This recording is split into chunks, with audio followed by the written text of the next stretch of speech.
It was a beautiful warm weather outside. On this day a young boy and a girl were finally able to go on a date.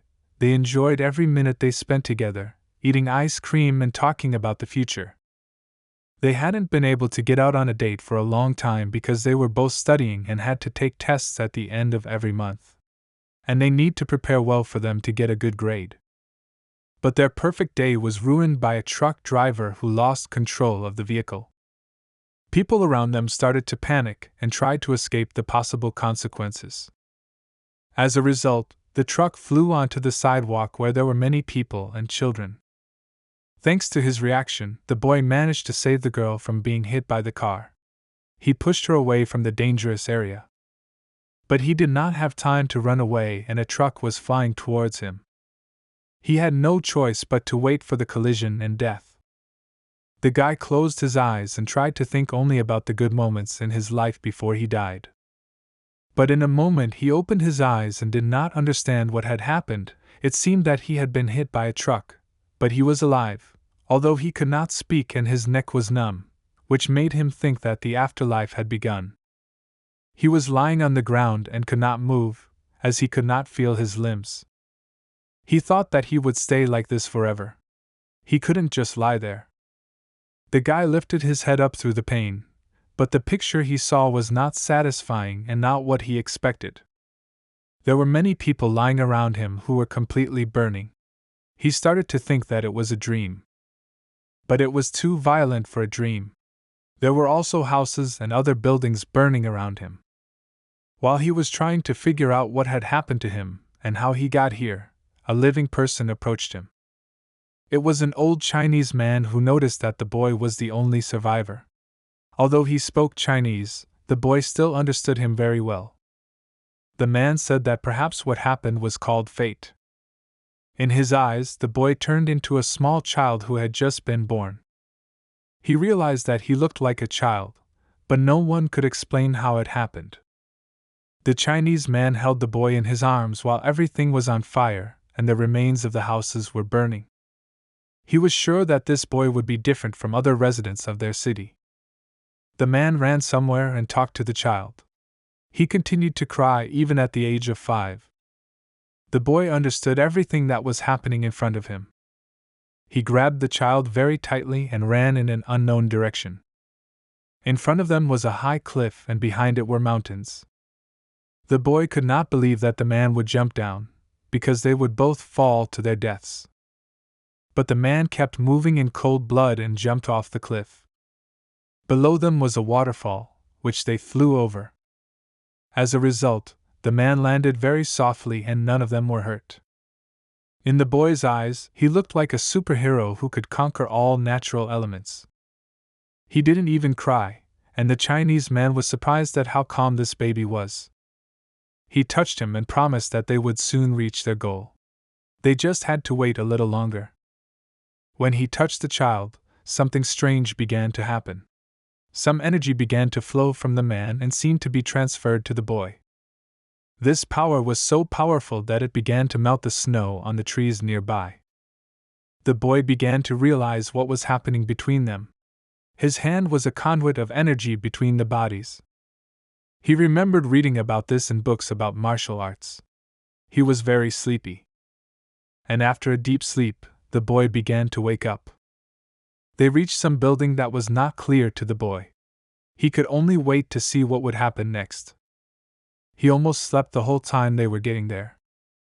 He could not even imagine that there were such big buildings in the mountains. They were met by Sabiko's students. One of the students asked how the trip went and if everything was okay. They bowed to the teacher and did not raise their heads until he said so. The man said that everything had gone well. Then he asked if anything had happened while he was away. The students said that nothing had happened, so they had nothing to say. The teacher thought that it could not be better than that. He had no news, but he urgently needed to see the master. They noticed the child in his arms and asked him what would happen to him next. He replied that Chun would take care of him. The students thought that the teacher had taken him away on purpose, but he immediately put them all to rest and said that he had found the baby by accident. After talking to the students, the man went to the building to see the master. He began to tell the kid where he had come from. It was the Jiangnam clan. It was one of the 9 strongest clans, but unfortunately that time had already passed. The boy went back and saw the students training and practicing different strikes. They were practicing martial arts and showing different styles of fighting. The little boy liked it very much and watched with delight. The man laughed, because when the boy was watching the students, his eyes were very conscious. He looked at him and praised him. He saw him as a continuation of their clan. Then the teacher took the boy and they went to see other places. They came to another building that was nearby. The teacher entered it and began to show the child everything around them. It was a library. There they met a boy who was constantly running between the stacks and maintaining the place. He immediately showed respect and greeted the master. The man responded by carelessly throwing the child in the boy's direction. He was dizzy and could not believe that this Chinese man had just thrown him like a ball. He grabbed it and felt an unreal flow of energy in his hands. He looked inside the diaper and saw a small child inside. The master said that he had no student, so he decided to do this. He laughed and asked him not to worry about it. The experience of teaching will come with time, the main thing is desire and discipline. He told him to make this child his student and teach him what he knew. But the boy obviously didn't like it. He didn't understand what they were talking about. He didn't want to be a student. Martial arts don't allow you to get married. And even dating someone. He was very indignant about it. He didn't want to study martial arts here for the rest of his life. He was showing his dissatisfaction with everything and hoped that this would somehow influence their decision. So this guy took the kid to his house near the library. He bathed him and dressed him in real samurai clothes. He cooked him something to eat while the child lay on the bed and rested. They named him Gonshin, but he didn't really like the name. And he didn't really want to become a martial arts master. He also didn't really like the food they served here. But he had no choice and he couldn't go hungry. So he had to eat the porridge they gave him. The guy took great care of him as if he were his own son. He wanted him to eat well and become very strong in the future. In the meantime, he ate like a little bird, and before each spoonful of porridge he hoped to survive. This porridge really looked very strange, as if they had stirred flour and water. He would spoon the porridge and cool it down so that the baby would not get burned. It seemed to him that this man was a good enough person. He wanted to somehow avoid this abuse and not eat the porridge. The man did not understand what he did not like. He thought that maybe his diaper was full. The boy would not have been given up the opportunity to be able to talk and say everything that was bothering him. But his diaper was dry and the man thought maybe he was sleepy. The boy was not a baby, but he could not say so. He did not want to sleep, he just wanted to go back to his old life. The man was very concerned about the baby's behavior and could not do anything about it. He did not understand what was causing him to cry. The sun was beginning to set and evening was coming. The baby continued to cry and almost never stopped. Night approached. All the living things went to sleep and the boy seemed to calm down as well. No matter what he tried to say, all he could manage was crying and screaming. The man spent the whole night on a chair and held the boy in his arms to calm him down. It was very late, but they had to practice according to the schedule. The man left him on the bed and got up and walked away from the child. The kid didn't understand what he needed to do so that he could talk and say everything he didn't like. He himself was already unnerved by his crying, but he could not do anything about it. It was very difficult for him. The man, meanwhile, was meditating on the floor near the baby's bed. He really seemed to have moved to another dimension and did not react to stimuli at all. The boy was shocked that after his terrible behavior he found the strength to recreate the balance between body and mind. The man made some sounds that were incomprehensible to ordinary people. A powerful aura formed around him, which helped him become stronger. The only thing that could be heard from him was an inhalation and exhalation. It was like his head didn't belong to him and was completely disconnected. Meanwhile, the guy was also enveloped by this aura and closed his eyes. Now they meditated together and seemed to merge into one. And then the man heard the first word from the baby. It was the word uncle. At first he did not understand what had happened. The boy was very happy that he was making progress and would soon be able to speak. The man was also happy and asked the baby to say at least one more word for him. At first he just breathed, and then something changed in his body. The man came closer to him. The boy realized that this was the effect of energy on his body. It turned out that the Chinese man's power was also in his energy. The boy concentrated and wanted to try again to say at least one word. The man also stood waiting next to him. But this time, the kid just couldn't do it. It was as if some force was preventing him. No matter how hard he tried, nothing came out. The man thought he was just imagining things, because it was too early for him to talk. He thought he needed more practice and to try to speak more often. Morning came. The sky was blue and clear. Different birds were sitting in the trees next to the house where the boy and his husband lived, singing their songs. After a while, they flew away to their families in their nests. The boy himself tried to use the energy to speak again. He decided to start by trying to roll over and at least somehow control his body. Energy training allows for faster development. If he continues at this pace, he will be able to grow much faster. But where did these strange thoughts come from? One day ago he was a happy student who went on a date with his girlfriend, and now he is lying in a diaper and can't talk. His head was very heavy and he could not roll over backwards. Because he couldn't lift his head, he couldn't breathe properly and gather energy to continue to develop and speak as soon as possible.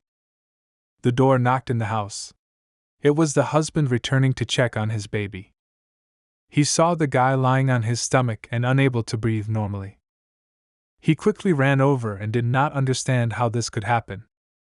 The man grabbed the child and lifted him up so that he could breathe properly. He took him in his arms and asked him what he was doing here. He must have noticed the man meditating the last time and decided to follow suit. He began to look at the baby, but he did not look like a genius. With such intelligence, he could easily become a scientist and teach other children various sciences and techniques. The man was very happy to have this baby. It was snowing outside, although the man was already hoping for spring. 2 years later, much had changed, and it was time to find out what was happening to the baby. He was walking outside and found a stone nearby, which he decided to take with him. He didn't become much older. The boy carefully examined the stone as if it were some kind of valuable object. He was interested in absolutely everything around him. He transferred his energy into the stone. In general, thanks to this power, he could do different things. For example, he could simply break this stone into a bunch of small pieces using his energy. Once a man saw this and immediately ran up to the boy. He managed to see that the stone he had taken in his hand was just ash. He was extremely shocked. The man did not expect that his firstborn would have such amazing strength by the age of 5. The man started running very fast towards Gonshin. The boy did not understand what happened. The man pushed himself off the ground and jumped to get to the child faster. The kid was very scared. He thought at first that maybe he had done something wrong and now he wanted to punish him. But in fact, when the man saw that first the boy took the stone in his hand and then it disappeared somewhere, he thought that the child had swallowed it. So he flew up and demanded to see his hands. But it turned out that the stone in his hand had turned into sand. Now the man realized this, but he warned the boy that neither the stone nor the sand should be put in his mouth. He decided that it was better not to say what energy he used to do this. The man took him in his arms and they started walking home. And then came the moment when Gonshin turned 7 years old. He already had some techniques, and my control of his energy was much better than it was 4 years ago. He was very skillful on his feet and very agile for his age. He could also move energy from one part of his body to another. Thanks to this, he controlled his body and soul. His skills for a boy who was only 7 years old seemed phenomenal. He did not believe that it was real. The energy followed the body. This was called honing, which his adoptive father had talked about so much. While he was practicing, his teacher came out of the house. He said that the next day he had to go to the temple. He was already 7 years old, so it was time to start full-time training. The boy was surprised. He had already told him that to find the right path, he had to take care of his people. The boy thought he meant begging to the glory of the Buddha.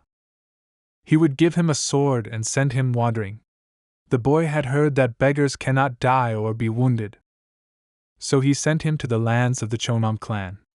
There he can see the world. It is dangerous for him to be alone. So he has to become a better craftsman. But he was only worried that they can't marry because of their status. But in their clan, the Chonam, they could marry, so he didn't have to worry about that. He was happy. That was the only reason he did not want to become a master in any clan. And finally he arrived at the place where the Chonam clan was located. It was a beautiful, new building. But the guy was not attracted to it at all. He went inside silently. He had started training early enough that he was already at the 4th level of training, although the age difference would still be noticeable. While he was thinking about how he would behave in a team that would be much older than him, a girl was heading towards the guy. She was very beautiful, and since Gonshin was a grown man at heart, he liked her very much. With every step she took, he felt anxious inside his whole body. She was the first to speak to him and ask if he was the newcomer. But the guy couldn't get a word out, so she tried asking him again if his name was Gonshin. Eventually, he relaxed and said it was. Then he politely greeted her and asked her how she knew his name. The girl replied that she had been sent to pick him up. The guy was embarrassed and thought it would be interesting enough. She suggested that he start training. They approached the main building of their clan. The girl went inside and after a while threw a fighting stick at Gonshin. He grabbed it, but he didn't understand what it was and how to use it, because at home he didn't use weapons, and he trained only with the power of energy and control. She also drew a circle to serve as a boundary. It was immediately apparent that this girl was not simple and knew definitely many techniques. The guy could not respond, because for him it was just an old stick. The girl was serious and attacked the boy. She hit him hard and tore his clothes. He thought it would only be a training session, not a beating. He knew how to fight because of his training, but he couldn't block her blows at all. She did not pay attention to the guy's reaction and continued to attack. But during one of her attacks, she noticed something unusual. Gonshin was trembling, closed his eyes, and was waiting for the girl to strike. She stopped at the last moment and told him that he had no basic knowledge at all. He replied that it was the first time he had ever been in a real fight. But he should have known at least how to block basic attacks. The guy stood still and watched attentively as the girl showed him different techniques for defense. She was very skillful with that stick, and it couldn't even be considered a real weapon. He continued to watch carefully, and tried to memorize her every move. Gonshin asked the girl to demonstrate again because he hadn't understood some of the techniques. She agreed, even though she knew he wouldn't be able to repeat them right now. She began to twist the stick so that it was not even visible in the air. The boy watched carefully and stored this knowledge in his head. To use it at the right time and protect himself or his loved ones. She maximized the energy of the stick. And again, she decided to attack Gonshin to see if he understood at least something. But she directed her strike at the ground, not at the boy. And now he was confident that he could defend himself against such attacks. He adjusted himself and got into a fighting stance. Then he asked the girl to attack him again and test his skills. She was very surprised at his persistence and effort. Although she was sure that he would fail, she agreed and also took a fighting stance. Just a moment after the fight started, she flew up into the sky unnoticed by the boy. It was necessary to distract him from the moment of the blow. And then she attacked the boy with her stick. But this time he took the full force of the blow on himself and his stick. Gonshin was able to repel this attack and launch a counterattack. Using his agility, he got closer to the enemy. And when the distance allowed, he would attack the girl. He learned very quickly and memorized everything the girl showed him, even though he didn't understand the meaning of the style itself. After he dodged, he needed to attack. But for some reason, the boy stopped, and his stick lost its power and speed before he struck. The girl asked him what he was doing and why he stopped. He replied that he froze before he had time to think about anything. So he didn't have time to think about how to attack. This guy was like a genius. His movements were not very well honed, but his head understood and memorized everything. He gathered his strength and invited the girl to continue their training. She agreed because she saw great potential in him. They spent a lot of time in the training arena. The sun had already begun to hide behind the clouds and set. It was night, but the moon was still illuminating the area like the sun. After 2 years of training, the boy acquired amazing abilities. One day, the girl decided to check what he was capable of now. She attacked him by surprise to test his agility and reaction. The essence of martial arts was a battle between two minds.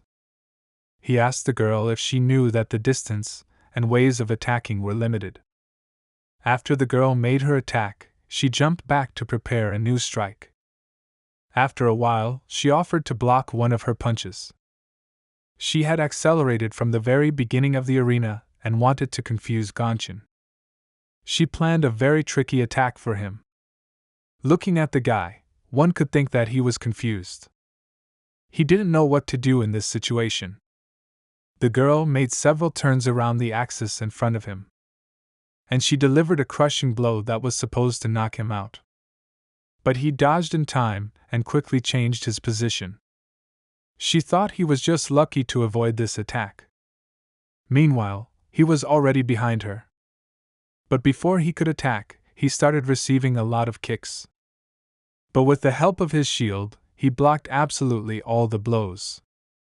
The girl was not going to stop, so she accelerated and swung her fist with all her might.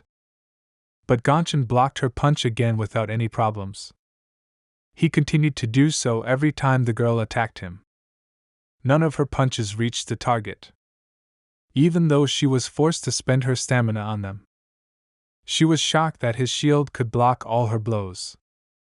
The girl asked him how he did it. The guy replied that it was an old-style technique. It's perfect for close combat, if you use the 2nd, 6th, and 9th forms in turn. She didn't understand how to combine the 6th and 9th forms. The boy replied that this required a new style as well. Only everything in symbiosis could bring such a result. He began to show her how to achieve this. First, you need to move the energy from the top of the sternum to the bottom. He blinded the girl with his energy because there was a lot of light coming from him. He believed that this was directly related to the old style. Although he's still not sure. The new style was quite intrusive. Although the process should be continuous. The girl was shocked and couldn't say a word. Now here was a boy who was only 9 years old and saying things that even she didn't know about. In 2 years he had learned a lot from her. It was time to show how much he had grown. But all his attacks were similar to each other. But it was the way he defended himself that made the difference. To frustrate the opponent when they failed to carry out their attack.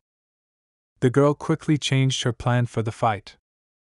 And she started behaving in a completely different way, using a combination of different techniques. She was using skills that Gonshin had never seen before. But he was confident that he could easily defend himself against a kick. This time, luck was on her side and the kick was very powerful. That she was able to pierce his defense and cause damage. Gonshin couldn't believe it because he was defending himself perfectly. He asked her how she managed to break through his defense. The girl replied that she used air domination. He had studied all her attacks and how to defend against them. And she had mastered space and was capable of more extraordinary attacks. Simply put, he couldn't defend himself because he had just learned everything. Gonshin was desperate because he thought he was stronger than his teacher, but that was wrong and very arrogant.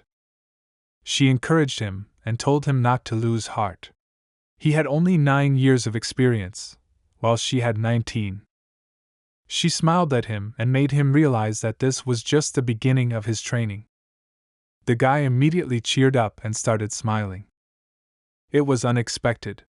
He asked to wait, so that he could think about it a bit and come back. Gonshin ran away from the clan's territory. The girl asked him to wait, but there was no point because he was determined. The girl thought about his skills and how he learned new things quickly. Even though she was using a new technique, he had managed to put up a barrier. He was definitely an unusual child. Every day, she was more and more convinced that he was a true genius. Gonshin spent a lot of time in the library. When he wasn't training or sleeping, he was among the books. He would sit on the floor and search for the information he needed while a candle was burning. And finally he found the technique of domination in the air. He began to study it. There were 7 rules for successful mastery. Gonshin was very tired and decided to put this book away for later. He closed it and laid down on the floor. A whole year passed. He had been training hard all year and did nothing but train. He learned new techniques and ways to defend himself with his girlfriend. From the very beginning, he had been losing badly, but now everything was completely different. He was able to block his teacher's punches and throw them back. Previously, most of the blows had penetrated his defense without any problems. He had learned a lot of new information and was lucky to have such a mind and memory.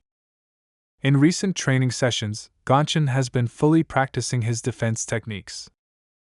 At 9 years old, he could compete even with his teacher, although things didn't always go according to his plan. He needed to be taught how to adapt to different types of attacks and combinations. Because a perfect knowledge of theory does not always help in practice.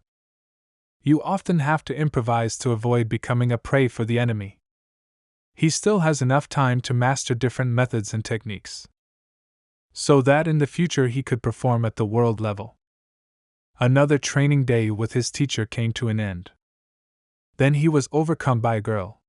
She said that today was a very good training session. But he was still powerless against a fighter who used their energy. He was sure that this was definitely not his maximum. Gonshin continued to lie on the floor and collect his thoughts. The candles were almost burning out, and he needed to go get some rest. He liked to spend time with books. And now the last candle was burning out. In a few minutes it went out completely. In the old style, there was a way to relieve tension. You just need to focus on your energy. And fill the inner bowl with it to the brim. Gonshin dozed off in the library as soon as the candle went out. He smelled the wax in front of him. And because of this, he woke up immediately. Gonshin realized how he could use the air domination technique. The next day at training, he immediately told his teacher that he had learned this technique. But the girl did not believe that a boy who was not even 10 years old could master this skill. If he was so sure, she asked him to demonstrate it in practice. He agreed without any hesitation and was ready for the fight. He started to use energy to activate the skill, but the girl said it was a different technique. He combined the power of earth flows with the old style. It was hard for him to explain it in words, so he decided to demonstrate it better. Then the girl decided to test how similar their techniques were. She rushed into the fight without any preparation. And she attacked the guy while he was trying to activate his new skill. Her hand trembled as soon as she touched his shield. She couldn't pierce it and get to the boy. The girl continued to attack him, but all her attempts failed. The master who had found this little boy in a fire in a neighboring town was watching. Even then he realized that the boy had not survived by chance. It was a demonstration of the existence of fate. Chun raised a good student. The girl was angry and could not accept the fact that this defense could not be broken in any way. This went on for quite some time, but to no avail. She decided to try another technique and jumped above the ground to do so. The girl was sure that this blow should destroy the boy's defense. She threw a punch that was considered one of her strongest skills. She rejoiced because the barrier was gone. But the boy was smiling because he had removed it himself. He used the energy he'd managed to accumulate during this time to attack the teacher with confidence. With a powerful punch, he threw the girl away and left her no chance of winning. He had exceeded all her expectations, and she certainly hadn't expected this ending. She had only one method left in her inventory. She activated her ground synchronization ability. The ground beneath her feet was destroyed by the intense concentration of energy. She wanted to force it to open its defenses. So she decided to call a big tiger for help. She attacked it with her new technique. She even managed to break through the Ganchan's defense a little. But he continued to keep his defense very coherently and effectively. The master was watching this battle, sitting on a tree branch near the arena. He was surprised at how the boy was able to concentrate his energy so confidently and direct it in the right direction. The boy began to smile because he realized that the teacher was failing and her plan had not worked. She was shocked because it was severely undermining her reputation as a professional. She only managed to get part of her arm through the boy's shield, but he used it to his advantage. After he defended himself against her blows and the girl lost most of her stamina, Ganchan gathered his accumulated strength and struck back. The girl was disoriented, so the boy had the advantage. He dealt her a fatal kick and thus confirmed his dominance. This attack after leaving the defense was really very powerful. The teacher fell to the ground. She was completely defeated. He then said that the basis of her technique was different, but the form was still somewhat similar. She couldn't get up. The girl asked him how he could do it at the age of 9. The boy replied that it would be very difficult to explain in terms and ordinary words. That day was one of the most important in Ganchan's life. After this victory and complete superiority over his teacher, he had to move on. His foster father picked him up and they went to the elder together. The boy asked the teacher why the elder had called them to see him. The man replied that it was expected because he had made their entire school famous for his abilities at such an early age. You would have thought that Ganchan was pretending that he didn't realize this, but he was actually so interested in the different techniques and the process of training that he didn't even think he was doing anything useful. While they were talking, the road passed quickly enough and they reached the elder's house. His assistant met them there, and they greeted each other. He informed the master that Chun and his disciple Ganchan had arrived. He told them to go inside. The master welcomed them into his home. He had often had contact with Chun, but this was the first time he had met Ganchan. Ganchan's disciple greeted the elder. He asked Chun to leave them alone with the boy because he wanted to talk to him in person.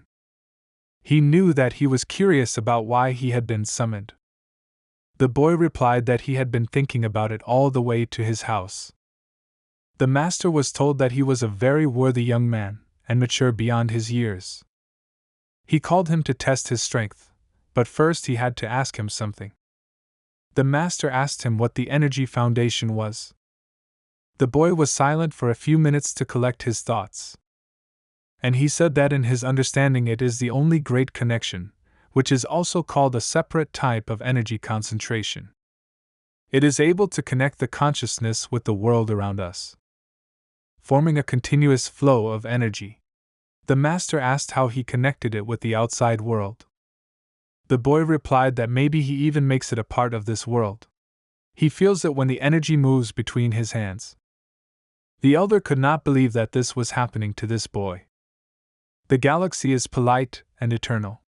It patronizes everything living and dead. In the end, any energy flows into its vast slow stream. This was the knowledge that the master had been searching for all his conscious life. The day was approaching its logical end. The full moon was shining in the sky. Meanwhile, the master was meditating and using the energy to support his body. A teacher came to him and began to greet him.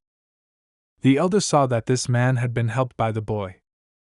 He advised him to meet with him and listen to his opinion. They both turned in the same direction. Gonshin had already fallen asleep in the new place quite quickly. He wanted to leave him his last instructions. His hand approached the boy's body and began to emit powerful energy.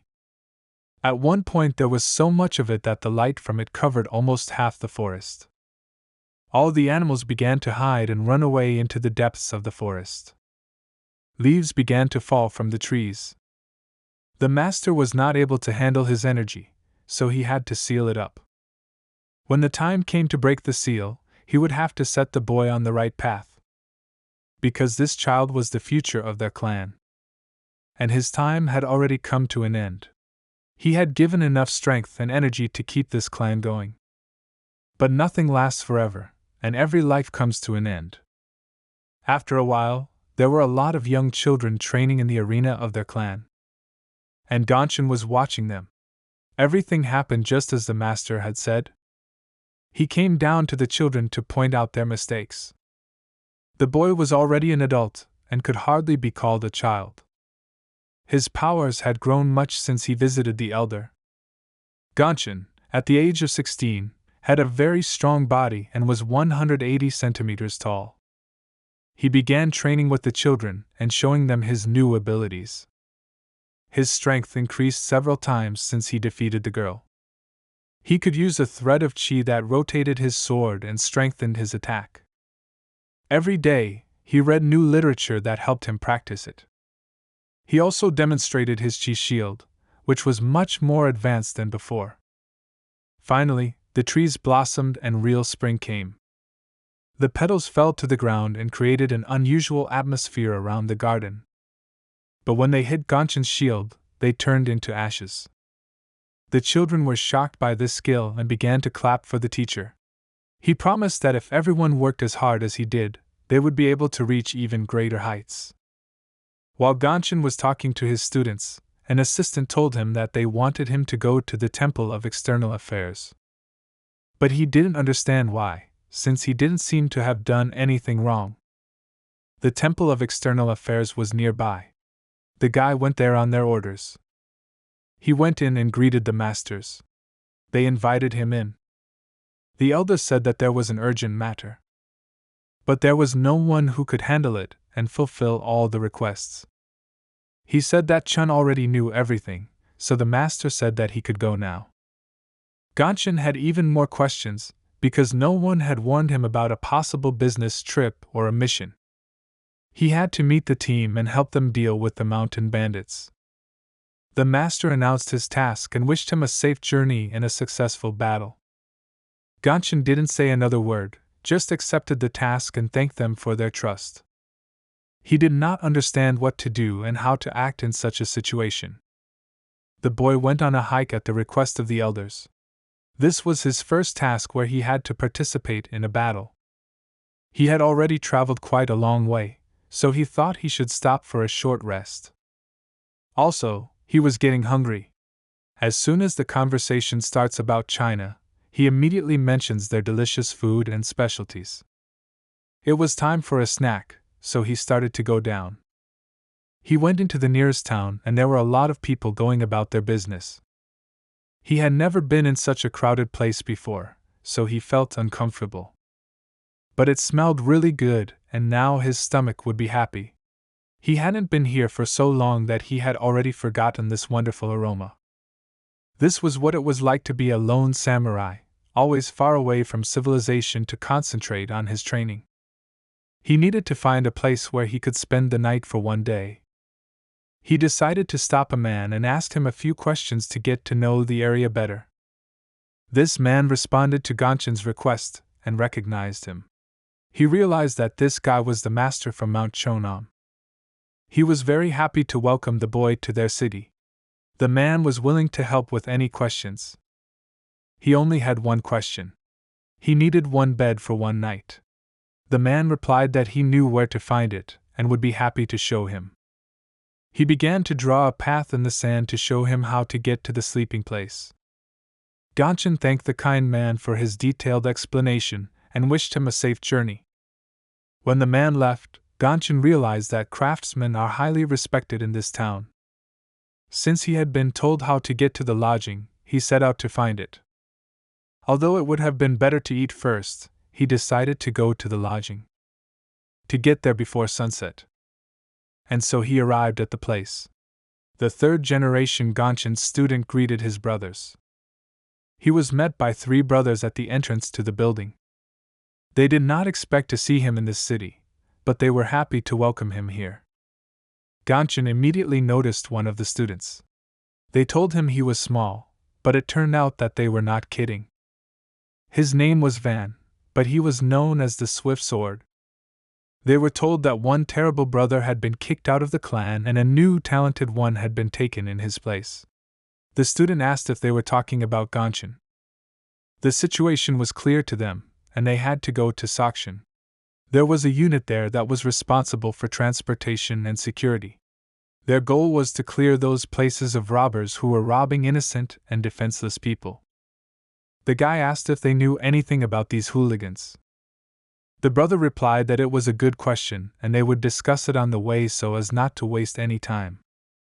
The matter was urgent, and they could not delay any longer. On the horizon, they could already see the building where the detachment was located. The guys got there quickly enough and immediately rushed to the entrance. The leader of the unit was named Hensi. While they were figuring out where to leave the horses, the leader was already running out to them. He introduced himself as Hensi and said he was the main local leader. They approached him and greeted each other. The leader asked if they had any problems on their way to him and if they had any requests. They also introduced the Ganchan master who had come with them to help clean up the city from hooligans. The leader was shocked because he did not expect to meet a third-generation student here. It was the same Ganchan about whom there were a lot of rumors and talks not only in their city, but also far beyond its borders. Hensi asked them to wait a little while they prepared their rooms. He also asked what the reason was for such an unexpected arrival. But then the manager himself began to guess why they were here. My brother confirmed his guess. It was night. The horses were grazing near the house while their owners rested and gained strength. The leader said he had heard the vagrants talking. They said that robbers were behind it. But they needed to find out who it was first before they attacked. Hensi replied that they suspected the Moynihans. For some reason, Ganchan was very disturbed by this information and began to get visibly nervous. It was very serious. His brother admitted that they might not be able to do it without help. But Ganchan believed that the Moyo were not strong enough to be afraid of them. They explained to him because he didn't understand that being a moist was a feat. He didn't want to humiliate his martial arts school, but it was true. But even the most skillful student of their clan could not compare to a 16th generation Masho. All the brothers were concentrating as hard as they could because this was a worthy enemy, and one should not underestimate him. They say that there were only 2 warriors like them in the whole world. The guy listened to everyone's opinion, but he did not believe that they were so dangerous and invincible. The Sky Horse Majan and the Bloody King Sakshan, those were their names. If he asked how strong they were? A few decades ago, one of them went up against 100,000-strong Mongol army alone without any help. And the other slit the throat of their Khan in front of thousands of people. After that battle, no one survived except them. Thanks to their victories, they received such surnames. No one doubted their strength, but whether they could stand up to them. Because they were old-style students and there were only 7 generations in their school. They would not have a few warriors who could match them. They hoped that now Gonshin would realize the seriousness of the situation. They came to the conclusion that they would visit Hermit tomorrow, and if they wanted to solve the problem themselves, they had to hurry. The elder brother said that now they needed to rest and prepare for a hard battle. There was a full moon in the sky again, and no cloud could obscure its majesty. The robbers gathered for a meeting. Although they said that the newcomer was weak. But a tiger is a tiger. One of them asked how they would proceed. He was told that they should retreat. The other robber listened to everyone, but said that in the end their tactics worked. A man from the Chonam clan began to hunt them down. He was a third-generation Gonshin disciple and had 3 swords from provincial temples. The only question was whether they could destroy them. The chairman ordered them to stick to the plan and follow the strategy. But he didn't order them, he merely recommended them. They were determined and wanted to destroy them for their rudeness, and then quietly retreat. They had already made it clear to everyone who they were. But what was their main target for this task? The main goal is Gonshin. They agreed on the details and found a compromise. They wanted to destroy every hypocrite in this world and make each of them pay for their sins. Morning came. The boys spent the night in the house of a local leader. Gonshin didn't want to get out of bed because he knew what a difficult journey they had ahead of them. But he was still in full control of his actions and jumped out of bed. His thoughts were about whether it was worth getting involved in all of this. Such strong opponents were too much for the first mission. But he could not do anything because it was his job. Someone knocked on his door. He said that his older brother was at Hermit, but it looks like he's back. The boy went outside and met the brothers there. They asked him to join them and discuss everything. They waited for the last brother to return and gathered around a small table. The brother who had gone on the scouting trip said that they had left no trace behind them at all. They acted quite unexpectedly and decisively, so the boys thought they had just run away. But the thing was, the older brother didn't believe it. He hadn't even managed to track her whereabouts during the reconnaissance. Their task was to bring her back. But how could they do that? They had sold it. And they had no choice but to buy it again. But they were only interested in where the parcel they were looking for was now. It was on the west coast. So today they were there with the purpose of selling it. The power of the Moists was truly secret and powerful. But because of this incident, many of them disappeared, so the province will be calm for a while. But why do these Moists destroy everything around them if they want to get something? The elder brother announced the end of the meeting. They will be leaving tomorrow. He also asked to send a letter to the main temple so that they can take some action. Everyone agreed and was ready to fulfill this task. The boys were about to leave, but the younger brother called Gonshin over. He invited him to drink some strong tea or something stronger if he had some free time. In his past life, he had had a good drink with his friends, but in this life, it would be the first time for him. They took a good drink and decided to have a snack. It was the first time Gonshin had ever drunk so much, so he decided to start small. His younger brother tried to make fun of him and said that even though he was taller than him, he couldn't drink. But the younger brother could not even imagine how much time he had spent meditating. He had no time for such nonsense. But his fellow tablemate did not think it was nonsense. He was already in pretty good condition and called him very sharp. Gonshin admitted it and added that everyone in the main temple knew about it. Before he could even prove his point, the younger brother had already fallen face first into the plate. Gonshin had not expected this end to the day. For several days in a row, the moon had been full in the sky. But this time, the clouds managed to cover it at least halfway. One of the bandits stood on a hill and watched what was happening between the boys. Gonshin was forced to carry his younger brother because he could not walk on his own. He could not afford to leave his brother in such a state to fend for himself. While they were walking home, they noticed some movement in the bushes. Then someone started running on the roof of the house they were walking near. Gonshin began to suspect that they were being watched and were trying to trap them. And so it was, they were trapped. Someone wanted to restrain his movements so that he could not escape. A man appeared in front of him and asked him if he was the third-generation Gonshin disciple of the Chonam clan. Even at that moment, the smile on the man's face did not disappear. It was a robber. He had been chasing them from the cafe where they were drinking alcohol and having dinner. Gonshin had never been outsmarted by anyone before, so he had to teach this guy a lesson and teach him some manners. But his younger brother was too much of a burden, so he tossed him aside while he dealt with this thief.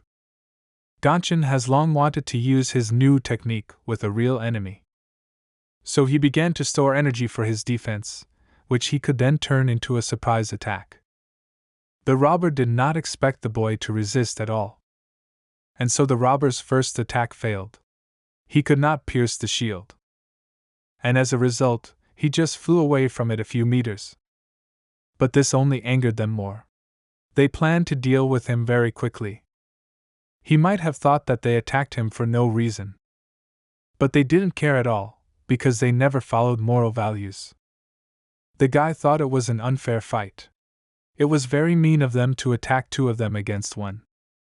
But he had no other option but to repel their attacks. They were sure that it would be very easy to kill this guy. But when they approached him, they realized that their plan was failing. The robbers felt something start to happen to their weapons. The closer they got to Gonshin, the more this feeling appeared. This guy was on a completely different level than the robbers knew. That's why they didn't cause him any problems. He was able to destroy two robbers who wanted to kill him with one powerful punch. They continued to lie motionless on the ground and were completely powerless. They only managed to scare Gonshin a little bit, no more. That's what they were hoping for before they attacked the boy. Now he needed to get his little brother home. Gonshin approached him, and he seemed to be in very bad shape. As Gonshin approached his brother, he saw something. There was a shuriken in the neck of one of the robbers, which had killed him. And then the boy realized that there was someone else besides them. He was killed so that he could not tell anything. He could die at the hands of his brothers only in this place. Only their clan allows themselves to treat their loved ones like that. When the boy returned home, everyone began to analyze this aggressive attack. The older brother said that he had exceeded all their expectations. They had no idea that he had such a devastating power. But they still asked him to be careful. There was a very powerful energy here. It would be very difficult to survive. The younger brother was also told to be careful and not to drink so much on the mission. His life could depend on it. While the older brother was talking to the boys, the other called him over and asked him to take a look at it. After a detailed examination of the body, he noticed something. There was a strong poison in it that was spreading through the body. Moists use it to kill their brothers after a failed mission, so it was definitely them. We had to immediately report what had happened to the main temple. But it was still unknown why they had attacked Gonshin. He was sure that his life was in danger, and he needed to be much more careful. Still, it was no accident that he was sent on this mission with them. They tried to notify the main temple very quickly. The older brother said he would contact Hamun and the guards in the meanwhile. Several days passed, and they were unable to track down the robbers, but rumors of their appearance quickly spread throughout the city. At the same time, the talented Master Gonshin became an equally interesting topic of discussion. And now it was time to say goodbye. The boy had to return home to his clan. He had learned a lot from his brothers and was grateful for it. But the brothers recognized that they had not had time to teach him anything worthwhile. They wished him a good journey and that he would travel it without obstacles. They hoped that they would meet again soon. He, in turn, thanked them for their support and wishes. Gonshin went home. The boys could be calm for him because his strength was really unique. Although they did not see even half of his abilities. He was upset. Everyone was going back to the main temple. The enemies had disappeared without a trace, and he had to go back to training and practicing again. He hoped that he could train with the brothers of the other school for a while to gain new experience. When he got to the city center, he stopped. He had to decide where he was going next. Mudney was quite far away, but for some reason his soul wanted to go there. It was getting dark very quickly. Gonshin had to move through the forest. All the animals were going to sleep except for the owl. It was a very dense forest, and it was not easy to get through it. But he knew that the forest had to end soon. And so the boy got to a clear clearing where there were no bushes or trees. He was already thinking about how he would eat hot soup with rice and then rest in a soft bed. But then he noticed that this was not the end of the forest, and there were dense trees everywhere around him. When Gonshin realized this, he began to unpack his camping bag. He took a lot of things with him for a snack, because he loved to eat. The guy could go hiking without any extra clothes, but he should always have a bag of rice with him. He also brought a wok for cooking noodles. But he couldn't find a flint. Did he forget the most important thing? He used to be a big fan of barbecue. The guy was ready to remember his old skills. He found a small stick and began to make fire. He had been trying to light the fire for about half an hour, but it was no use. The stick was spinning very fast, but to no avail. Gonshin realized that he was not cut out for this kind of work. The waiters were better at it, and he started to blame the stick. Then he sat down and started thinking about what he was doing differently from the waiter. How could he make it so that he could have a fire and cook his favorite barbecue? In theory, friction should generate heat, and heat should turn into flame. And then he decided to try to add energy to the friction. Maybe he could do it faster. He began to accumulate energy and direct it at the stick. He was careful not to overdo it and set the whole forest on fire. He concentrated the energy in his hands and directed it downward. After a while, he had a spiral energy. So he could do without the tree and the extra sticks. He grabbed some dry leaves that were lying on the ground. He threw them into the place where the energy was concentrated. This helped him to make a big fire that could help him cook dinner. Although it is not an internal flame that can heal the body, it does not require flint. The boy could finally cook his long-awaited rice. Gonshin wandered for a very long time. Day after day passed for a very long time. He needed something to eat, because his supplies had run out long ago. On the 10th day he came to a hill and hoped to find a village nearby. He was dirty and tired, and his body was very hungry. From the hill he could see the vast Chinese land. And then his eyes saw something. There was a hare running on the hill. The only thought he had was that he had to catch it. He tried not to frighten it, and stood still so that the hare would come closer. The hare was also watching the boy and probably guessed what he was planning. In his mind's eye, Gonshin imagined a beautifully baked rabbit with garnish and vegetables. He ran after him and hoped to finally eat. But the rabbit turned out to be very nimble and dodged all the boy's attempts to catch it. But Gonshin could not let him escape. It was his last hope, and he jumped as high as he could. And as a result, he was able to catch him with his perseverance. But he didn't notice that there was an abyss in front of them. And the guy with the hare in his hands fell down. It was high enough that they fell into the middle of a dense forest. They landed well enough and Gonshin managed to hold on to his prey. The boy picked it up by the ears to see which parts of his body were the fattest. But when he saw its eyes, the hare charmed him. Now he couldn't kill it. He was very sad to take the life of such a sweet creature. Moreover, it wasn't his fault that Gonshin got lost, so he decided to let him go. As soon as the hare felt free, he immediately disappeared from view between the trees and bushes. The boy hoped that the next stranger who caught him would also take pity on him and let him go. Gonshin heard a cow crying, which meant that the village was somewhere nearby. But he needed to determine where the sound was coming from. He didn't wait for the cows to start screaming again to be sure. And after another signal, He determined to make sure that the village was in the east. And he started running quickly in that direction. And the guy was not mistaken, because after a certain distance there was indeed a village. He went into the first restaurant he came across on his way. Gonshin ordered a lot of food. 5 portions of fried beef and the same amount of boiled beef, chicken, and several more portions of dumplings. He filled his stomach to the brim. Now he looked like a balloon. He ate everything very quickly and the owners started to worry. The boy sat at the table all dirty but happy. His clothes and shoes were dirty and torn. And then the waitress came up to him and started talking to him in a not-so-friendly tone.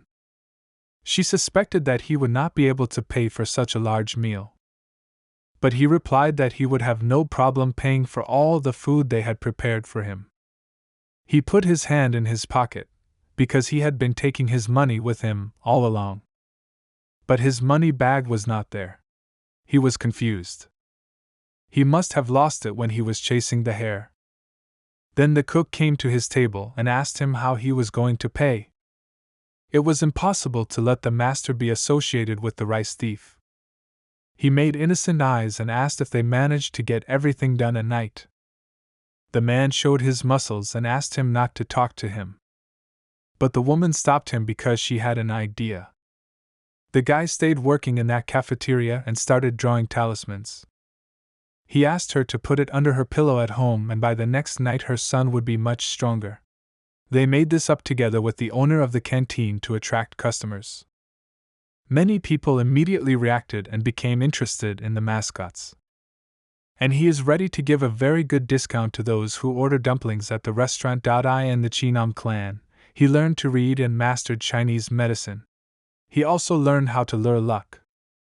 Of course, no one could know how true this was. But it was clear that it made it much easier for people to solve their problems. He talked about how to avoid evil spirits, and what good deeds to do, such as helping him. He successfully worked off the food he ate in that dining room. So he had to continue his journey. Meanwhile, there were new problems in the main temple. An ambassador from the Shaolin Temple came to visit them to tell them firsthand about the disaster that had hit their city. Everyone present at the meeting was silent. They lowered their heads and listened to the ambassador's admonition. It was their fault that they had ignored the words of the chief priest. He demanded that they do not remain silent, but begin to justify their foolish actions. One of the masters said that the ambassador was exaggerating and taking too much liberty, because they had no evidence to vote in favor of The ambassador became very aggressive and said that people were being killed in front of him, and they needed more evidence. He got so angry that his energy started to flow out of his limbs. But it was too late. They started to act. But the main problem was different. They guessed that he was talking about the representatives of the 3 external sects. They said that not only the moists had appeared. The Sun Temple, the Ice Butler, and the 3 gates of the south had also begun to act. The only thing known about the Sun Temple was that it was the main sect of the desert. They practice resistance to high temperatures. The Ice Palace is located in the north and studies martial techniques of snow and ice. And the 3 southern gates are the Poison Gates, the Gates of the Beasts, the name given to those who shared power over the eastern lands.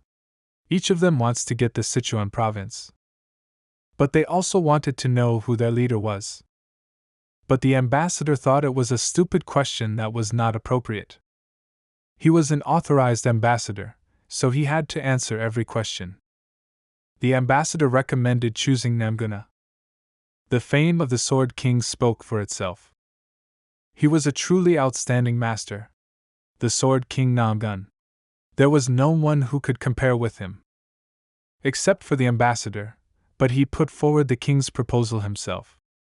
At the moment, there are 4 strongest martial artists, Dan Changi, Namgun, Gal San. And one of them was Yu Mangu. One of them refused. It made no sense for him to become a leader at his age.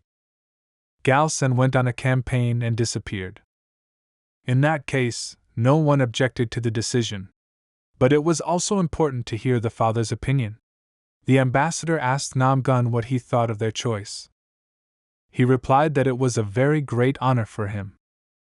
But he could not refuse and was respectfully ready to take over as leader. Thus, the members of the ancient Murim Association elected the King of Swords as their leader. Meanwhile, the thieves' sect sensed the approach of a difficult time and created their own organization in response. Gonshin, meanwhile, continued his long journey after so many years of training. He thought that he needed to earn some more money, because he had spent it all. Because the old one didn't even look like clothes anymore. And this one was comfortable to move in. You always need to train in comfortable clothes to feel the full energy. His only drawback was that no one had taught him how to overcome hunger. He stopped again to have a delicious dinner and prepare for the next day. The next day he planned to reach the nearest village. He had a delicious meal of meat porridge with dried meat, and he could not have asked for anything better. During dinner, he heard strange sounds near his camp. He didn't like the fact that someone was disturbing his delicious meal, but he had to check if there was any danger nearby. It turned out that a battle between thieves and a strange girl was starting next to him. A man with a bandage on his face nervously turned to the stranger and called her a witch. He asked her to end their conflict and just give up. These guys were going to have fun with her. They were serious and tried to achieve their goal to the very end. But the girl did not give up and licked her lips in anticipation of another battle. She turned to the frantic guys and asked if they really couldn't find a girl in the whole world who would willingly spend time with them. The sword master watched quietly, very surprised that these guys had attacked a defenseless girl for whom honor was more important than life. Still, to our hero, the behavior of the strangers seemed repugnant. The bandits rushed into the attack. They wanted to get this woman at any cost, even if he did not survive the fight. The girl became in a fighting stance. She did not want to give up, even knowing in advance that she had no chance of winning. Suddenly the sword master decided to intervene and appeared right in front of her. He cheerfully asked the stranger if she was all right. It was unexpected, and now the leader of the gang of villains began to worry. The girl just looked surprised at the guy who was below her height. After a moment, our hero used the technique of instant month and the battlefield was illuminated by a purple light. Because of this technique, the bandits were still unable to approach them. The instant month scattered all the guys that got within range of the technique. No one could understand what was happening. The bandits began to panic because of this unfamiliar technique. Only their leader understood what was going on, and he asked the guy why Chanam's disciple interfered in someone else's battle. But for our hero it was obvious, he could not abandon this girl that got into a heavy battle against the villains. He considers himself a fair master, so he cannot allow such disrespectful attitude to defenseless girls. Still, this dialogue was dragged on, and he suggested going back to the battle. Around the guy again appeared a magical aura. He began to use a technique called Tailkigen. The strangers recognized it and stared at the opponent in bewilderment. The master was surprised that the villains knew about the combat technique of the School of Basics, so he asked who they were. But for the leader of this faction didn't care about the strength of the enemy, and he furiously gave orders to his guys to start fighting. A large number of fighters went for their only opponent. The calm guy was not afraid and started using the 5 thunder seals. After that, he used the 5 heavens technique and secured himself from the enemy's attacks. As the situation became more and more difficult and the villains began to panic, their leader nervously rushed to attack. He decided that he could cope with such an incredible opponent alone. Using all his strength, he rushed into battle. But the unfamiliar master easily stopped and nullified his attack. Just a moment later, he launched a counterattack using one of his techniques. Using such incredible power, the master was able to deal with all the enemies in one attack. After the fight was over, he recognized that he had probably overdone it, and now all of his opponents were destroyed. That was bad, and he clenched his fists nervously. On the other hand, he had managed not to lose his mind, but that was only because of hard training. After his musings, he looked towards the injured girl and wondered if she was all right. Still, not a single fresh scratch appeared on the girl after he joined this battle. She thanked the stranger for being so brave. The friendly master stepped closer to the stranger and said that she looked pretty strong. He thought she had previously taken down a couple of the villains, and immediately ran away from them.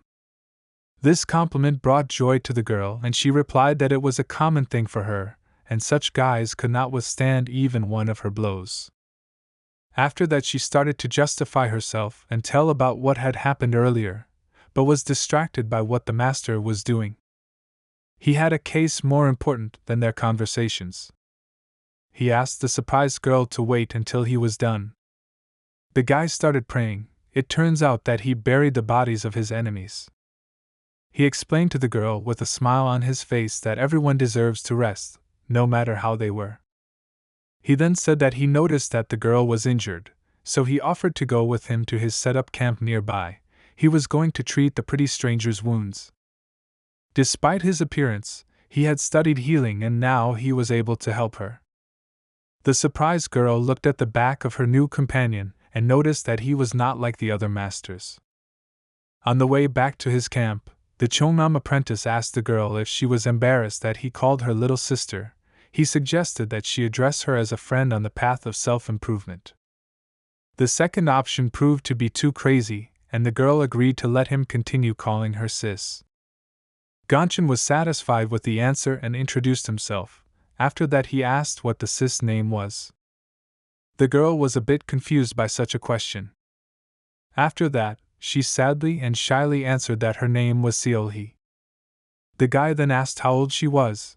He thought she was the same age as his own sister. This surprised the girl as she was over 30 years old. Gongchan replied that he was only 18 now, but his own sister was 10 years older than him, so he immediately remembered her when he saw Seolhee. These judgments seemed strange to the girl, but she just agreed with him and walked on. As they suddenly stopped, Seolhee turned to her comrade unhappily. She didn't think that this was the one convenient camp. She was disappointed because she didn't think the master would lie to her. But the fellow began to justify himself, and in his defense said that it was not a lie, for he had a fire and no wild animals were near. He then shouted with incredible admiration that his camp even had a starry sky right overhead. In addition, he had made a delicious porridge for dinner, and so this place is just wonderful. The satisfied guy sat down next to the fire and said that in the forest wilderness there could not be anything better. After that, he invited his friend to sit down next to him. But unexpectedly for him, Seolhee took hold of her stomach and fell to her knees. She was exhausted and injured. The girl started coughing up blood. It turned out that she was poisoned, and that's why she couldn't kill the bandits without Gongchan's help. The guy decided not to hesitate and asked her to give him her hand. He needed to check her pulse. The girl replied that she shouldn't worry so much. She was sure she could handle it herself, but the caring guy said with a smile that maybe her internal organs were damaged and that it wasn't easy to deal with the poisoning on her own. He thought that they might be able to suppress the poison with their inner strength. As a blue aura suddenly appeared around the girl, she concentrated and began to use her technique. She really didn't lie and started to get rid of the problem. The girl was easily taking out the poison. The surprised guy didn't understand how she could do that. After all, he knew that such a thing was only possible after 120 years. Gongchan stepped aside a bit. He didn't know who this girl was.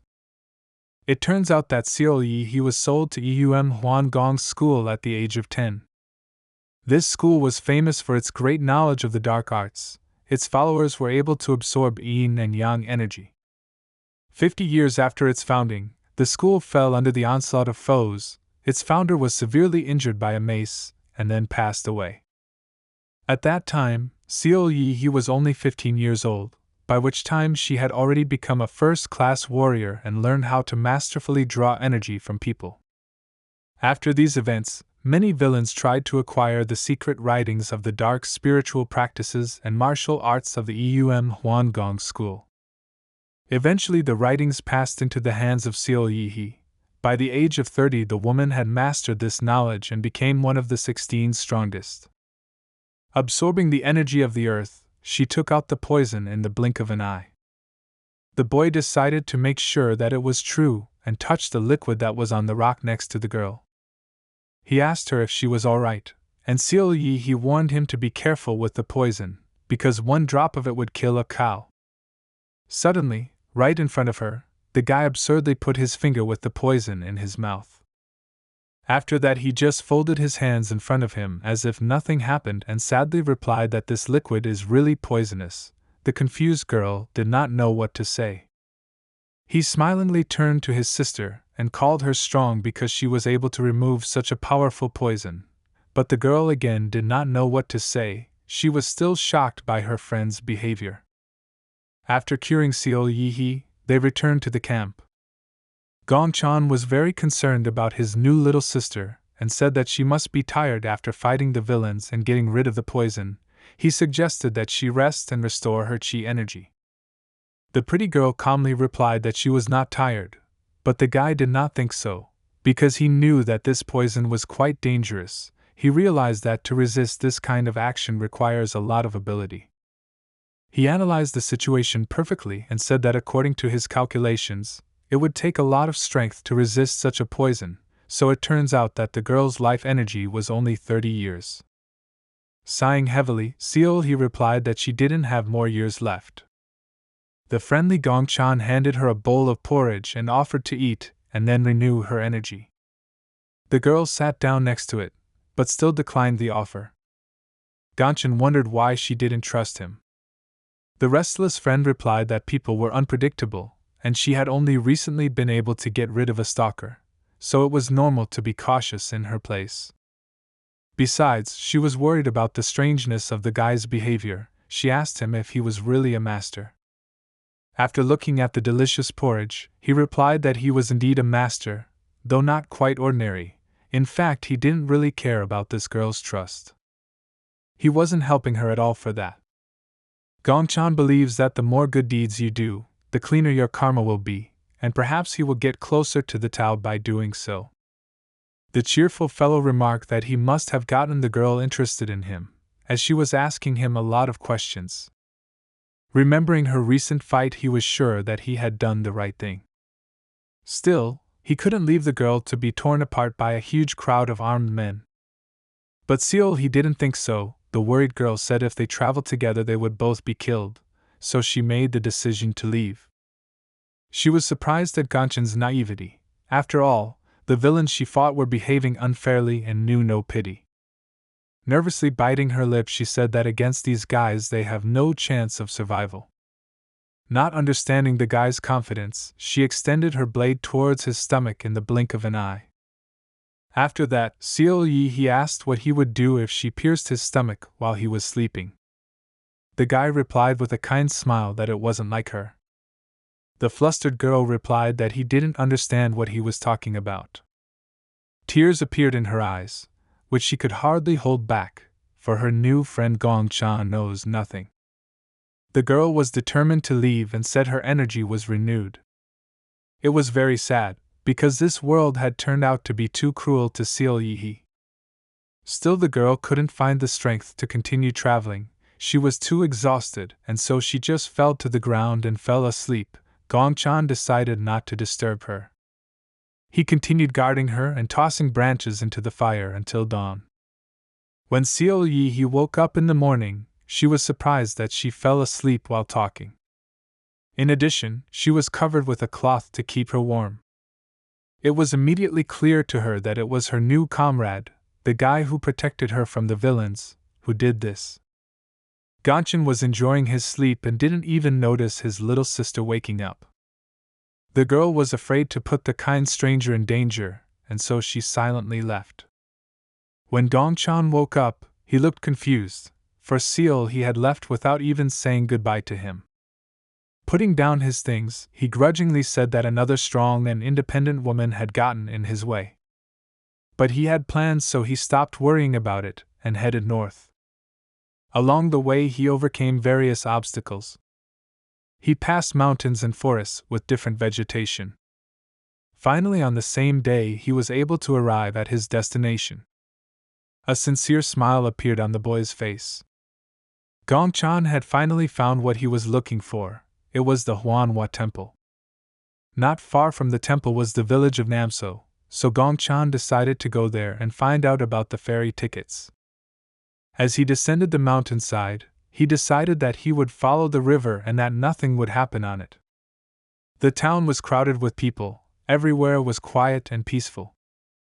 Many merchants were located here since this village has a port. Gongchan went to the nearest shop and asked where he could buy tickets, but it turned out that this place only sold tickets for the ferry to Nagyang. Still, he was looking for this route, and so he gratefully agreed to this trip. The guy asked if there were first-class cabins on the ferry.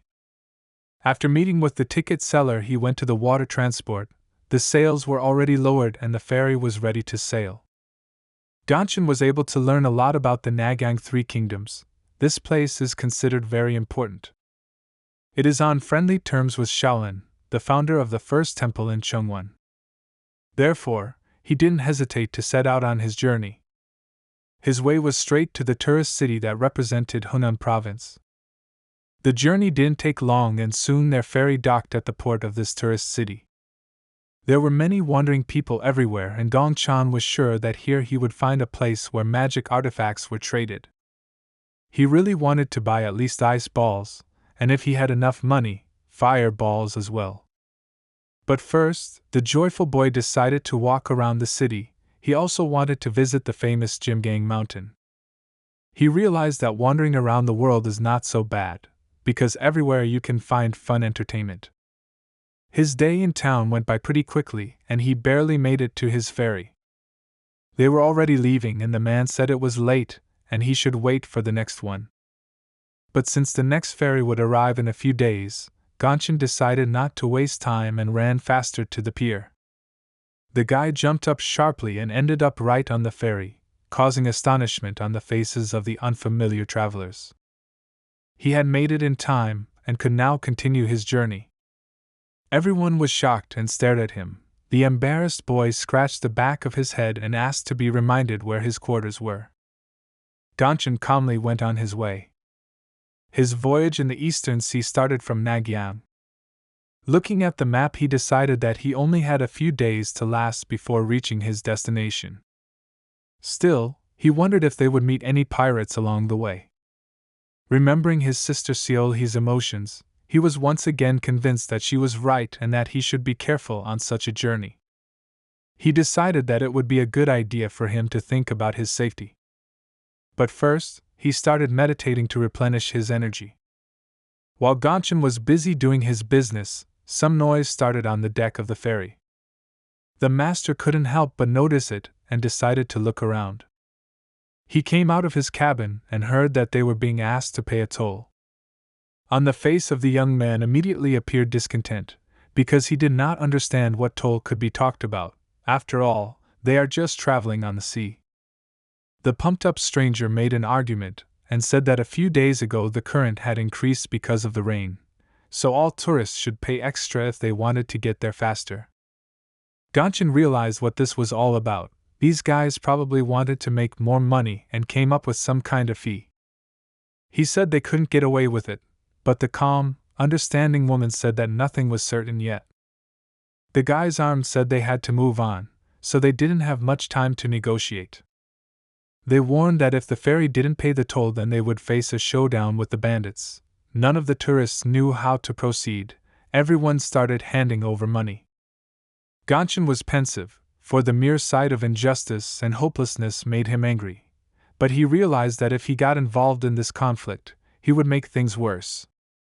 The strangers said goodbye and laughingly wished the travelers a pleasant journey. The bewildered travelers didn't know what to say to them. Excited from such a tense dialogue, the man wiped the sweat from his face and said that it was already getting dark, so they would dock and continue their journey the next day. The anchor was cast to the bottom of the Eastern Sea. Meanwhile, the moon had already appeared. It was bright in the master's cabin. He was thinking about his plans. The guy hoped that at the next stop he would definitely be able to find a dark store and buy an ice, fire, and outer ball. Gonshin already knew for sure that it was a good idea to prepare for such situations in advance. But when he took out his wallet, he realized that he might not have enough money because he had blown through all his money at the previous stop. The guy started to carefully count his savings. Suddenly he was distracted from his work, because he felt something strange. He immediately realized that it was chi energy. Its pressure was very well felt, and the master looked out the window. Surprisingly, he could not see anything, but he felt it very well. He was convinced that there was a lot of it somewhere. As it turned out, those armed guys had tricked them. Many boats with bandits prepared for battle appeared on their way. Anger appeared on the master's face as he felt that the chi energy coming from the boats was not like the chi energy of those who visited them during the day. Without wasting time, the boy went straight to the captain's cabin. The confused man didn't understand what was wrong. The young guy told him that they should sail as soon as possible, because bandits were approaching them. The man was surprised and looked into the distance. He didn't understand what he was talking about as he didn't see anyone around. The boy continued to insist and replied that it was only temporary. But they were on their way. The captain asked the young man to keep quiet and said that if the bandits attacked them, they could pay them off. He respectfully asked the restless master not to panic and to go to sleep. The rest of the boys were in agreement with him and had no idea what danger was approaching them. Gonshin realized that he would not be able to reach the ferry crew with words, so he decided to do something strange. In front of the tourists and the ferry crew, he threw several boxes into the air. After that, he skillfully cut them with his sword. In this way he managed to arouse the delight and amazement of those who saw his strength. Gonshin showed his seriousness and introduced himself, then he asked to go on his way or to prepare to fight the bandits. The bewildered captain replied that they had not fought in over 10 years, and so he asked the master if he could trust him. As suddenly all his doubts were dispelled, an enemy arrow flew near his head. More enemy arrows flew in their direction. This situation made it clear that they could not avoid the battle, and so the captain ordered his crew to get weapons from the hold. Suddenly, for all the guys, the arrows aimed in their direction stopped. It was the work of the master. He used one of his sword techniques. He then looked at the confused crew and asked if everything was all right. Now their confidence had grown and they were convinced that the master was not lying to them. The captain continued to give out orders and asked them to raise the sails. The ferry was on full alert. Looking overboard, Gonshin was convinced that the number of bandits was incredible. The villains had already started to make their way to their ship. They went on the attack with a shout, not even knowing that their opponent was a sword master. 3 enemy boats had already dropped anchor on the tourist ferry. The fight between the sword master and the bandits continued under the light of the young moon. Not far from the ferry was an enemy ship with the head of the bandits. The girl standing next to it was surprised by the shouts from their target. They had sent 20 of their best fighters on this mission. There was a smile on her face and she didn't understand the behavior of the gang leader. It seemed to her that the outcome of the battle was obvious. She thought that their guys would have no problem getting rid of the enemies and sinking the ship. But in a moment the bodies of their fighters floated up next to them. It appeared that something had not gone according to plan. The man decided to check the situation and asked his companion to stay on the ship. He was not afraid of being wounded in battle, as he felt that he should not keep his body as a relic, because in such a case it would not be worth a penny. The angry stranger felt the bloodlust of his blade. In just a moment, he was already heading towards the ferry. Meanwhile, the sword master's fight continued. His enemies had a numerical advantage, but even so they failed to wound the young fighter. Most of the bandits were already unconscious. Gonshin was getting tired of fighting alone. But fatigue did not affect his desire to protect ordinary people. Despite the fact that there were a dozen villains fighting against him, he did not give up. Another motivation was that if he didn't deal with these bandits, he wouldn't be able to get into the dark shop. After that, he decided to take an unexpected action and destroyed one of the crates that was next to him. Using his sword technique, the master easily attacked the enemies with parts of the destroyed crate. No one could resist such a dangerous application of energy. Some of the best fighters of the pirate crew were defeated. Gongchen had barely had time to accumulate enough energy for such an attack. He thought the fight was over when he suddenly heard a stranger's voice. An unknown swordsman appeared on the ferry sail. He noted the young master's excellent technique and also recognized the clothes of the Chongnam clan. Gongchen didn't know this person, but even just by looking at the stranger he could feel his energy. This stranger with a scar on his face looked like an experienced fighter. Before, Gongchen had only felt pressure when he looked at the strong masters he knew. Previously, he had noticed similar strength in their clan elder, Master Sabak and teacher Zhongjin. A look of confusion appeared on the young man's face. He didn't think he would encounter an opponent with such an incredible energy pressure in the Eastern Sea. The fighter with a scar on his face asked the master if he wanted to know his name. A moment after this question, he went on the attack. He was incredibly angry for his team's failure and wanted revenge. He introduced himself as the one who would kill the young sword master. Despite the fury and incredible agility of his opponent, Gongchen still managed to deflect the unexpected attack. After that, the pirate leader began to deliver a series of blows. The sword master barely had time to dodge. Because of such a start, the young master had no other choice, and so he decided to use techniques. He released his chi energy and gained the strength he needed. This surprised the opponent quite a bit. The determined Gongchen took the matter seriously. Now this fight became much more serious for the pirate leader as well. The villain realized that the enemy should not be underestimated, as he easily uses techniques that require a lot of experience and energy. Still, the experienced fighter decided not to take any risks, and so began to use his energy. After just a moment, he rushed back into the attack.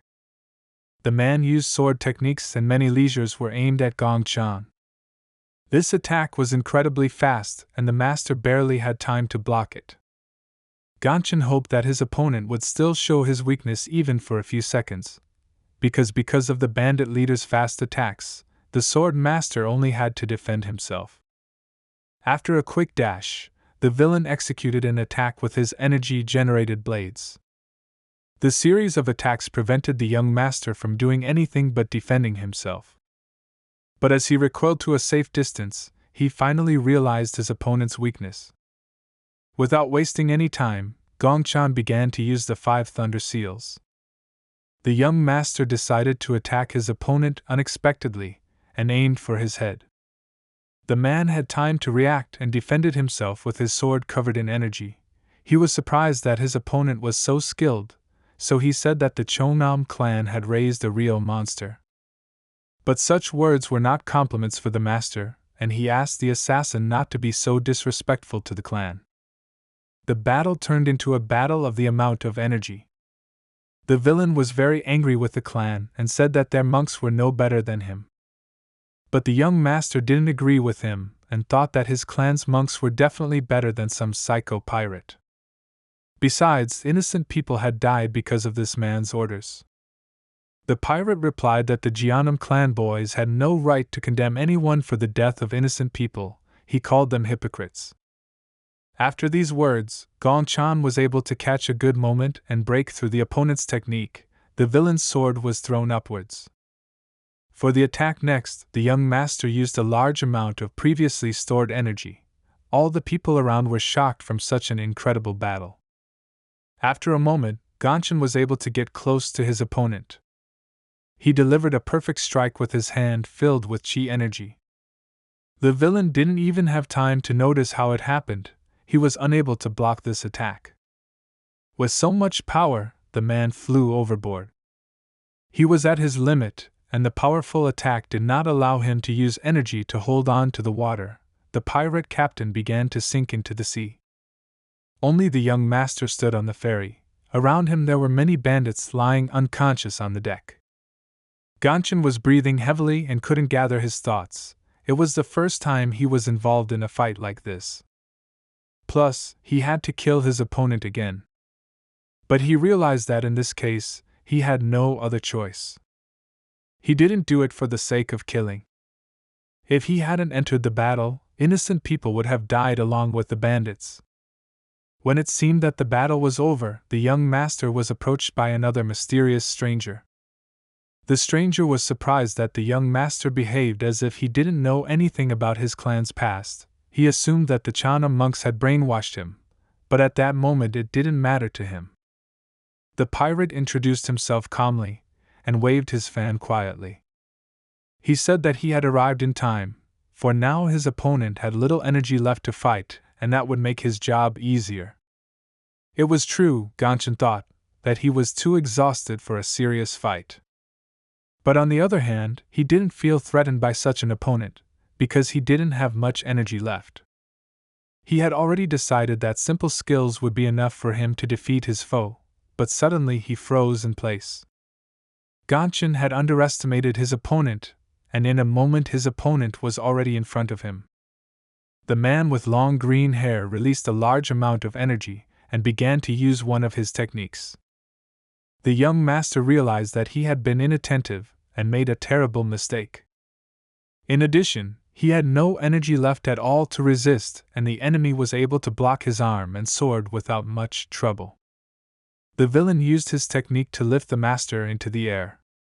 His powerful technique kept the exhausted guy tied up in the air.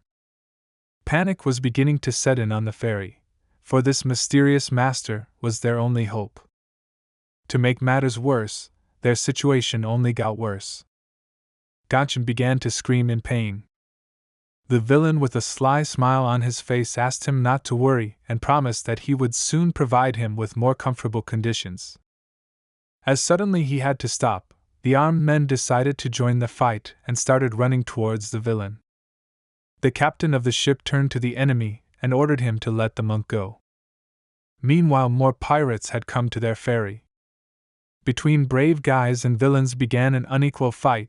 The monk was confused, because he thought that this fight is useless and ordinary sailors will not be able to cope with such dangerous and strong enemies. Genshin's body was being pierced by the blades of enemy equipment. He tried to endure it, because if this unequal battle continues, all the peaceful people will die. He began to analyze the situation in order to find some option to win. Genshin was not going to give up as long as his sword was with him, and as long as he could still move his body. But the enemy master noticed that his hand was pointing towards his sword. He interrupted him and told him that he really respected his willpower. It was because of respect that he decided he would send his enemy to the other world in comfort. After saying that, the man released even more energy and aimed his sword at the young monk. Genshin managed to grab his enemy's blade, but this technique was so powerful that the master's body was able to pierce through the deck of the ferry. The fight seemed to be over. The guy with long green hair turned away from his opponent. He was surprised that the monk from the Chongnam clan was able to master the lightning energy. He recognized his opponent's incredible abilities and regretted that he didn't even recognize his name. The villain approached the hole in the floor to look at his opponent. He doubted he would get a response from the dead man. But suddenly for him, Genshin was still holding on to the enemy's small blade and didn't give up. He was able to release an amount of energy to resist the enemy attack. The guy was on the verge of death and dared to use the incredibly powerful Sonkanjiki technique. The pirate couldn't believe his eyes that the enemy he thought was dead was actually able to use such incredible power. The lightning energy burst out in the form of a huge pillar into the air due to the use of the forbidden technique of the Chongnam clan school. It is believed that its use takes away all of the user's life force. From such a powerful flow of energy, all the pirates could not stay on their feet and fell to the deck. The sword from the leader was destroyed into small pieces. He also could not resist. From the hole in the deck, chi energy in the form of lightning was rising. The fighters gathered their thoughts and approached their captain. They asked if he was all right. After all, their enemy's attack was too unexpected. They already thought that they had won this battle. The wounded man couldn't move his left arm. It looked as if the young master's technique had drained all of his life energy. Looking at the hole in the deck, the pirate captain ordered his guys to get rid of the enemy. He realized that Gongchen had used up too much energy, and most likely he didn't have long to live. The guy really couldn't even move his arms. He didn't even understand how he managed to use his clan's secret technique. His mouth was already bleeding, the master was wounded and felt that it was the end. Gongchen felt that death was already approaching. Along with the feeling of death, he also began to feel strange things that he perceived as auditory hallucinations. He could hardly see anything. His eyes were closing, and the last thing he saw were the distraught enemies. The guy's eyes finally closed completely. He was unable to watch what was happening and continue the battle. The enemies looked at him through the hole in the deck. Judging by the state of the enemy, they thought that the young master had already died. But after a moment, Gongchen began to overflow with an incredibly powerful yellow-colored energy. It turned out to be the last instructions of one of the oldest masters of his clan. The man had asked his brother to take care of the young master's future. He was unable to handle the incredible reserves of his personal energy, so one day he had to seal such a huge power. All this energy was sealed in the young master's body. The old man said that when the time came, this seal would be broken. He believed that Gongchen was the one who would tell the world about their Chongnam clan. After these memories, the young master regained consciousness. From his grandfather's energy reserves, his body had fully recovered and he was able to jump out of the ship. Looking at the surprised enemies, he motioned for them to continue this battle. The outcome of this battle was a foregone conclusion, and Gongchen had managed to protect the crew of the ferry. This news quickly reached Taishan Mountain, where they had already started discussing the whole situation of their team's failure. In this clan's school, only 36 people were able to pass the master's threshold, and it was surprising to a man we didn't know that he had sent 2 of the masters, but they both failed to accomplish the task set before them. To one of the clan elders, this task seemed simple and he couldn't understand how this happened. He couldn't get enough information as the information was still in the process of being gathered. However, he wished to familiarize himself with the situation better, so he asked his servant to find out what their masters were facing. A satisfied and sly smile appeared on the mysterious man's face as he realized that things were much more interesting for him than he had originally expected.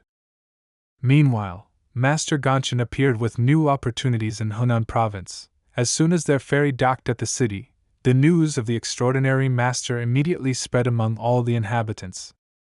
With incredible admiration, those who saw the battle on the ferry told how the young master single-handedly scattered hundreds of enemies. Surprised listeners wanted to at least once see this legendary fighter from the Chongnam clan. While the discussions of the city's news star were spreading at an incredible rate, Gongchen himself was quietly passing by in search of what he was interested in. It seemed strange for him to be discussing strangers, as everyone was just talking about how the young master was on the verge of life and death. Still, he did almost die, though he thought it was just luck. He was very lucky that his grandfather had left him his energy before he passed away. When the last of his life force left his body, his grandfather's seal was broken and he was reborn with new strength and even more chi energy. At that moment, the guy wasted no time and raised his sword to continue this fight. The most important stage of energy contemplation had been completed, and at that moment, Gongchen had known all 12 energies of this world. He was very grateful to his clan grandfather, for with his help, he was able to become much better. Still, he still had a lot of things to do in this city. The guy was trying to find a dark shop to buy important things for his adventures. He was looking for magic balls with different elements. He was afraid that the attacks on the ship may be repeated, so he did not want to waste time on entertainment, and began to look for ways to improve himself. The determined master wanted to become better so that innocent people no longer died in such battles. As he was suddenly distracted from his thoughts, the guy caught his shoulder with a stranger in torn clothes. But what surprised him the most was a strange feeling. It was the first time in his life that he was able to feel this unfamiliar energy of a beggar man. He saw in this stranger a movement for freedom, and decided he couldn't let him out of his sight. Being in a big city, he was sure he would find a dark shop here.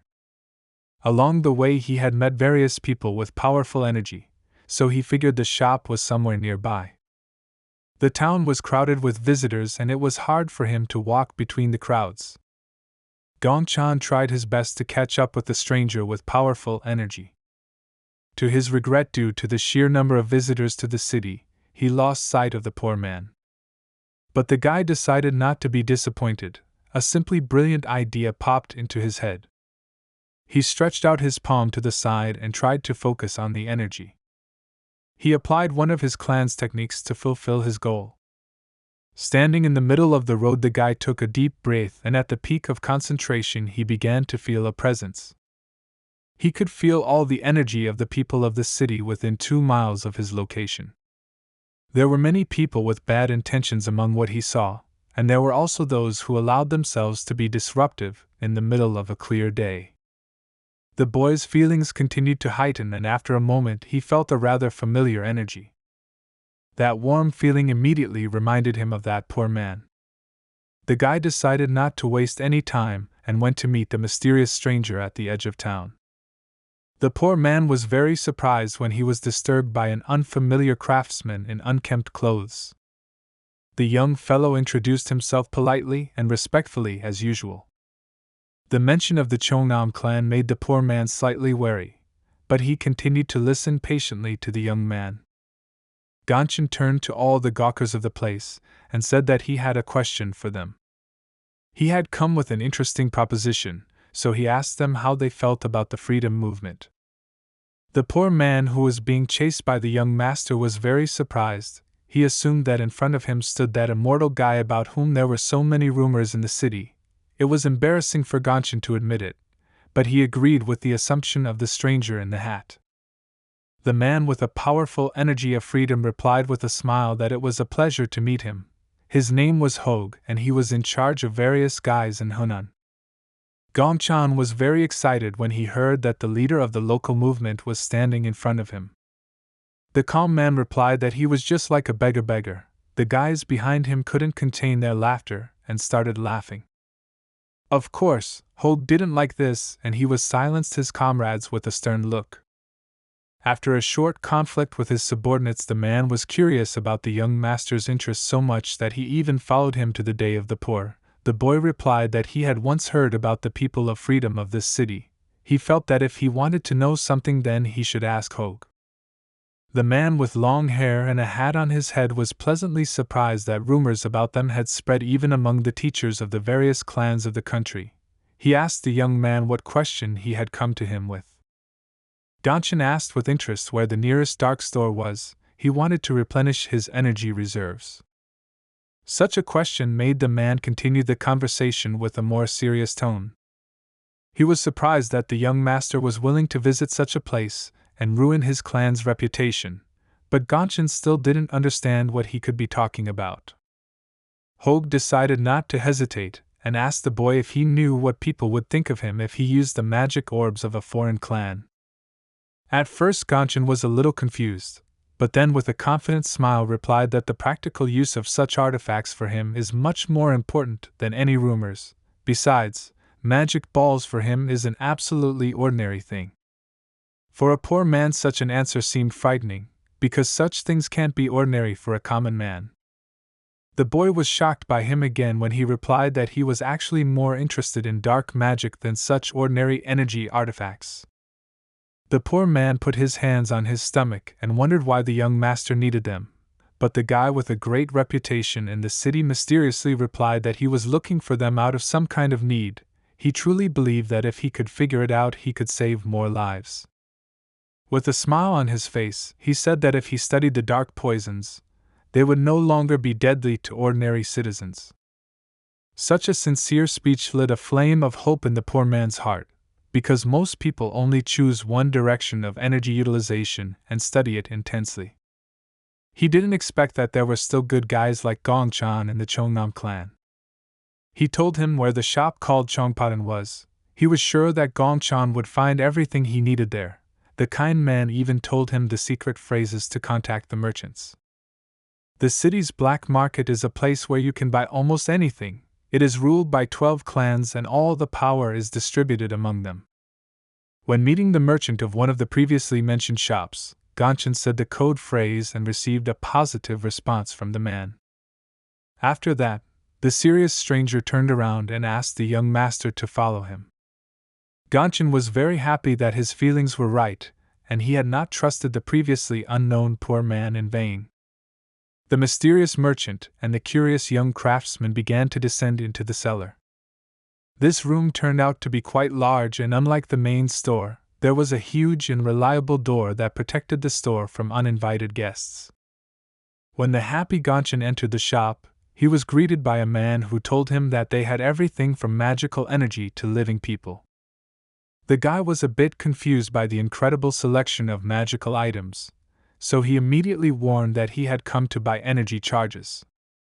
The shopkeeper wasn't sure if the boy could pay for such a thing, but to warm up the buyer he demonstrated the power of one of the weapons, the blade of which could easily cut a small fly in half. Gonshin was delighted. It turned out that their energy charges were divided into 6 levels. The young master was disappointed because their price was too high, and he could not afford such a pleasure. He felt sad that the items he was interested in were so expensive. The man with a smile on his face expected that he would be able to profit from this young man, and therefore clarified that they also buy charges, and if the young master had something to sell, the shop would be happy to buy it. He sighed heavily as he had been searching for this place for too long to leave empty-handed. But the next offer of the seller interested the guy very much. It turns out that they also willingly buy valuable information, and they have more than 1,000 options of prices for different information. To illustrate, he said that some information could cost just a plate of dumplings, while more important rumors could even be paid in gold. In just a moment a knife was at Gonshin's neck. The situation became a bit more tense, and the guy agreed with the stranger that he should step up his game and remember something interesting. The dark shop merchant had warned him that if he lied, their friendly conversation could end badly. There was a reason why he was interested in such artifacts of the dark shop. For example, with the help of a fireball he could learn to use the element of fire for his own purposes. There are also ice balls, and they are mostly used by the northern schools. For them it is important to understand how to control ice. But the external balls were first used in Shaolin, and why they became widespread among the strongest people of the Wei Dao, with it monks embracing the art of living armor. Incredibly, in the city of Haomen were created combat energy balls that can take the form of any weapon. The poison balls were invented by the palace healers to easily kill enemies of the empire, but they quickly found their way onto the city's black market. Still, Gonshin was able to interest the dark shop vendor. With the money he earned from selling information, he was able to obtain the 5 strong energy balls that had just been discussed while he was on the ferry. It was interesting for him to study these abilities. He couldn't even think that the information could be as expensive as such artifacts. It seemed to him that the story about the fight with the bandits was actually already quite famous among the people of the underworld. Despite such strangeness, he decided not to think about the past and happily set about learning the abilities of the fireballs. Studying a lot of information, Gonshin slowly began to understand the principle of this power. The talented young monk was able to master this ability without much trouble and began studying the rest of the techniques. Meanwhile, while Gongchan was studying the records of the 5 artifacts, the ship passed the Huanghe River and entered the Yellow Sea. After a while, they docked at a small trading town for food resupply and tourism. This voyage was not so easy, and Gongchan was even glad of such a stop, for they had been sailing for a very long time, and he was sickened by the constant noise of the waves of the sea. He decided that he would continue walking. He was going to get to one of the provinces of the country called Liaoning. Orientation in space was not his strong suit, and so he remembered his recent conversation. A few days ago, a kindly poor man had advised him to follow the signs, and he had also asked the young monk to be careful and try to choose crowded streets, as there were Jigo family's retail chain units in all areas of the province. The man excitedly suggested the young monk to go to that place, saying that he was a student of Chongnam School and that the Jigo family would help him get to Liaoning. With joy on his face, Gongchan set off, satisfied that he already knew how to find his way. He had no desire to find out information from strangers he didn't trust. It turned out that the Huang, Jiggle, and Sandong families were the largest families in this place. They were all inseparable from the crown. It's because of these connections that these families always have had wealth and influence. Probably not worth explaining why their trading ventures are considered the most prestigious in the entire country. The huge building of one of the units caused Gongchan to truly and sincerely admire them. The guy decided not to hesitate and walked closer to the building. A calm, sleepy-eyed man politely greeted the young master and inquired what question he had come to them with. Gongchan, with a smile on his face, calmly introduced himself as a disciple of the Chongnam clan. The young monk asked if they could find a wagon that would go to Liaoning, or if they could simply point him in the direction of the province he was interested in. The man replied that he didn't know about a carriage to that province, so he would have to find out more. He invited the monk to come with him to the visitor's room, and the young man gladly accepted. The friendly stranger led the monk behind him and told him that they had a very cozy place and that they had just finished cleaning it. He wasn't lying, and the place really did look wonderful. The conditions were also top-notch, and tea was immediately brought for the young monk to wait for a quicker response. After this treat, the stranger asked the monk to wait for a while and left the room.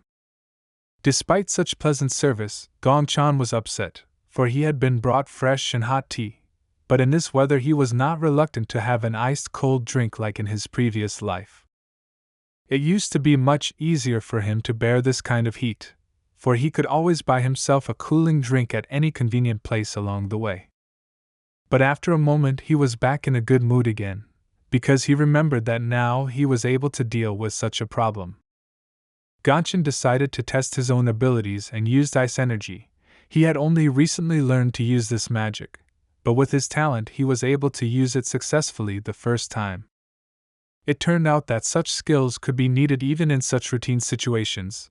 The boy enjoyed the cool tea with a smile on his face, finding it more suitable for the weather outside. He realized that this was yet another reason to develop his own skill in using energy. After the refreshing tea, he turned his attention to the sweets on the table. The company's hospitality was at a high level, as expected from such a wealthy family. The boy enjoyed the pastries happily, realizing that at this time people had not yet invented a cookie factory. He didn't manage to eat the whole thing as he was approached by a man in expensive clothes. The stranger respectfully apologized for disturbing the young monk. He introduced himself as the manager of the Eastern Division of the Jigo family's trading network. His name was Donan, and he was very happy to meet a guest like Gongchan.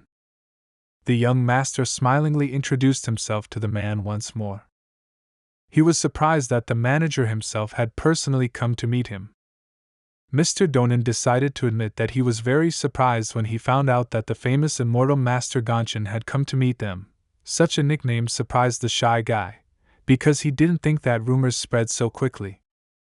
It turned out that this company had learned about it from their sources in Haomen City. Everyone already knew that in their country there was an incredibly strong master named Gongchan and that he was a third-generation student of the Chongnam school. The guy surprised everyone by the fact that in his 20s he had already received such a title among other warriors. All the information that Gongchan had sold on the black market immediately spread among the masters of different levels. For the story of the attack on the ship and a few personal details, the owner of the dark shop did not just pay the young man a large sum of money. But despite such fame, Gongchan was not proud and friendly, asked the manager to speak less formally, a little embarrassed by the fact that, knowing his age, a respected man would treat him so respectfully. The calm man agreed to the proposal. Then he asked the cheerful fellow why he wanted to go to Liaoning province. The fellow replied that he wanted to meet someone important to him. He also mentioned that for some personal reasons, he was now practicing religious poverty, so he had time for such a meeting. The manager recognized that in such a case the young monk was very friendly with the mysterious man. The boy agreed and said that he would like to train with him. The respectful man replied that on this day luck was on the young monk's side, as there was a wagon passing nearby that was going to Liaoning province, and in 10 days the boy would be there. The enterprise would be happy to help him reach his goal. This was great news, but Gongchan was still worried about paying for such a service. Still, it wasn't about money. The manager just left and the young master was left alone in the visitor's room again. The man asked him not to worry about the money, and he said that there would be no other passengers on the way to the province he was interested in, so he would be able to have a good rest on the road.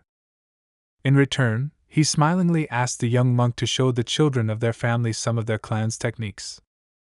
Gongchan gladly agreed to such a condition, still he was expecting something more complicated. After such a pleasant conversation, he was relieved to return to his meal and continued to enjoy his good fortune. Meanwhile, the business manager was analyzing the information he got from the conversation with the young monk. He understood that if Master Gongchan could go to Mon's family at will, then they were on very close terms.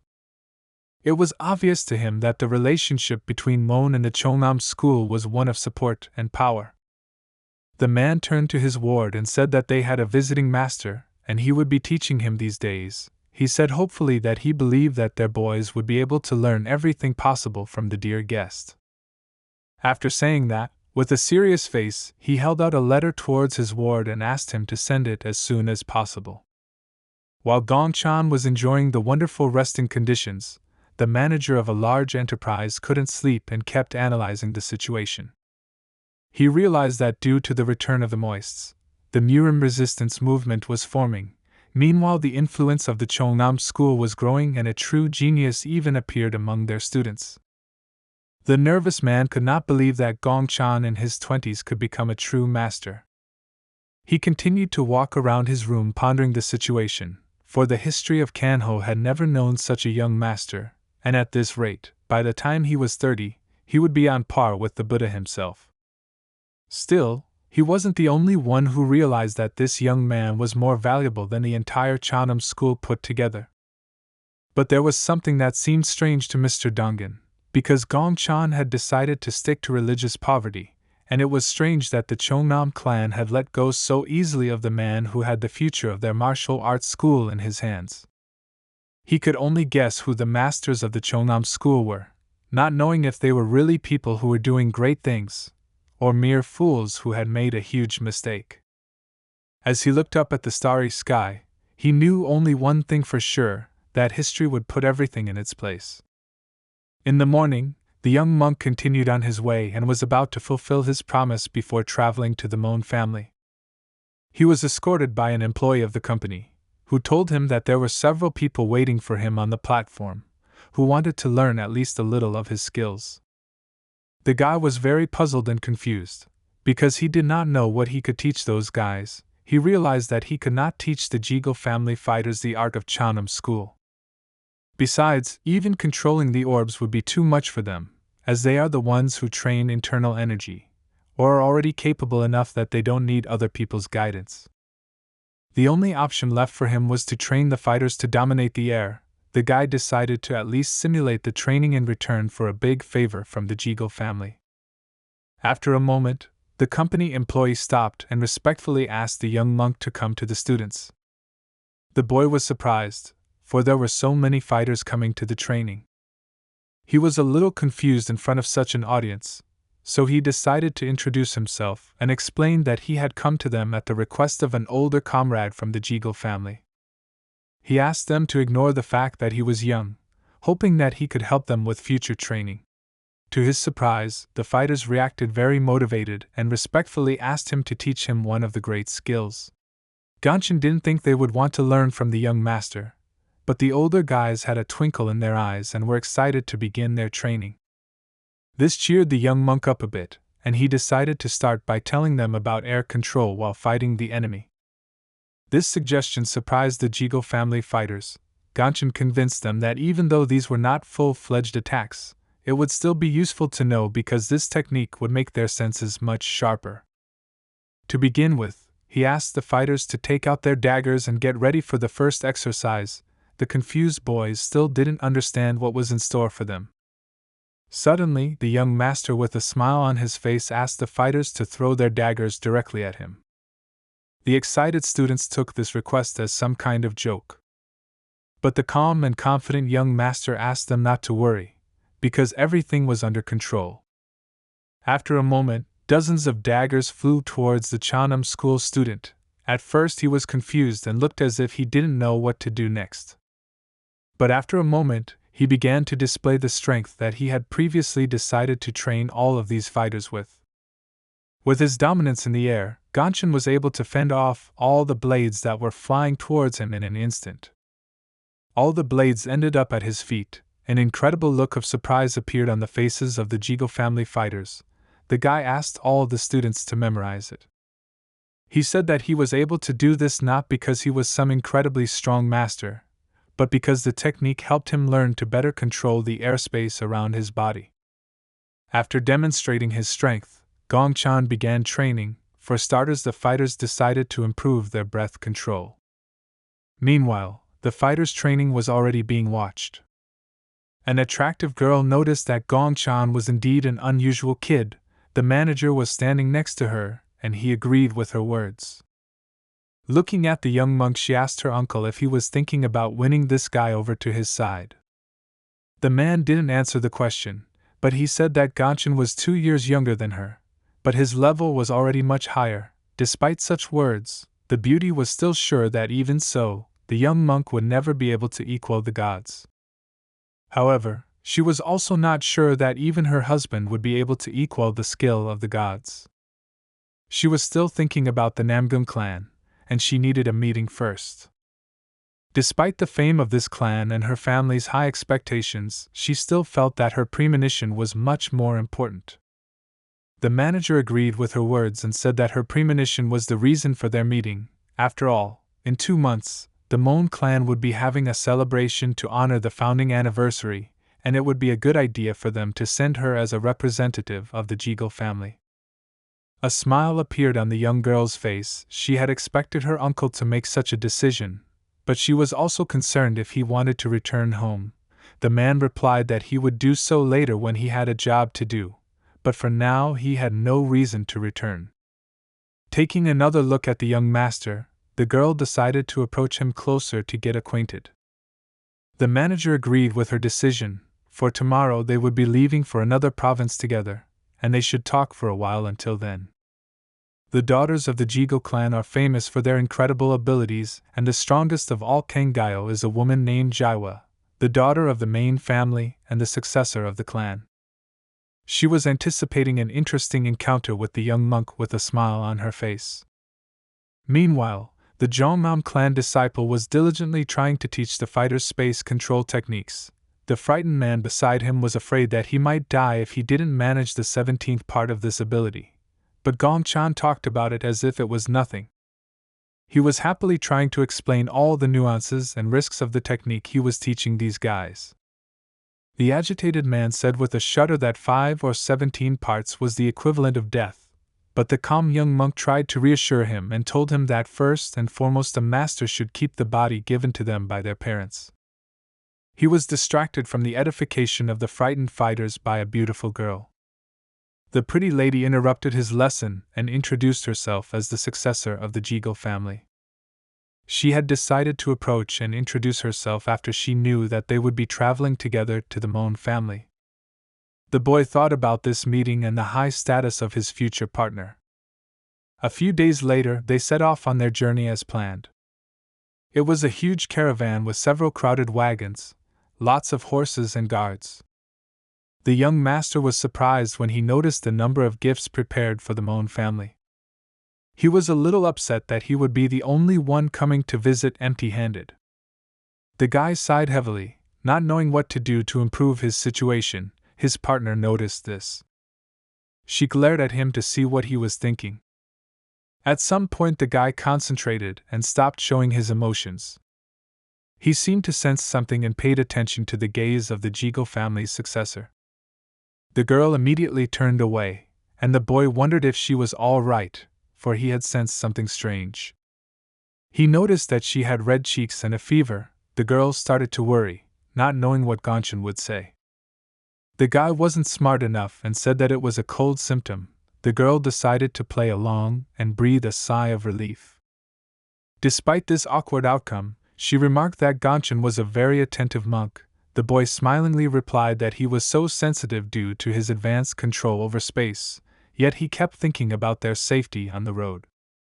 The successor of the Jigo family was surprised that he was thinking so deeply. She dared to ask if he was really going to check on the nieces of the Mon family. Gong Chan immediately started their first meeting. They called him uncle and he liked it a lot. He thought they were cute. The young monk decided to tell him that the Mon family nieces were sickly girls when they were children, so they were sent to school and he still didn't know if they were in good health, because the last time he had heard from them was a year ago. Jaiwa asked him what the names of those two lovely girls were. The master was touched by the pleasant memories, and he replied that they were twins named Monin and Monrin. It was about the two flowers of the Monin family that share the same place in the Kanho list. Monrin's fire magic is particularly powerful. Even though she is still quite young, her skill is undeniable. The successor of the Jigo family knew much more than Gongchen, so she told him that there were rumors that their family would be getting married soon. From hearing this information, the guy was simply shocked. It seemed strange to his partner. She thought he knew about it. The guy started to act strangely. His brooding caused the successor of the Jigo family to be alarmed. Gong Chan was still in shock. He was surprised that those charming girls were already thinking of getting married and had found the love of their lives. This kind of reaction made the girl feel awkward. She looked at his heavy sigh and thought that maybe he was already in love with one of them. It was hard for her to continue this journey with such a thought. After an awkward pause, she turned to the master. Jaiwa apologized and said that she should get some rest, so she would head to her carriage. Without waiting for a reply, she abruptly turned her horse around and headed to the other end of the caravan. The young and pretty girl excitedly continued her journey alone, sitting in the carriage. Her body trembled. She tried to collect her thoughts, realizing that she was the daughter of the Jigo family, and her main weapon was a cold and hard mind. But despite realizing these things, she still continued to sit nervously biting her lip, for during their conversation with the master she felt jealous for a moment. She decided to stay alone for a while, to take a break from being with a young guy who was attractive to her. After a while, they decided to make a short stop so that after resting, it would be easy for everyone to continue on their way. All the wagons and fighters stopped. Gongchen also got off his horse. He had been on it for a long time and was already tired. He once again felt embarrassed at how many expensive gifts were being brought for the Mon family. All of them uncovered and unhidden. He realized that they were easy targets for bandits, but they were saved by the fact that the noble Jigo family could afford to put several horses on the wagon. Still, if it was an ordinary caravan, the conditions for an attack would seem ideal. In that case, he decided to reinsure himself and go into the forest to look around. The forest was peaceful and he could not feel the presence of negative energy. Beautiful birds sat in the trees and sang pleasantly. This peaceful environment was to the young monk's liking and he enjoyed the quiet. Suddenly he heard the crunch of a broken branch. He noticed the girl behind him and asked who else was near him. The boy immediately drew his sword and began to look around carefully. As it turned out, it was Jaiwa. They were very surprised to see each other in such a place. She asked the master to look closely at how faithfully she was following his instructions. The confused guy didn't know what she was talking about. In just a moment, they had already started a friendly fight. The successor of the Jigo family decided not to waste any time and started using one of her techniques called the Chankyo-heng sword. The Chankyan sword is used with over 36 different defense and attack techniques, which is why it is known among masters as a rather dangerous and effective technique. The way it is used has many subtleties, which is why it is considered difficult to learn and control. Still, such weaknesses of the technique were impossible to hide from an experienced master like Gong Chan. He noticed the girl's excellent speed and skill, but suggested that she start her training with defense techniques. The girl sighed heavily and suggested that she couldn't defeat the enemy with defense alone. The boy agreed with her opinion, but said that this is true only if the fight is one-on-one, but in the case of a battle against enemies with a numerical advantage should not neglect the defense, because with only one attack techniques can instantly lose. He called such a decision tactically weak with a smile on his face, for this was the way to meet the spiritual judge of the other world of Buddhism. The bewildered successor of the Jigo family didn't know what to do in such a case. The guy suggested that she could use a flawless defense technique. He also mentioned that one should be mindful of all the directions that determine the movement of the body in space. That's why when using the whole body should create a space of absolute protection, which will serve as a kind of invisible shield. The young master explained that control over space allows him to freely navigate his surroundings, and that theoretically anyone can take control of his entire environment. Jaiwa began to realize what he was talking about, for if she captured an area, she would be able to hold it confidently and effectively take control of it. With a little thought, she understood the essence of the defense that the young monk had offered her. For the sake of efficiency, she decided to rationalize letting the enemy get closer to her. The girl closed her eyes and began to concentrate her energy. Such a talent was rare. Gonshin had not often seen people capable of learning new abilities so quickly. In just a moment, she surrounded herself with a powerful flow of energy and began to control the space. Another man appeared next to them. He noticed that Jinhua really understood what the young monk was telling her. He remarked that his niece was lucky and was surprisingly talented. After that, one of the Jigo family's sons took out his blade. He started using one of his family's sword techniques for the sake of testing his niece's new ability. Gongchan didn't even notice the man joining their training.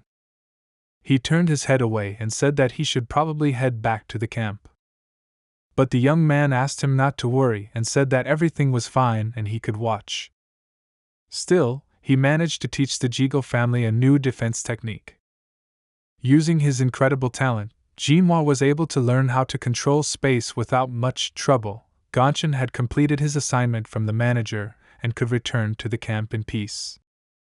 Further along, the road was less interesting and Gonshin decided to pester one of the managers of their caravan with questions. He noted that they had a long way to go, but the man replied that they would arrive earlier than usual anyway, because their horses were strong and well trained. Satisfied with the dialogue, the boy replied that even so, it would be faster to go by ship, but the man refuted this option and said that in such a case there would be a high probability of a shipwreck, in which case they would not be saved by their incredible martial arts skills. After a while, Gonshin froze in surprise, for they were almost there and the province was beginning to come into view. The entire caravan stopped and gawked at the manor. The representatives of the Jigo family and Gongchan had finally arrived at Liaoning province. Guy was surprised from how huge and beautiful the Mon family's estate was. While he stood and silently wondered, Jaiwa approached the gate and introduced herself. The Jigo family caravan arrived at its destination. The huge gates opened before the dear guests of the estate. A young guy came out to the young master and successor of the Jigo family along with his ward, and on behalf of the Mon family he greeted the guests. Jaiwa was also happy to meet, but was surprised what this guy was doing at the gate. He awkwardly replied that he had done bad things and for this he had to be punished. Now he was on probation. His name is Mon's son and at 25 years old he is one of the top 10 on Kanho's list. This guy masterfully uses the weapon of the Mon family, a sword of spiritual and material origins. It would be extremely difficult for an ordinary person to cope with such a thin and bloodthirsty sword, but Mon's son turned out to be one of those few who could do it. After a pleasant conversation with the successor of the Jigo family, he turned to the young monk. Gongchan introduced himself respectfully and said that he was glad to meet you. With a smile on his face, he said that he would like to see the twins, but he was afraid that it might seem rude on his part. Mon's son immediately understood what he was talking about and said that he was also glad to meet him. He had already heard about him from his younger sisters. Within a moment, with a smile on his face, he invited his guests not to stand still, but rather to go to meet his family. The guy announced to the whole courtyard the arrival of guests from the Ziegel family. Of course, he did not forget to mention the arrival of a disciple of the Jeonnam clan. Inside the estate, the young monk was first greeted by a pretty girl. She ran screaming to meet him, friendly calling him uncle. But a moment later there was a sword in her hand, the blade of which she directed towards the guy's head. It was not difficult for an experienced master to react in time to such an unexpected attack, since he has excellent control of the space. Within a moment, he concentrated his energy, and using his dominance in the air, was able to bend and throw away the sword of the daring girl. He then gave her a friendly and instructive elbow to the stomach. She didn't like it and jumped aside. The offended girl began to complain that it was too much. But her offense seemed misplaced, and Gongchan replied that she was the first to attack him with a sword, without even saying hello, which is why he decided to kick her in the ass, as he did before. Despite their strange way of meeting, the guy changed the topic of conversation and noticed that the girl had become much taller. In addition, he noticed that since their last meeting she had turned into a real woman with excellent body shape. Of course, the girl noticed his gaze. She decided to shame him and asked why he started staring at her breasts.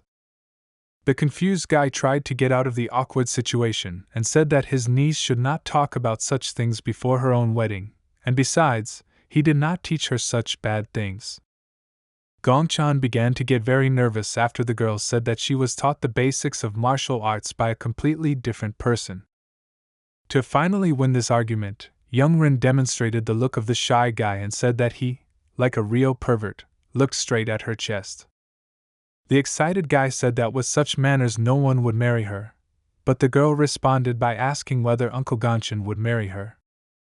This crazy verbal battle was interrupted by the second sister. She asked Rin to behave appropriately and smiled tenderly while looking at her uncle. A beautiful and well-mannered lady asked her uncle if everything was fine with him. The guy noticed with a smile on his face that his nieces had changed a lot and became real beauties.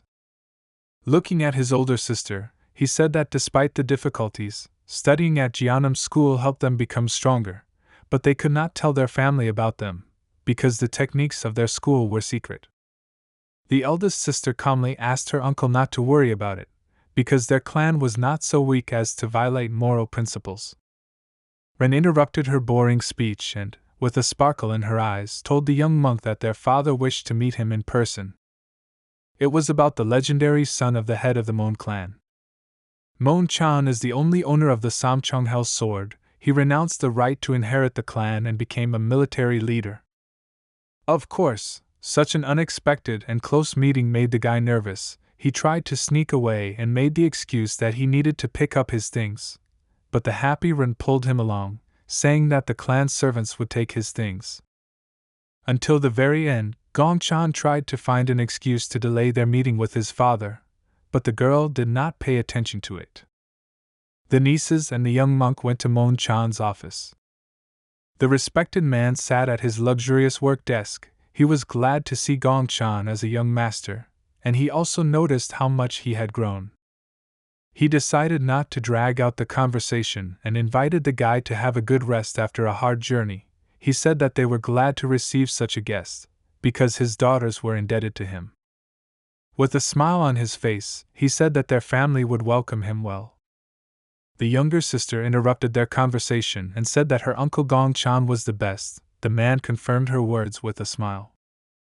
The happy beauty Rin continued to admire her uncle. She said that he was very strong, because he managed to fight off her sword with one hand and then completely disarm her. The twins' father had already heard rumors that Gongchan had broken the seal and gone beyond the level of an ordinary master. He found it hard to believe that this guy managed to achieve this at such a young age. The man continued to watch his guest with a smile. The promising guy was already nicknamed Immortal. This greatly interested the military leader of the Mon clan. After a short silence, Rin again attacked her uncle and began to beg him to tell him how he managed to achieve such success. She was also interested in whether there was a result of his religious begging. The confused guy looked away and answered the obsessive girl that he still does not feel the result of religious begging, but despite this, he does not plan to stop this ritual. Even despite her father, she continued to mock her uncle, whom she had not seen for a very long time. She accused him of not trying to adhere to the ritual at all. The guy awkwardly tried to justify himself. Ren promised that she would try and one day surpass her uncle. Her sister smiled tenderly in response to these words. Suddenly, their friendly conversation was interrupted by a woman. She noticed that she heard Ren's ringing voice from afar. They were joined by the niece's mother named So Manhwa. She had long been looking for an opportunity to meet the young and famous master. Gongchan bowed respectfully and thanked the woman for such a pleasant reception. Seo Manhwa asked him not to be shy and feel at home, while Gongchan tried not to look at a woman's beautiful body in front of her husband. The guy's kind smile simply charmed all the girls in this room. The twins' mother stared at the young master. She looked as stunning as her daughters. But this place was already occupied and the respected man decided to remind about it. He joined the conversation and asked his wife if everything was okay with their work affairs. This question was direct and impossible to avoid, so Manhwa fell silent for a moment. But after a moment, with a joyful face, she announced that she was able to cope with the task. This conversation began too suddenly and Gongchan did not understand at all what was being said. Such news was to the liking of the family. After he found out that his wife was now free, he asked her if she was going to take care of the children, but the woman immediately turned her gaze to their dear guest. The man understood what she was thinking and, looking at the confused guy, said that he didn't even have such a thought about their daughters. The conversation had already directly affected the young monk and he decided to look at the girl's reaction. Suddenly for him, it turned out that they began to be shy and blush. The eldest daughter could not even raise her gaze and look the guy in the eyes. Gongchan could not understand what was going on and began to panic, because it was unlikely that he would be able to refuse to fulfill the mysterious request of a respected family in such a situation. He was distracted from his heavy thoughts by the touch of his niece's father's hand. He unexpectedly asked the young monk if he would refuse to fight him. Gongchan could not even imagine that at such a moment, he would be offered sparring. He did not understand what the Mon family was up to, because he had only recently come to visit them for the first time and saw his niece's parents in person. The look of the girl's father was unwavering and full of interest. Gongchan understood that this situation should be a great honor for him, because one of the best masters in the world invited him to fight in a fair fight. Still, he had no opportunity to refuse and so they took to the battlefield. In a friendly duel, one of the sons of the leader of the Mon family was ready to show his family's sword in action. He was sure that after this battle the young master would rethink everything he knew about blades masters. Gongchan was just as serious. The battle-ready guy replied that he would present his sword and the old style of martial arts of the Jiannim clan. The youngest master of the clan really hoped that his respected opponent would not scold their school just because he did not have enough experience. But the man replied that he would in no way underestimate the immortal master. After these words, they began their battle and released a huge amount of energy using their blades. The power of representatives of different families collided and resistance of powerful energies began. Such a force was enough to create a powerful whirlwind in front of the women of the Mon clan. The twins' father could hardly stand on his feet. From such a sharp start, sweat began to appear on his face, but he knew that he had to do everything possible to defeat this incredible guy. His admiration for his opponent's strength was not in vain, as Gongchan decided to take the battle more seriously and began using one of his famous energy management techniques. Of course, his nieces recognized this technique, and Ren shouted that it was Tailshinkingen. Within a moment, a powerful blow from the young monk threw the experienced warrior a short distance away. The man did not expect that he would miss such a move. His opponent began to gain an advantage. He was very surprised at how freely Gongchan controlled his incredible reserves of energy. The representative of the Mon clan suggested that his opponent was able to overcome the line of human capabilities, But the calm and focused guy replied that this was just a secret skill of their school.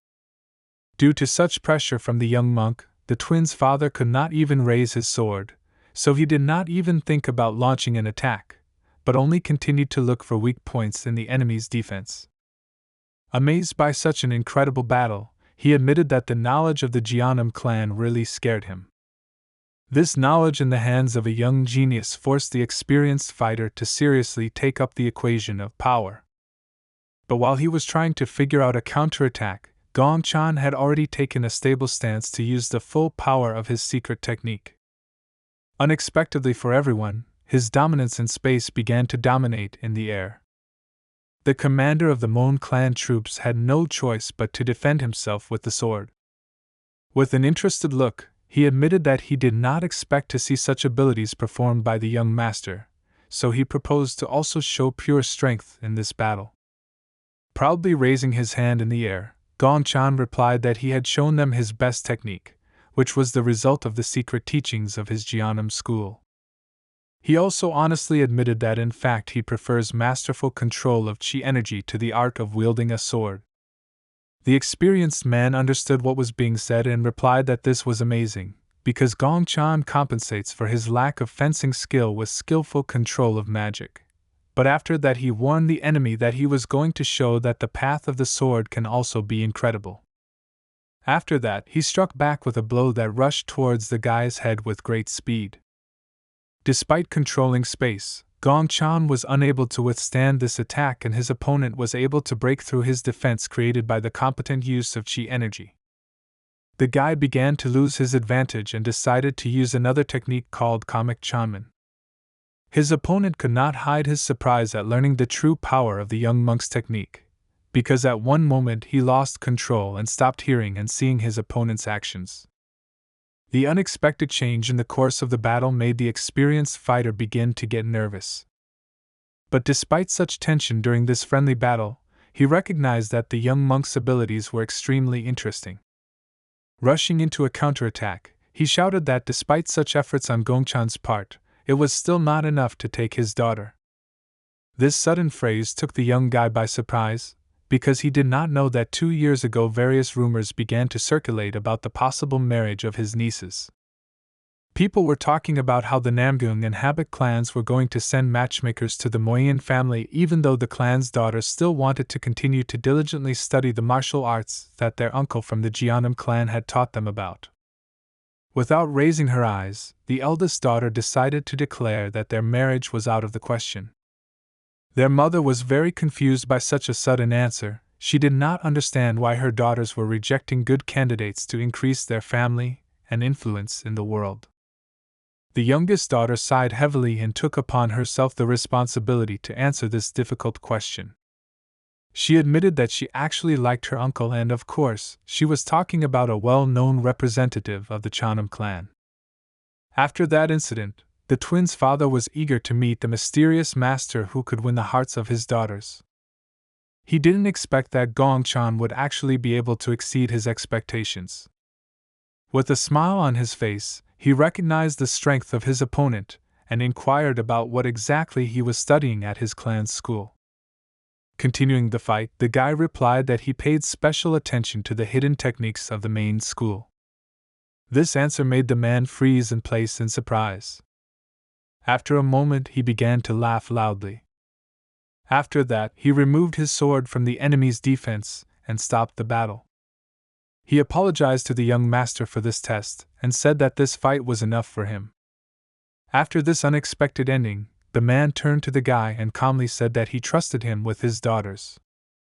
The confused guy asked what he was talking about and where the respected member of the Mon family came up with such thoughts. Instead of the son of the family leader, his daughters decided to answer. Gongchan carefully turned his gaze in their direction. Sweet smiles appeared on the blushing faces of the shy beauties. The young master froze in place and, looking at his nieces, began to understand what he was talking about. After a friendly battle between representatives of different martial arts schools, everyone went to their rooms. Gong Chan and his nieces left together for a serious conversation. After hearing the shocking information, the guy could not control his feelings and accidentally released so much energy from panic that he knocked down the front door of his room. At that moment, he learned that the Moyen family had long ago decided that their daughters were going to enter into an arranged marriage with a promising representative of the Jeonnam school. The guy thought that his nieces had decided to use him to alienate other suitors. Kneeling in front of the guy, they asked their former teacher if he was ready to marry them. Grabbing his head, he nervously shouted that they had lost their minds. In his opinion, without discussing this issue, they could not even think about marriage. Ren could not stand it and began to argue with him. She replied that she did not want to marry a man whom she had never seen in her life. He was sure to see understanding in his uncle's eyes, because he knew very well that marriage of convenience was a common occurrence for girls of noble families, and in this case they would be sold as some kind of commodity. Tired of such madness, the guy calmly and heavily sighed and asked his nieces to get up from their knees. After this phrase, he decided to continue the conversation in a more relaxed atmosphere and sat down on a chair. In his defense, he suggested that they didn't even think about his feelings and made this decision too quickly and thoughtlessly. Trying to evoke at least some regret, he made a pitiful face and asked what then he would do with his love of all his youth. But the girls were not interested in answering this false question and immediately asked to take the conversation more seriously. The older sister asked her uncle what he thought about them. They saw very well that Gong-chan was always kind to them. The elder sister asked an awkward question and asked her uncle why he always treated them with such special care. The confused guy began to make excuses and replied that he had no particular reason and he just wanted to make friends with them. The girls' looks were too incredulous, so the guy decided to remind them that he was also trying to make friends with the rest of the students at Jeonnam school. Despite his words, the girls remained as serious as ever and asked him to think about their feelings. Still, they had no choice and they still had to get married, and in that case they would be much better off with their beloved uncle than with some stranger. Excited, Gong-chan asked again what they were talking about, since he did not understand why it sounded as if they did not have the opportunity to refuse the marriage. It turns out that they really cannot refuse, because the wedding will be very beneficial for their family. In fact, this is nothing unusual for children like them, and is a very common practice among large clans. Cold sweat appeared on the face of the young monk because he believed that the main thing in marriage is feelings. The elder sister replied that feelings do not matter to the family because they will not bring them any benefit. They are told that they should not be led by emotions and that they need to communicate with their husband, and only then, over time, they will become attached to each other and live their whole lives this way. Moreover, their parents also went through this and their marriage was initially predetermined by the heads of their families. But fortunately they were able to find a common language and fall in love with each other, which happens extremely rarely. Gong-chan was very unhappy with this custom of the Moen family. He did not agree that his nieces should sacrifice themselves for the sake of the clan. The angry guy even hit the table with his fist. His anger knew no bounds and because of the girl's words, he lost control of his emotions and chi energy. He was so angry that he did not notice how his powerful energy spread throughout the room and began to materialize into a physical phenomenon. The frightened girls immediately began to panic, feeling the powerful pressure of the incredible strength of their beloved uncle. All objects in the room began to fly into the air due to the impact of this force. After his angry speech, he noticed the worried looks of his nieces and took control of his energy. He immediately began to apologize and responded with surprise that she didn't think that her uncle was so scary when angry. The young monk admitted that this was only the second time something like this had happened to him in this world. Because he mentioned the concept of peace, Ren asked with interest what he was talking about, but the guy, sighing heavily, replied that he was just talking about his own things, after which he said that for the second time he lost control of himself during battles with pirates on a tourist ship. After the awkward story, he decided to return to the previous question. The young monk approached his nieces and asked how he could free them. The girls couldn't believe his words, but the guy was serious. He confidently told them that every person has the right to freedom. These words really touched the hearts of the ladies. They were still not sure whether they would be able to free themselves. The sisters believed that they still lacked strength, and therefore felt like just tender and weak wives. Yen really wanted to use such a power and asked the master if there was a power with which one could gain freedom. The shy girls still lacked the self-confidence to stand up to the routine of the clan. Gongchen understood what was going on and continued to look at his nieces in surprise. He thought about how he could help them, when suddenly they were distracted by the opening of the doors. 3 members of the Mon clan suddenly walked in, among whom was one of the strongest masters in the province. He said that the head of the clan would like to meet the young master from the Jeonnam clan. The guy understood that the matter was serious, because the head of the family himself was interested in him. He did not know what to expect from this meeting. Upon arrival at the castle, the people from the Jigo clan first went to greet the people from the Mon clan, because their duties also include establishing good relations between the clans. At the same time, women should be able to profitably use their beauty to increase connections, but sometimes they themselves do not like it. Jaiwa was the same girl. She was very tired of the chatter of one of the sons of the Mon family. She was irritated because she was completely uninterested in him. This was quite strange, because Mon's son is among the top 10 of Kanho, and there are high hopes for him, and in the future he will certainly be able to reach the top of human capabilities. But even despite such incredible prospects, the young master from the Jeonnam clan could not leave the beauty's head. Shy Jaiwa began to suspect that she had actually fallen in love with Gongchen. Trying to forget about this thought, she reflexively began to turn her head, justifying to herself that Gongchen was simply impressing her. Because of this behavior of the girl, her interlocutor thought that he was bored with what he was telling her. The confused girl tried to justify herself, and replied that she was distracted because something was bothering her. Still, he didn't know how to respond, and so he simply apologized for the fact that he couldn't distract her from this feeling. Mon's son turned out to be so polite that the girl herself began to apologize for not listening to his story attentively. Their awkward pause in the dialogue was interrupted by a man's voice. It turned out that his uncle had asked him to come into the office. The guy apologized and went to the meeting. The girl was pleased that such an intrusive young man decided to leave. After he left, Jiwa looked up at the sky and thought hard. She didn't know whether she should count on Gongchan's reciprocal sympathy. Our young monk will soon meet the most mysterious representative of the Mon clan. We are talking about its head. He is 72 years old and is not currently included in the list of the 16 strongest Kanho. The fact is that he hides and does not show his abilities to anyone, but thanks to him, the martial arts of the Mon clan flourish. Having lived for more than 70 years, he literally became fulfilled in the minds of other people. Sometimes he prefers to communicate with carps instead of people. That's what the head of the Mon family is like. Gongchen was already there, worried about the reason why the head of the Mon clan was so passionate about carp life. The man replied that he considered them truly amazing creatures. He explained this by saying that if there is little food in the area, then they try not to eat. He was still wondering if this was possible in the world of martial arts. He believes that Renyen's father cannot hold on, so his clan's strength lies in swordsmanship, cutting and stabbing. Therefore, in battle, their bodies exude energy that pierces the enemy like needles.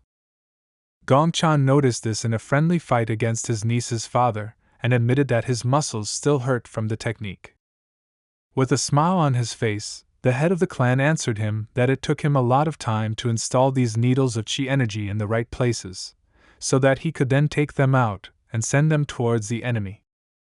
He thinks Yun and Ren's father is a fool because he still hasn't learned this technique. But it was a relief to him that there were still 3 capable children in their family, namely Song, Yun, and Ren. The girls were weak and they were afraid that they would not survive, so they sent them to Jeonnam school, and from there they returned full of strength and energy. He was very grateful to Murianjan for his work. Next, he asked the young monk what he thought about the techniques of the Mon clan. Gongchen learned a real lesson and replied that it hurt, as if his whole body was cut up. The head of the clan demonstrated his strength and used this technique, once again proving that the skills of the Mon family have a number of advantages in close combat.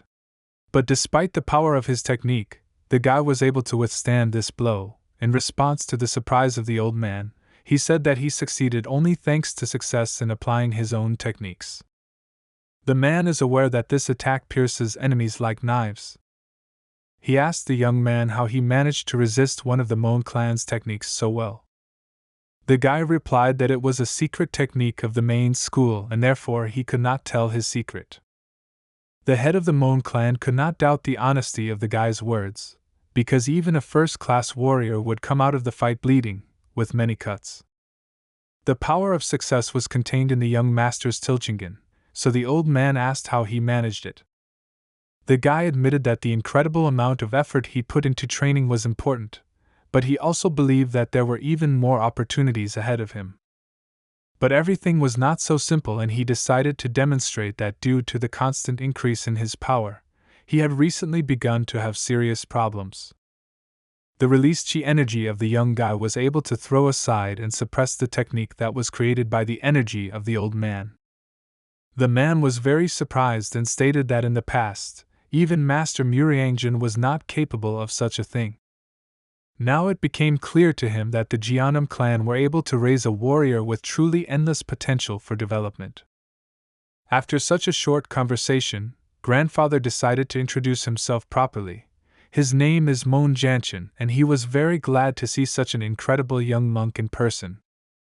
He was very impressed that his nieces had become real beauties. He believed that this was the merit of the young guy. Gongchan boasted that as a child he looked after them a little because it hurt him to see how two cute girls were unwell. These words turned out to be a relief for the old man, because he was worried that his nieces would hang on someone's neck. He was so happy that Gongchan appeared on their way that he immediately asked the guy when they would hold the wedding ceremony. Seeing the monk's confused face, he agreed that he was still too young for marriage, but despite this, he still wanted to settle his nieces as soon as possible. Like any old man, he really wanted to see his grandchildren, calling them little assholes. But the young monk reacted quite impudently. He resolutely replied that their views did not coincide. Meanwhile, there was a lot of noise at the gates of the estate. More and more people arrived to meet the Mon family, including previously invited musicians. Other noble families also arrived at this event, including representatives of the Wanbo clan. Ordinary poor people also came to the opening, hiding behind their artificial smiles an incredible desire to eat at someone else's expense. A month later, representatives of different sects also began to gather at the Mon estate to celebrate the anniversary. All the guests were incredibly surprised by how amazing the training of the young master from the Jeonnam clan and his nieces was. The girls tried with all their might to defeat their opponent in order to finally free themselves from a case that they did not really like. It was quite logical that their strength was not enough to even resist the power of the young master. The eldest sister was the first to exhaust herself, while her younger sister Rin was still trying to stay on her feet with a sword in her hands. Gongchan was dissatisfied with their efforts and asked them to continue attacking. Their energy was already running low. They did not expect that their possible future spouse would be so resilient on the battlefield. Despite his request, they pitifully began to ask him to stop the training. It seemed to them that this was quite enough. Although the girls answered very pitifully, the young monk understood that after achieving a certain skill, his nieces began to stagnate, so their heads were a mess, and it was difficult for them to understand how to train correctly. Of course, Rin did not hide her satisfaction, but in response to her insult, the guy, sighing heavily, boastfully called her a trifle and asked where she managed to lose her skills. Yen decided to immediately clarify which skills were being discussed and assumed that her master meant fencing. Their master agreed with these words, but noted that they should also improve their fencing skills, since they do not even understand what is important in this martial art. The younger sister was going to answer this question, and she believed that the most important thing was the constant improvement of technology. But the guy objected and said that in fact they should pay attention to acquiring new skills. The girls are quite smart, and the young monk has known this for a long time, so he decided to do without detailed explanations and immediately go straight to demonstrating the important truth that fencing is a way to control energy with a sword. While collecting chi energy, he asked them to remember that just like filling a sword, they can direct the force into the palms and give it the desired appearance. At that moment, he just used both hands to rotate the energy from right to left, and vice versa.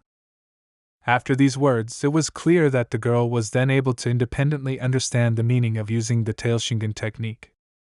Using his technique, Gongchan once again reminded that his students needed to know a lot about chi energy, because they would become much stronger if they combined their huge reserves of energy and incredible skill in using the sword.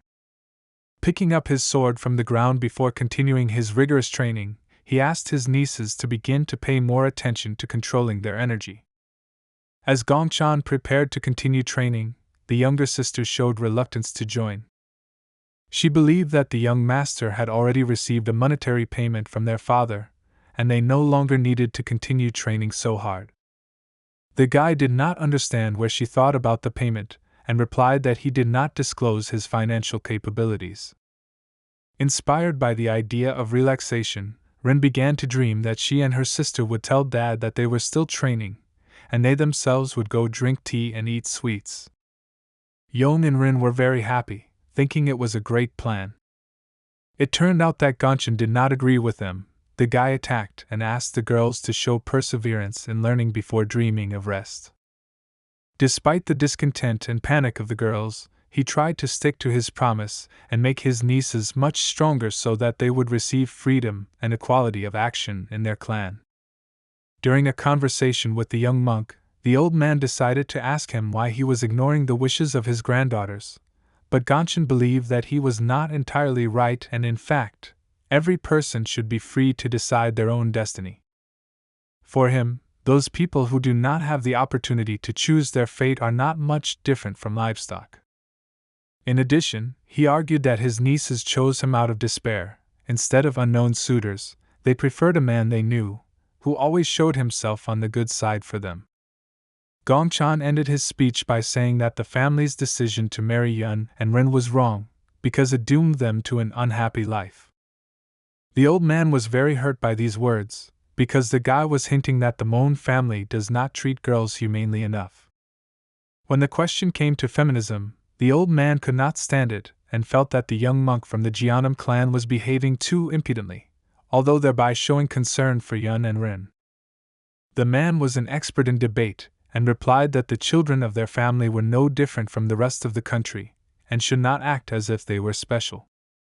The fact is that this is the decision of the whole family, and, no matter how much Gongchan wants it, it should not worry him.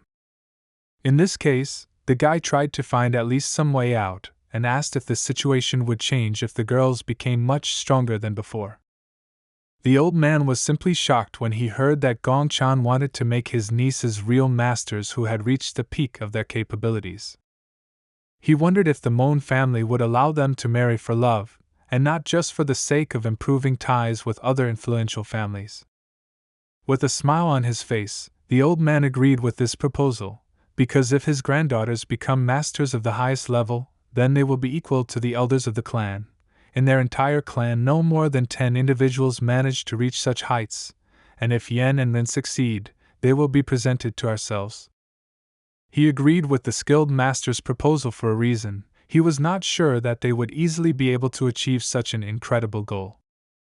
In fact, Gongchan also believed that it was very difficult, but he was ready to devote all the time he had to being a guest to this goal. In response to such decisive words, the man offered the guy a bet that he could not refuse. The conditions turned out to be quite difficult, because the old man gave him only a month to train the girls, and if the guy did not have time to fulfill his promise, then he himself would marry them. The young monk from the Chanam school agreed to such a difficult argument without any doubt. He was happy that his nieces would have the opportunity to marry the men they wanted. He had nothing to add, since he completely agreed with the terms of the dispute, but still he decided to inquire about what his reward would be for such an incredible goal. His question turned out to be quite quick, and the old man was surprised, but still asked what he was talking about. For now, his answer will remain a mystery to us, but it was clear that after hearing about this dispute, the nieces were very grateful to their uncle. They did not even suspect that their beloved uncle was ready to take such a risky step for the sake of their release. The guy began to feel embarrassed by the sweet compliments, but he still managed to impress them and was happy about this moment. He admitted that he really just wants to help them, but they should take seriously the fact that they have a difficult path ahead of them to achieve such a high level of martial arts skill. Gongchan asked the girls to train patiently and diligently, honing their skills and level of qi control in order to gain freedom. The head of the Mon family was still enjoying the behavior of the catfish at one of his bets. A man stood next to him, and he asked him whether Gongchan could really cope with such a difficult task.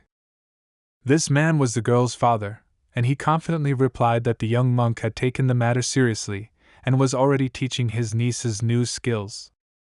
But the head of the family was not sure whether the young talented guy would be able to do everything on time, because new skills are rarely learned in such a short time. Despite such thoughts, he decided to remember that he himself did not remember how he reached the level of a martial artist. Although they say that you can see better from a height, he did not fully agree with these words, because in fact, throughout his entire life he never understood what exactly led him to the top. Meanwhile, he was confident that Gongchan was a great guy and he could make their clan much more powerful, and in any case he would make the girls of their family happy. The old man turned to his son and said that regardless of whether the guy succeeds in carrying out his plan, the military commander of the family must still make sure that the wedding takes place. But the man began to contradict his father, and said that he was not going to go against his own children. He believed that Gongchan was right, because his nieces also have their own rights and desires. It was clear from the eyes of the clan leader that he perceived these words as unheard of impudence. The enraged man called his son Stuffy and said that this is the reason why he will never be able to reach the pinnacle of absolute martial arts power. The girls' training continued, and within a few days the first results of their efforts appeared. Ren was thrilled with her success and could not resist. She called her beloved uncle to show off her new skill. The guy approached his nieces and gave them new advice. He asked them to focus on breathing and feel the qi energy gathering in their palms. But the concentration of the young girls was still not enough, and they began to lose control over the flow of energy. Within a moment, disappointment appeared on their faces, because they were not able to complete this technique, since all the energy simply dissipated. The depressed Ren admitted that controlling qi energy is harder than it seems. Gongchan agreed with her and noted that they should not forget about the even flow of energy. He was confident that they would succeed if they combined together perfect control of breathing, a sense of qi from head to toe, and an even flow of strength throughout the body. The girls even began to be offended by him, because the guy talked about it as if it was easy. Not to be idle, Gongchan decided to demonstrate the unusual techniques that he was able to comprehend by improving the control of his own energy. His nieces simply froze in surprise. Using both hands, the young monk began to use the fire and ice techniques of magic that he learned on the way to the Mon family. He also said that the power of fire and ice can be used simultaneously, and these two techniques are not a limitation of a person's capabilities. Shocked, Ren asked the teacher where he got such knowledge. The guy immediately replied that it was thanks to his visit to the black market. It was about those elemental balls that he bought there. They were quite expensive, because he spent more than 100 gold coins on purchasing rare magical items. But the guy believed that they would pay off if he taught the girls this magic. His words about such a sum did not surprise the rich daughters of a large family, and they replied that he probably loved money very much, if this sum turned out to be so surprising for him. Enraged by this answer, the guy displeasedly replied that this was due to the fact that he had been teaching them for free for a long time, and he had never had good earnings for such purchases. After such impudent words, he decided to cheat and said that he would now turn to their father with a question regarding payment. Of course, the girls began to feel guilty and apologize. Meanwhile, at the Mon family estate, preparations for the holiday continued actively. They were counting all the tribute that the guests brought them. The work was just in full swing, because tomorrow the celebration will begin, and the birthday of the head of the Mon clan, Janchin, will last for another 3 days. After another hard day's training, a slightly tired Gong Chan went out onto the balcony of his room. Time flew by very quickly for him. Despite this feeling, he noticed that the Mon sisters' progress was obvious, and they were making excellent progress in developing their martial arts skills. Ren and En became more agile with their blades. In addition, they also learned how to control Qi energy, although only at a beginner level. However, he understood that becoming stronger did not mean reaching the level of a master among the best in the world. He was a little confused by the thought that perhaps just 1 month of teaching his nieces would not be enough for him. The guy panicked and began to look through his things. One of the options for saving his own freedom and the freedom of his nieces was to escape from responsibility and marriage, but he could not even imagine how to implement this plan. When suddenly he was distracted by a woman's voice outside the door, they asked him to visit him, and Gongchen, of course, did not refuse. The door began to open and light from the room began to spill out into the corridor of the building. It turned out that the daughter of the Ziegel family came to visit him. Gongchen was glad to see her, and asked what exactly brought her to his room. The attractive girl said that she had an important conversation, after which she asked for a few minutes of free time. A shine appeared on the face of the previously calm guy. He could not refuse her and, out of excitement, nervously and abruptly opened the door and invited her to come inside. Jaiwa was also confused by such strange behavior. The young monk justified himself that the old sayings say that everyone needs to be listened to, so he cannot refuse her. Such insecure behavior of the master from the Jianum clan greatly increased the self-confidence of the attractive girl. She began to feel his excitement, and was glad that she had the advantage. When they both found themselves in the room, the girl was surprised to see the barrier. She asked the master why he was using it. Gongchan replied that he would not allow other people to overhear their conversation. He once again demonstrated his deep knowledge in the field of energy use. In fact, for him, barriers are not the most amazing thing, he just doesn't use them often, since he doesn't have such a need. This was news to Jaiwa, but even so, she was sure that his knowledge was at a high level. Another compliment made the guy behave even more respectfully. He admitted that it was an honor for him to hear such words from the famous Jigel Jaiwa. The behavior of the good-natured and shy guy was so sincere that it aroused pleasant emotions in the girl, and she began to laugh quietly and politely. Still, she was distracted from the topic of conversation, and the guy suggested coming closer to the point. Jaiwa replied that she came to discuss the fact that strange rumors began to circulate within the Mon clan, but Gongchan did not know what they were talking about and asked her to tell her more about it. The next words of the confused girl caused real panic in the young monk. The girl asked if he really hadn't heard that Master Gongchan and the flowers of the Mon family were going to get married. The guy began to feel angry. He believed that the grandfathers of his niece's family had deceived him and conspired to catch him and marry him. He simply had to face the fact that the wedding would take place in any case. The first thing that came to his mind was the desire to immediately run away from the estate and hide, because it would be better for both him and his nieces. Despite such exciting thoughts, he behaved calmly and replied that the Mon family was only wishful thinking and they were unlikely to be able to carry out this plan against the wishes of the family flowers. His words surprised the girl very much. She continued to listen carefully to the speech of the guy she liked so much. Gongchan sighed heavily and replied that such rumors only started because he was close to the sisters of the Mon family, and in fact, the old people should pay attention to the problem of gossips inside their estate. To once again prove to the daughter of the Jigel family that he had everything under control, he said that under no circumstances would he marry the children whom he had previously raised and trained. His determination brought a pleasant smile from Jaiwa, who now began to think that she had a chance to have a relationship with this pleasant young man. But a moment later, all her hopes were destroyed by Gongchan's next words. He said that a wedding is an impermissible thing for a monk and he is just a wanderer who is busy searching for the path of dew. After that, he asked the silent and upset girl if she had heard what she wanted. With sadness in her soul, the girl replied that she had heard everything she wanted, after which she asked him for permission to leave his room. She failed to hear the words that would give her hope for their future relationship, so she apologized for such a late visit and respectfully wished him pleasant dreams. After that, she simply nervously left the room. After loudly closing the door to the room, Gongchan stood still for a while, not understanding why Jaiwa acted so coldly at the end of their conversation, yet for him, women are simply impossible to understand. The next day, the long-awaited celebration began at the Mon family estate, where many guests gathered.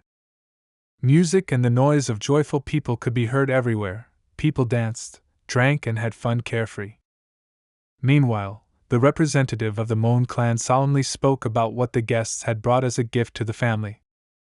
Among the gifts were the world-famous iron bamboo, which grows only in Yunnan province and has steel strength. Guests from the Murimpald clan lined up to present their gifts to their hosts. Even the old and new sects of Liaoning province came to the celebration. As expected, there was no end to the guests and congratulations. Despite the fact that the celebration was in full swing, this did not cancel the training of the master of the Jianam clan and the flowers of the Mon family. The exhausted girls respectfully thanked their uncle for another invaluable lesson. Sighing heavily after the incredible work done, Gongchan recalled the wisdom that those who say that in the face of death all is dust and vanity are wrong. His serious words made the girls laugh, and Rin replied that their uncle simply gave up early, but in fact he did not mind marrying beauties like them. Still, for the young master they remained just children. To Ren's excited question that he didn't like her uncle, he replied that he didn't have enough sincerity on her part. After this, the daughter of the Mon family suggested changing. She was ready to become more sincere, but the guy replied that she was mistaken and she shouldn't change for him, since he still doesn't have feelings for them. Despite offending his nieces, he also said that he could not marry those whom he considered his younger sisters. Master Gongchan did not understand the sadness in the girl's eyes and asked what was the matter, but in response he only heard a cry that they didn't care, and they were not against him living as he wished. After this nervous breakdown, Rin defiantly turned around and left the room without explaining anything to her teacher. Gongchan put his hands on his hips and, not understanding the situation, assumed that his younger sister had fallen in love with him. In response to his words, Yongja sighed heavily. She said that their uncle was still too straightforward and he should think about his behavior. After that, she also silently left the room. By doing this she made the guy panic, and he shouted at her back that they were going to have tests soon and they shouldn't think about such things. He began to suspect that it was they who persuaded his father and grandfather to their marriage. Gongchan disagreed with the fact that they wanted to decide his fate without his knowledge. Even though the girls left without saying goodbye, Gongchan was still worried about them and believed that they would cope. Meanwhile, at the festival, the gifts of the guests did not end and many different emotions were evoked among the visitors. The influence of the Mon clan amazed two comrades. One of them was convinced that they were not in vain called a clan for thousands of years. He asked his comrade whether the Mon family was the oldest of the martial arts schools. But in response, the nervous guy asked him to watch his language and not compare schools in the Mon clan. The man raised his hands and apologized for his ridiculous phrase. For his justification, he reminded that everyone knew his dedication to the school. His comrade angrily replied that he was glad that he could give his blessing to the young of the Mon family. Then the conversation turned to the deities of their school and, as it turned out, among many, only one brought them salvation. Thinking of something bad, he said with anticipation that the time of the dark deity had come. Even though he was sure that he had no feelings for the Mon clan, he still had a special dislike. The mysterious stranger was filled with rage and hoped that the Mon family was already ready to experience all his hatred. It was his feeling that came straight from his heart. He could not get rid of this feeling and decided to fulfill what he wanted. Two mysterious men left in an unknown direction inside the estate to find out how ready the Mon were to meet their friends from Mopoptan. While they were planning something bad, the holiday had already begun and one of the sons of the family leader was leading the celebration. To begin with, he expressed gratitude to all the guests and those walking along the Kanho path, and then interested everyone present with the announcement of an unusual performance. The man sincerely hoped that it would be unforgettable and that everyone would like it. All the distinguished guests thought, because during their last visit she had not heard anything like this. A powerful gong sounded across the entire estate, and the moment finally came for the main event of the day. Flowers from the Moan family appeared on stage to the applause of the audience. Yen and Rin went through a difficult journey in order to show everyone their skills and prove that they are strong enough to represent their clan and control their own destiny. Their showdown had already begun, and their beloved uncle was also among those present. Gongchan folded his hands in front of him and asked Yen and Ren to try. He believed that they could do it. The entire courtyard of the estate was filled with the noise of an excited audience. Of course, there were musicians here, and their playing of instruments was hardly louder than the sounds of the duel. The swords of two true masters crossed and shocked the audience. The sisters tried to show everything they were capable of, because their fate would depend on it. Their fencing skills were beyond praise, since not every fighter in the family could fight on equal terms with any of them at that moment. After demonstrating an incredible level of mastery of martial sword techniques, the girl got down to business seriously and released her chi energy, demonstrating her new skill to the audience. The entire courtyard was filled with their energy. No one could believe that the daughters of the Moan family could control chi so confidently and pour this energy into their swords. During his training, Gongchan reminded his nephews many times that during battle, their sword should be an extension of their body and mind. Looking at the battle, one could definitely say that they had learned this lesson and now weapons had become an integral part of them. In this fight, they were able to demonstrate that even a girl from this family can be strong. They collected incredible skills and fencing techniques of the swordsmen of the Moan and Jeonnam clans. In the end, they demonstrated real magic for the common man. They carried the will of Jeonnam with them. This is what the guy thought when he saw the results from the training. Seeing such incredible swords overflowing with chi energy, all the spectators had no doubt and shouted that the sisters of the Moan family had truly achieved the highest level of martial arts mastery. No one could believe their eyes, because they managed to do something impossible at their young age. The clan leader and the twins' father were also delighted with the girl's success. The old man could not sit still. He did not expect that Gongchan would be able to help them achieve unimaginable power. Seeing the excellent performance of his students and the reaction of the audience, Gongchan was delighted with his success and decided that now he would not have any problems. He began to dance joyfully, believing that now the need to marry his nieces would disappear. Walking away from the audience, he hummed a cheerful tune and thought that now he could relax and eat to his heart's content. The guy went to a local sweet shop to try some candied fruits on a bamboo stick. Suddenly, he felt overwhelming chi energy and a powerful explosion on the territory of the Moan clan estate. The guy immediately raised his head excitedly and looked at the sky, not understanding what was happening. At that moment, he heard the whistle of cannonballs flying towards the guests of the holiday. Some of the cannonballs had already hit the target, and one of the buildings caught fire. It became clear to the young monk that this was an enemy assault and siege of the entire estate. The first to react to this was the military commander of the clan, the son of the family leader, who ordered the soldiers to immediately take the guests to a safe place.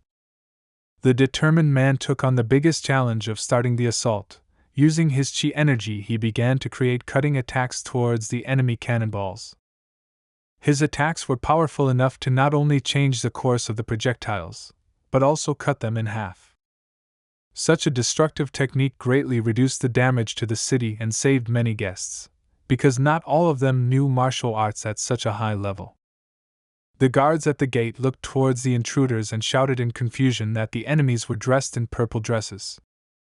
While no one could understand what was happening, the leader of the attack shouted a command to continue firing from the cannons. This unfamiliar bandit Helshi gave orders to destroy the enemy and his estates.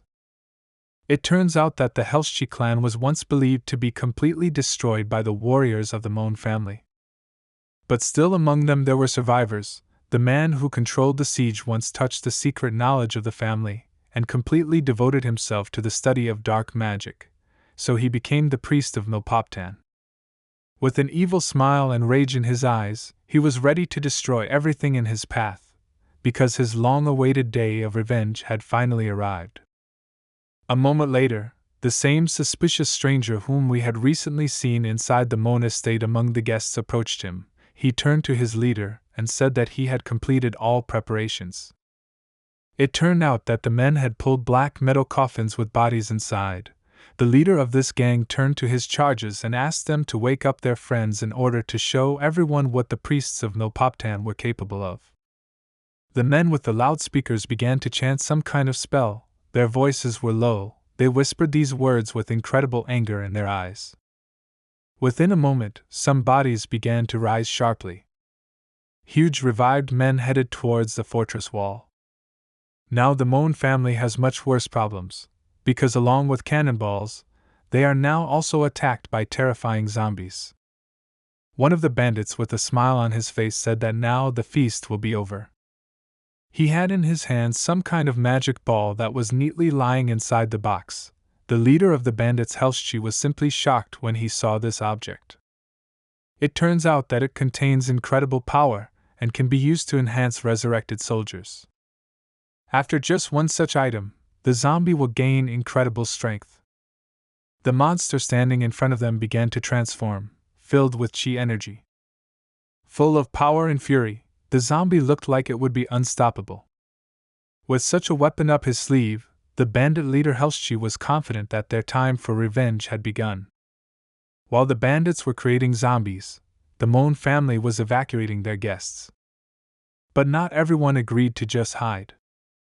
One of the guests of the holiday stopped his comrades and said that the strongest Kanho fighters had gathered here and they should not just run away. The men thought about it and decided that their young comrade was indeed right, and besides, they didn't mind fighting, because it was much better than the work they could be doing now as they were at home. Among this whole crowd there was also Gonshin. He quietly watched the dialogue of strangers. He had long decided for himself that he would not stand on the sidelines. The situation was difficult, and the entire burden of responsibility fell on the shoulders of the military commander. The man did not want to ask for help from the guests of the holiday, because in this case it could affect the family's reputation in the future. While the brave men did not join the battle, he said that they did not want to burden the guests with personal troubles and invited them to go into the hall while the Mon clan themselves would deal with the problem. No one could refuse this offer, because it is much better not to risk your life at all and to be in comfortable conditions with a glass of wine. The fighters who were ready to fight for the Mon family gathered in the square near the house. Among them was Gong Chan, his body suddenly trembling. He didn't understand why he suddenly felt so anxious. It turned out that he felt some sinister energy that was threatening the estate. The guy decided not to waste time and immediately went to the place where this terrible energy came from. The military commander asked where he was going, but the excited master did not have time to answer this question. All the people headed towards a safe shelter, while Gonshin walked in the completely opposite direction. Among those people that he did not notice due to his worries was the daughter of the Jeagle family. She felt something was wrong because she had never seen Gong Chan so worried before. Most likely, she understood that his behavior was due to the fear that his nieces from the Mon family might be in danger. In the center of the estate there was complete chaos. The young monk saw that one of the cannonballs hit the stage where his nieces had recently performed. As soon as he remembered the girls, he began to worry about where they were now. The experienced martial artist concentrated on chi energy. Thanks to this, he was able to sense a trace of the twins' energy that led to their location. The guy immediately followed the trail and ended up inside the house. As soon as he saw the girls, he immediately shouted their names. The frightened beauties did not expect to see their uncle at such a moment. Curious Ren asked how he managed to do this. Her teacher replied that he simply followed the trail of chi energy, since he perfectly remembers the features of their own energies. The younger sister said with admiration that it was simply incredible, but the shy guy replied that it was not that difficult. While in shelter, the girl was asked about the situation outside. Their uncle replied that the cannon attack had stopped. Yun also joined the conversation. She asked her uncle not to think that the Mon clan is weak. She said with confidence that they have people who are engaged in military affairs and will easily defeat uninvited guests. In fact, Gongchan did not doubt the strength of the Mon clan at all. He replied that he wanted to help in order to reduce possible damage to the estate. He began to feel this strange and ominous energy more and more, and therefore said that something terrible was approaching the estate. As soon as he concentrated on this strange energy, he immediately realized that it was very close. His nieces found themselves in a truly dangerous situation. The young monk of the Jianum clan realized that their building was surrounded by aggressive enemies. Without wasting any time, he boldly shouted to the confused girls that they should take out their swords and prepare for battle. They listened to such sudden advice, and a moment later they heard some noise. Ren, with a trembling voice, asked the teacher what it was. Enemy fighters broke into their building. Gongchan warned the girls in advance. In this building there were also those who could not defend themselves. These were children and women who had never studied martial arts at all. Gongchan went to protect this stranger. He immediately drew his sword to destroy the enemy. The guy instantly closed the distance and delivered a powerful blow to the enemy's neck. Suddenly, with a trembling voice, he realized what was really happening. His enemy was an animated human body that moved due to the desire to fight.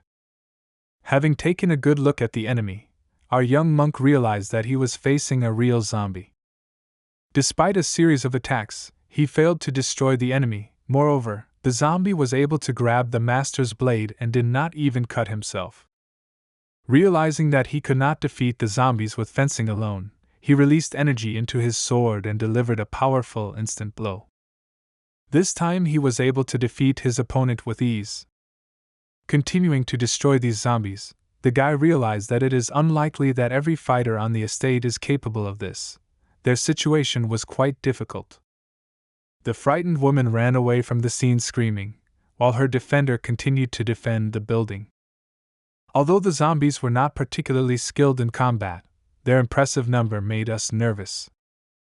Looking excitedly at the numerical superiority of his enemies, Gongchan decided that it was time to take advantage of what he had obtained in Haomen City. For his strategy, just the right thing was found. It was a wooden window that was knocked out by one of the zombies.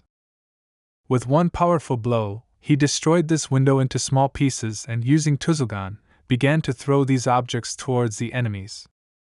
This attack was incredibly dangerous for any fighter, because Tuzulgan increases the speed of objects, thereby increasing the damage they deal. Zombies could not withstand such powerful blows from objects that were saturated with chi energy. But there were no fewer enemies, and the young monk quickly ran out of all the fragments of the wooden window, so he took a slipper and threw it at the enemy in the same way. All available items were used, even an expensive ceramic vase, which, thanks to acceleration, was able to pierce the zombie's body without breaking. While the guy tried his best to secure the estate, his nieces watched and gave inappropriate advice, saying that he had poor aim and that he should throw objects directly at the heads of these zombies. Such ridiculous advice made the master very angry, and he, with a slipper in his hand, nervously shouted that instead of just commanding and observing, they should also join the fight. The girls replied that they considered zombies disgusting and did not want to contact them, but their uncle's fiery speech changed their attitude towards this battle. He said that if they did not like zombies so much, then they should destroy them. After these words, the young beauties rushed into battle against the vile enemies. This was their best moment to show off in front of their teacher. Their control of chi energy exceeded all expectations, thanks to which destroying opponents was not a problem. Gongchan began to feel calmer, because his nieces could defend themselves without much difficulty. Moreover, the military detachment also began to fight, and it seemed to the guy that the worst was over. When suddenly his body began to tremble again. When he looked around, he saw a strange ominous energy that was not like the zombie energy he was used to. The guy feared the worst, so he immediately ran in the direction of this previously unfamiliar energy. As it turned out, the entire estate was already filled with enemies. It was simply impossible to pass like that, since a whole crowd of zombies appeared in front of him. The young master will have to wait a little longer before he can engage in battle with the huge monster. In the place where Gongchan felt the strange and terrifying chi, there was the same zombie that, with the help of forbidden blood magic, became an incredibly powerful monster. This monster among monsters managed to defeat 5 fighters of the Mon clan without much difficulty. The military commander understood the danger of the situation and ordered those with weak energy to retreat from the battlefield. Despite the incredibly powerful energy of this enemy, one of the brave guys decided to try his luck and rush to attack. Self-confidence alone was not enough, so this brave guy could not even approach such a terrifying enemy. All the men present from the various clans simply froze in fear, because this guy was the best martial artist of the Wabo clan. The military commander still did not engage in a duel with the enemy. Continuing to observe the enemy and analyzing the situation, he realized that after unsuccessful attempts to attack, not only novice warriors, but also masters of families and sects began to hesitate. Fearing the worst possible outcome, the man was worried that this situation would destroy their clan's reputation, but it turns out there was still hope for them as an incredible fighter joined the battle. The leader of the Mon family, with a sword in his hands, shouted that zombies are just the dirty remains of the dead and should not be afraid of them. The old man invited the frightened fighters to stand behind him. All the clan fighters were confused when they saw that the most respected member of the family had come to their aid. The head of the clan stepped forward and put the frightened crowd behind him. He was ready to engage in a duel without the help of other fighters. Conversations began among the frightened guys. Some of them believed that the head of the clan had fallen into insanity on his own birthday, and besides, no one even knew how many years he had been practicing martial arts. Despite his age, he is never included in the Kanho list, and no one has heard of whether he has become a master at a level comparable to practicing martial arts for 20 years. The clan leader simply silently walked towards the enemy while people from the crowd excitedly begged him to retreat. They asked him to go to a safe place and take cover while the new generation masters went into battle. However, the old man did not like such conditions and he nervously asked his fighters to get out of his way. Because of such rage, he even began to release his chi energy, and so his request began to look even more convincing. After analyzing the situation, the old man gave advice to the young fighters. He asked them to stay away from zombies shrouded in blood magic, as it is too dangerous for the bodies of unprepared warriors. After this, the leader of the Mon family spoke inspiring words that changed the crowd's attitude towards his desire to join the fight. He said that he could tolerate the fact that the enemies showed up on his birthday without warning, but he could not forgive them for trying to humiliate the honor of his family. The military commander had no choice but to order his soldiers not to interfere. Meanwhile, the zombie had already dealt with several of the family's fighters and was looking hesitantly towards the old man. A confident man turned to the monster and invited him to start a fight. After his words, a huge monster overflowing with energy rushed to attack the elderly man. Concentrated on the enemy, the old man began to scream furiously. In response, he heard the animal scream of the enemy, who was controlled by his instincts and madly wanted a battle. They both made a jerk. Not every fighter could see what happened next. The monster tried to attack first. He delivered a powerful blow with his right hand. Despite his incredible speed, the experienced old man was much faster. He was able to dodge the enemy attack and land a blow on his opponent's arm. The hand, overflowing with energy, ended up on the ground. Unlike the crowd, the old man did not look satisfied with this attack. He noticed that the enemy's energy only continued to increase. The severed hand began to twitch. The old man could not believe that in a moment his opponent could recover. Unfortunately, he never managed to stop the monster from reattaching the lost body part. Looking at this strange phenomenon, the man thought about it before taking the next step. He came to the same result as Gong Chan. The leader of the Mon family realized that with ordinary fencing he could not defeat such a formidable opponent, so he began to pour his energy into the sword to use the blade to exterminate all living things. A moment later the fight continued. The monster was never able to reach the old man, and received a powerful cutting blow to his body. The zombie could not do anything and only continued to receive a series of blows from the furious leader of the Mon clan. Suddenly he began to scream loudly like an animal and his wounds began to glow. A moment later it exploded. The old man did not have time to get to a safe distance, and the blast wave threw him back. The worried crowd of family warriors began to shout excitedly, unable to see what had happened due to the dust. Despite their worries, the clan leader still stood on his feet. He was not seriously injured and only his clothes were damaged due to the explosion, while his incredible opponent lay unconscious on the ground. The old man began to laugh quietly and said that he did not expect a difficult battle and would now devote more time to training. His son was very frightened and immediately rushed towards his father. Looking at the back of the clan leader, he did not understand what was happening. The old man continued to stand silently, not answering his son. All the fighters froze anxiously and silently watched what was happening. Meanwhile, Gong Chan and his nieces cleared their way and were able to get closer to the epicenter of events. They froze excitedly when they saw an old man standing in front of the crowd. The calmly standing clan leader turned to his warriors and asked them to clear out the estate. That day, the leader's gaze meant only one thing, namely, strengthening the position of the Mon clan. The enemy siege ended, the doctors of the Mon clan began to help the victims, among whom were not only family members and warriors, but also some guests. Meanwhile, news of the results of this siege reached those who ordered it. The man reported to his boss that the head of Mon Janchen had dealt with a huge dead man with his own hands, which was enhanced by a forbidden item, but for his leader this was predictable. Despite this outcome, he was pleased, since he only wanted to scare the enemy. The man in charge of the martial arts school instead of Meijan, named Manhwa, believed that now the Mon clan would not be able to join the Alliance of Good to fight the Mahists. Looking at the map, he announced the beginning of grandiose changes. He said with confidence that now other clans would not hold them back, and if this happened, then his plan would be successful.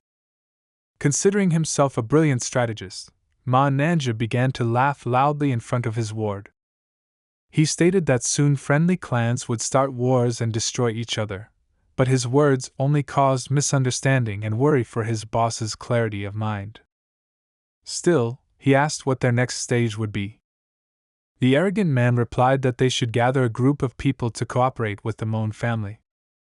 He planned that it was this group of people who would attend that very feud between the clans. With hope for a bright and prosperous future for his family, he walked to the window and looked beyond the sunset. His main target was the Mon family, whose influence was the greatest danger. He believes that when the Mon clan is finished, then it will be easy to deal with the remaining families.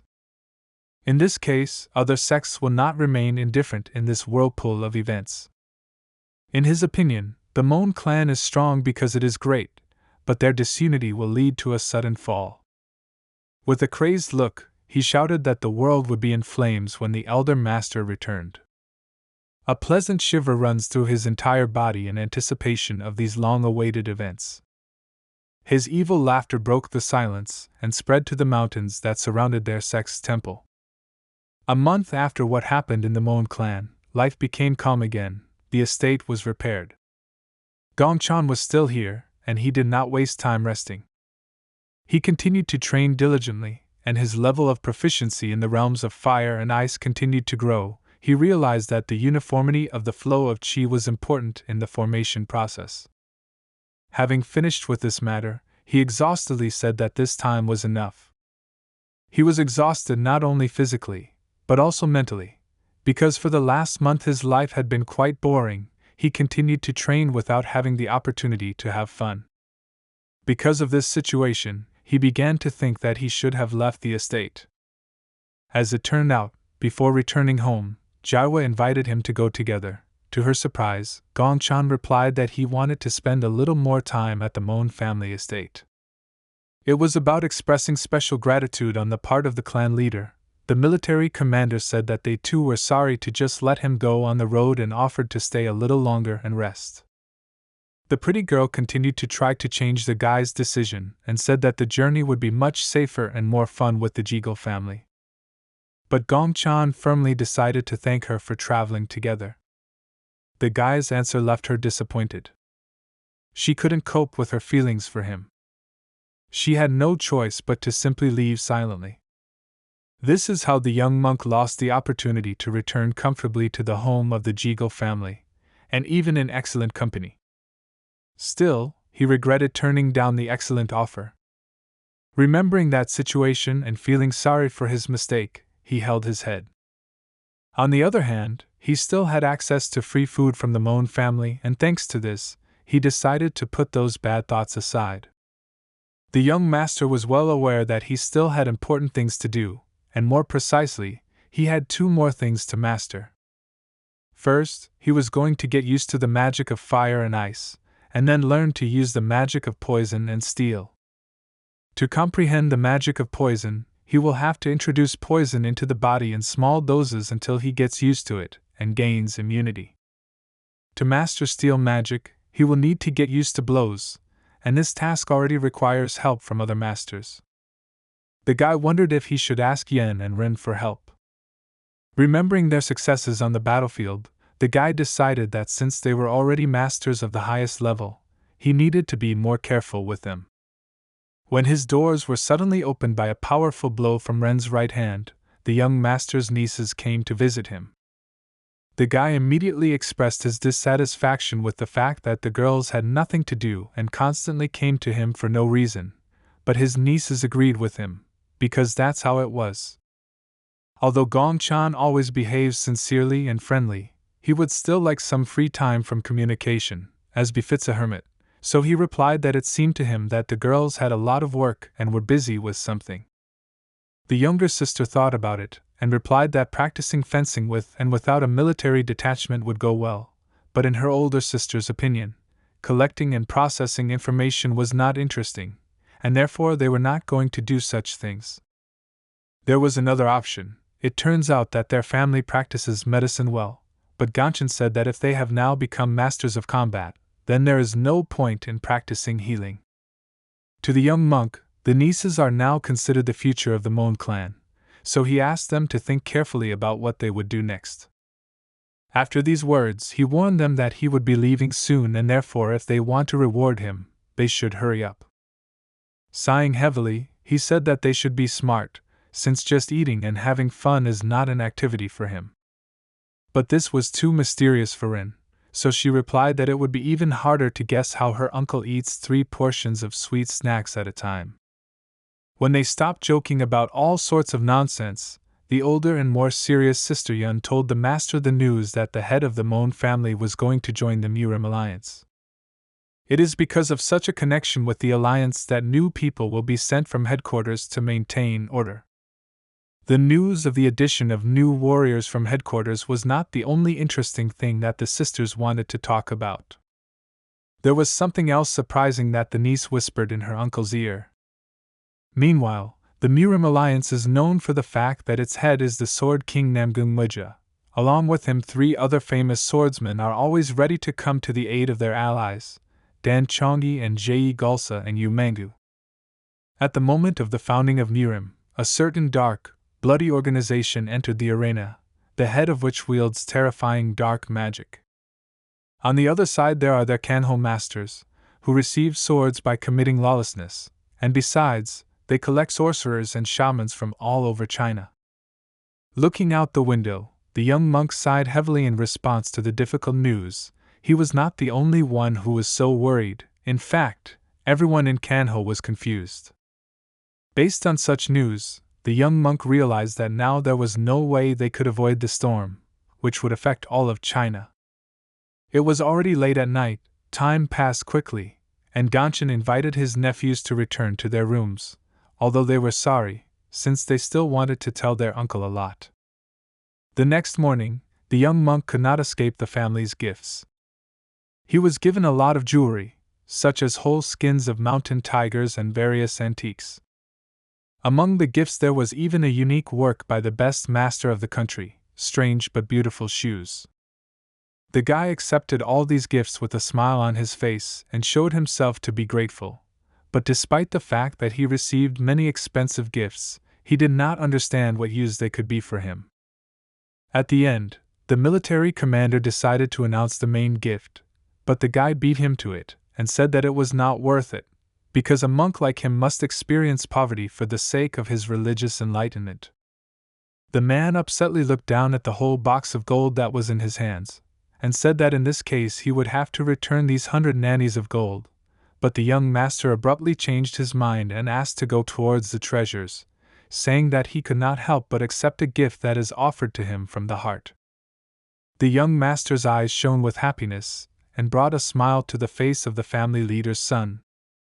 Now Gongchan admitted that his weight was worth it, because hundreds of gold bars would be enough for him to last 10 years of reverie, and thus he would get rid of several worries for the near future.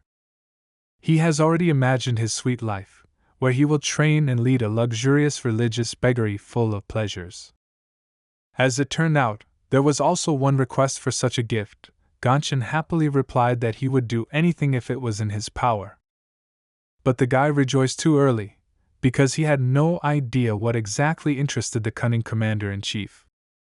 The man said that the headquarters had already contacted the alliance and expressed their desire to join.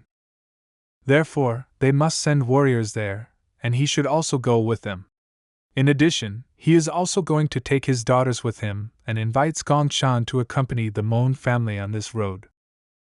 In fact, the young monk didn't really want to go on such a trip and he was really worried about going to the alliance. The guy imagined how he would respectfully shy away from the military commander and thank him for the jewelry he provided, but would refuse to accompany him, since he was still on a religious journey and in fact it was time for him to continue it. Still, this would be too rude and the guy realized that he had fallen into a trap. He could not simply refuse them, since while he was in the estate, he was given a warm welcome. Moreover, at the end of his stay with the Mon family, he even received many expensive items, as well as a huge amount of money. Even the request did not come from just anyone, but from the military commander of the family himself. Having no other choice, the young monk agreed with the proposal and said that he would not mind helping them out and would gladly accompany the clan warriors. The preparation of the Mon clan for the trip took about 10 days, at the end of which the military commander gave the order to prepare the best horses and weapons for the trip. Warriors from the Mon clan went to Hunan province, where the base of the Murim Alliance is located. Among all the clans of the Murim Alliance, the Mon clan became the largest, since there were over 100 people in its detachment. From the Mon family, a nationally renowned Zanpaket team was dispatched. The only goal of this squad is revenge with the sword. Each fighter was excellent at fencing and constantly improved their skills through diligent training. Hundreds of craftsmen from all over the country flocked to Hunan province. All these people understood perfectly well what this was leading to. The more warriors gather and the more powerful they are, the more influential their leader's position will become. The other sects only provided 50 people each, so the Mon clan had nothing to worry about. After the news of the Mon clan joining the alliance, thousands of warriors also went to the Murim Alliance base. While accompanying the future alliance warriors from the Mon family detachment, the young monk did not stop training. This time he didn't have to exhaust his body with heavy exercises. But this did not change the severity of the training, because from time to time he had to taste various, unpleasant-tasting poisons. The girls did not understand his logic and Rin told her uncle that if that thing was so tasteless, then he should stop eating it, but the guy replied that he should eat various vile things to get used to the poisons.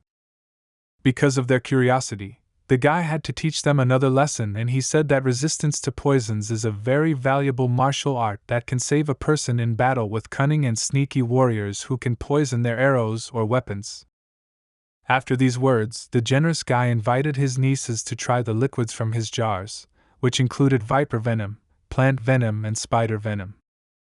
Such objects in her uncle's hands excited the girl, and she replied that she had heard that these poisons cost a lot of money. Gongchan admitted that these things were indeed not cheap, but asked them not to worry about the money, since he made good money from teaching them. Having received money from the girl's father, he purchased these poisons for himself and now, with a smile on his face, boasted that he did not feel sorry for anything for his dear nieces. In response to his boasting, Rin suddenly asked if she could take some poison for testing. The guy did not refuse her.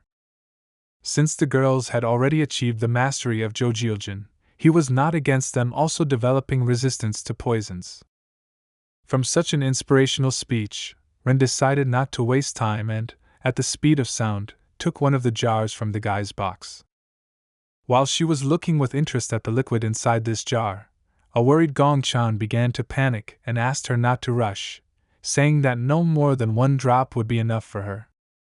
But the determined Rin refused to waste time on trifles and began pouring poison into her mouth straight from the jar, saying that this way she would become stronger much faster and might even get ahead of her teacher. Gongchan shouted in response that her body would not be able to withstand such an amount of poison and she would die. While the guy was nervous and tried to dissuade the girl, her sister acted more decisively, and in one powerful and quick movement covered Ren's mouth and caught all the poison that poured out of the bottle with her blade. After that, she immediately swung her sword and shook all the poison from it onto the ground. The girl scared her master to death, sighing heavily. He thought that he would get a heart attack if so much poison got into his niece's mouth.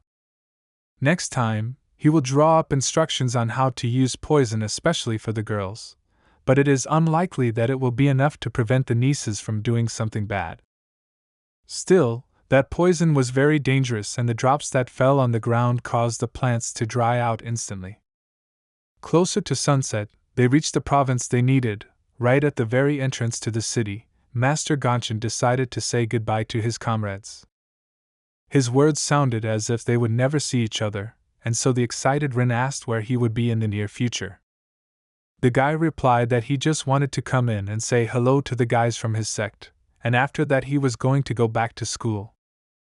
The sisters were very surprised and asked why he decided to say goodbye to them.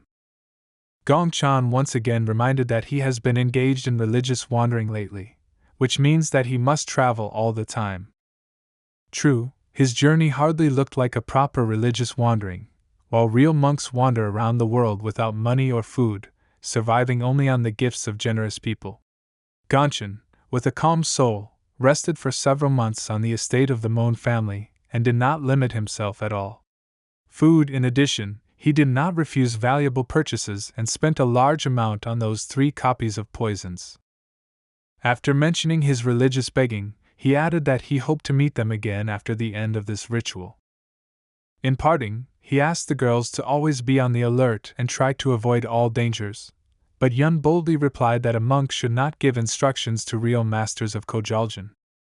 At this point, they finally said goodbye and went about their business.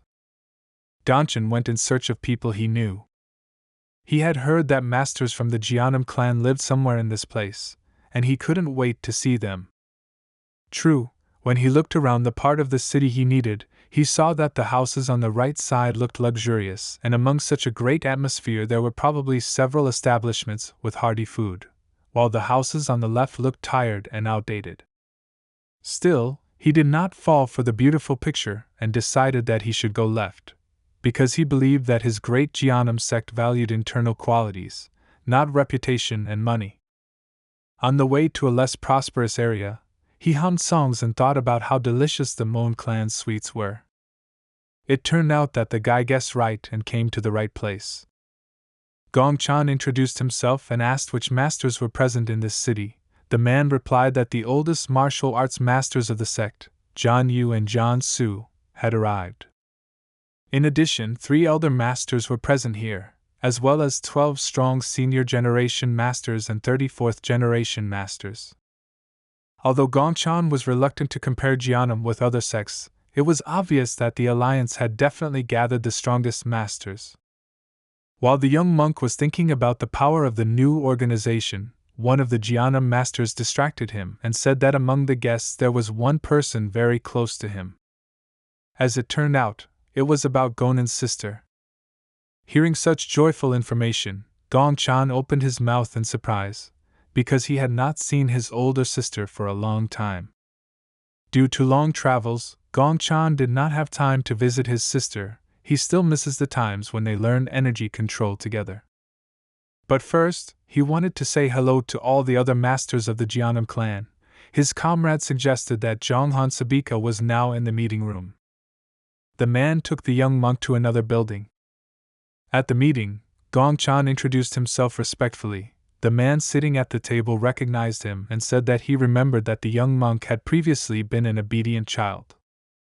He had something to tell. In fact, their school had recently become more and more influential. He wanted Master Gongchan to also constantly improve. A little shyly, he replied that he was indeed still working on some interesting things. Gongchan was doing his best. I sat down at the table. He asked how his teacher was feeling and if everything was fine with him. The man replied that Chun Jin felt great, as before.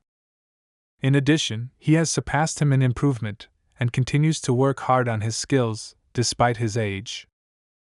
After this, the master asked the young monk if he really was a mentor to his nieces from the Mon clan.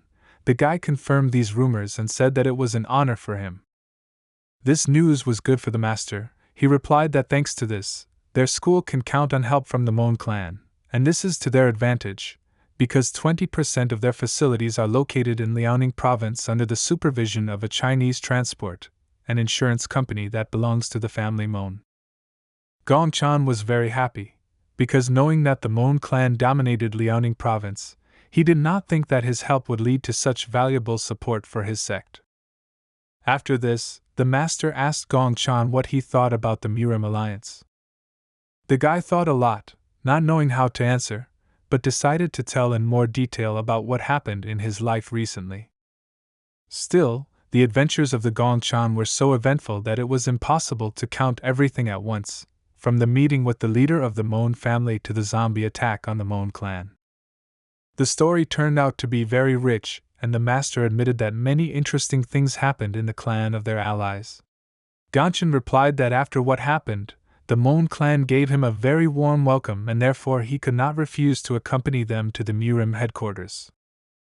The conversation was pleasant and the man reached for a bowl of tea. He said that even though Gongchan is in the process of religious wanderings, he is still constantly drawn to visit Jnanam school. Pouring hot tea into a cup, he asked the young monk when he planned to go further on the road. The guy replied that he would immediately go on a trip as soon as he greeted Zhonghan Sabika. The master was surprised, but still admitted that there was no work for the young monk within the alliance, so he suggested simply staying for a day in secret from the older brothers of the clan. The guy agreed with such a pleasant proposal and went outside to walk around the city. Although it was already dark, many of the alliance fighters still continued to walk. Since the monk would not set off on his journey until the next day, he decided to spend the evening having fun and planned to look around inside the city. Murim is an organization that arose as a result of the unification of a variety of people, sects, schools, and large clans of martial arts owners, and the key figures of the union, of course, were monks and people from sects that mastered the arts at the highest level. True, there were not only warriors here, but also masters of other arts. The guy met two doctors who exchanged their experience. However, for the successful existence of the alliance, various units are needed. Among the people that the alliance members provided were also ordinary workers who could help support the various internal economic and legal organizations of the alliance. Soon Gongchan came across a girl he knew well. It was his sister, and she immediately turned around in response to the shout in her direction. She was simply shocked, as she did not expect to see her younger brother in such a place. In response, the guy complimented her and said that she looked simply incredible. The young monk came closer to the girl from his clan and asked what caused such changes and assumed that it happened after she was assigned to Kanho. The girl was not very happy with such an ambiguous compliment and tried to hit him with the sword. The guy jumped back, as he was ready for this, because girls often greet him in this way. The confused guy made an excuse that he just wanted to see her, but in the end she started a fight. After these words, he asked who the people were accompanying her. The sister said that she forgot to introduce her comrades. It was Mr. Namgung and Mr. Wangbo. Hearing these names, the young monk froze for a moment, because he had already heard that these fighters were simply incredible. Namgung Mu is considered the pride of his clan and was recently elected as the new head of the family. He was recognized as the best among the 10 true dragons for his rare and undeniable skill. And Wangbo Gan not only became the head of the family, he is also the only one in Gango who uses the fist fighting style. He is a young master who was able to hone the thunder and lightning strike style. In his mind, he admitted that his little sister was in rather dangerous company, but he still believed that their energy levels were still lower than Sister Gonan's. As usual, the young monk respectfully introduced himself and stated his name. Namgung Mu replied that he had heard that he was nicknamed Immortal, and because of this he was looking forward to their personal meeting. Both fighters properly introduced themselves to the young monk.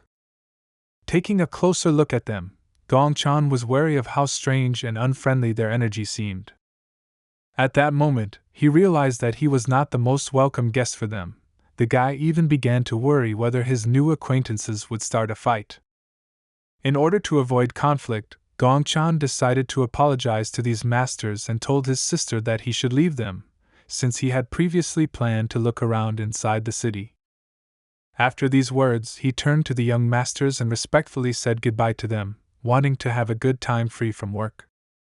For his sister, such a farewell was very sudden, but she replied that they were just about to leave and therefore she would go with him and show him the city.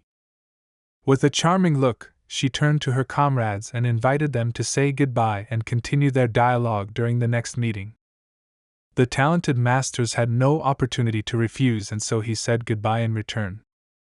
The 2 strong men left, and Gongchan began to complain to his sister that these masters looked at him unfriendly, and it seemed to him that they could barely restrain themselves from starting a fight. The girl replied that her younger brother should also behave more restrained. After these words, they went together to meet mutual friends. It was about the 2 daughters of the Mon family. Yun and Rin were very happy to see their mentor. Elder sister Yong decided to talk about their training with Gongchan. She said that their uncle helped them a lot, but despite this, they only managed to advance 1 step in their energy management skills. Looking at her younger brother, the girl said that she guessed that Gongchan preferred fun to religious wandering.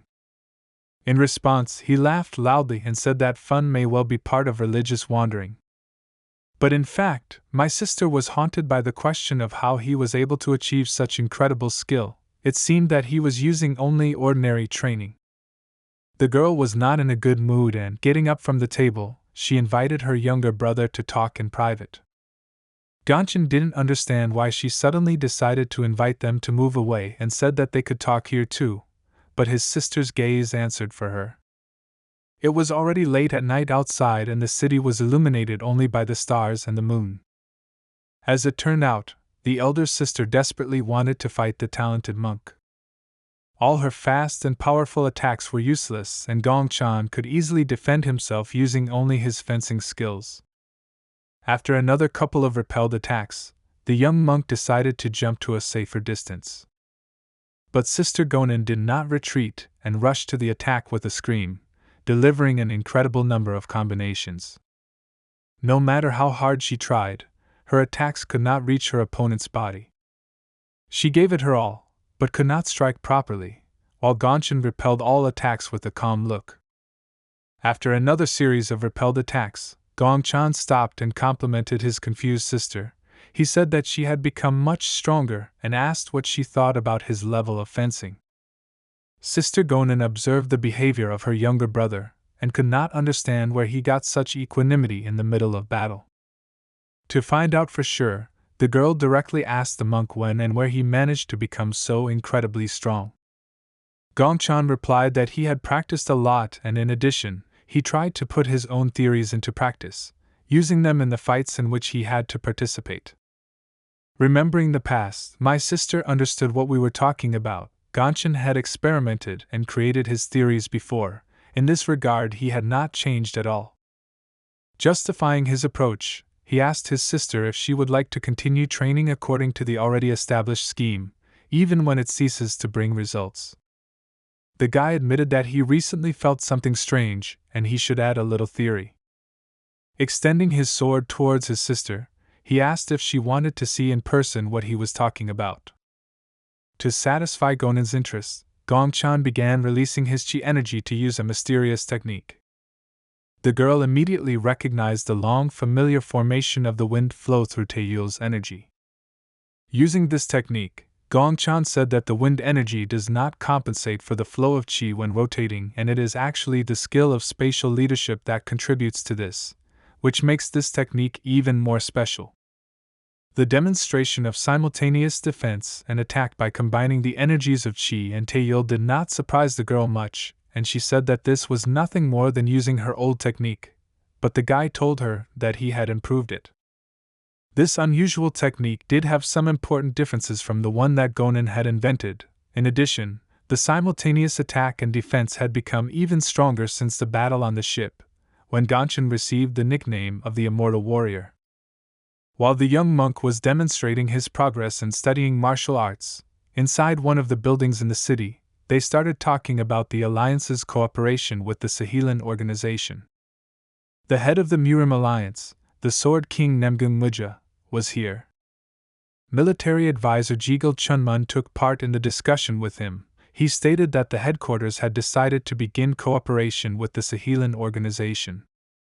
It was obvious that the martial arts schools had already lost their former greatness, and if they came face to face with Sahelan, the battle would most likely be lost. Realizing such risks, the headquarters decided to play it safe and cooperate with them. This decision was very difficult, but the Alliance had no other choice, since they chose the path that would be less risky for all members of the Alliance.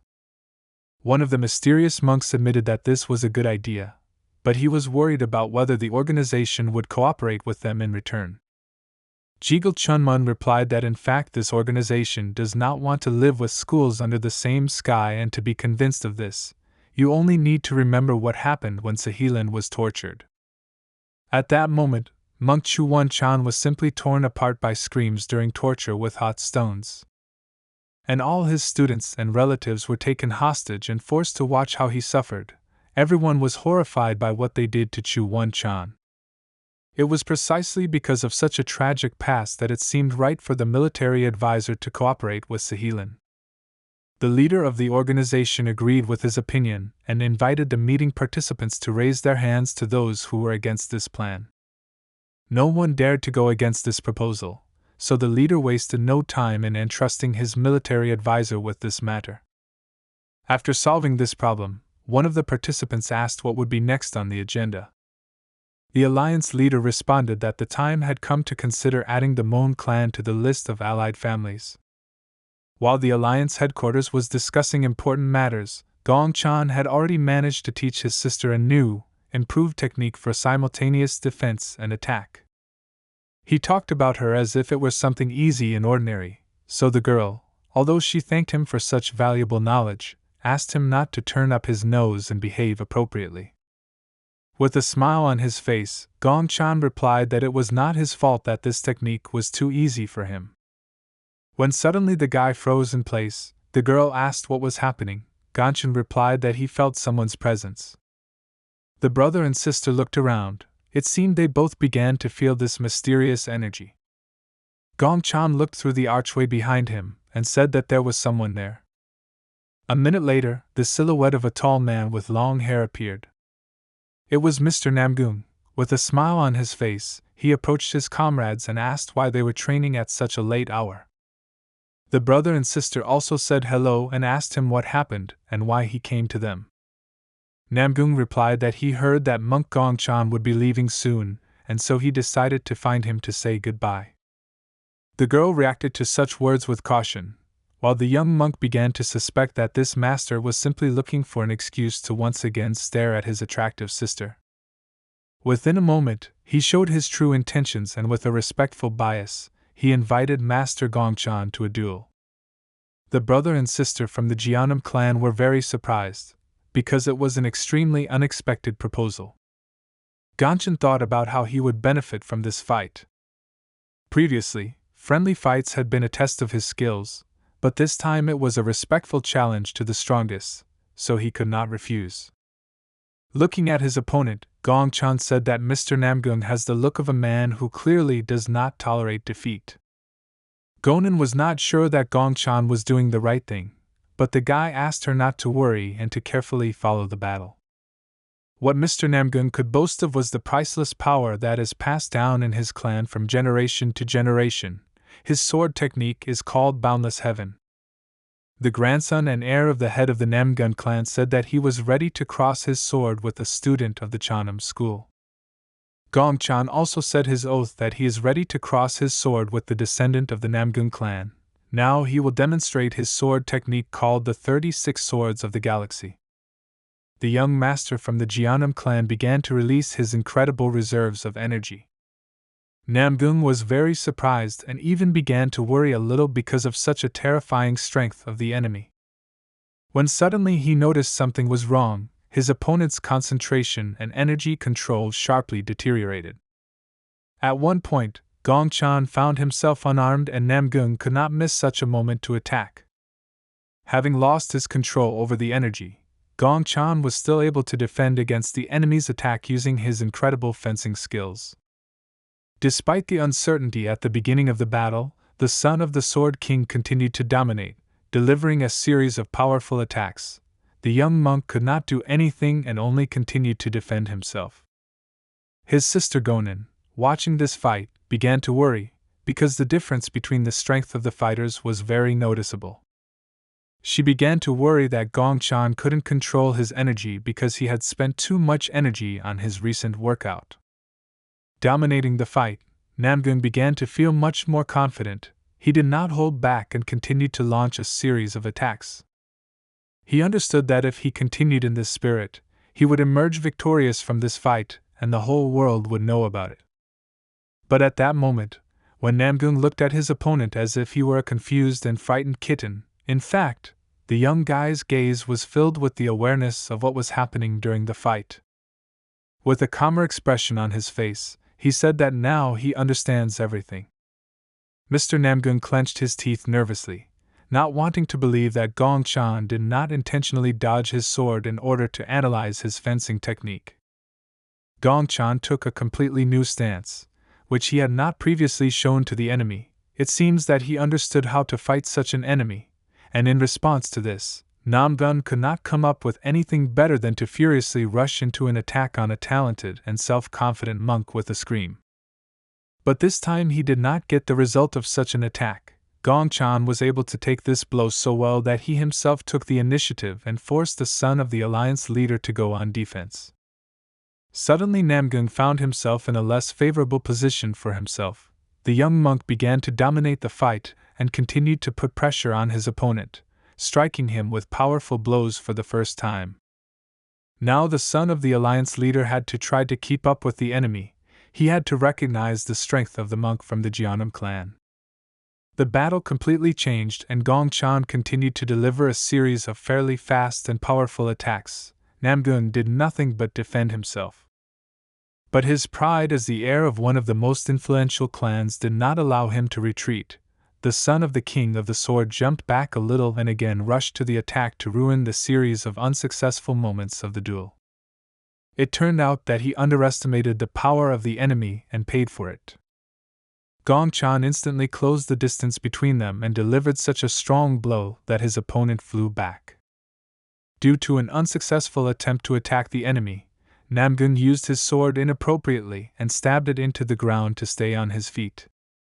From the last attack he was thrown back strongly, and now he began to feel the real strength of his opponent. The noise from the fight spread to the neighboring buildings, and those who were awake could not help but pay attention to it. The news of the fight soon spread throughout the alliance. The young monk from the Jeonnam clan began to be noticed. His fighting spirit and incredible skills with the sword and energy made him famous among the best of the Gango alliance. The next morning, the behavior of the residents of the alliance fortress changed greatly. A crowd of excited warriors of the Union heatedly discussed the recent news. Several of them saw this incredible duel of young and talented fighters live. This seemed strange to Gonin. She had never seen so many alliance members gather in one place before. The fighters found it hard to believe that Gong Chan had actually managed to defeat Namgung Mu. Some said that a worthy student had finally appeared at Jeonnam's school. Due to a recent incident, representatives of various families began to become even more interested in the affairs of the Jeonnam school. They found out that the school of a young and promising monk began to cooperate with the Mon clan. Some of them immediately went to establish friendly relations with them. The same girl who saw this legendary fight live in the evening decided to explain what was happening. She said that all these people came to greet Master Gong Chan, and some of them even brought gifts as a sign of their future friendship. This situation haunted the young girl, because the world around her began to change again. It all looked to her like Jeonnam's school was finally returning to its former glory, all thanks to just one incredible master. Gonin turned out to be the only one who decided to visit the young and promising master without knocking on the door. As a sister, she burst into his room and asked where he was packing his things. The guy replied that he had nothing to do here, and he must go on a new journey to complete his religious wandering. After these words, the girl opened her mouth in surprise. Gongchen noticed her expression and asked her not to worry, justifying this by the fact that he was not just walking away from his duties. The young monk turned to his sister as the only one he could trust and asked her to take care of his nephews, because they do a lot for the sake of their Jeonnam school. His words about the affairs of the girls from the Mon clan for the benefit of Jeonnam turned out to be strange for his sister, and she asked in confusion what he was talking about. The guy replied with a satisfied smile that they persuaded their father to pay more money for his education, and this would definitely have a good effect on the overall budget of the school. Then he threw a rather heavy bag full of money and other goods onto his back, which did not at all look like the kind that a monk should wear while undergoing religious begging.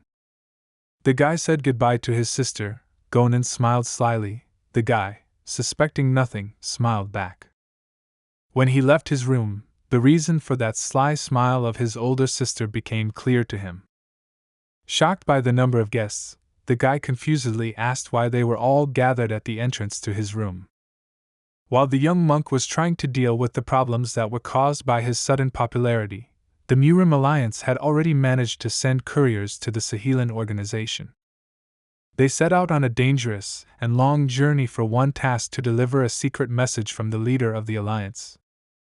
This message states Murim's intention to cooperate with Sahelan, and also states his intention to join forces to suppress the dark martial arts schools. Of course, this could not go unnoticed by the enemies, who closely monitored the actions of the alliance. After Gong Chan freed himself from the attention of persistent visitors, he went to the nearest river, believing that the fastest way to reach Shaanxi province was by boat. True, to implement such a plan, he needed to avoid getting caught in the rain, and the sky looked rather gloomy. With a smile on his face and hope for a good trip, he said that the main thing for him is that it doesn't rain. But fate reacted quite quickly to his words. The guy began to hope that it was just a little rain and it wouldn't turn the Yellow River anymore, but without a big flood he would be able to cross to the place he needed. But as it turned out, he was once again unlucky and local people predicted flooding, which meant that the crossing was impossible at that moment. The man who was transporting people and things said that it was getting stronger, and soon it would flood everything, which meant that the boat could not be lowered very soon. Looking at the sky, the completely wet young monk thought that this option, despite the fact that it was the fastest, would definitely not work. Moreover, he could not wait for the time when the rain would subside and the flood would go away. Having opened a map of the area, Gongchen began to look for a new route to travel. Despite his topographical cretinism, he believed that if he continued towards Guangdong province, he would definitely not get lost. Meanwhile, an experienced merchant had already begun to offer him a free room on the second floor of the hotel. Although the man was already sure that several silver coins would soon be in his pocket, the young monk refused and ran into the street, saying that he would walk. The merchant shouted at his back that this rain would not end soon. but Gongchen firmly decided that this would be one of his tests during his religious wanderings to achieve enlightenment. In fact, such bad weather conditions were to his advantage. Gongchen managed to find at least some positive in any difficult situation, and this time he turned this test into training. He concentrated his energy so that it enveloped his body and protected him from the wind and rain. This plan was truly genius, because in addition to improving his sense of energy control, he would also increase his stamina and overall amount of qi. In such rainy weather, villains often carry out their crimes. The same situation happened on this gloomy evening. A mysterious man in a cape came to visit a man unknown to us in his solitary house on the top of a mountain in this province. Lighting the incense, he respectfully addressed the owner of this wooden house and said that he had an important and interesting assignment. It was a contract killing, of course. The customer had to remain anonymous. A man with a stern look immediately warned the hired killer that his target was one of the most dangerous opponents, namely a master of the Kojilkan level, so for the fulfillment of this order there would be a double reward. The stern man with a scar on his face began to think before giving an answer to such a risky request. After that, he said in a low and quiet voice that the murder of the Master Kodokan is an order of a special class and customers should prepare payment in advance. The mysterious stranger threw a whole bag filled with gold. Inside it was an incredible sum of 10,000 nani gold. Of course, the assassin could not refuse such a well-paid offer. After paying for the order, a man in a cape and mask with eyes full of rage named the target. It was about the treasure of the Jianam sect, of course. He was talking about our monk, a master named Gongchen. That's how the order was accepted for one of the most promising masters of that time.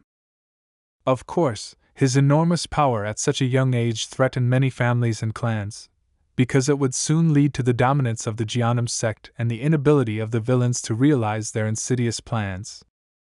Meanwhile, Gongchen continued his arduous journey. Within a few hours he was so exhausted that he could no longer use his control over space and therefore had to get wet in the rain. He was quite tired of this weather and was beginning to doubt that he had done the right thing when he did not accept the offer of the caring shopkeeper. The completely wet guy walked on the damp ground and his shoes were already falling through, and the swamp was sticking to his legs and pants. Having examined the surroundings, he decided that he would have to spend that night in the open air, since there was no point in wandering around in search of a cave, because it could take too much time, and it would not be difficult for him to lose his way. As usual, he did not lose heart and faced all difficulties with a smile on his face. A crazy idea came to his mind, namely the implementation of his secret methods of survival. The decision was made and the young monk went to fulfill his plan for the evening.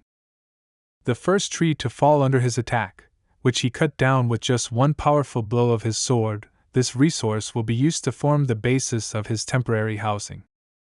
Then he went to cut bamboo. He managed to cut dozens of stems using just his fencing skills.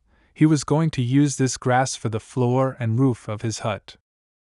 His journey turned into adult entertainment, and with incredible excitement he continued to use all his knowledge about survival in the forest without people.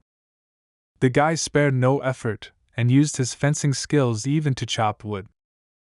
Using his skills to the fullest, he managed to chop down a tree and not even leave a scratch on the precious sword. With his hands folded in front of him, he declared with a smile that he had finally managed to make an excellent house for a temporary overnight stay. It's hard to say whether he did a good job, but things he made with his own hands always evoked a lot of positive emotions in him, and having had plenty of rest from the boring journey, he went to try out his temporary royal mansions. He had to use similar survival tricks more than once, as the weather did not get better. His journey through the Gwandu Pass took more than 10 days. The expression on the young master's face completely changed. He had already spent several days in a row sleeping in the open air and began to feel like a savage. This depressed him even though his journey was originally a religious wandering. Still, such religious begging had its consequences. He had not taken a shower for a long time and was already very agitated by the stench of his clothes, understanding that if he met some person along the way, his reputation as the most promising fighter of the Jianum sect would suffer. But after walking a few more kilometers, he stopped and looked into the distance in surprise. A city appeared in front of him, and he assumed that it was Nainan. His mood immediately improved, as this was an excellent opportunity to rest and replenish supplies to continue his journey on foot.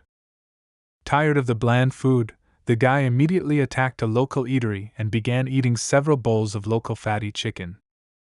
Local men were surprised by his behavior and could not understand how he could eat such incredible amounts of food. This amount of attention forced the guy to be distracted from his hearty snack. A crowd of onlookers had already gathered around him, suggesting that the young guy had a bottomless stomach.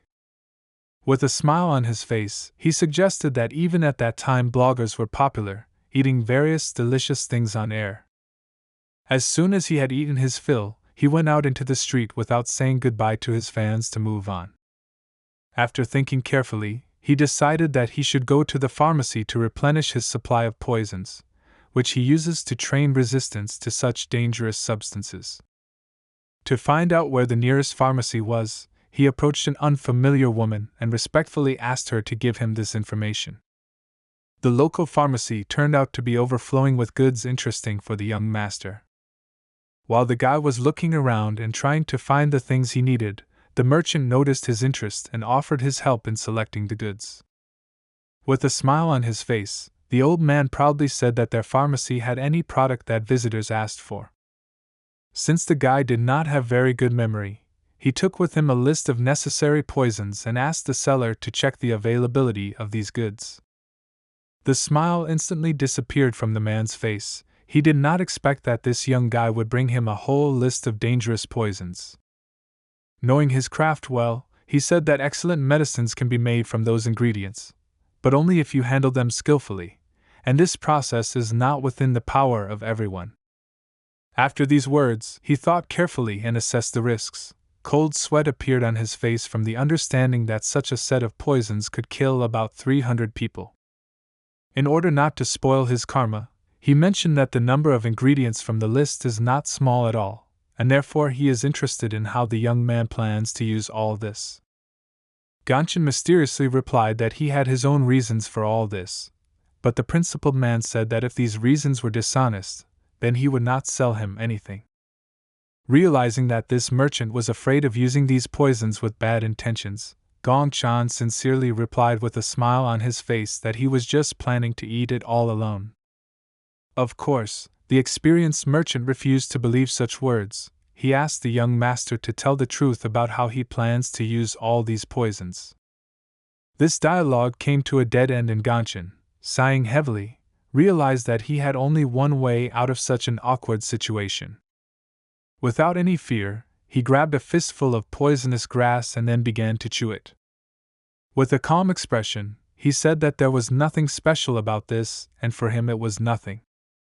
Excited and for the first time so greatly shocked, the merchant could not believe his eyes. The young monk stopped for a second, but explained this by saying that half an hour ago he had left the eatery, where he had eaten so much that nothing else fit into him, but despite this, he had to prove his pure intentions with action. After such a brave act of a young guy that he ate so much poison in front of the seller that it was enough to kill dozens of strong men, the shopkeeper collected all the ingredients and handed them over to the buyer without any doubt. When suddenly he was again shocked by the behavior of the young master, the guy began to feel unwell before his very eyes and, turning pale from poisoning, sat down a little. As it turned out, he overestimated his strength and prematurely believed that he had completely mastered the art of resisting poisons. After a heavy poisonous belch, he asked the shopkeeper to sell him something else to improve his digestion, justifying himself by saying that he had overdone it in a nearby establishment and had overeaten. The shopkeeper agreed to sell him one more product and said goodbye, inviting him to come again. After all, it's not every day that you see such a strange young man. After such a fun trip to the pharmacy, the young monk went to a cozy hotel and, forgetting about his religious beggary, went to sleep under a soft blanket on a comfortable bed, instead of bamboo sticks and hay. Gong Chan stayed in Nainan City for only a day and moved on to the location of the Jianum sect. His journey was quite productive as he continued to use his free time to improve various skills. This time he trained the acceleration technique, which was just right for long wanderings through the provinces of China. There was a smile on his face as usual, but this time it was because he had slept well and energy immediately filled his body, exhausted from the journey. The road was still long, and so he tried to run with stops only to replenish his energy reserves. Evening came and he was still not close to the Jianam sect, so he had to stop again, but for the sake of a little rest. This time he was no longer so interested in building a temporary hut, and so he simply sat down on a stone under a tree and went about his business. Gongchen couldn't think of anything better than to snack on the poisonous herb that he bought at the pharmacy in the nearest city. The guide decided that if he maintained this pace of movement, he would definitely be able to get to his home school by nightfall. Suddenly his keen hearing heard the ringing of sword blades. He had not checked the presence of other people in the area, and therefore this sound of battle was sudden to him. As it turned out, there was a fight nearby between some masters. Another fighter fell from a strong cutting blow from the enemy's sword. Gongchen did not understand where these people came from in such a place among the deep forest, but it was clear that at that moment a battle for life was taking place. Fearing being noticed, he carefully looked out from behind the tree and recognized the clothes of these warriors. They were fighters from the Wasan school. The opponents of the Wasan school fighters were shamanists. It seems that their situation was difficult. But despite the difficulties, they were still motivated to defend their honor and continue to fight until the end. Screams continued to fill the depths of the forest, and blood stained the ground red. Realizing the gravity of the situation, Gongchen decided not to interfere, since these were not his problems at all. Moreover, the situation was ambiguous, and given the relationship between the Jianam sect and these organizations, he was not sure which of them should help. He really wanted to stop this insane bloodshed, but he didn't want to take the first step, so he simply released a small amount of his energy. People continued to die, but even so, he could not simply intervene, since he was a representative of the interests of his school, and besides, he never had any other serious reasons to interfere in this battle. Massive bloodshed for no apparent reason was an unpleasant sight, so he left the battlefield, while not hiding his chi energy in case one of the parties to the conflict noticed it, and wanted to make contact with him. Yet such bright and strong energy could not go unnoticed. A fighter from one of the parties to the conflict felt an unfamiliar energy that went deep into the forest. He realized that they were being followed, and that's how he fell for Gongchan's trick. As a result, that guy immediately decided to go to intercept the stranger. He caught up with the young monk and stopped him to find out what he was doing near their battlefield. The calm Gongchen turned towards the fighter and asked what he needed from an ordinary passing person. The restless man said threateningly that the stranger saw the battle and, like a coward, ran away from the battlefield instead of supporting one of the main schools.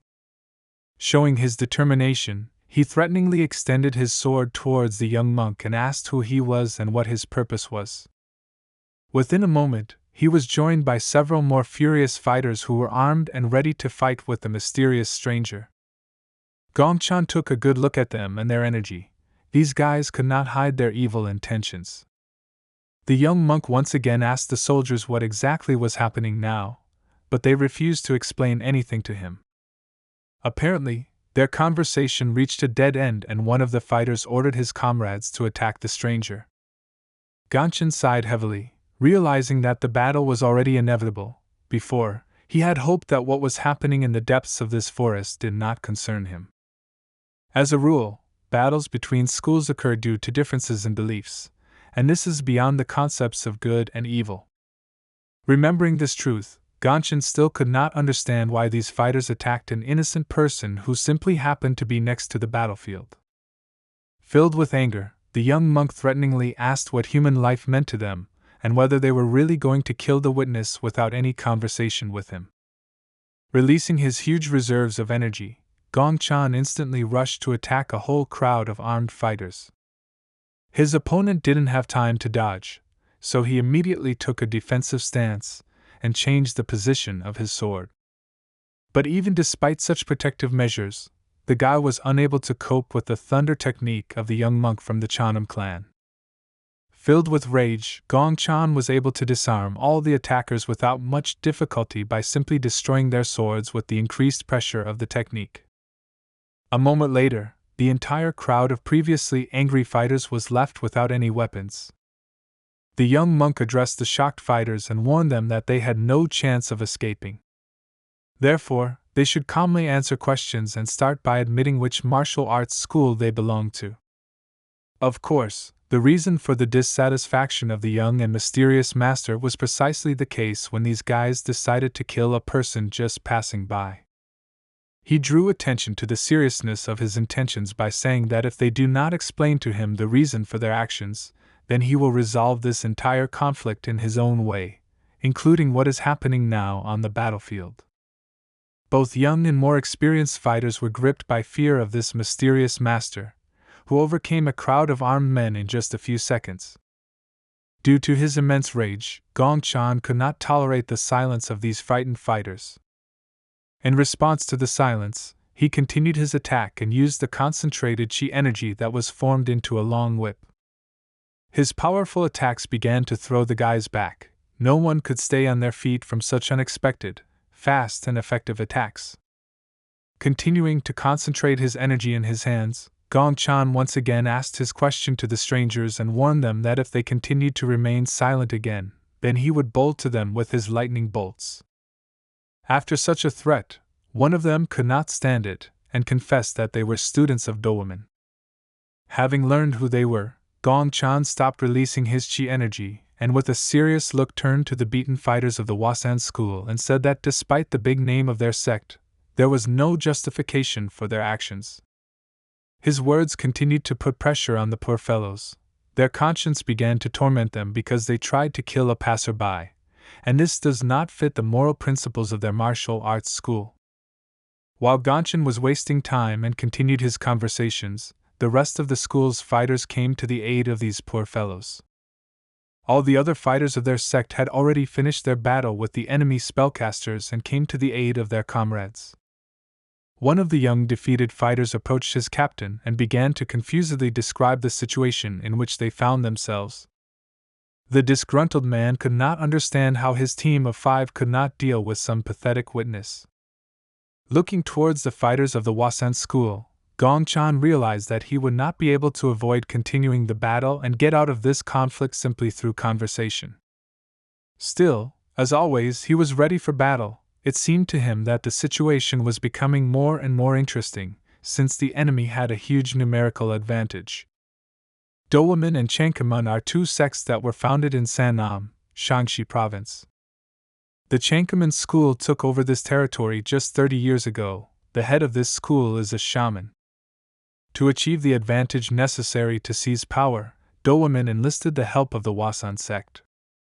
Recently, the strength of the Changkamun sect has only increased and they have even entered the grain trading market, using their knowledge in farming and having enough free field to grow grain.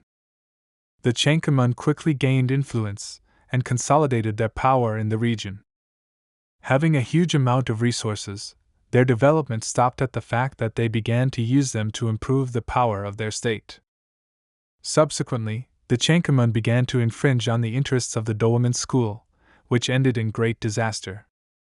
This conflict resulted in peaceful, innocent people, despite the fact that this is a problem exclusively of the military classes of these 2 schools.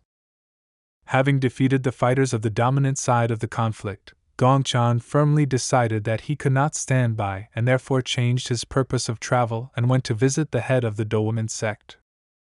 The young monk will personally ask him what is going on in his head, since he is spreading unjustified hatred and violence. Without wasting any time, Gong Chan went to the province where the Dowoman sect was located. Along with him were the fighters of this art school, beaten by his own hands. They did not have serious wounds, but still they barely managed to move without the support of each other. A shocking picture emerged before the sect leader, a lone warrior, not even wounded, brought his beaten fighters with the words that their violence was unjustified. The angry man shouted to the monk from the Chanam sect that he would have to answer for the fact that he decided to do such an outrage.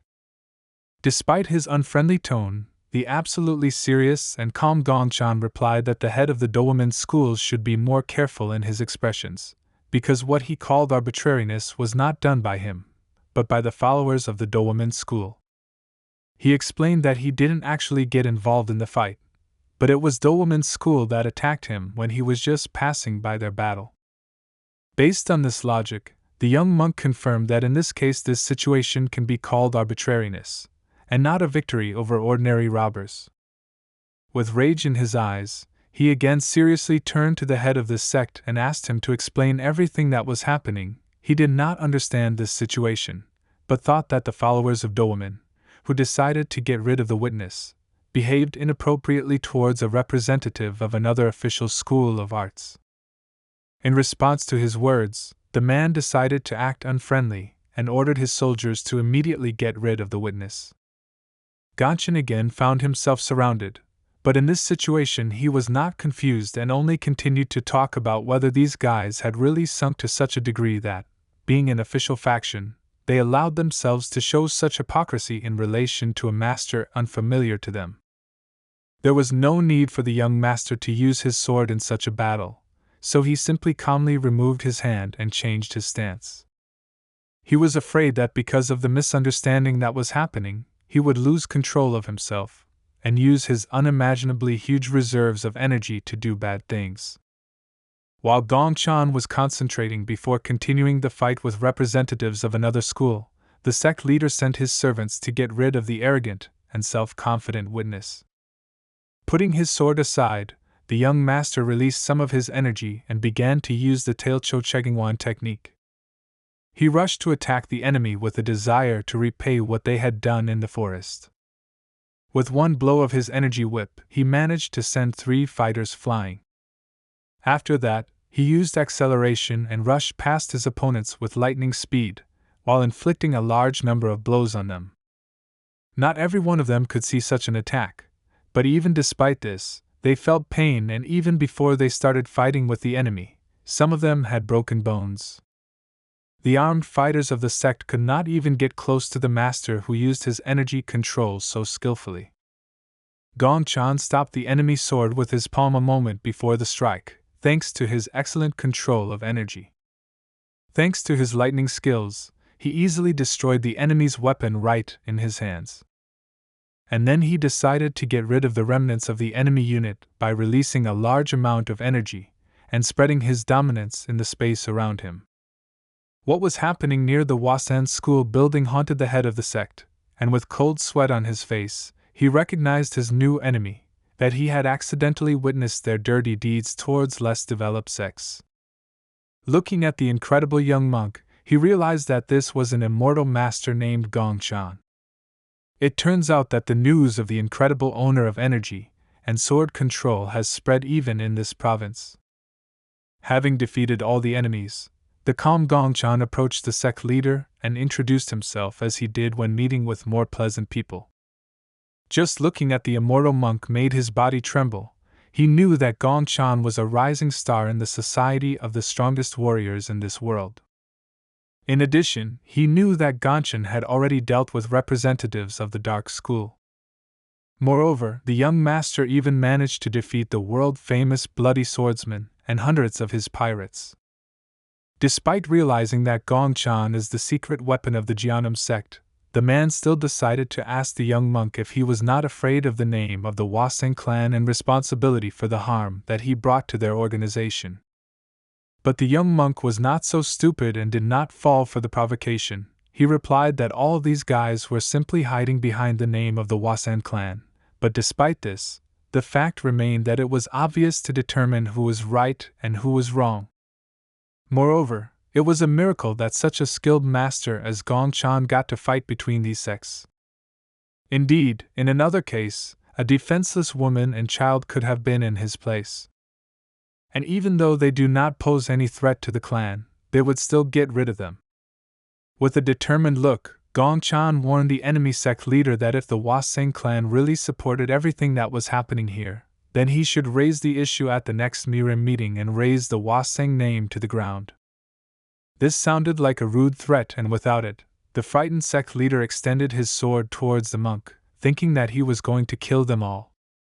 Due to his opponent's behavior, Gong Chan sighed heavily and admitted that he was actually planning to just force an apology out of them and go on his way home.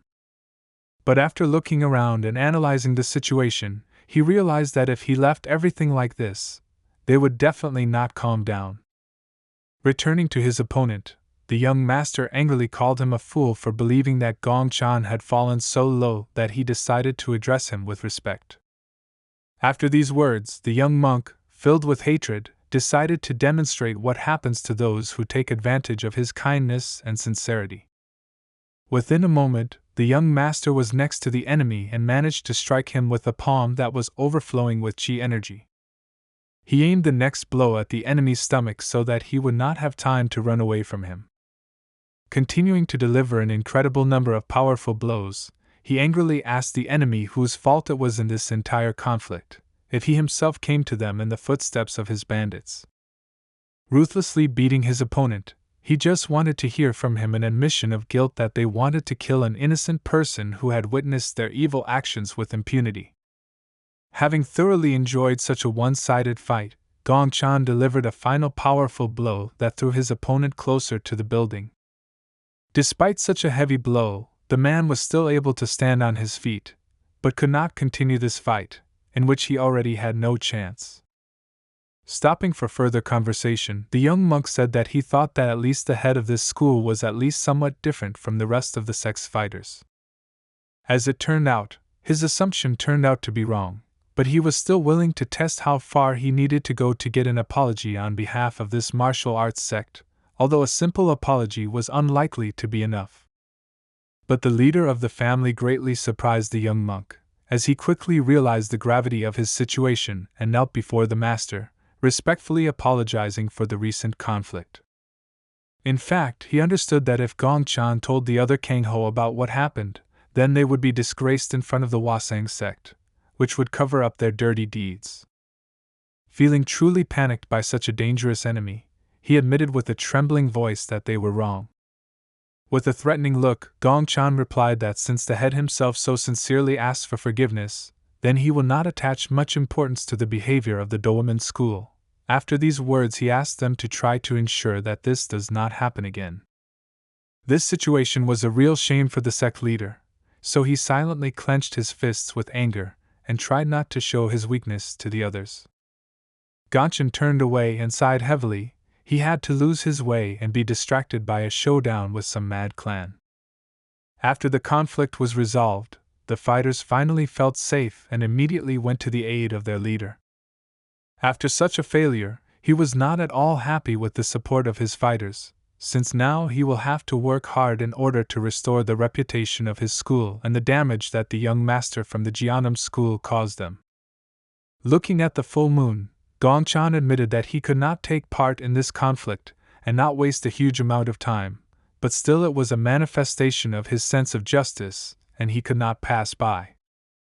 The road took much longer, and he had to walk until the sun came out. It seemed to him that he was already close, so the young monk did not stop and did not make camp to spend the night in the forest. As it turned out, it was not in vain that he trusted his premonition, and soon the view for which he had come all this long and difficult journey on foot appeared before him. Gong Chan finally returned to his native sect, which was located on Mount Jianam. The young monk spent a lot of time on his journey, and so when he returned home, everything had changed beyond recognition. First of all, he went to a meeting with the elders and respectfully reported that the monk Gong Chan had finished his religious wanderings. In truth, he was a little ashamed after such words, since, remembering those cheerful days, there was hardly a time when he really begged. Despite this bitter truth, no one except his sister and nieces knew what his journey really was like. The elder respectfully greeted his student that he had returned after religious wanderings in different provinces of the country. The guy with a smile on his face asked how the clan was doing during his absence. All representatives of the Chanam sect looked at him with a smile, understanding that in fact the interesting time was not inside their temple, but outside, because news of the fame and rapid growth of the young monk's skills had reached this place. After friendly negotiations with the sect elders, Gong Chan went to meet his teacher. The man was very happy about such an unexpected meeting and first of all asked the student whether he had spent his trip productively. Pleased with this attention, the guy replied that he had gained a lot of precious experience in battles, as well as knowledge that he was able to get from other clans and using valuable items that he acquired with the money he earned along the way. But still, he never managed to find out everything he wanted. But the young master was not upset, realizing that this is what they mean when they call this world limitless.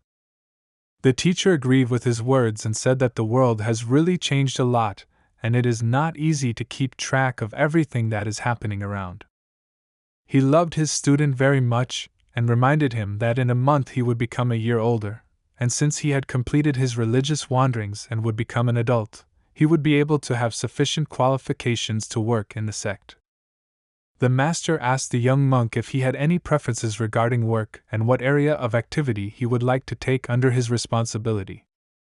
Such a sudden question caused confusion in the young guy, and he hesitantly replied that in fact he still did not know what he would like to do, so he would diligently do everything that he would be entrusted with in the near future. Still, his teacher copes with the archive without any problems and alone. It was like that before and most likely nothing will change in the near future. But on the other hand, he had an option that was worth offering to the young monk. Looking at the talented guy, he said that Gong Chan could become a mentor in their sect training center.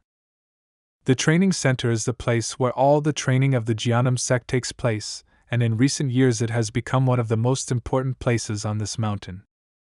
The man noticed that Gong Chan had quite good abilities, and besides, he had already shown himself well while training other masters.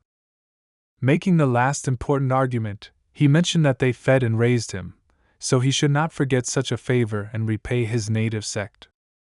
Without waiting for a response from his hesitant student, the master said that he would send the petition to the training center, while Gong Chan should rest for a few days until he received a written answer to his request. Gongchen decided not to waste time and went to the nearest forest to return to his habit of training during every free time. This time, instead of his usual sword, he took an ordinary household axe on the campaign. Using his energy, he chopped a sufficient amount of firewood without much difficulty. After that, he took a rope and hung all these logs in the air. Now the place for his energy control training was completely ready. The young monk began by using his palm to release a small amount of energy and push it towards his target. The attack was successful and, with the help of a chain reaction, he was able to hook all the logs that were suspended on the branch of a tall tree. Having thoroughly honed his skills in using long-range attacks, the guy stopped and decided to switch to improving defense and armor techniques. Having loosened the logs and thereby creating an obstacle for himself, the confident guy stepped forward to test his body's endurance. But as it turned out, he was in a hurry the second time and overestimated himself. As in the situation with poisons, Gong Chan was too confident in his abilities and could not cope with the load. Due to such a sudden and difficult exercise, the unprepared master had to simply stand still and endure each of the blows, since he could not dodge them, or strengthen himself with energy to such a level that he could not feel pain at all. After such an unsuccessful training, the tired guy lay down on the ground and looked up at the sky. Gong Chan understood that if he became a mentor in the training center, then he should get used to such a test for the body, because he would have to fight with his students, and it was unlikely that any of them would be able to hook him even once. True, he was not entirely sure that he could get used to such pain. When he returned home to the Jianam sect temple, he greatly regretted that he was poorly prepared for such a difficult training. Despite the fact that he had time to rest and get plenty of sleep after his last walk, his whole body continued to ache, and he had the feeling that abrasions were completely covering him. Remembering that he was a master and should behave proudly, Gongchen decided to change his tactics. Looking at the egg, a completely different solution to this problem occurred to him. Instead of long-term treatment after each damage received, Gongchan approached the issue from the other side and, through meditation, began to release qi energy in the abdominal area in order to then direct the stream of consciousness to eliminate the weaknesses of the body. As it turned out, this approach was effective and, thanks to excellent energy control, the young master managed to tightly surround the entire area of his body with qi energy. After that, he concentrated on the parts of his body that were injured in battle. After a few minutes, the young master felt that he had achieved his goal and his skin had thickened a little, which in the future would help him become more resistant to enemy attacks. True, simply covering the skin with energy was not enough, and Gongchan sought to learn how to leave qi on the skin in order to always maintain a high level of protection from sudden enemy attacks. In his free time, Gongchan continued to train his armor technique until lunch, and after that he practiced Tuzogan, which is the ability to give acceleration to objects like the time he fought during the zombie attack on the Moan family's house. Ordinary stones with the help of acceleration could easily destroy a small target such as a pumpkin. And the more acceleration he gave to his projectile, the more targets in a row he managed to destroy. The young monk spent a lot of time outside the eyes of people. His previous training took place during religious wanderings, so he was unusual for the attention of children who were just starting their training inside the Jianam school. Although their unexpected appearance and sincere delight distracted the monk a little from his training, he still looked at them with a smile and affection at how pleasant the children of the new generation of masters turned out to be. The children could not even imagine how many other arts their teacher had mastered. Gongchan demonstrated everything he had learned during his religious wanderings. Also, during his training, Gongchan came close to fully mastering the techniques of controlling ice and fire, which he was able to learn about thanks to the profitable purchase of artifacts in one of the dark shops on the way to the Moan clan. Having finished demonstrating his incredible skills, Gongchan turned to the young students and encouraged them that they too could master a variety of techniques if they practiced hard. The shocked guys couldn't believe their eyes, but the young master was right, because thanks to their early age, they still have the chance to develop an incredible amount of qi energy. The young master mastered poison resistance and armor techniques just to be on the safe side. In fact, they were not something he really emphasized during his training. At this stage, he was most interested in mastering energy control. He was finally able to use energy without giving it a specific form. This is how he learned that it can be used as support during a fight. In addition, internal energy is maintained through proper breathing, which helps move the blood and oxygenate the blood and muscles more, so he needed to be able to control his energy, as he was taught before fencing lessons. Based on this logic, he decided that material energy obeys certain laws of nature, but it was still not clear what exactly was the logic of controlling the formless energy, over which he had recently had the opportunity to gain control. Suddenly, during this routine training, he felt that he had come closer to the answer to his question. Gongchan suggested that this time the secret of control over formless energy lies in the work of his brain, as the owner of this qi. Deciding that the problem was really in his brain itself, the guy also realized that in this case his intellectual abilities had grown considerably since the beginning of his religious wanderings.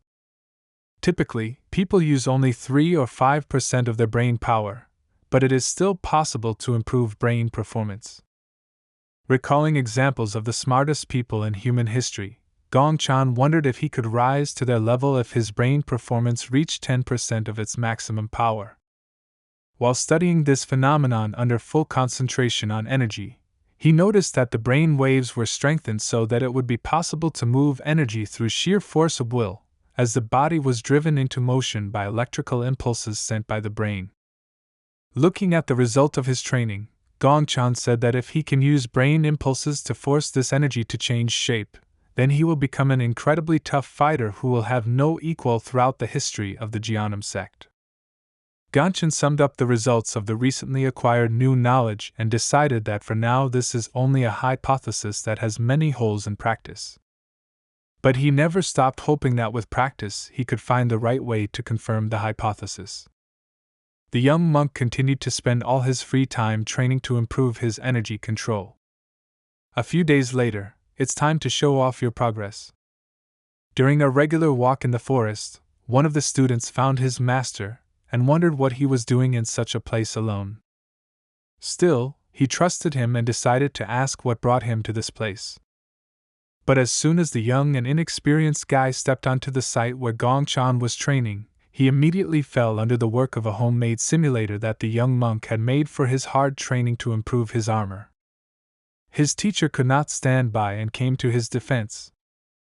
Although the boy appeared on the site very unexpectedly, Gong-chan was not at a loss and managed to knock off all the logs.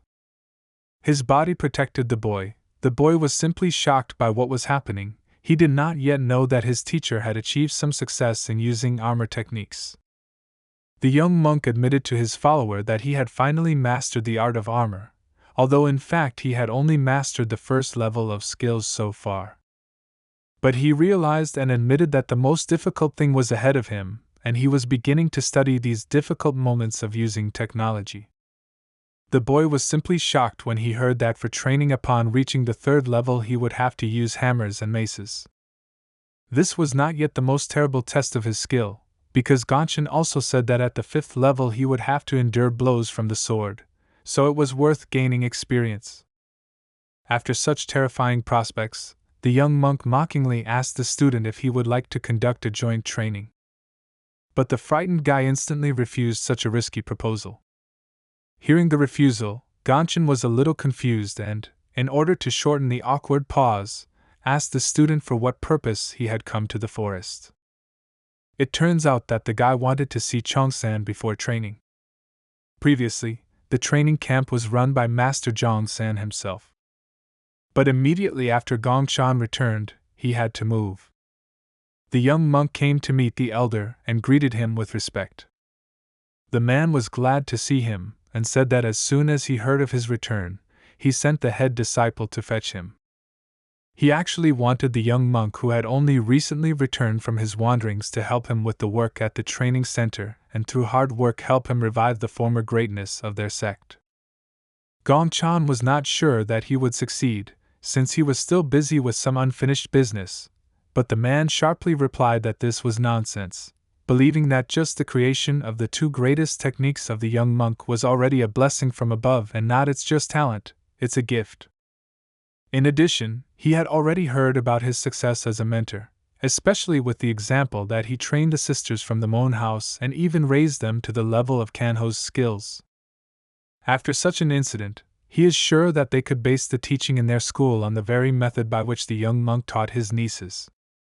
The elder was ready to help him with any difficulties. Gong-chan could not refuse such a respected offer, so he thanked him for the opportunity and said that he was counting on his support. On this day, a decision was made on large-scale changes in the training of young fighters of the school. Typically, the training center is run by only 12 people. 9 different masters are responsible for teaching martial arts, as well as other important parts of the work, ranging from the objects that are used in training to scheduling and choosing a place for training. But this time, 2 subordinates of the head of the training center, Teacher Chong-san, Teacher Chong-sul, as well as a new colleague Gong-chan, started work. The elder turned to the young monk and said that initially the training center did not have a mission to train fighters, so this task was entrusted to him. To facilitate this role, he will appoint one of the best masters of the 4th generation as his assistant. It turned out that this guy had already arrived at the building to announce the beginning of his collaboration with the immortal master. A 4th generation disciple named Gong Xianjun arrived to receive instructions from his mentor. He abandoned his business from above and took advantage of the moment to call Gong-chan as his assistant. For him, being close to his mentor would be a much more profitable use of his time, but the young master still did not understand what he was talking about. His misunderstanding caused resentment in the student, because he did not understand why then he did not achieve the mastery of Kojiokan, like the daughter of the Moan family. But the guy again sighed heavily, and said that it would be surprising if he became one at such a young age. Recalling his battle with the leader of the Dowoman sect, he noticed that that man should have developed the appropriate skills 10 years ago, but could not. Realizing that this skill is not within the capabilities of everyone, He replied that reaching Zhangzhang's level of skill at just 18 years old is already an amazing success. Even this argument did not work on the young and ambitious guy, so he answered his mentor that as soon as he thought that they had succeeded, he immediately became angry and envious of them. Gong Chan disappointed him by saying that most likely he is not the main character, and he shouldn't turn his nose up so much. With such a motivated student, Gong Chan took the opportunity to invite him to become the first test subject in his new martial arts training program. He also warned that in order to achieve new titles of mastery, he should bring together all his desire to train and the will to win. The guy, pleased with the offer, thanked the mentor with a smile on his face for the opportunity to become the first student. While Gongchen was developing the training center system, at the same time, on the other side of the country, important things were happening within the Sahelan organization. The future of the entire country will depend on their results. The young fighter turned to the elder and happily announced that all preparations were completed. A man with a sly look named Salma Kuchuan said that this time he has high hopes for his new plan. This is the head of Hemlanman, one of the dark organizations that considered their goal to interfere in various associations and destroy them. The Murim Alliance had no idea about his plans yet. The bloody red glow in this man's eyes is proof that he has studied Helkal Marigon, the best and most terrible practice of the Dark Blood School, and he is also known as a descendant of a dark sect that disappeared in the past. However, in fact, this mysterious man is the founder of that legendary dark school. Thanks to his dark training, you cannot tell that more than 60 years have passed since then. A mysterious-looking young man turned to his ward and asked how many zombies they had prepared for the future plan. The man replied that in the past they created 12 zombie squads and in the future they plan to create 8 more squads in 5 years.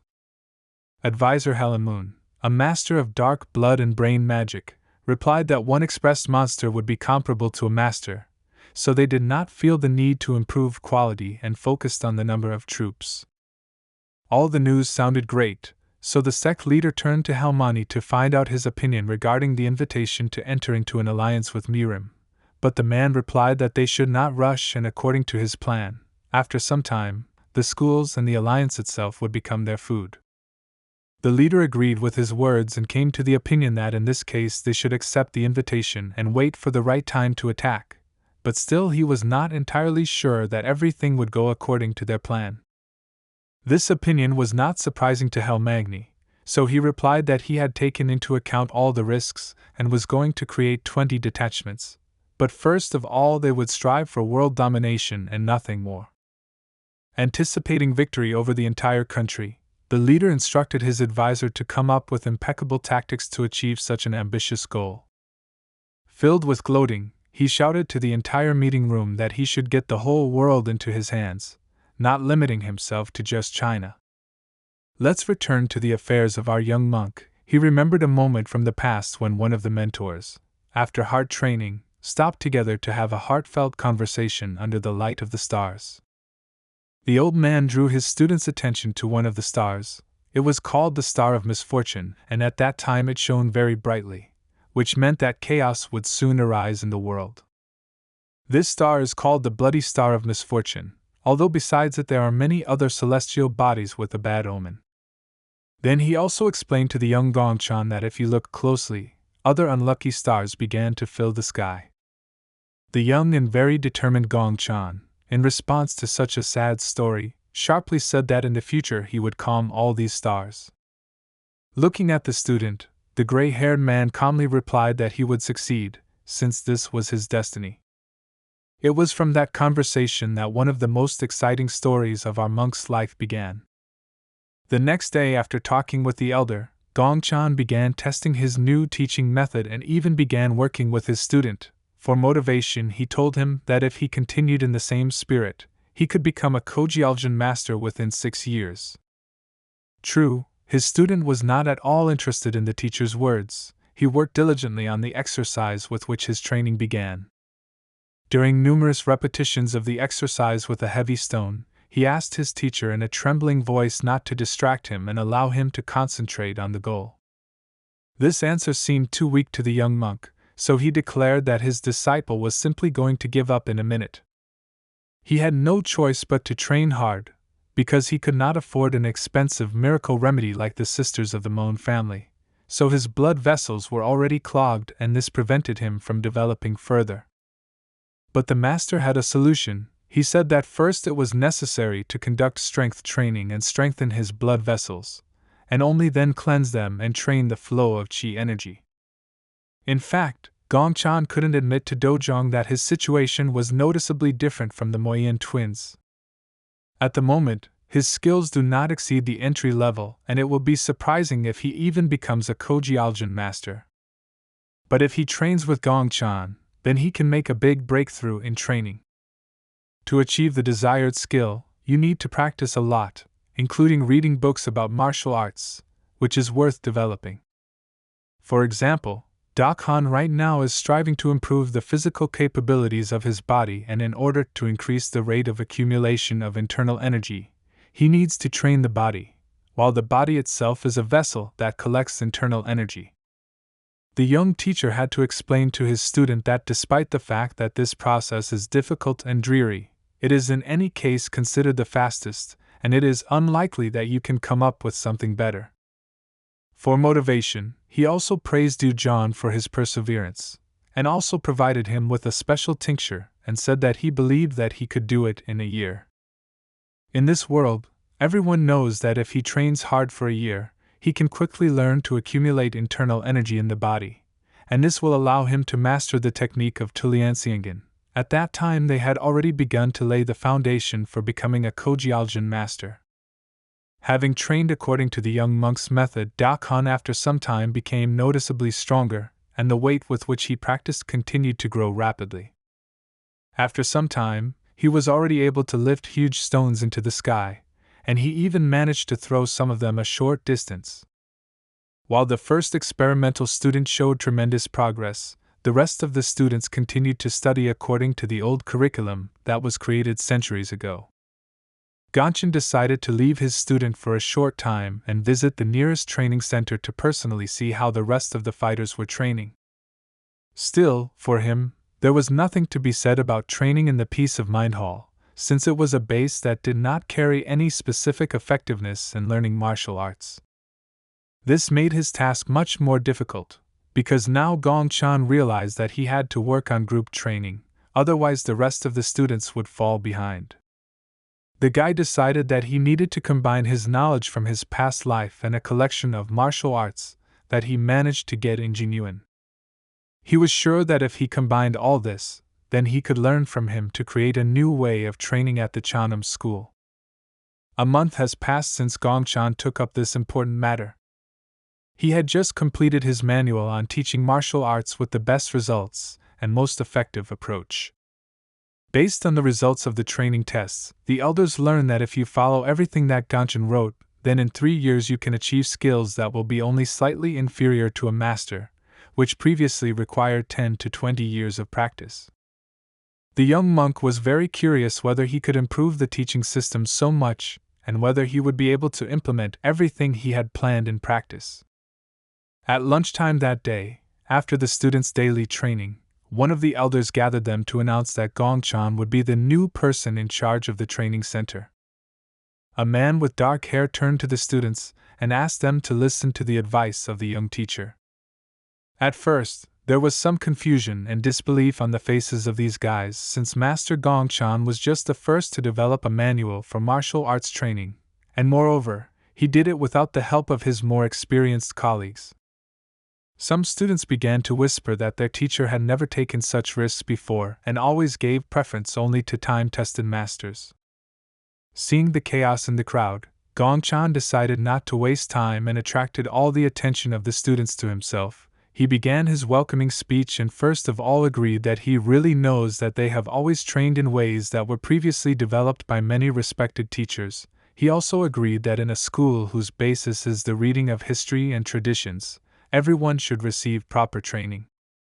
That is why he decided that it would be correct and important to introduce a system of individual training that would take into account the characteristics and wishes of the students. At that moment, All the students appeared in front of the young teacher at once, and the idea came to him to take advantage of the situation and analyze the future masters of the Jionam sect.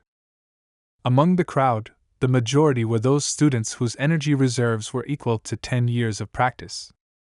But having a subtle sense of energy, Gongchen also caught personalities that were more interesting to him. Between the unremarkable guys, one could even find 26 fighters whose energy reserves were equal to 40 years of practice. All these guys were gathered in the hall in order to select the most suitable type of individual training for each, and Gongchen had already managed to divide the training methods into 4 categories. Each of these categories will be applied individually to specific students during the learning process. After announcing the details of the changed education system at Jionam School, the new teacher Gongchen asked those students who had a reserve of internal energy equal to the level of 40 years of practice to come forward. The elders and their talented young master Gongchen were still unsure of how effectively they could apply individual training and how the students would cope with it. But still, the young monk already had a new experimental student, on whom he managed to test his approach to teaching. After a fairly short period of training, he managed to achieve such a level of control of internal energy that, although hesitantly, he could already use a sword made of chi energy.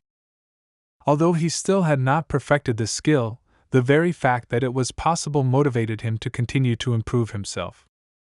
This was not surprising for his teacher. He fulfilled his promise and congratulated the student on achieving the level of mastery of Kogyokan, and said that with such skills he would definitely cope with all difficulties in the future. True, this did not mean that he now should not pay attention to his weaknesses. Gongchen noted his lack of internal energy, which could be compensated through diligent training to control the use of this strength.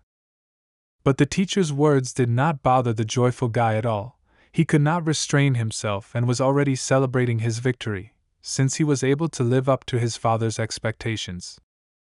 This childish behavior of the student brought a pleasant smile to Gongchen, because he knew what he had to go through before he achieved this result. Dakhan is an unusual guy. He belonged to the Gongsong family, but she died 10 years ago, and because of this state of affairs, he had problems getting accepted into Jionam School. Gongchen recalled the past when the teacher told him a story about a lonely guy, after which he became more kind to him. Our hero's teacher spoke about a lonely student named Gonsun Jin sitting opposite them. He was diligent in everything except training, and most likely he had this behavior after what happened to the Gongsun family, because in fact there were only a few people left from it. He also said that perhaps he wants to restore his clan with the help of the martial arts of the Jionam School, because although he is a child, he had to grow up early, and therefore there is a heavy burden on his shoulders in the form of responsibility for the future of the family. Young Gongchen understood that he should do everything that depended on him so that Dakhan would become a worthy person and be able to lead his clan. He even entered into battles with him as seriously as possible, even despite the fact that there was a huge difference in skills between them. This was very important in order to strengthen his will to restore the clan and strive to become stronger. This was the best he could do for him, yet such an approach was indeed justified, since Dakhan himself valued the opportunity to fight such a skillful and talented opponent. Returning to reality, it is worth saying that he became an official student of the sect under the name Dakhan, so as not to draw attention to the name of his deceased family. The guy was incredibly happy about his success and couldn't hold back his emotions. Gongchen was also pleased with the work done, and could proudly consider that he had made his contribution to the formation of a new master of the Kogyokan level, who would soon join the ranks of Kanho. The next day, Master Gongchen went to visit the elder to discuss the young monk's recent progress in implementing the new training system at the training center. He was happy to hear from the elder that their student named Dojian had finally become a Kogyokan level master.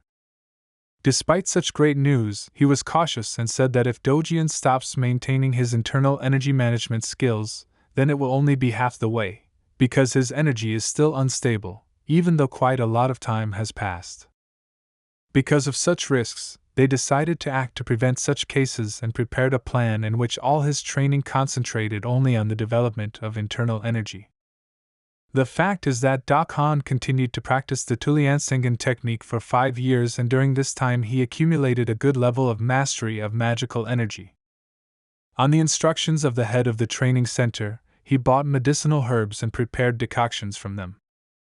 These decoctions played a big role in accumulating internal energy by applying them to the body and eating them. As a result, Da Khan accumulated a reserve of energy equal to 50 years of meditation and grew so much in skills. Only all this allowed him to make a breakthrough to the level of Master Kojil Khan in a fairly short time, using the training method of a talented young monk. The elder was satisfied with this report, and, looking at Gongchan's methodological developments, stated that if other students were taught according to this method, then they too would be able to reach the level of Kanho, or simply the limit of their capabilities. He was confident that this method would become unique in the Chanam school, and moreover, there is not a single method anywhere in the world that is comparable in productivity to this one. The return of the young monk after religious wanderings brought many positive changes to the sect in such a short time. The elder was sure that this incredible guy would soon become a member of the council of the Jianam school. True, he was not sure whether he looked like someone who could even reach the level of the head of their school. The talented guy's teacher did not completely agree with the old man and replied that he did not have to be like that, and that the incredible help that Gongchan provided them should be enough for them. Having extensive life experience, the old man decided that most likely Gongchan would not be able to take on the responsibility of the head of the school, but he understood that the place of head should not necessarily go to the strongest in martial arts. Based on these circumstances, they decided that now it would be better for them to take their time and delay the search for a candidate for the position of head of the school.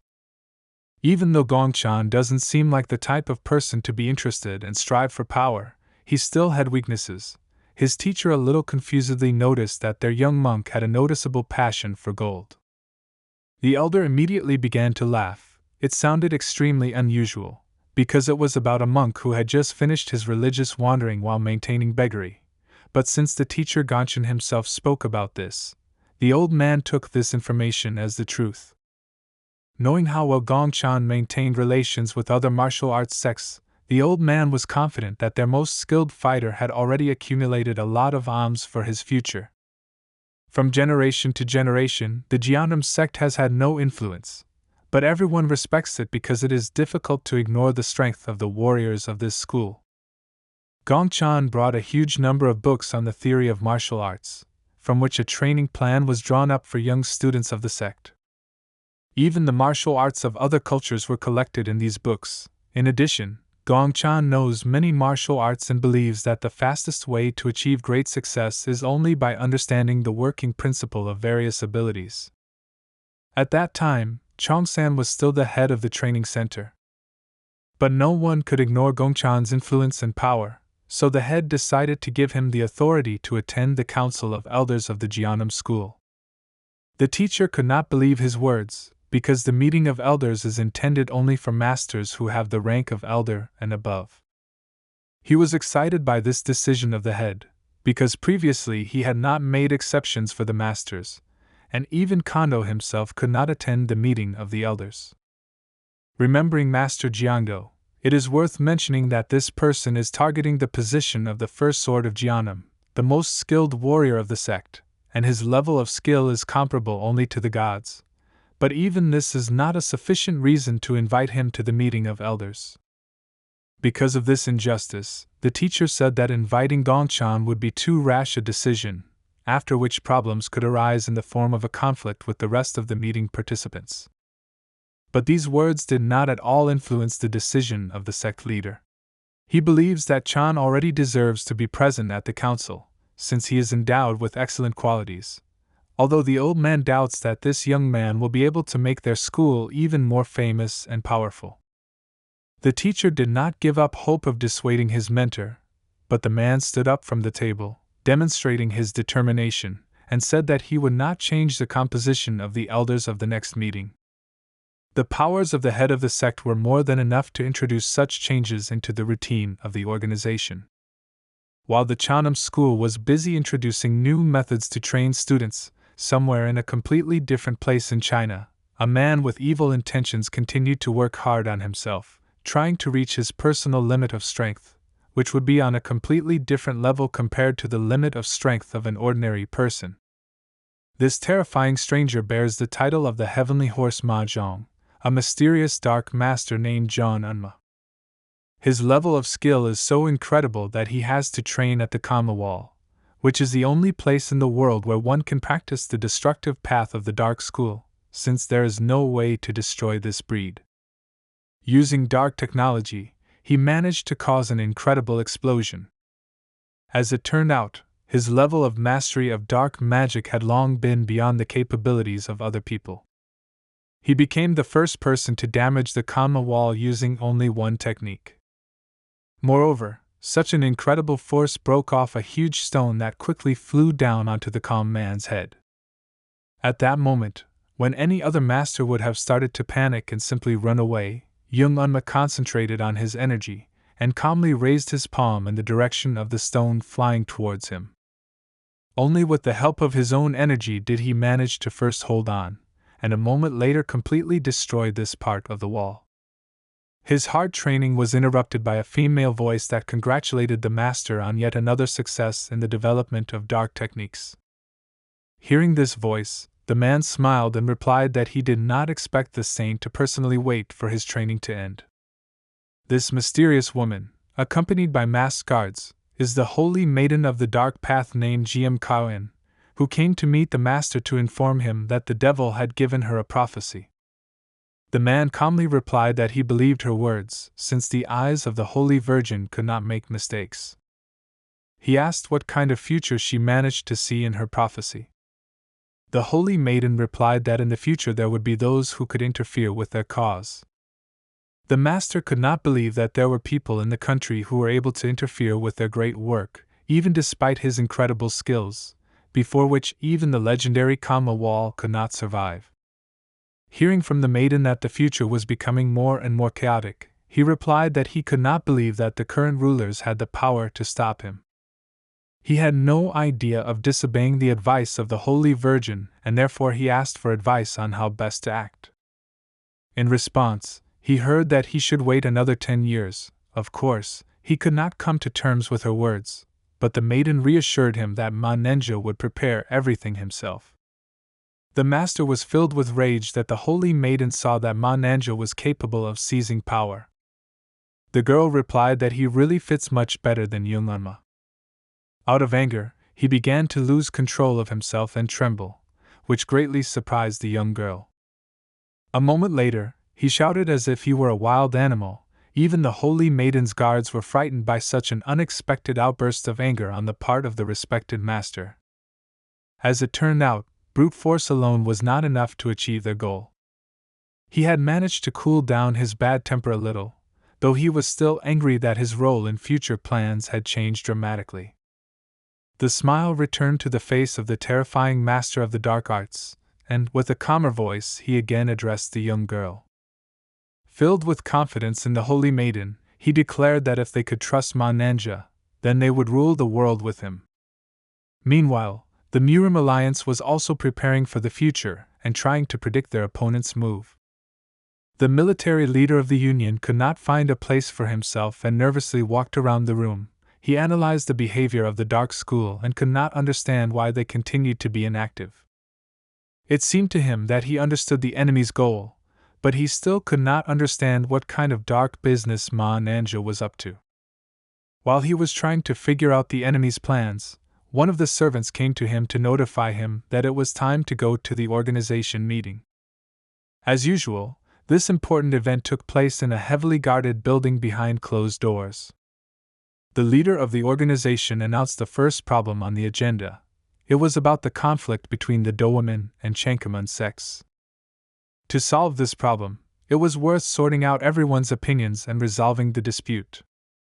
At first, the military leader felt calm, because this was not the first time they had dealt with political crises of various martial arts schools. But after a few minutes, he realized what exactly was happening between the members of the alliance, and this made him shiver, and his face covered in cold sweat. The calm leader of the organization continued the meeting and moved on to discuss the issue of the Mon clan. But the military leader no longer listened to him and began to remember events that happened quite recently and may be part of the enemy's plan. A year before entering Murim, Liaoxin province was connected with Habak province by land and Shaldan province by sea, so the attack on these borders was quite natural. In the territories of Habak and Shandang provinces, the largest clans traditionally ruled, while small and medium clans constantly conflicted with each other for power. To defeat a large enemy clan, they asked to join the Mon clan. One side of the conflict believed that the issue was the right to receive income from the salt farm. The other side of the conflict stated that this was out of the question, since all rights to the salt farm belonged to them. Within a moment, this peaceful discussion escalated into a verbal conflict between representatives of different schools. It was at that moment that the military leader of the Murim alliance realized that he was right, and they had already fallen into the enemy's trap. After all, if everything continues like this, then the Kanho participants will fight on their own, and since there is a lot of discontent, this will happen quite quickly. To create a conflict within the alliance was most likely the very malicious intent of the enemies, and the military leader understood this very well. The leader of the alliance noticed the anxious expression on his assistant's face and asked if everything was okay with him. The man replied that he was not feeling well and would like to leave the meeting early. The man with a piercing gaze suspected something was wrong in the behavior of his colleague, but still could not detain him. As he walked out of the alliance meeting room, the man knew that Kangho was busy fighting to increase profits, but this situation was similar to meddling in politics. The Saheelan Association cannot interfere openly, so they had to act on the sly, and he, fully aware of the situation, still could not do anything even despite the fact that he is the military leader of Murim. Apparently, this conflict situation was created by the Mon clan joining the Mon alliance. The warlord understood the enemy's plan and promised that he would not let Ma Nanja achieve his goals so easily. The whole world was on the verge of new conflicts that would change the course of history forever. Chanam also did not lag behind in preparation. During a walk around the school grounds, the teacher provided the head of the sect with a report that, thanks to the developed Gongchan method, more than 30 people had already achieved the mastery of Kojiokan, and if they continued like this, they would soon have the power to suppress other martial sex arts. Not only did he begin training young students after his return to the Gongchan clan, but he also began to conduct joint research with his older brothers, and therefore the teacher thought that the young monk should be given some time to rest. But the head of the sect did not want to remove Chan from work because he believed that now the creation of a research center is a very important matter, because for Jianam it is necessary to obtain a unique secret training plan. The research center in question is a place of professional martial arts research with a new concept. It was Gongchan who brought this system to Jianam, which made it possible to achieve great success in an extremely short time. Meanwhile, the young monk continued his inspiring speech and concluded that among Kanho, the potential of martial arts is limited only by life force. Many clans exterminate each other to obtain secret techniques. It was unforgivable for the young master that as a result of such practice, thousands of teachings from various schools were simply lost. But he saw a solution and believed that they were different, and could discard such outdated ideology of gaining power. He invited the center participants to jointly explore the martial arts of other clans in order to make them their own. Gongchan's proposal to make Jianam's school much stronger greatly motivated the center participants, and they looked at him with a sincere smile and hope.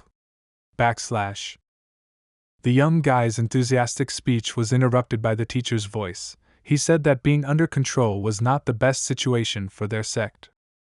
He believed that if they continued in the same spirit, there would be many schools that would be an eyesore at their incredible progress. Besides, the Wasen clan had already begun to strengthen their position in response to the growing power of Jianam. Placing his hand on the student's shoulder, the man admitted that he understood his passion, but would like to slow down the speed of their development, since they had already achieved more than they planned. Moreover, they managed to accomplish it in a shorter period of time than expected. He suggested that I try to strengthen my internal strength and write a study on martial arts and internal energy. The young master liked this proposal and he respectfully agreed with his teacher. While the GNMs were trying to cope with the dizziness of their incredible success, things were much worse at the meeting of the mercenary heads. The dissatisfied customer was outraged that the assassins were still unable to succeed on their mission, despite the fact that a year had passed since the request to kill the target. The assassin replied that he did not sit idle, and in an attempt to carry out the task, he even headed to Jeonnam and settled nearby, but his target never left the school grounds. All their attempts were in vain, and despite the importance of the order, they never had a single opportunity to fulfill the contract. Still, the leader of the meeting could not afford to fail the mission and therefore asked his colleague for his opinion on when their target would leave the enemy school again. The man replied that he did not know for sure. Moreover, they were convinced that the borders of Jeonnam were excellently guarded, and it was simply impossible to get inside. Based on this information, the leader of the meeting decided that if Jeonnam guarded their borders even better than the Wasan sect, then this only meant that something was happening there. Having no choice but to find a way around the defense of the Jeonnam territory, the mercenaries began to act as they could no longer delay the execution of the order. While Gongchan's enemies were hatching a plan with which they would be able to eliminate the dangerous master, the guy continued to train diligently, even though it was already midnight. It seemed that he had an ideal theory for achieving the desired result, but still he was not entirely sure how exactly he would be able to maintain the chi energy with the help of willpower, because although he continued to practice continuously, he still could not find the exact answer. He thought for a moment, and said out loud that if he tried to develop the waves of higher consciousness, it would become possible to direct the chi with brain waves, and thus he could move the energy around him with the help of willpower. True, he soon realized the real risks. Because if his brain waves and the flow of chi were incorrectly connected, then most likely he would get a very unexpected and dangerous result for him, so in no case should he get carried away with such an experiment. These conclusions made him think hard, but even such a bad outcome was still considered an important result for future research.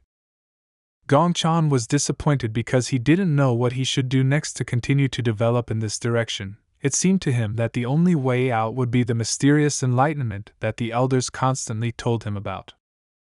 He did not stop at the bad moment and continued his work. Gongchan wrote down all his experiences in a notebook. Moreover, he described his feelings in his native Korean language, which was unknown to the inhabitants of this world. Even bad experiences helped him move on, new opportunities opened up for him, and his understanding of the use of energy continued to expand with each new day. The results of a recent experiment turned out to be a prerequisite for him to search for martial arts associated with the use of vital points in the head. The guy understood that in this case he should go to the black market to get those items that would help him study this art more safely. When suddenly his student burst into his room and, with panic and cold sweat on his face, turned to his mentor.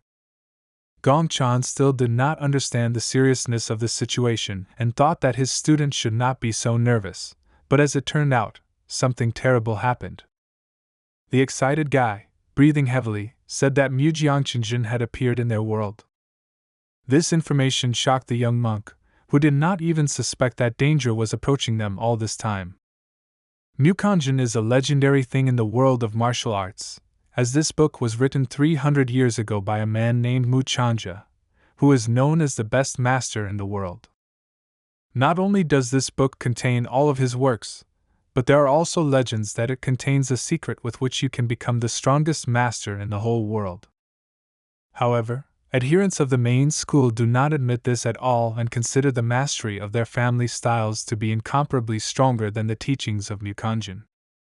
Even despite this attitude of the representatives of the main school towards this forgotten art, they were still afraid that this information would fall into the hands of people with bad intentions.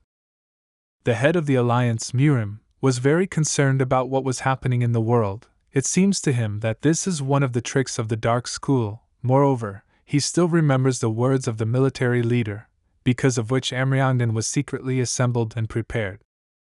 The King of the Sword asked his colleague what the state of affairs is in the world today if the Dark School resorted to using such tricks. As it turns out, a satanic sect that used dark and bizarre magic, known as the Wangjok faction, visited Mu Jianzhe's burial site, where his book is supposed to be located. The leader of the alliance understood what was going on. He knew that Wangjok was also known as the first sect in Gangxio Song province. Now the area known as Kanso Song is under the rule of the Sahelan organization. The sect that lost that battle was known for carrying on the traditions of Waganjak. In fact, no one in the Gangxio Song area could resist them. Continuing to explore this topic, the top of the alliance wondered how the Wangjak sect was able to find the burial place of Mu Chongja. The advisor did not know the exact answer, but heard rumors that they had been excavating for 2 months at the supposed burial site of the legendary master. Since the information is hidden, it could be assumed that they still do not have significant progress. Moreover, there are rumors that the Sahelan left as soon as they found out about this. True, the Sword King Namgun was not sure whether they should trust such publicly available information, which could turn out to be a trap. To compete with a dangerous organization, they had to be well acquainted with the enemy's allies, and as it turned out, they managed to obtain information that Sahelan now has several sects that blindly follow them and do not question the opinion of the authority of this organization. Assessing the situation, Master Namgun grabbed his head, realizing that this whole situation had turned into a complete headache, because even though the forces of the large sects are almost the same, all they do is shout at each other.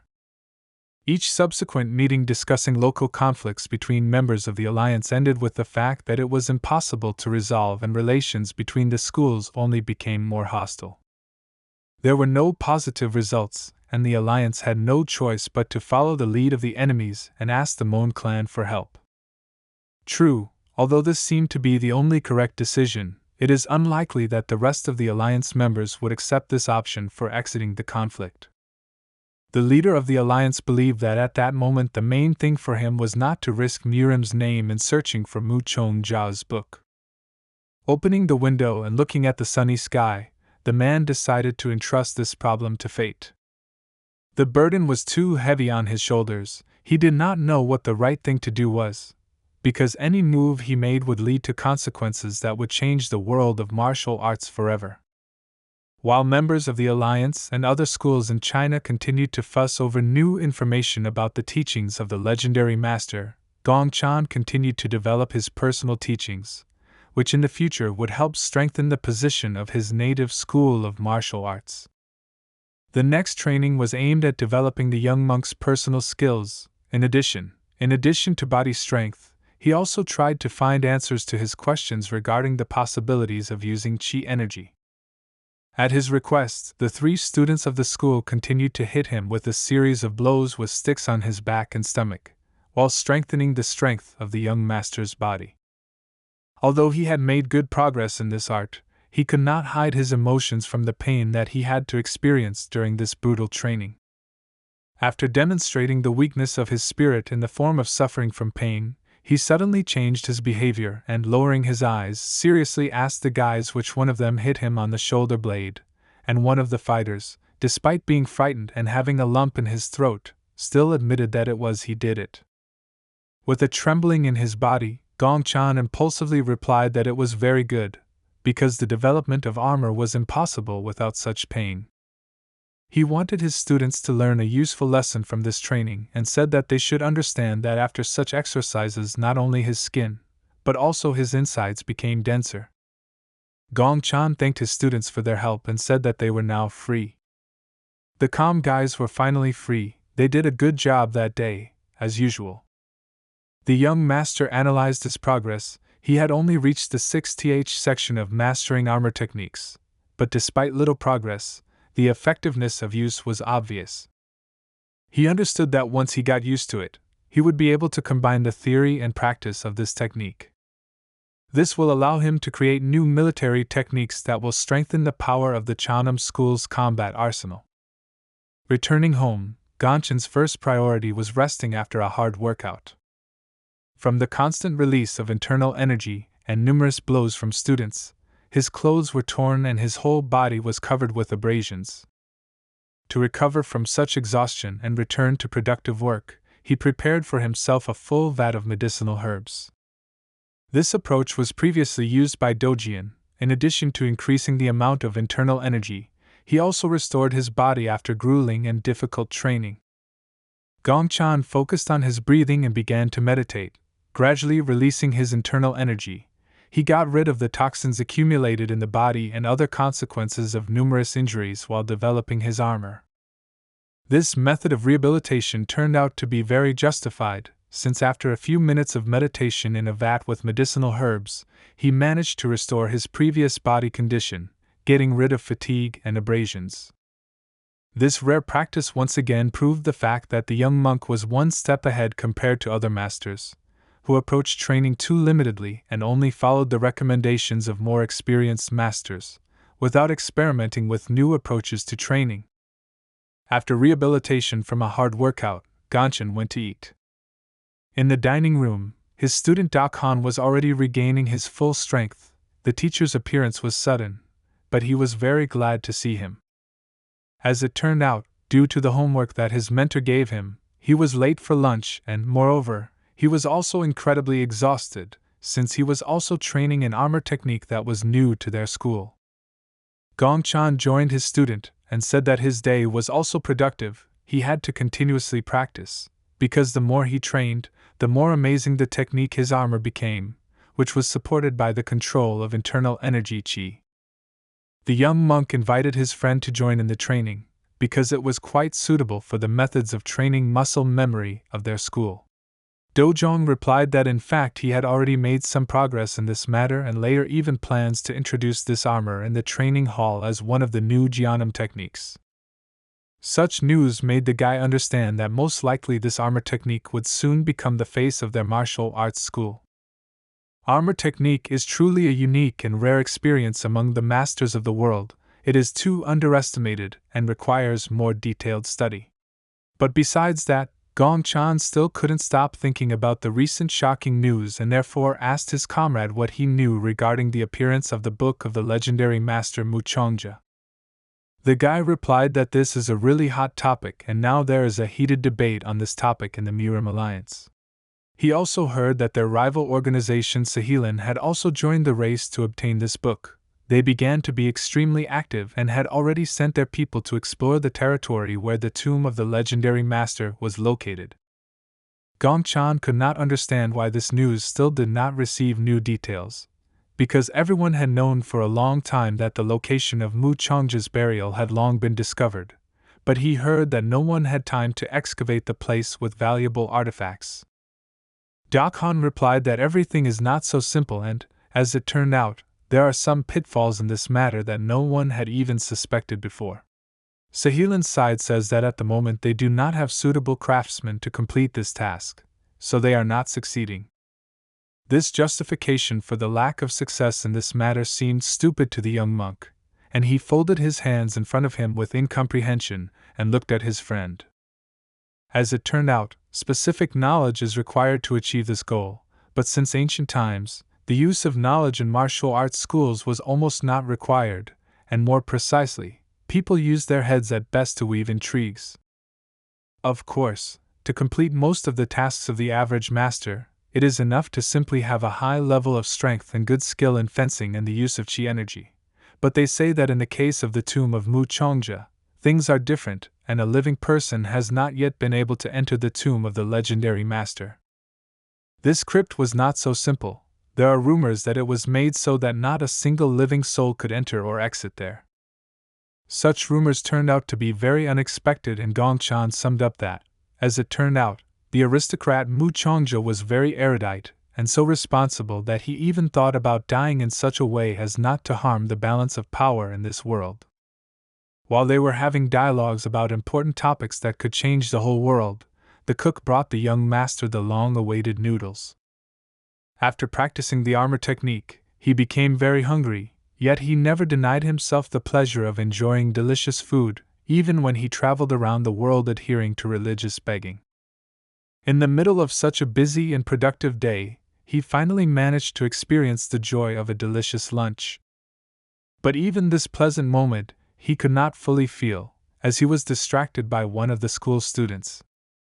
He came to Gongchan to inform him that they were looking for him in the main palace of the Jianam school, and most likely it was a very important matter that could not be postponed until later. Gongchan folded his hands in front of his chest, respectfully greeting the person standing in front of him, as he had come on call. A serious-looking man told him that he had a job, to which Gonsong had already left, and his brother Chongyi would accompany him from here.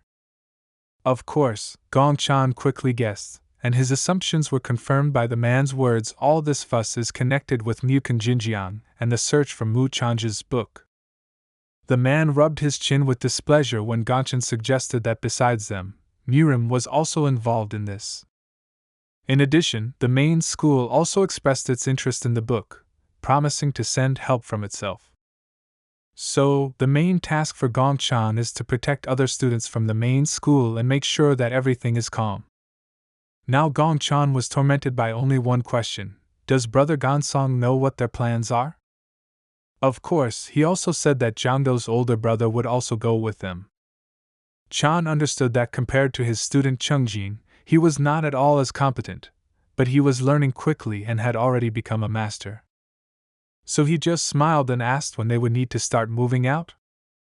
People from every sect have already gone to Mirim. In the foreground stood the Jigo family, who were very determined. They were determined to figure out what Sayalung had failed to do for so long, and were also extremely furious as they realized that Murim had no reason to interfere with this. Most of the sects are really trying to get their hands on Mukundinjian and take over its power.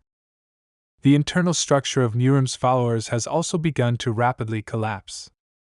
Gongchan, along with his elder, rode on a horse and supported him, because first of all, they must not disgrace the name of their school. People were shocked by their appearance, so they began to scream in panic. They understood perfectly well that the influence of Jianam had indeed increased greatly, and they had become completely different from what they had been before. Now they don't seem small at all compared to other clans. People were well aware that they also had great interest in Mu Chongjia's book. The elder waved his hands and asked if his interlocutor really decided to come after closing. But he just smiled and said that he came here only to provide a little help to his nephew. After that, it all became clear that the conversation was now about Chungjin, but the guy was also interested in how much Chungjin had advanced thanks to Chan.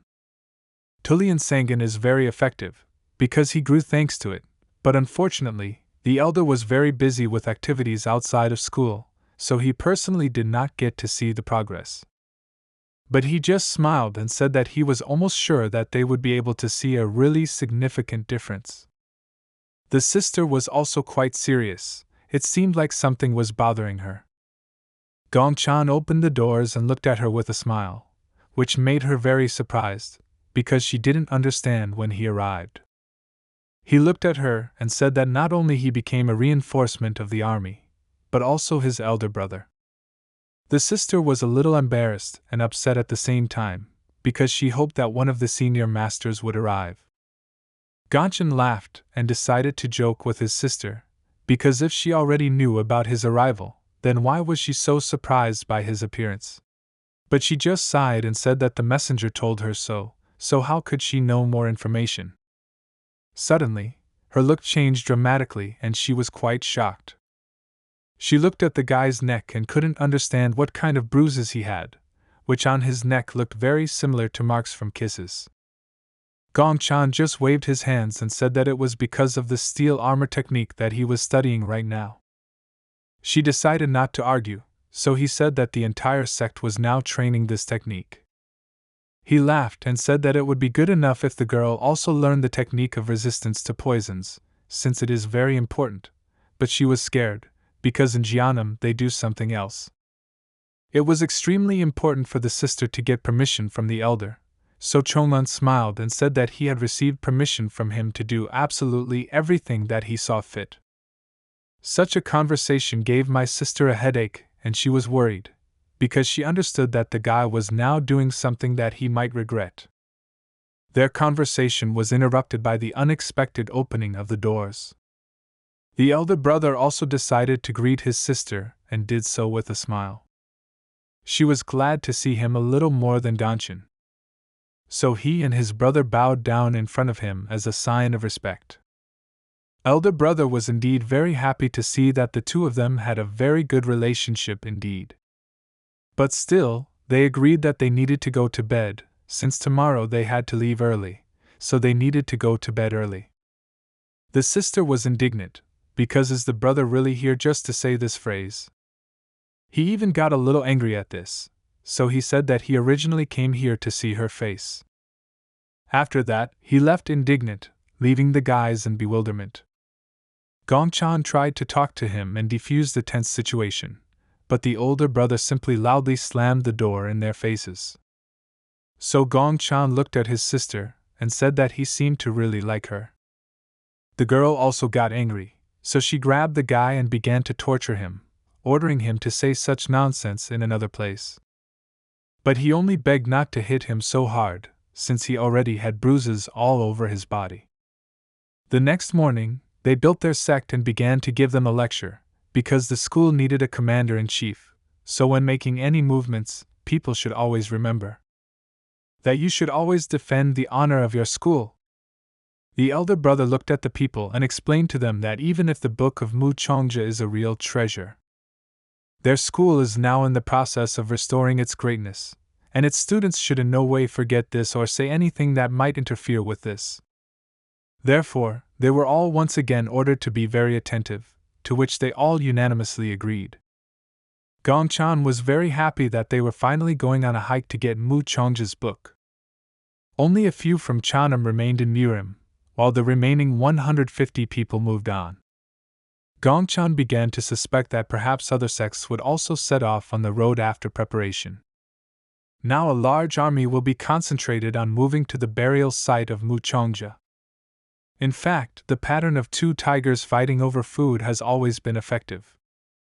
The guy understood perfectly well that these fools would fight among themselves, and the spies stationed everywhere would only aggravate the situation. He quickly began to laugh at this whole idea, because very quickly all this would push him towards a battle with Sakalian, who don't even suspect whether this is a real tomb or not. His eyes lit up and he began to realize perfectly well that he might not even have to wait 10 years. There were also movements in the Jamchen sect where disciples asked their leader if they could actually take possession of the book. He was confident that success was inevitable, but the real problem would be distribution. The teacher did not understand why it was impossible to simply prohibit all clans from going there at the same time, because one way or another, when the main school starts distributing something, the smaller ones may miss this event. He thought about it, because it really became unclear whether they could control it. He mounted his horse and was well aware that if they had a chance to take the book for themselves, they should certainly take it. After this, he abruptly ordered the horse to stop and stand on its hind legs, once again ordering everyone to remember these words. Gongchan, meanwhile, continued the trip and was extremely outraged, because he ordered the girls to go with his family. One of them looked at him and said that this was her way of expressing her deep gratitude to her mentor. After that, she smiled and said that if they wanted to repay, they should accompany him wherever possible. The guy was really very surprised and began to suspect that the girl was a little sick, because he still couldn't understand why she was saying such nonsense, so he turned to the eldest, telling her to look after her. The girl heard this and decided to ask Gongchan if he really thought she was crazy. He felt awkward about this, so to defuse the situation, he said that he thought that she was really tired. After that, he still decided to ask them, because if their gratitude is so great, then who would even think of persecuting someone as gratitude? The girl got angry at this and started screaming, because the guy had just hinted that she was an idiot. But still he did not have any such thoughts in his head. But she couldn't be convinced, so Gongchan simply continued driving on, trying to ignore her. Even the main escort no longer had the strength to listen to this, so he turned around and started shouting at them, ordering them to immediately concentrate, because the territory of Sahyoliang would soon begin. Gonshin apologized and understood that they were almost there. The girls also couldn't wait for the events to begin. Meanwhile, serious conversations began in the infirmary, where they discussed the fact that Ma-Nea's head really works perfectly.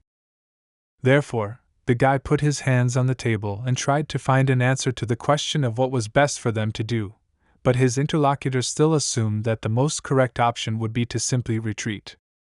He was shocked by this, because he couldn't believe his ears.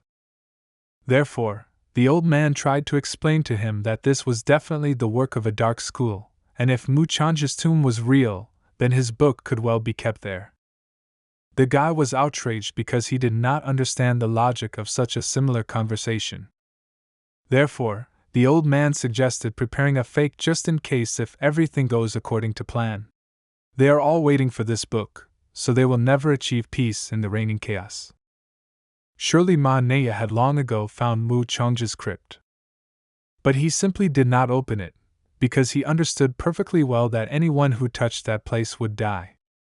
Compared to Mu Chang's book, the Dark School has a much more outstanding and valuable thing Ishinrak. Compared to the benefits of receiving the Mukanjinkian, by using the book for their own purposes, they will receive much more benefit. Therefore, they looked at each other and both agreed that now they could only wait. Finally, now there are only two groups, them and the Murim, who share the same land, so the time they have been waiting for has finally come. The guy got a little angry, because he was tired of listening to this long introduction, so he asked to be more specific. The old man smiled and said that it was all thanks to the fact that Ma-Nea did a good job for them. His plan will be very simple and effective, because they have already made it known that Mu Chang's crypt is located in the Jade Mountain area. A large sect called Huangzhong was located in that place. It was she who discovered Mu Chang's crypt. After this, the people of Sahelian came and began excavations. But they really overworked themselves and left. But did the Murim simply arrive unopposed in Gangseo Song? Hell Magni, your intentions are so clear to me. So even Murim would be able to understand such a simple plan. So he put his hands on the table and stood up as anger began to control him. He took out the ink and understood that now he had to send a letter to the commander-in-chief and report everything that was happening. People have already approached the tomb of Mu Changja, which began to glow very brightly. They were a little perplexed, but still watched the process with great interest. A second later, one of them was very frightened by the fact that the first and second hexagram meet here, which in Chinese philosophy means the final part of the initial evolution of the cosmos. His grandfather started yelling at him, because these things are not at all compatible with each other. But absolutely everything in this press contradicts all the rules. The strongest of them decided to try to remove this seal without any fears or worries. They tried to dissuade him, because there was no reason to remove this seal, since it could be very dangerous. Gonshin didn't understand what was wrong with them, because there is a fairly simple way. The original seal that is used here is also one of the hexagram seals, and there are many small ones around that make everything rotate together. The basic system is created according to certain rules, and in order to open the seal, you need to use the rules, but you can simply break it by force. Gonshin approached the people and said that there was only one way to implement this, so he smiled and said that he was ready to offer to use explosives. The old man completely refused to use this method, because Murim has a reputation. Is it really necessary to immediately blow it up if you don't know how to remove the seal? Everyone began to criticize the guy, because such a proposal really greatly discredits Murim's honor. Gongchan was upset because he needed to practice more to convince people. Therefore, he sat down on a stone and understood that he first needed to try the selection method, in which endurance and protection were very important. He thought about it, because he had already come up with several options for solving the problem, but the effectiveness would probably be unimportant, so he needed to find some innovative way. Gongchan threw his notebook on the ground and knew that now it was better to practice the typing form. He was so focused on this process that he did not even doubt that he would be able to achieve a positive result. But this process was interrupted by the screams of the girl, who had already told Gong Shan not to even think about opening the seal. He turned to his sister and said that being here with nothing to do was just a waste of time. But my sister had a completely different view of this situation and decided to ask whether Gongchen was really going to selflessly help everyone around him. He smiled and asked if she really decided to teach him. Gongchan made it clear that he did not need unsolicited advice, so he inquired about the main reason for her coming. Is Namgung Mu just annoying her again? This question made her feel very awkward, so she didn't even know how to react, so she just started denying everything. Although later she admitted that it was not only him. Gongchen changed the topic and asked when they would break this crypt. The sister herself didn't know, because people still can't find a way, even though they have already asked for help. This surprised the guy very much, because do they really think that someone will come and open the tomb for them? They requested gunpowder from the imperial family, but Gong Chan did not really like this decision, because they all glared at him and lamented about Murim's good name. Nevertheless, the girl explained that they all came to the conclusion that it would be much easier to explode, but Gongchen noticed that finding gunpowder would also have to take time. He was well aware that in this area the search could drag on for several months, but wouldn't this entail even greater controversy? Everyone is trying to open this barrier as quickly as possible, so you should also be wary of conflict among the participants in the hike. Everyone is here just because of greed, nothing more. And now a month has passed since Murim began excavations. Sahelians' discontent only grew. They were furious, because who is this Murim anyway to create unrest on their land? But Murim was ordered to complete all their work as quickly as possible before Sayalung's indignation became even greater. The other side tried with all its might to get as much explosives as possible from the lands of other clans. They also brought gunpowder from the imperial land, so action could begin. There was a big enough explosion that the guys nearby opened their mouths and started screaming to relieve the pressure on their eardrums. The explosion was quite large, after which a huge hole was formed several meters deep. However, the seal was also broken and a space for entry appeared. Bang Conrim, who led the Habukpan family, ordered an immediate advance. Mu Chongja's book was already practically under their noses, so they had to hurry. Gongchan was indeed quite surprised for the first time. People jumped into the pit one after another, in anticipation of a sweet victory. Gongchan looked to the side and understood perfectly well that the Jianam sect had not moved at all. Just like the Namgun and Jigul clans. The Moyin family, the Shaolin monastery and several other sects also did not budge. He understood perfectly well that there was no point in getting Mu Chongja's book. People were controlled only by greed. The girl decided to ask why he thinks so. Gongchan replied that she really thought it was so easy to control the most complex techniques. This book is a collection of secret knowledge of earth and sky, the contents of which represent a huge number of complex ciphers. But who can decipher and apply them all? Gongchen suggested that someone from the main school could do this. But isn't this a waste of suffering? After all, most of the knowledge and secrets of that time have already been lost. My sister agreed with him, but asked when you should start getting nervous? She looked at the guy and didn't understand who would start the movement first, Sayalung or the Dark School. The Jianam detachment will move only with the order of Elder Jiangdo. However, their conversation was interrupted by a rider on a horse, who was racing at a fairly high speed. He very quickly approached the main entrance to the tomb. And he started shouting, informing everyone that a very urgent letter had arrived from Murim headquarters. Gongchan was shocked by what he heard. Some people continued to move on. The crowd was huge and the paths split into two directions between them, so a choice had to be made. People began to notice that no matter how long they walked, there was no end to the road. Besides, it was really very stuffy here. The head began to get nervous, because people began to ask where they needed to go, but he was also well aware that if they split up, there was a chance that the other clan would get to the book first. And he also understood perfectly well that it was too late to engage in reconnaissance. People were shocked by this answer, but still did not fully understand how to interpret it.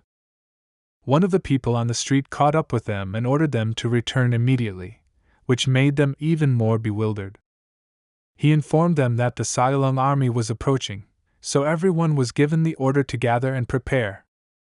People asked for a little more time to find the book, but they had to go back to deal with Sailong. Bon Conram understood that he and his people had come quite a long way to get to this place, and now Sailong themselves were going to get their hands on the book. This made him furious, so he came up with an idea. He ordered the men to immediately set up the remaining explosives and get ready. Meanwhile, the people from Sahelian were rushing to get to the site in order to catch Murim by surprise. The guy was very angry. He understood that it was necessary to prevent the book from getting to their opponents. However, what he saw really surprised him. It was at that place that a huge explosion occurred, which was visible to the naked eye. Gongchan also turned in that direction, as he understood that something truly unplanned was happening. He was upset, because as a result he would not be able to look at this book or take part in the fight. He looked at his neighbor, who was standing next to him, and wondered why he was so scared. This irritated him very much, so he could no longer control his emotions. Gongchan understood perfectly well that this was quite stupid, but did not argue. Sahelian brought a large, strong army here, and the people who are here are completely different, because they cannot even be called an elite army, but on the contrary, it seems that now they will still want to engage in internal squabbles, so it would be better to try to avoid a meaningless clash. The people from Sahelian stopped and looked at the explosion site in more detail, which made them very happy. But isn't it boring to just leave Murim here? The old man also understood perfectly well that the guy was right and could not disagree with him. So he smiled and said that it was time to test the strength of their opponents and see what they were really capable of. Preparations for the fight were already completed, so it was time to begin. The Wanjak sect was especially eager to fight. Its leader could no longer wait. He was crazy with the knowledge that the prey was already right under his nose. Therefore, all the warriors rushed into battle with the same attitude as their leader. A huge army ran to fight, raising a cloud of smoke behind them. People began to worry and informed the elder that the Sailung group had already begun to act, so it was necessary to urgently take some measures. He quickly drew his sword and ordered everyone else to get ready. People did the same, because they understood that they would likely have to suffer for this book and that they would not get it for nothing. Their enemies approached with a smile, because they understood that such behavior was a rather bold decision for illiterate mongrels who could not even distinguish heaven from earth. Absolutely everyone was preparing to fight, since their commanders did not sleep and ordered them to accept the battle with dignity. The commander raised his sword and said that he is now the eldest, so in order to survive, he must now obey him. The captain of the Sahelian army did not understand how they dare behave like this on his land. Therefore, he immediately ordered an attack on the opponents, realizing that he really seemed to be a captain who had been sent to people by heaven itself. He showed them a piece of paper and with a smile ordered them to immediately get out of this place, where it was said that water would turn into fog, and fog would turn into darkness. The people from Murim were indeed a little scared now, but there really was no other solution. There was only one way. After the spell, a huge cloud of smoke formed, behind which absolutely nothing was visible, and it also seemed to have already grown into a real tornado. Saheliong had a huge advantage, so they attacked with particular zeal, realizing that the opponents were scared and could see practically nothing. The Murim warriors cried and were afraid, since now everything was playing against them. They suffered huge losses and were not prepared for such a turn of events. The Sahelians destroyed one enemy after another, enjoying their advantage. The battle was unfair, but still the Murim themselves asked for this by entering someone else's land, so such an outcome was to be expected. Gongchan understood perfectly well that they deserved all this. The commander ordered the soldiers to maintain their positions and stand until the last, but they already had doubts, so they asked him to find a way out, since they couldn't retreat, but they shouldn't run straight either. The foreman ordered them to wait their turn and listen to his orders, to which they kindly agreed. Gong Chan looked in their direction and was a little upset, because he understood that everything had gone a little in the wrong direction as he had planned. He looked at these meaningless fights and felt sad that it was all in vain. But he was not the kind of person who would simply silently observe the process, so he immediately prepared himself, because he must urgently find a way to avoid a collision. He understood perfectly well that in order for all this to end, it was necessary to deprive the snake of its head. The second part of the warriors also continued to advance, so Commander Murim ordered to immediately make a huge and stable shield. The thing is that Sahylyang has three main groups of attackers, one of which is called Wanjak. The second consists of small clans that join Sahylian. And the third includes lone mercenaries from different places who have no honor and dignity. In other words, these are those who have nothing to lose and who have dedicated themselves to serving the sect. The warriors lay unconscious on the ground.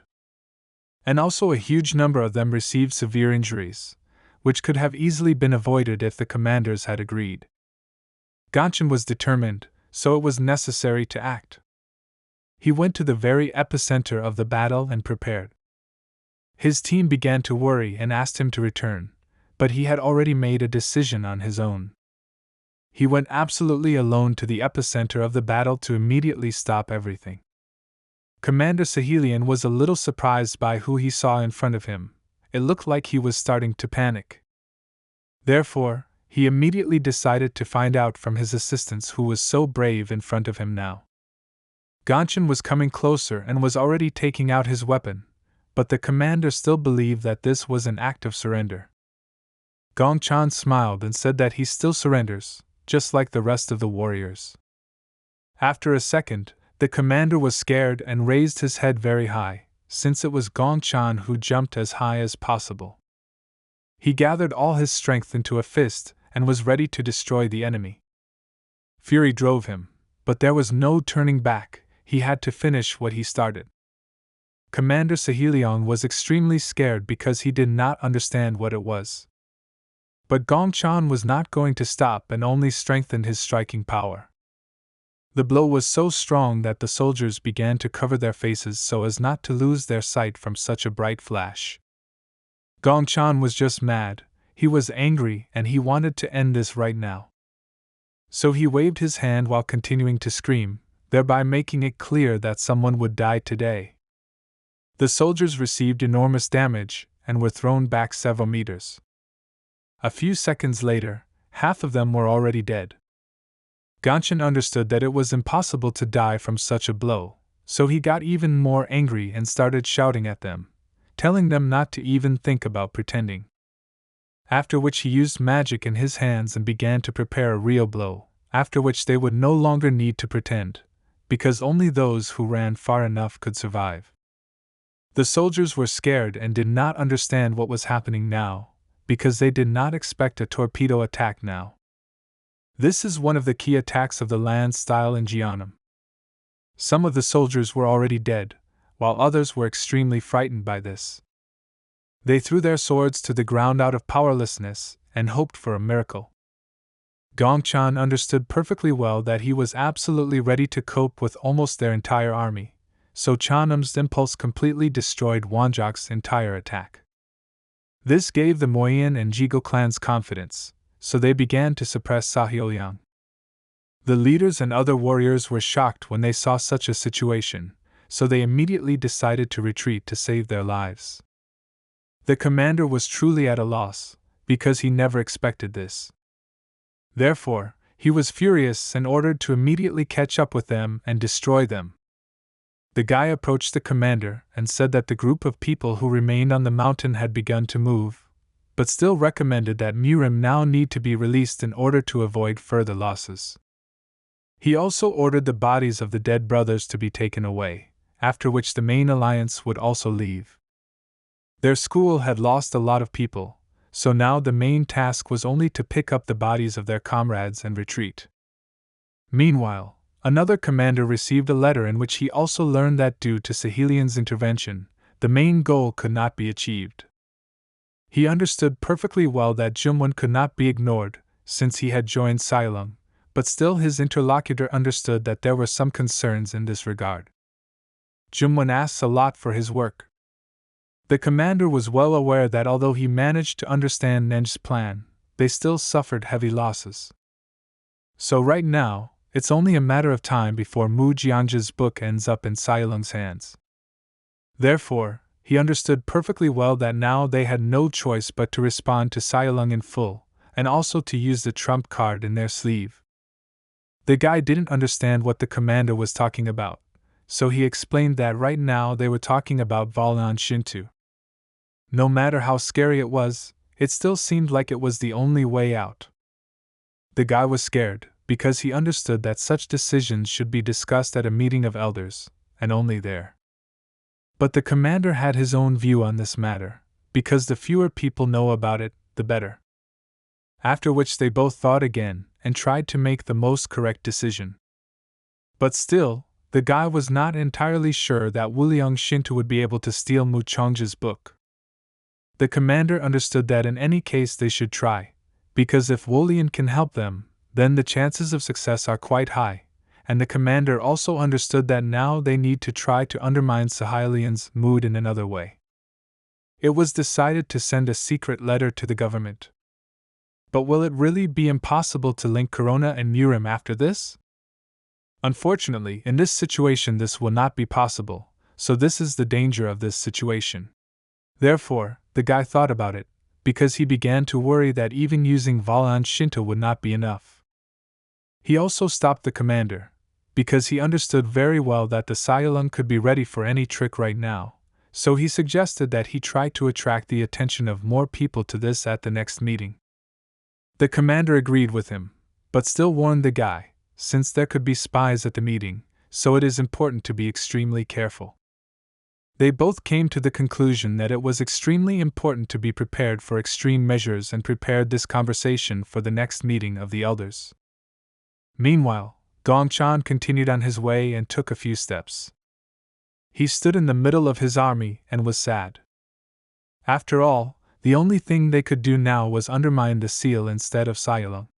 And he also couldn't understand why politicians forced them to do something like this.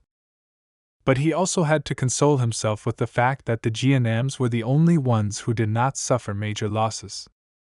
Gongchan was still worried about something, so he quickly turned his head and looked to the side. Another person fell, but they didn't have any more room for him in the cart due to Pengchangrim's greed, so the Hobukpan family now has a very big loss. People approached the head and asked him what to do next, but he was confused. He was also driven by anger, as he now hated the Silung opponents with all his heart. Gongchan knew very well that as soon as they all returned to headquarters, he would begin to insist on the destruction of Saheliang. It really was like a forest fire that wouldn't go away quickly unless the flames were put out, so you had to be strong enough to fight it. A few days later they were already there and a serious conversation broke out in the room. Gongchan was planning to go down the mountain and asked his teacher's approval for this plan, as he felt that he needed to gain experience in various battles of Kanho's level. The teacher smiled at him and said that the elders believed in him, and he also gave his blessing for this journey. Gongchan bowed his head in front of him when the teacher asked him not to forget that he would always be their student and could ask for help at any time. Satisfied, Gongchan walked out of the building with a feeling of relief. He didn't understand whether he should go to the black market now, because there were a lot of interesting things there. He burst into tears, because he still wanted to buy books on martial arts, but he didn't have enough money, or rather, none at all. Therefore, he quickly ran on, hoping that in Kanho he would already become fully rich. It was one of the best walks of his life, as he was in the most positive mood. But suddenly he stopped and was unpleasantly surprised, as anxiety began to get the better of him. He began to worry and forgot what he was talking about, so he came to the conclusion that he would definitely need to take something for anxiety on the black market. But he didn't even suspect that his worries were completely in vain, because all this time he was being watched from the tree. The guy was very glad that Gongchen did not notice him and understood perfectly well that his 10,000 golden nannies were already very close. Kanho really began to change, perhaps even for the better. It all started after the battle with Murim, after which Sayalung were still able to get Mu Chanja's book. However, along with the rumors of Yangwal Shinta's appearance, something truly unexpected happened. The book itself has completely disappeared from the radar. Its copies began to spread throughout Kanho, giving not very decent people the opportunity to make money. Manju was very concerned about what was in the materials of the book and was well aware that if he used the knowledge that he had, then there would be absolutely no one left in Kanho except him. He was one of the first to receive copies, but soon fell into a coma and died. A lot of people started walking around the market, trying to find answers to their questions. The guys began to discuss that Murim was involved in the theft of Mu Chanja's book, which they could not believe. It is said that this was a deal in exchange for the release of Shintu, who was being held captive by Murim. Gongchen was also walking around the market searching and was completely focused on the thoughts in his head. He was well aware that Murim's authority had floated. All because they were blinded by the possibility of feet and rushed towards each other with drawn blades. And in Kanho there was a real mess. He decided to go in and see what was being sold in the stores. But after he saw the prices for books, he was shocked, to put it mildly, because he could not even imagine that it could cost so much. The seller clarified whether Gongchen needed materials on the topics of mind control, brain impulses and the knowledge of consciousness, correct? Gongchen explained that he plans to develop Shangdan Tian and also asked if the store had treatises on blood circulation in the brain. But the seller warned him that each of the books would cost 200 nannies. Although it was a little expensive, first-class materials are very problematic in terms of management, so I suggested that the guy take second-class books. Gongchen thanked him and awkwardly said that today he only came to find out the prices and said goodbye. But just as he was about to leave, the seller shouted in his back and stopped him. He extended his hand and gave the guy money. He also laughed and said that this is a promotion, and here, on the land of Jumwin, it can be paid for as cash.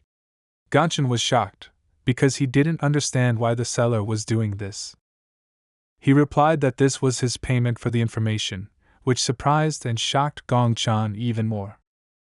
The seller laughed, because the unkillable master trained Shang Dantian, so this information is definitely worth the money.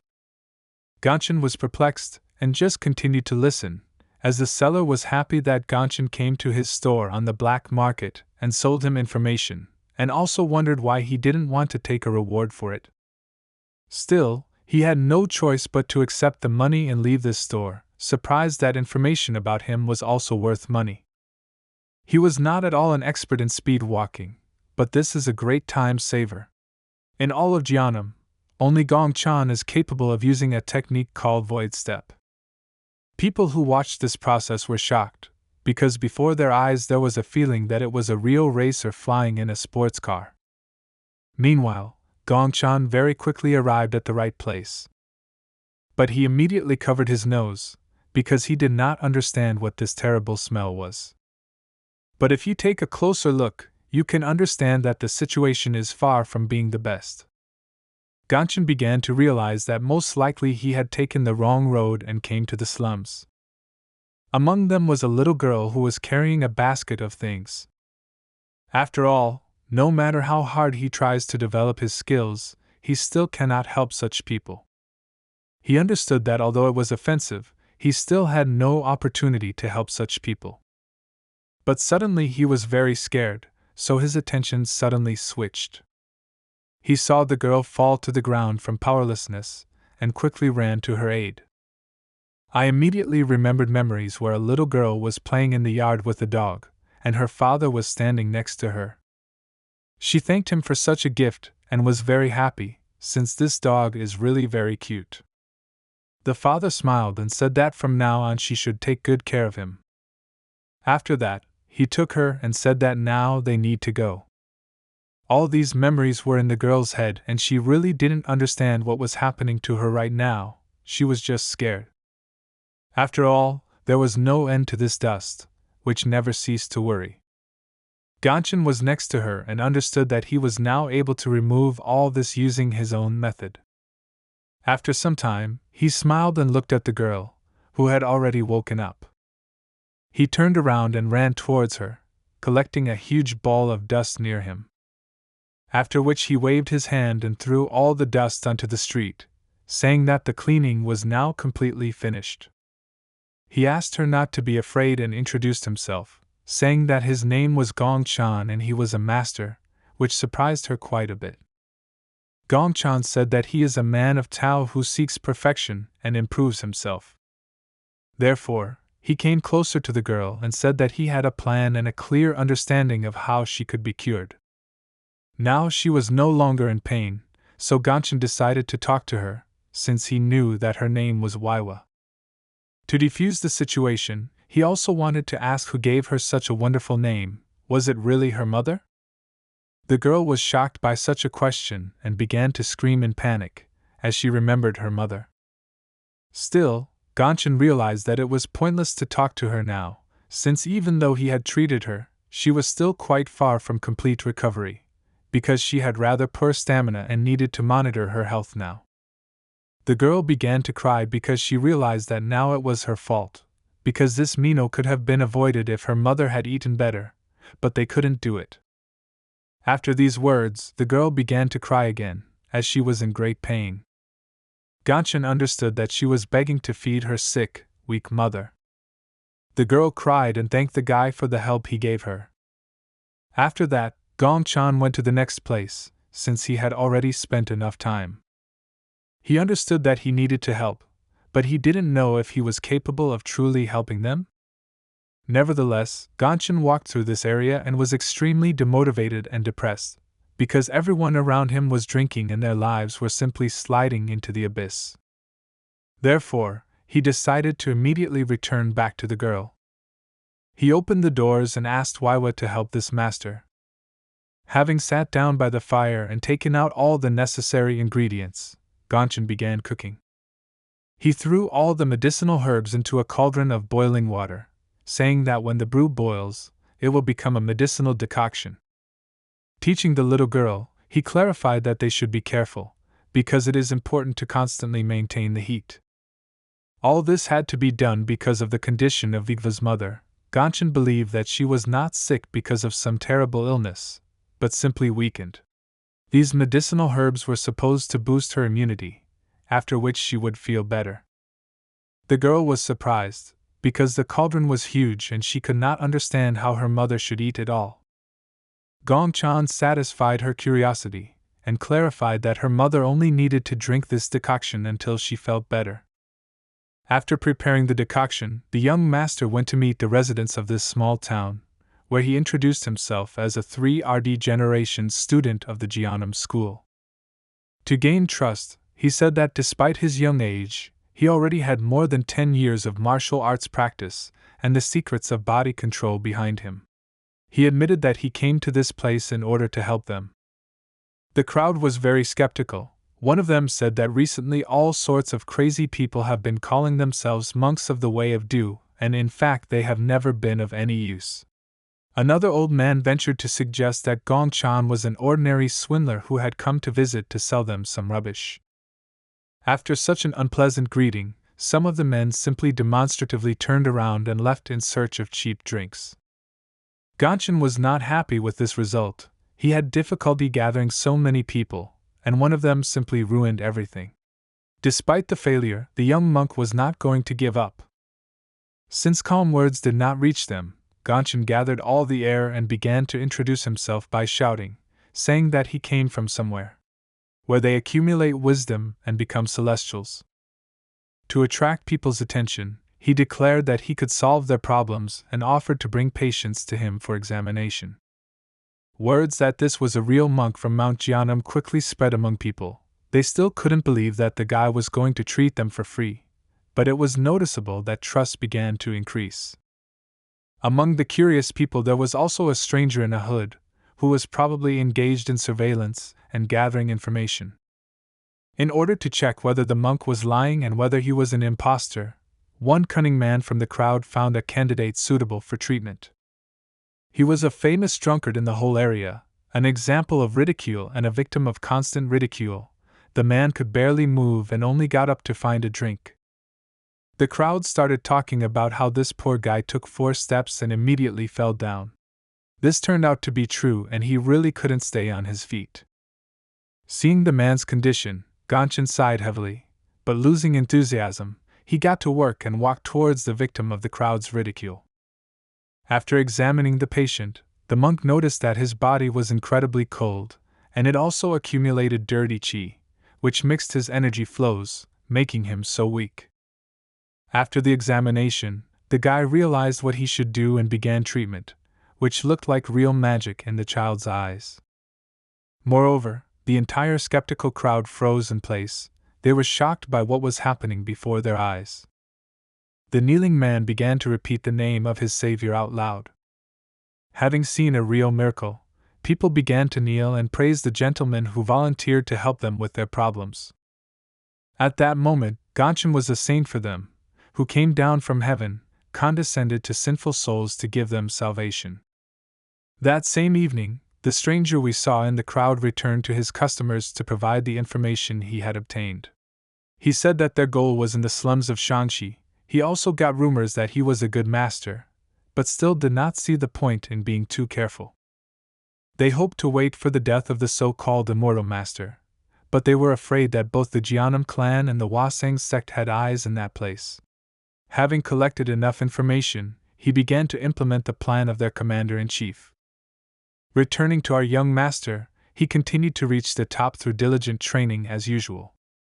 By changing the speed of his breathing and concentrating his qi into several levels, he finally managed to achieve his goal.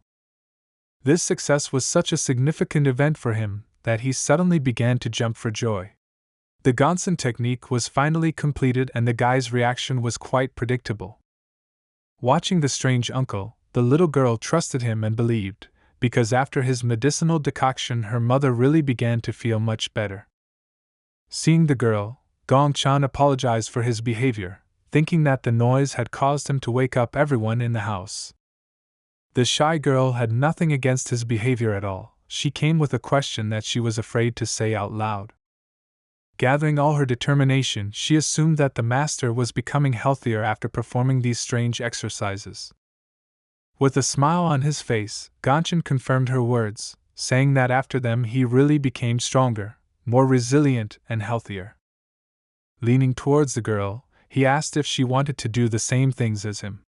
Shy Weiwa wanted to know if she could protect her mother if she was as strong as him. With a smile on his face, the guy replied that this was so, after which he invited her to study together. Viva was happy and agreed to the proposal without delay. The little girl was the first to be taught the new Gonsen technique by Gongchen. The effect of this technique improved people's health. Naturally, this bore fruit. Energetic people began to work harder than before, turning their slums into a small and cozy town. Thanks to all this, the name of Jiannan bubbled throughout the Shaanxi region. Rumors spread that Jiannan was doing charity work in troubled parts of the region, thanks to which residents stopped getting sick all the time. Local onlookers also heard that all this was only thanks to the efforts of one monk named Immortal. Master Du's action was widely known even within the Hwaseng sect. During the discussion, it was said that with the help of the new art, the immortal master from Jiannan not only cured the poor, but also taught them the basics, beginning to popularize the path of Du. He created a unique method of breathing exercises, teaching people completely free of charge. The local elders were not themselves, because this approach did not correspond to the rules of trade that were practiced in their Kanho region. Books with this knowledge began to spread. Moreover, information about it went not only to representatives of Hwaseng, but also spread to other sections. The local elders were excited due to rumors that most people on the west coast had already learned this technique. The thoughtful man said that their business was bad because of the new star of the Jeonnam clan, who spreads the innovations he invented without demanding anything in return, thereby devaluing their goods. The Wasan elders decided not to stand by, and if Jeonnam is going to increase its zone of influence in the Shanxi region, then local forces will do everything to contain the ambitious sect. A month later, things began to improve inside the slums. Gongchen opened a small shop in which he sold medicinal herbs together with his little follower.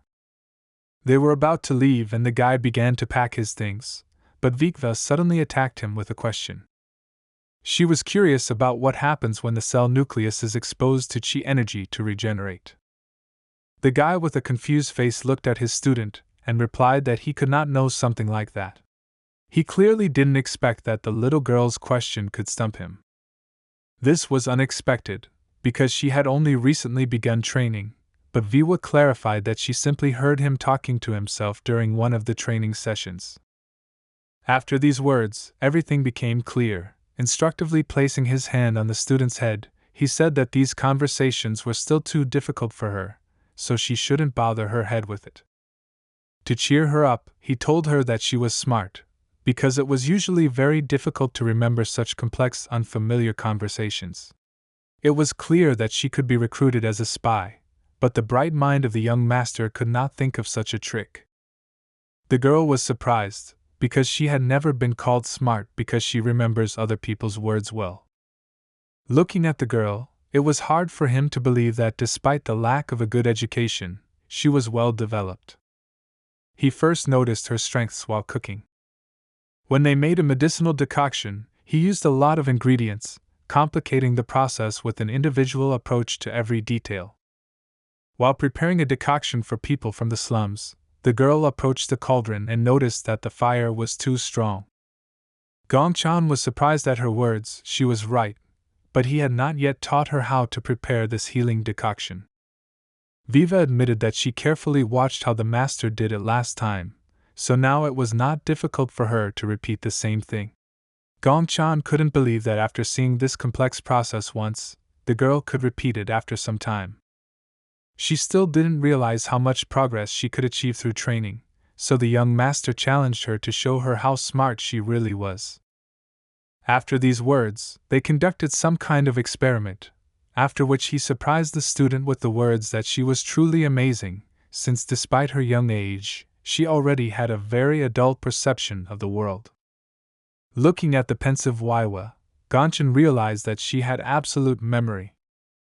This was a completely different level of memorizing knowledge. Gongchan spent a lot of time training to develop his memory, using various methods and techniques known in the world, while his student had this ability innate. After thinking a little, with a smile on her face, the girl thanked the teacher for the praise, even though she considered it something special. In fact, there are not many people in this world who are able to use their brains in martial arts. Thanks to his training, Gongchan was able to develop much faster than others, because he was strong in understanding the nature of things. Apart from him, it was obvious that members of the Jiggle family also practiced a similar approach. It is quite difficult to use this ability for even a second during a fight. This is only possible if the master is able to think rationally and very quickly. Looking at the calm student, Gongchen admitted that this was a child who harbored an unusual talent, or a real innate gift. Understanding her prospects, the guy asked her an important question about whether she had an interest in martial arts. The curious girl's answer was obvious, so the young master decided that he could not miss the opportunity to give her great prospects in life. He decided to take her with him to the Jeonnam clan. The girl's mother trusted this proposal and asked him to take care of her child.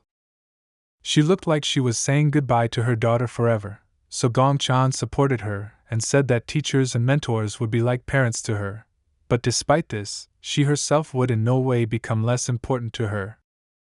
In addition, he was worried that Waiwa would be bored at first, and it might be difficult for her, so he suggested that her mother work in the main building of the sect, where there is an overnight stay for the heads of the household.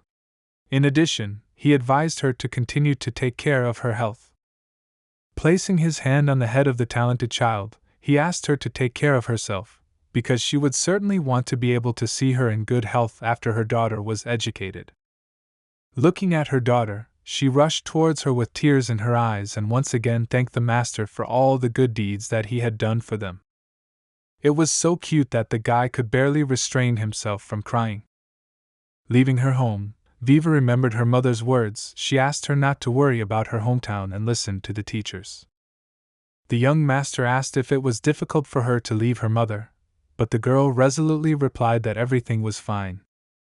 There was real courage in her words, because despite her young age, she declared that she had to endure everything and complete her training in the path of due in order to protect her town and her family. Her words brought a smile to the young master's face. He praised her and said that Viva is very smart. After some time, they reached the Jianam building on foot.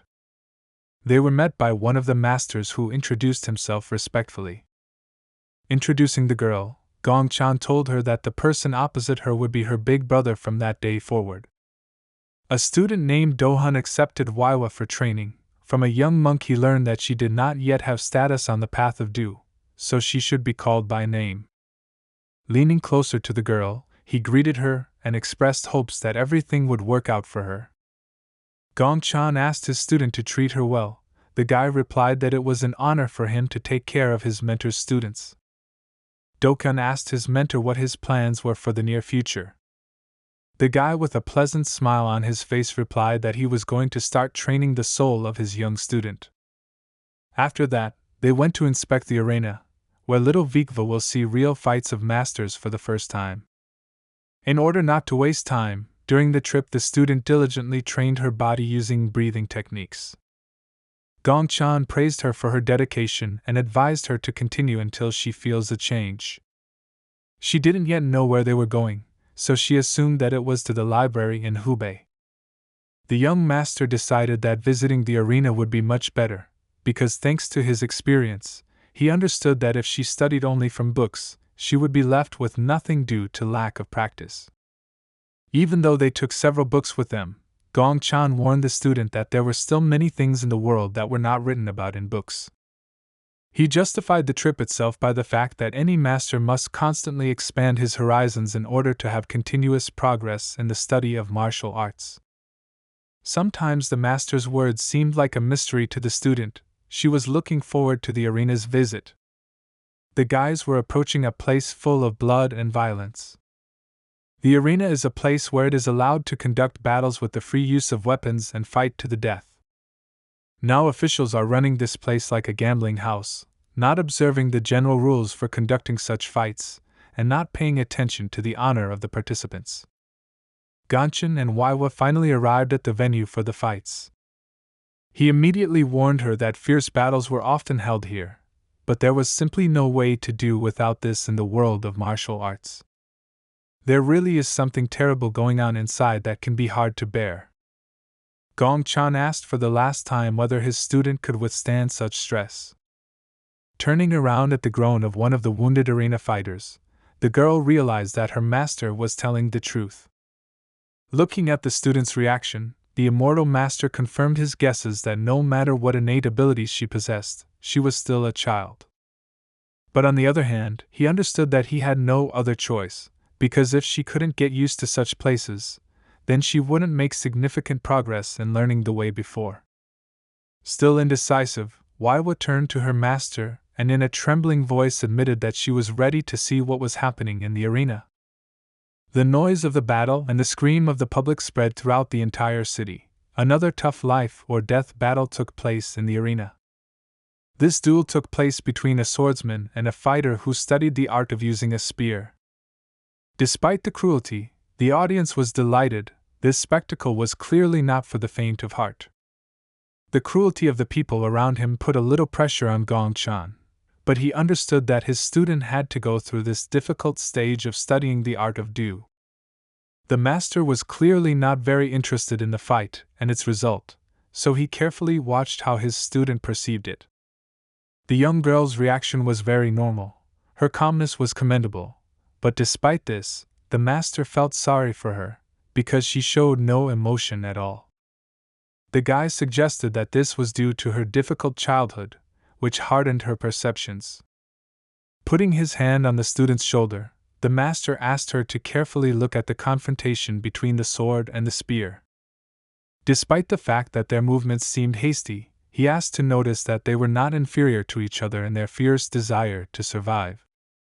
For the first time in her life, Viva saw such rage. The masters in the arena looked like real hunters, considering each other as prey. The nearby audience admired each new technique. A moment later, they saw a technique called the defense window. For an ordinary swordsman, it was not an easy task to withstand the many attacks performed by the spear, which made it difficult to control the distance with the enemy. The girl had never seen anything like this before. She could not take her eyes off the spectacle in the arena. Gongchan decided to distract her and use this battle as an example, saying that the longer the spear, the more dangerous it is in battle. The usefulness of a spear in some cases is incomparably higher than other weapons. They can not only stab, but also hit, tilt, and rotate, which naturally complicates defense. The master's words prompted the girl to think that the spear was the best weapon of all. Looking at the student with a smile, Gongchan reminded her of the words from a verse in one of the books about dignity, which says that there is nothing absolute in this world.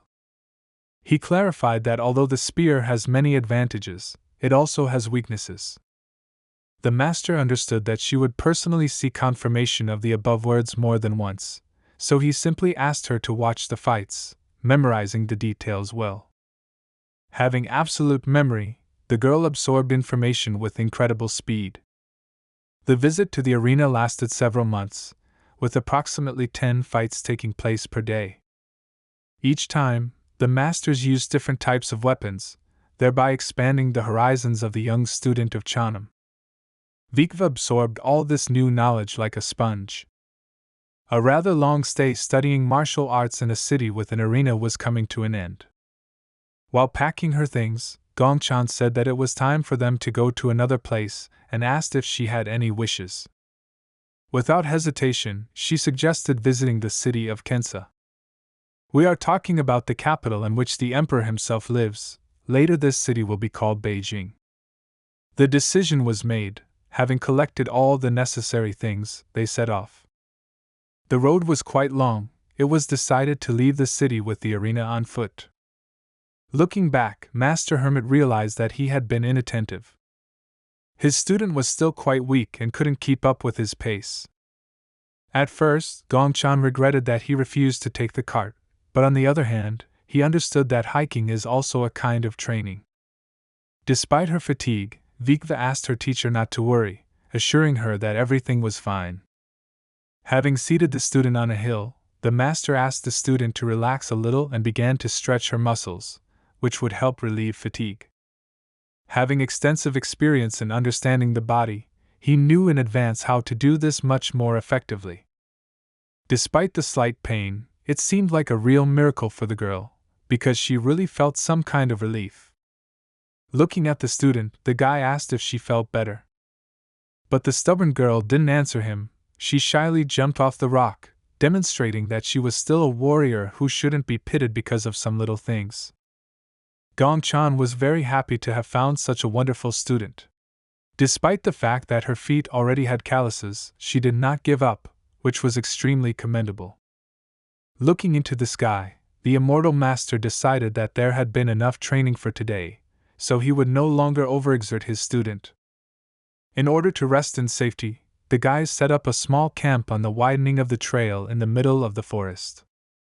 Having extensive experience in this way of life, the master hermit made a fire in a short period of time, on which he began to cook dinner. The little student was looking forward to visiting the capital.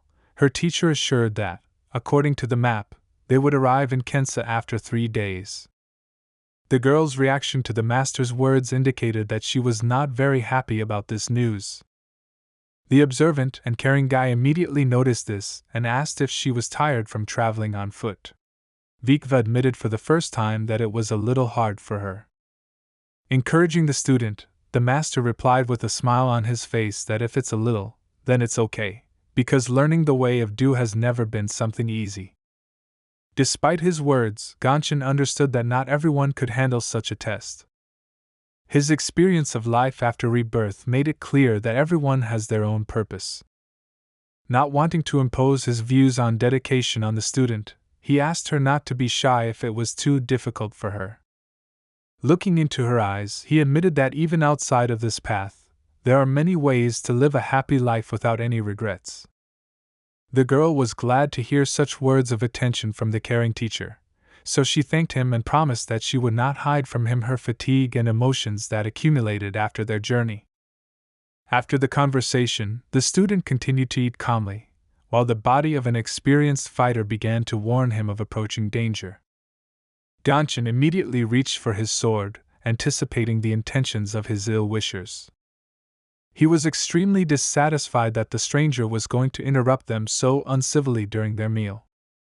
With the sword in his hands, with one swing, the immortal master began to draw outlines of boundaries around his student. Frightened by surprise, Vikva did not understand what was happening. The teacher confidently asked her not to move. As it turns out, his ground strikes made sense. The student began to be surrounded by the teacher's internal energy, while she repeated the contours of the circle. The mentor asked her not to leave the limits of the technology that he created before her eyes. It was a protective barrier that was created with the intention of easing the load on the hermit. Fighting alone without worrying about his comrades was always the main priority for the hermit. Having protected his student, he did not have to worry about her and calmly repulsed the enemy shuriken, without worrying about a possible unwanted ricochet. Having repulsed the greeting attacks, the guide began to analyze the area. Even with the naked eye, he was able to notice from which position this blow was most likely delivered.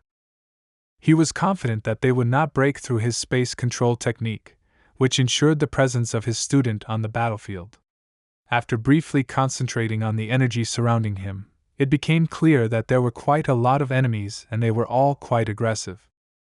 5 strangers with extremely malevolent chi left their hiding places and rushed into close combat. At the same time, several more hidden warriors began to carry out their attacks from a safe distance. They believed that they had taken the young monk by surprise, but Gangchen's experience was quite enough to repel all the shurikens without evading. The hooded swordsman got within close combat range. The immortal master did not want to play by their rules and increase the distance in order to destroy their original formation.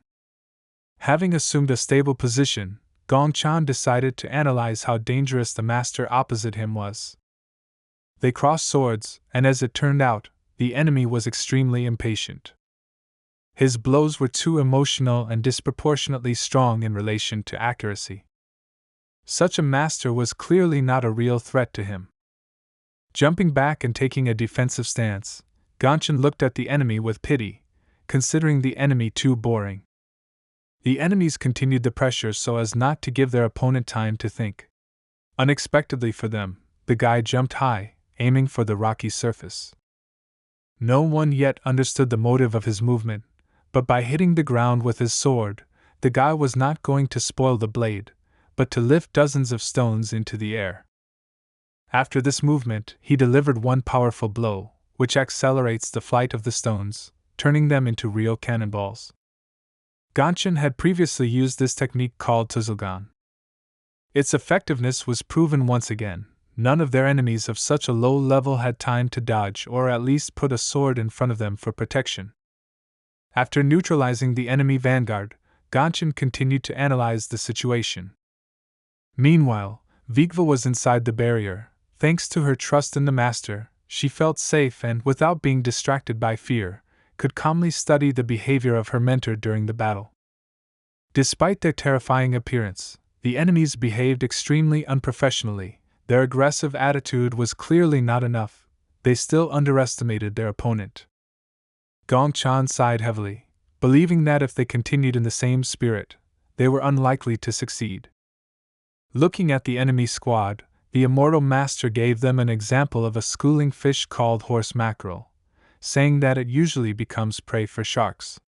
Looking at them, it was difficult for him to find a better example than this.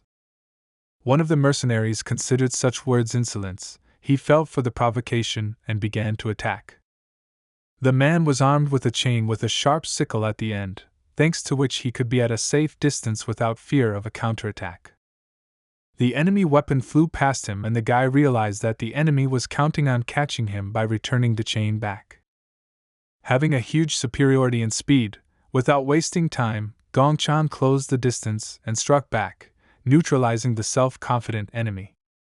The squad fought well as a team, and this was noticeable by the fact that they continued to put pressure on the Immortal Master, exhausting him with numerous attacks from a distance. The number of shuriken did not matter at all, because Gongchan, with the help of a shield of internal energy, could protect a certain radius in front of him. Despite the good defensive technique, one of the attacks almost reached its target and caught the guy's clothes on his left shoulder. Looking at the almost successful result of the attack, Gongchan summed up that Vikva's training was in full swing, and she probably managed to notice some types of weapons that the enemy units were using, having a numerical advantage. After using the shuriken, another master with a chain in his hands began to prepare for his attack. A swordsman stood next to him, ready to protect his comrade at his vulnerable close range. Having looked around, Gongchan admitted that his barrier was doing its job well. He was glad that his student would be able to watch such an unequal battle in the front row. The enemies began to impose their battle scenario on the Immortal Master, so Gongchan made an unexpected decision to change his location. Looking up, the enemies thought that he had decided to escape. While running away from the enemy, the Immortal Master provocatively addressed the enemies and asked them to continue attacking. It was simply impossible to keep up with his speed. He was on a completely different level, which allowed him to neutralize the enemy's advantage in numbers. With his fast movement, Gongchan began to impose his own terms of battle. The guy left the confines of the dense forest and went to an open area where the enemies would not be able to carry out such unexpected attacks as they had demonstrated before. Having landed on the surface, the guy looked around, waiting for the move of his pursuers. In the front ranks of the enemy squad was a man with an incomprehensible object in his hands, which immediately attracted the attention of the Immortal Master. Besides him, the rest of the fighters also threw explosive cannonballs towards the Master. The danger of this attack should not be underestimated, so Gongchan began to dodge. The next attack pushed him further away from the forest. The guy was separated from his student. Explosions of incredible power made noise that could be heard from all over the area. While Gongchan was busy fighting with an entire enemy detachment, one of the ill-wishers remained near his camp.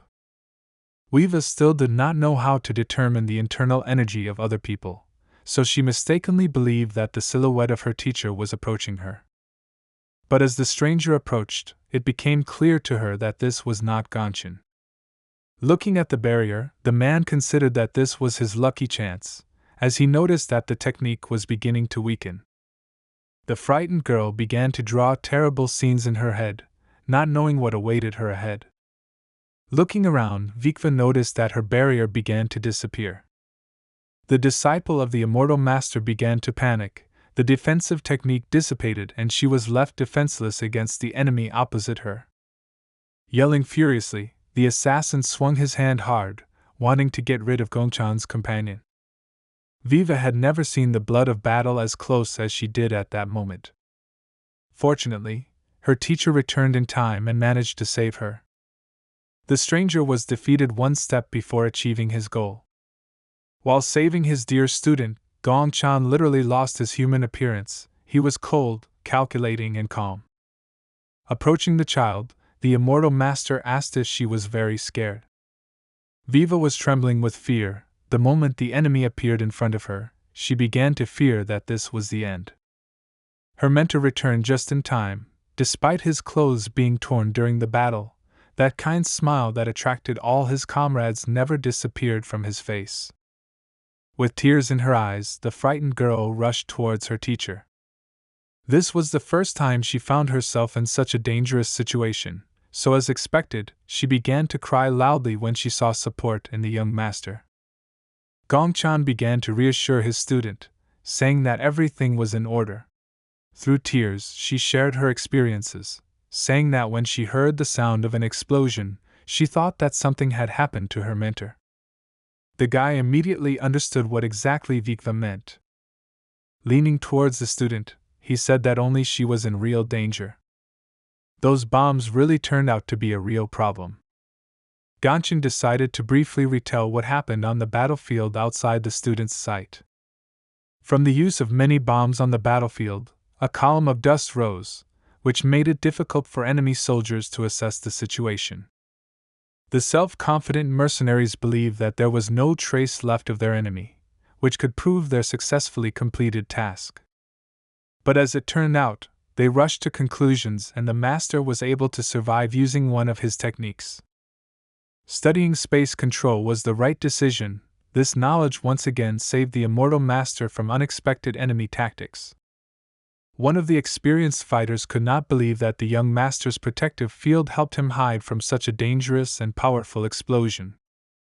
Looking into the eyes of the young master, he decided that his strength was running out. The enemy squad continued to attack, not allowing the guy to rest and recuperate. All the fighters simultaneously attacked the weakened martial arts student from the Jionam sect. Their joint attacks were quite good, but even the exhausted Gongchen was incomparably faster and easily dodged every enemy attack. The pressure from the enemy mercenaries continued to grow as they tried to drive the young master into a corner. It was very difficult to fight 3 fighters at once. Gongchen completely switched to defense. After Gongchen jumped to a safe distance, he had to admit that he was irrational and used too much energy on defense. After analyzing the situation, he began to realize that time was not on his side and he should hurry up. Considering their opponent weakened and incapable of anything, the hired killers, anticipating victory, once again attacked the Jionam student, not giving him time to rest. Gongchan's experience told him that in this case it was better not to play around and end the battle quickly. Releasing his internal energy, the guy used the heavenly sword technique and immediately closed the distance with the enemy that was closest. An unexpected lightning attack threw the enemy mercenary towards his comrades. With one powerful blow, he finally managed to get rid of the remnants of the enemy forces. Leaving the battlefield as a winner, Gongchen admitted that he had actually made several mistakes, which made the battle quite dangerous. Recalling his defensive technique, he admitted that the steel shield helped him avoid being seriously injured. After this story, he asked the student if she thought that he acted correctly at that moment. But he never heard the answer to his question. His student relaxed so much that she completely fell asleep. She trusted her teacher, so she did not worry and slept peacefully. After an hour of walking, Gongchen finally saw something interesting. From the cliff one could see a small village with a port. He was glad to find such a place, believing that Viwa needed a good rest. When the girl woke up, she discovered that there was no one next to her. Vigva fell asleep quite early, so feeling cheerful she walked towards the door in search of her mentor. She did not know what had happened since the end of the battle, because she only remembered the moment she fell asleep on the shoulders of her teacher. The girl was very happy when she saw the beautiful view from her cabin. Realizing that they were on the ship, Vikva was very happy. This was quite predictable, because it was her first time sailing somewhere on water transport. The breathtaking view from the deck of the ship made her truly happy.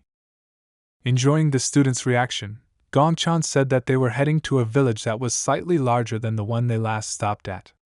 He warned her that there would be a lot of people there, but they shouldn't be scared, because they were all friendly. Fearing to leave her unattended again, the guy asked to always be with him. Their ship was only a few hours away from arriving in the capital of Kanho. Soon they found themselves at a small port. The capital was crowded with merchants and ordinary tourists who came from the port in search of something interesting and new.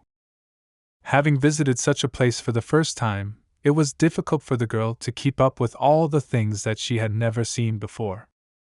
Vikva paid attention to literally everything that surrounded her. Because of her interest, she almost lost sight of the master, and, remembering his words that they should be nearby, immediately ran in his direction. The teacher asked the girl not to yawn and to always be nearby. The curious Vikva in response asked where they were going. The guy replied that first they would go to the black market. The girl already knew what it was and assumed that they would find interesting goods and rare weapons there. The guy confirmed her guesses and warned that if she suddenly gets lost, then she should only ask the cabana beggars for directions, since they know about everything that happens on Earth. Vikva did not yet know who she was talking about. Looking around, she saw a lot of people, so she asked how she could find them. Gongchan replied that each person has his own energy wave and aura, so a person who has mastered martial arts will feel stronger. His words puzzled the young student, because she didn't even understand what energy waves were. With a smile on his face, the guy replied that she had only recently begun her training, so she should not worry, because the feeling of the aura would come to her over time. She could still notice a certain aura, and it was the terrible smell of one of the people passing by, to which the little girl reacted very sharply, saying out loud that she smelled some kind of stench. The student's words touched the feeling of the guy passing by. With an unfriendly look, he asked if she said it on purpose so that he could hear. The stranger's gaze terrified the little girl. But as it turned out, her scent led her to that same beggar cabana, for which Gongchan praised her. With just one glance, the stranger realized that these were guests from the Chanam sect.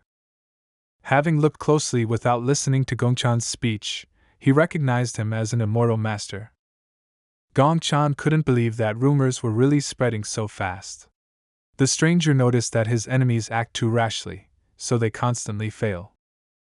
After the armchair expert expressed his boring opinion, he introduced himself as Mr. Hee-in-chan. Looking at the little girl behind the immortal master for the second time, he guessed that her name was Viwa. The young monk was shocked. He could not believe that this nice guy knew everything about him, and even that he had a follower. Scratching his head, the mysterious beggar Kaban described the situation as ugly and terrible.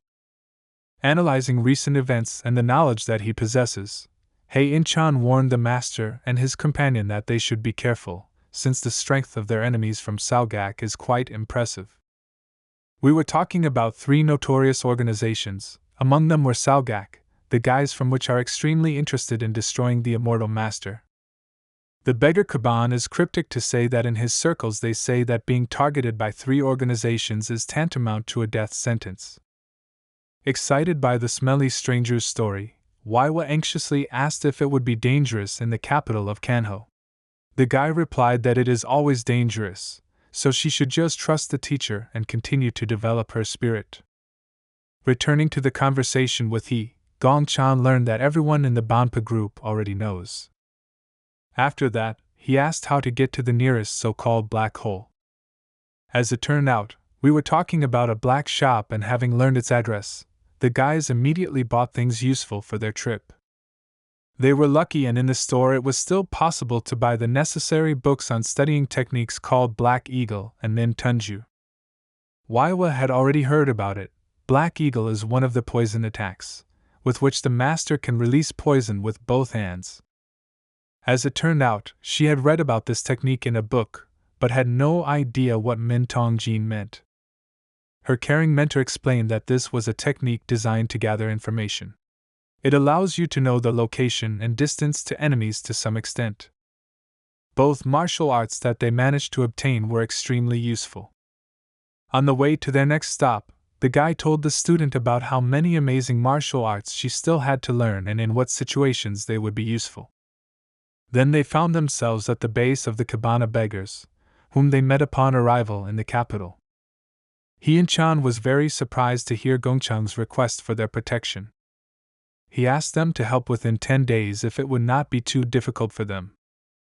The attitude towards their proposal was ambiguous. Members of the local group began to discuss the risks.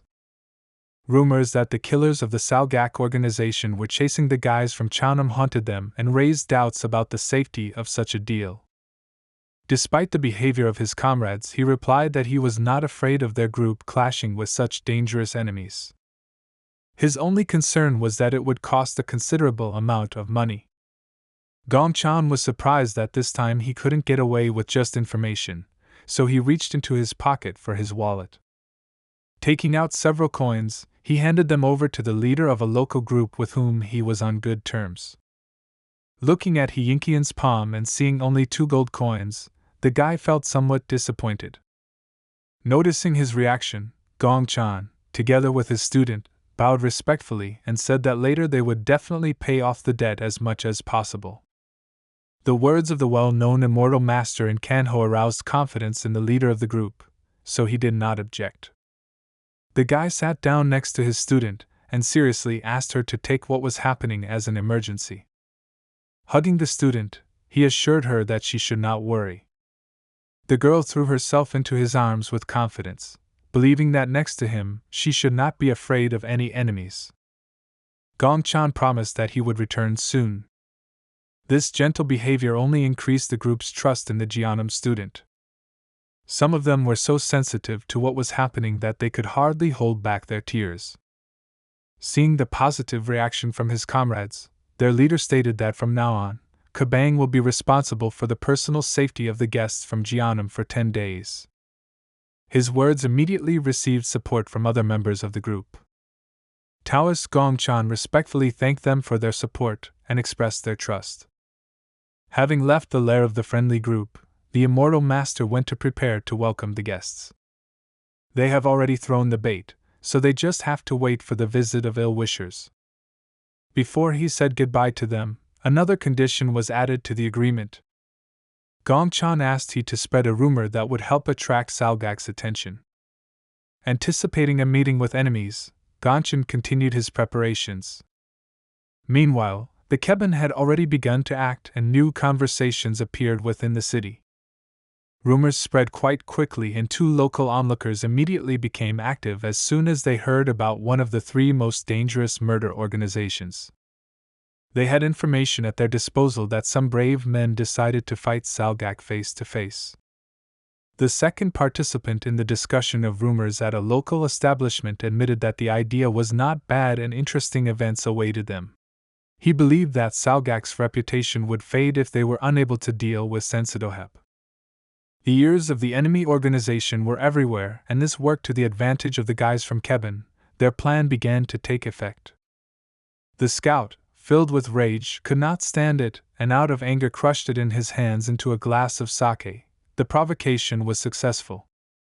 Meanwhile, Gongchan arrived at a place where he could make a good turnaround. It took him quite a long time to get this deep, but it was worth it. Looking around, he saw a good place that was located quite far from the village.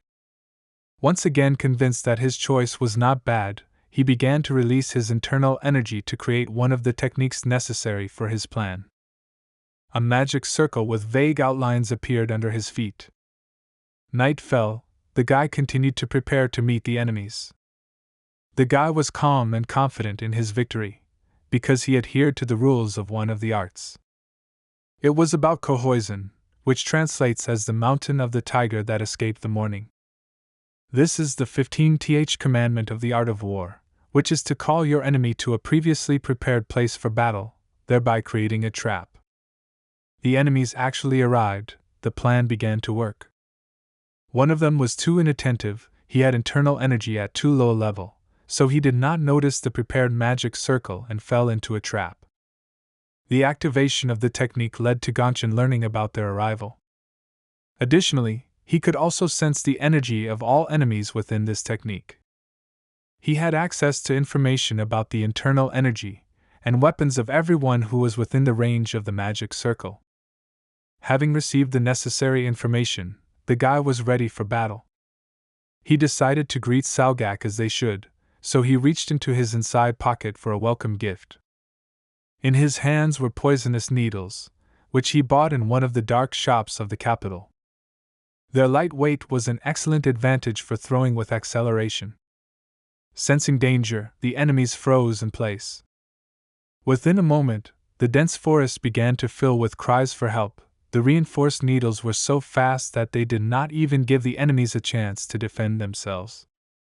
The angry members of the dangerous organization rushed to attack out of emotion.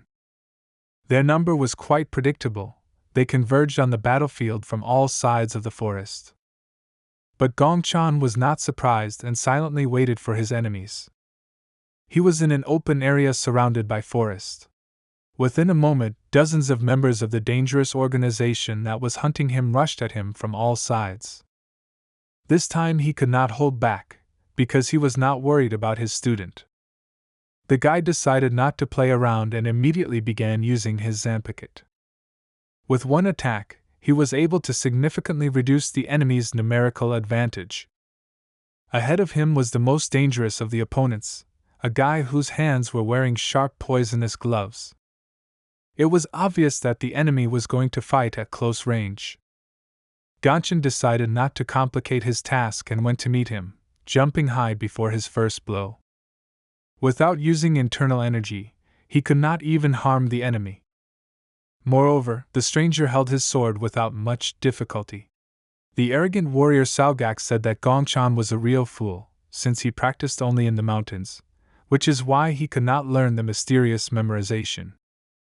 In order not to be verbose, he decided to demonstrate his advantage in practice and swung for a powerful blow, with which he wanted to finish off the young and rumored immortal master. Despite his excellent reaction, Gongchan was unable to cope with the enemy's speed. To avoid risk, he jumped to a safe distance in order to analyze the enemy's abilities. As it turned out, he was in a hurry when he so thoughtlessly rushed at the strongest warrior of the enemy squad.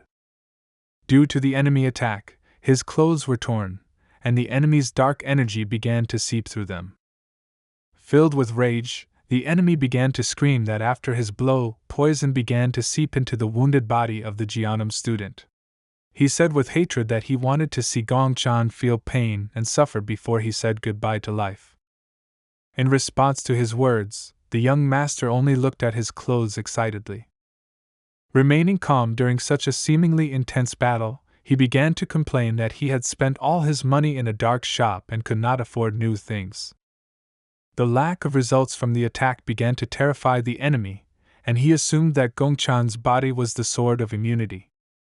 While he was trying to calm down and not panic, other Salgak members began to fall before his eyes. Looking at his opponent and clenching his teeth nervously, he admitted that this was a real monster. Despite being hit by the poisonous glove, Gongchan was still alive, and according to the enemy, he was waving his sword as if he was dancing joyfully. He could describe the young master's sword as terribly fast and accurate, which made him even more afraid. Fearing a quick attack, the man decided to think about how to hide his weak point, but it was too late. Having no chance against Master Jeonnam's speed, he missed the young master's attack and fell.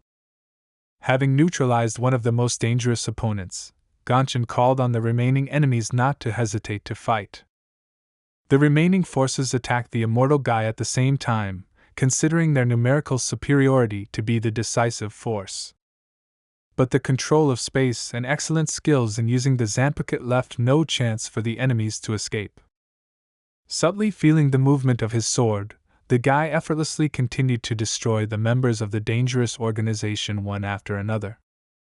His ability to quickly learn martial arts made this battle a routine training session, where instead of training dolls, he used villains who were thrown into panic. Gonshin no longer bothered himself with unnecessary thoughts and constant analysis of the plans of each opponent. His lightning-fast radial strikes prevented anyone from coming within striking distance of him with a sword. A student of the Jeonnam clan finished the fight against one of the most underground organizations without a single injury. The last of his enemies fell to his knees due to severe wounds. Looking at the battlefield, Gongchan admitted that recently he had turned into a real emotionless monster. After a successful operation to suppress Salgak's activities, Gonshin returned back to the base, where he was met by a joyful student. She admitted that she was very worried and could hardly sleep because her teacher went on such a dangerous task himself. Understanding the fears of his dear student, the immortal master promised that he would not leave her alone again. After their conversation, he and Chan joined them. The man was very glad that the master returned alive from such a dangerous mission. The other comrades also couldn't believe their eyes and were already thinking about what to do with the self-confident guy's student. He admitted that he still couldn't believe that Gongchan could take on hundreds of professional assassins and still come back alive.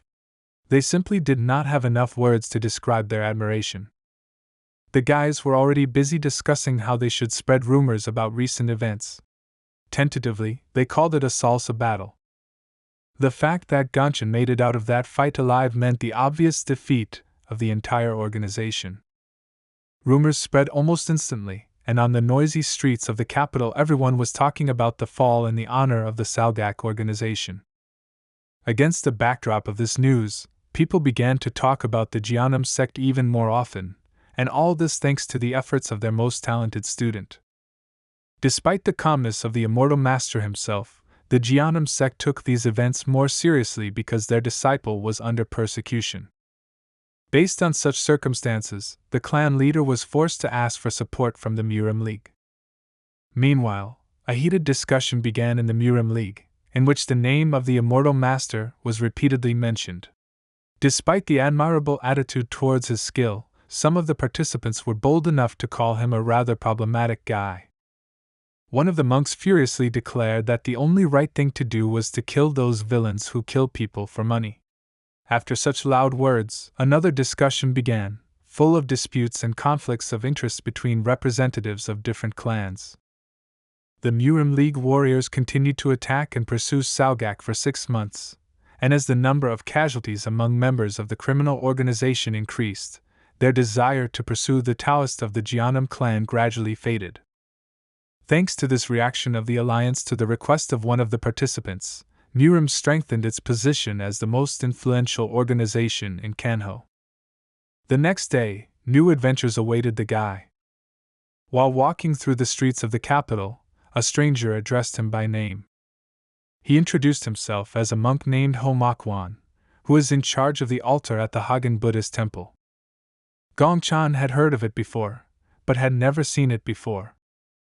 The man continued his speech and said that he had made a deal with the Jeonnam group for long-term cooperation and therefore he would work at the temple starting this year. He admitted that he was looking forward to the hermit's arrival in Beijing. As it turned out, he turned to him not just for the sake of acquaintance, he wanted to ask the immortal master for help. In order not to waste time, the monk invited Gonkal and his companion inside the temple. They were received as expected. Rumors about the young master's morals suggested that he should be greeted with either food or money. Having eaten to his heart's content, Gongchan was pleased with the service of the tallest temple in Upper Beijing. After a pleasant lunch inside the huge living room, he was ready to cooperate. Not knowing the intentions of his colleagues from the capital, the guy asked the student what she thought about this. The girl could not even imagine what exactly the local monks were interested in. While she was thinking about possible options, Gongchan said that this was most likely due to the need for their strength. Viva believed that power was not always a bad thing. She hoped that the hospitable ones would not ask them to do something vile. In response to her words, Gongchan began to laugh, after which he asked not to complicate his life with such assumptions and advised not to worry. Despite his reaction, he himself was on guard, because one of the monks was already approaching their hall. The guy began to analyze the state of the monk's internal energy, and, trusting his feelings, determined that he had been improving his own abilities for at least 10 years, which made him a truly worthy master. It was Mr. Makwan himself. Gongchan began to wonder what request he came to them with. Approaching the door, the man decided not to enter without asking and stopped. His manners were of a high standard, truly befitting a representative of such an incredible organization. The Hagen Private Army was known for its production of high-quality goods with a long history dating back to the Yuan Empire. Officials are very favorable to Hagen, since medicine is developed there, and they have always had products of the highest quality, which attracted their attention. So the private army strengthened its power, but more recently they had personal reasons, because of which they were forced to turn to the Jeonnam group. Having met the man inside the large hall, Gongchan was convinced that his assumption was correct. The Hagen army approached the Jeonnam with a very interesting idea, for the implementation of which they needed the brute strength of their famous hermit monk. His task was to conduct some kind of inspection, during which he would give an opinion as to whether their troops were sufficiently prepared to successfully defend against possible attacks from ill-wishers. As it turned out, this was a necessary measure. Their main problem was that the private army of Desongbo began to incite the Ban army. For your information, the Ban army receives medicines from all over the country and delivers them to the imperial palace, while there are rumors that they are no longer capable of protecting their goods. Analyzing the situation, so as not to offend the representative of a respected organization, the guy suggested with a friendly laugh that we could simply ignore all these rumors. In some ways, his advice was sound, but everything was not so simple, because Habuk Penga suddenly intervened in this story. Remembering the latest activities of the above-mentioned organization, Gongchen unconsciously grimaced with hostility. Sighing heavily, he noticed that the Habuk Penga had a talent for adding fuel to the fire. Looking at Master Gongchen, Mr. Manhwa had no doubt that he was capable of coming up with something to get out of this situation. He was confident in the skill of the young hermit, as he admired his feat during the bloody battle with the Salgak army. Considering that Gongchen had single-handedly mastered salsa to the point of scaring Salgak into retreat, he had no doubt that their work together would be productive. After a minute of thought, the guy made a decision. He agreed to the terms and promised that he would do everything possible to achieve the goal. Mr. Manhwa did not doubt his answer and thanked him for the honor of working together. Before starting, the guy asked if they could request the necessary equipment for preparation. The man proudly replied that they, as Hagen's largest private army, would do whatever he wished. Still, Gongchen decided not to waste time on trifles. He said that since they would have to deal with Habuk Penga, it would be nice to have at their disposal a secret technique similar to that of their opponents. In addition, he also asked to assign one of the local masters to him in order to compete in martial arts. He also asked to be provided with weapons. All of the above requests were very serious, but as it turned out, that was not all. Before asking for the last element, the guy stood up from the table and emphasized that this part was the most important to him.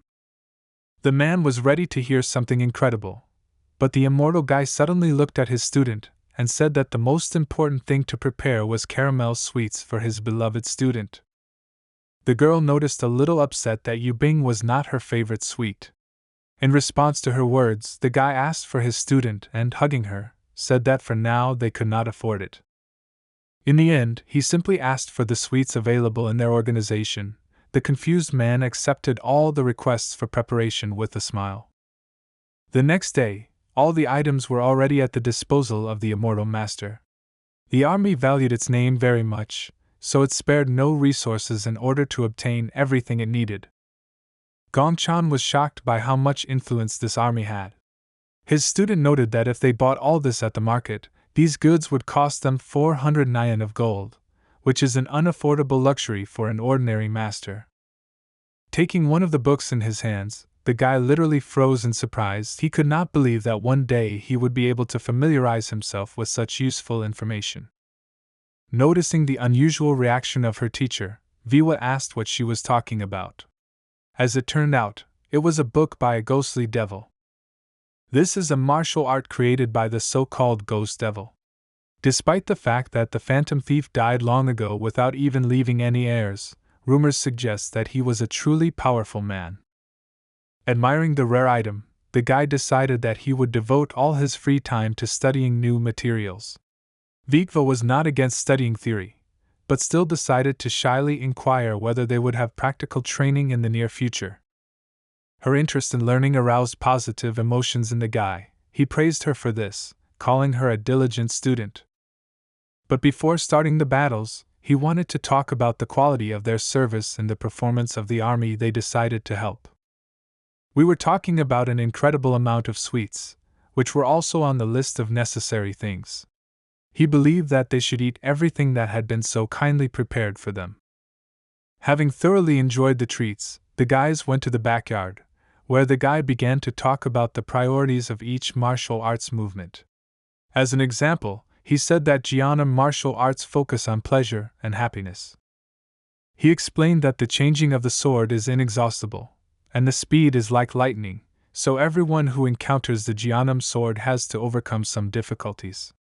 He believed that if you add the hidden capabilities of Jingyi to their teachings, then few in the world could compare with the martial arts of the Jianum sect.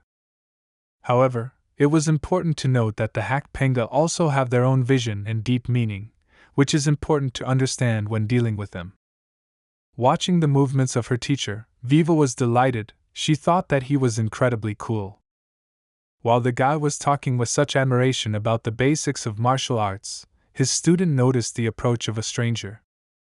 The guy who was going to meet them asked who was standing in front of him, suggesting that it was Master Gonkal along with his student. Ganchan confirmed his assumption, and in response asked who he was.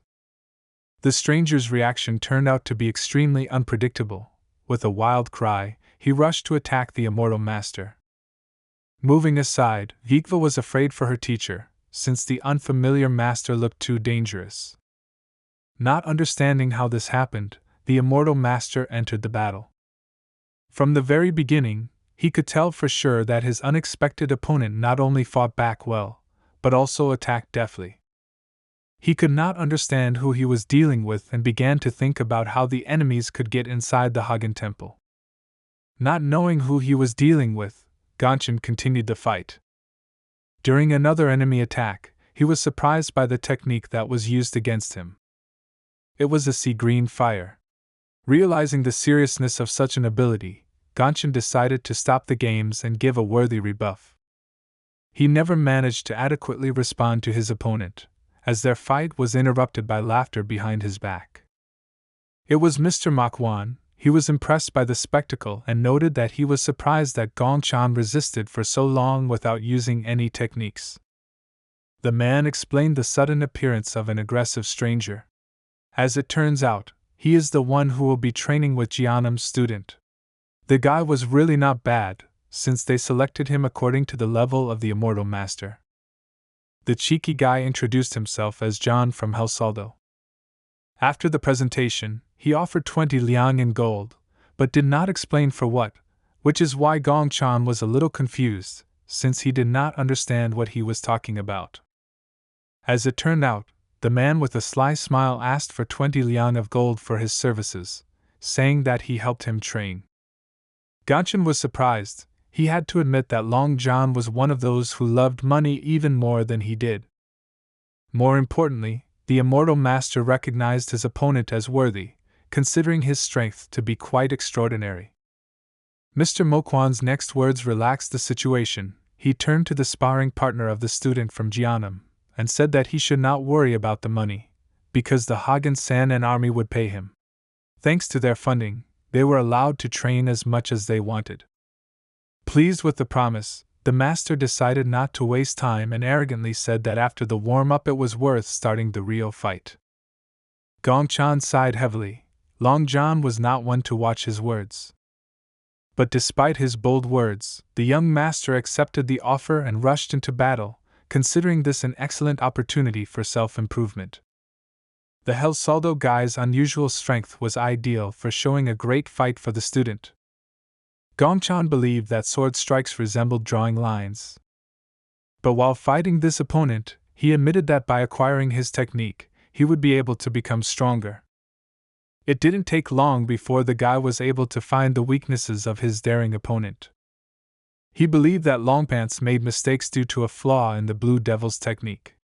All his movements were simple, making them too predictable. Upon returning to his room, Gongchan and his student began to discuss a recent friendly fight, where the teacher suggested that combining the Jianum techniques with the features of the Jingyi technique could completely change the concept of fighting. He believed that in this way he would be able to level out those flaws in his technology that limited him during past battles. Bikva agreed with every word of her teacher and diligently wrote down new information.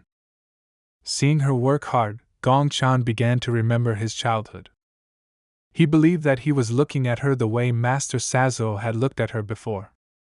Having great hopes for the girl, he promised himself that he would make the name of his clan resound throughout the world. Information about what Mr. Makwan had planned reached the headquarters of the competitors. The manager was the first to receive news that the Jeonnam clan had decided to intervene in their local conflict. The head of Habuk Peng's private army, named Ping Dorip, asked his comrades who exactly would represent the martial arts sect within the rival army. In response, he was told that the one who was able to survive after the skirmish with the Salgak organization intervened. This answer interested the old man. He asked to describe in more detail the impudent master who interferes in other people's affairs. During their discussion, it was said that Gong Chan is an exceptional young man who has recently been able to regain the lost glory of his clan. In addition, he was famous for surviving the persecution of Salgak, after which he completely exterminated an entire detachment of the organization, numbering 100 fighters. Having learned that Jeonnam was interfering in their affairs, Mr. Ping Dorip asked his eldest son what he was going to do with the insolence of the young master. The meeting participants began to discuss in whispers possible options for solving this problem. One of them suggested that it was worth drawing up a well-thought-out plan to eliminate the master from Jeonnam, after which it would not be difficult for them to deal with their competitors. But his words were not taken seriously, believing that Gong Chan was not only strong, but also far from stupid. A more reasonable man said that the immortal master from the famous sect could not be defeated not only by the young, but even by the strongest old sage of their army. He believes that in this case they need a guarantee of openness. The last words at the meeting belonged to the leader of the organization. He admitted that Jeonnam had gotten a really strong young man who had exceeded their expectations and was probably an ace up their sleeve. The gentleman stated that they should let the guy work, after which they would have options to eliminate this threat. The meeting participants were wary of his words, but respecting his experience, they decided to let him take on this problem himself. Meanwhile, the training of extraordinary masters continued at the Hagen Sandan Temple. Thanks to their support, the young master's training was incredibly productive. Training with Galson was bearing fruit, and his research and training in martial arts was successfully completed. Around this time, a date was set for a meeting with Habuk Panga. While Waiwa was studying from textbooks, Gong Chan wondered what else he could do in these 10 days in order to become significantly stronger. Looking at her teacher, the girl was puzzled as to how she could help him. Waiwa said that Gong Chan had already learned many techniques that were tested during the training. It was a mystery to her why he bothered himself with such questions. As it turned out, the Hagen Sandan was told that no matter the circumstances, the immortal master must become even stronger. He did not seek to defeat the army of rival soldiers. First of all, he wanted to reach the level of Wagyan. The only clue was to train his mind, but he was afraid that if he made a mistake, then the energy would flow back into the brain, and in this case he might lose his mind. He was afraid to take so many risks, so he continued to look for ways to achieve new levels of strength, continuing to conduct research and confirm the results of training. Extremely puzzled by the master's words, Viwa asked why he wanted to become stronger. Gongchen didn't know how to answer this question exactly, so he said as an example that people who want to get rich don't actually want to get rich, but to become free from money. As a more obvious example, he said that the rich can eat any food they want, which makes them independent of the circumstances that oppress all the poor. On the other hand, the power of the rich costs them time, while the poor have more freedom over their choices of actions and plans for life. As he continued to train, Gong Chan said that by becoming stronger, he would be able to become free from any danger in any area. For him, martial arts are the source of such freedom. Vigva remembered the teacher's words, believing that she also strives for his goals. After finishing his training, Gong Chan suggested heading into the city to take a walk outside the temple. The streets of the city were so crowded that Viwa began to worry a little. In order not to miss out on potential customers, employees of the Hagen Sandan private army were also in the crowd, announcing sales in their own market. Moving closer to the man, Gong Chan caught him off guard when he awkwardly inquired about the location of the nearest noodle shop. A little confused by surprise, the man suggested that they go further along the street until they reached the Chongpun courtyard. Having heard about the Chongpun guest house, Gongchan immediately forgot about his problems and with incredible pleasure decided to go visit them. Arriving at the hall of a famous establishment, they were greeted with all honors and led to a free table. The guys admired the beauty of this room. Looking at the huge assortment of food, they were a little confused, not knowing what to choose. Their choice was noodles with pork, since many of the described herbs were unknown to them. Taking advantage of his position, Gongchan invited the employee accompanying him to join. He did not object. Their food was prepared quite quickly, and the hungry guys attacked the table overflowing with delicious food. Sincere smiles appeared on the faces of the master and his student. Meanwhile, they were already being followed by representatives of the rival army. Gongchan couldn't help but notice this, so without stopping chewing, he turned around and looked at the balcony. The looks of the strangers were completely unfriendly. The master standing in front seemed to be looking specifically at their table. The private army officer accompanying the immortal master said that these were definitely people of competitors from Habukpun. After his words, one of the strangers jumped down from the balcony. He overheard their conversation, so when he went downstairs he immediately pointed his finger at the man and nervously asked who he was and how he knew them. The representative of the allied army bowed respectfully, and said that there was no one in this place who did not recognize the people of Habukpun. He justified his conversation by saying that the master and his student visited this establishment for the first time, so they did not know who was watching them so closely. His polite answer did not suit the nervous man. He grabbed the poor fellow by the clothes and furiously asked him to answer the question of who they were. After these words, a loud sound sounded throughout the hall, which attracted all attention. It was Gongchan. He could no longer look at this disgrace, and in order to stop it, he loudly hit the table. When the attention of all the visitors was aimed specifically at him, he impatiently shouted that strangers were being extremely rude. Naturally, this provocation worked perfectly. In response to the angry reaction of the army representative Habukpun, Gongchan, without any fear of their authority, began to step towards him, saying that the master opposite him was ill-mannered, since he did not know how to communicate with elders, which is the basics of etiquette. While the aggressive man stood beside himself with rage, a man came down to his aid, saying that the impudent youth they did not know was too sharp-tongued. The rest of their squad joined him, after which he asked if Gongchan was really so brave as to mock their family. The immortal master continued his speech, noting that the old man who joined their conversation must have heard one of his comrades addressing the elders. He stated his inability to understand why a brash fellow would get away with not upholding the old commandment of respecting one's elders. The answer infuriated the self-confident man, and he began to share the indignation of his younger comrade. Putting his hand on his sword, he asked the young man standing opposite him how he dared to open his mouth. Realizing that things were heading towards a fight, Gongchan decided to help them make this decision and provocatively noted that in Habukpenga they preferred to use force rather than communication. After these words, he stated that in their Jianam clan it is not customary to behave in this way. Putting his finger to his face, he slyly said that he could not even imagine what the reaction of the head of Murim would be if he told him about this incident. Weeva, observing this conflict, was extremely puzzled as to why her teacher was behaving this way for the first time in their journey. Previously, he always avoided conflicts, but this time he himself provokes enemies into a showdown using force.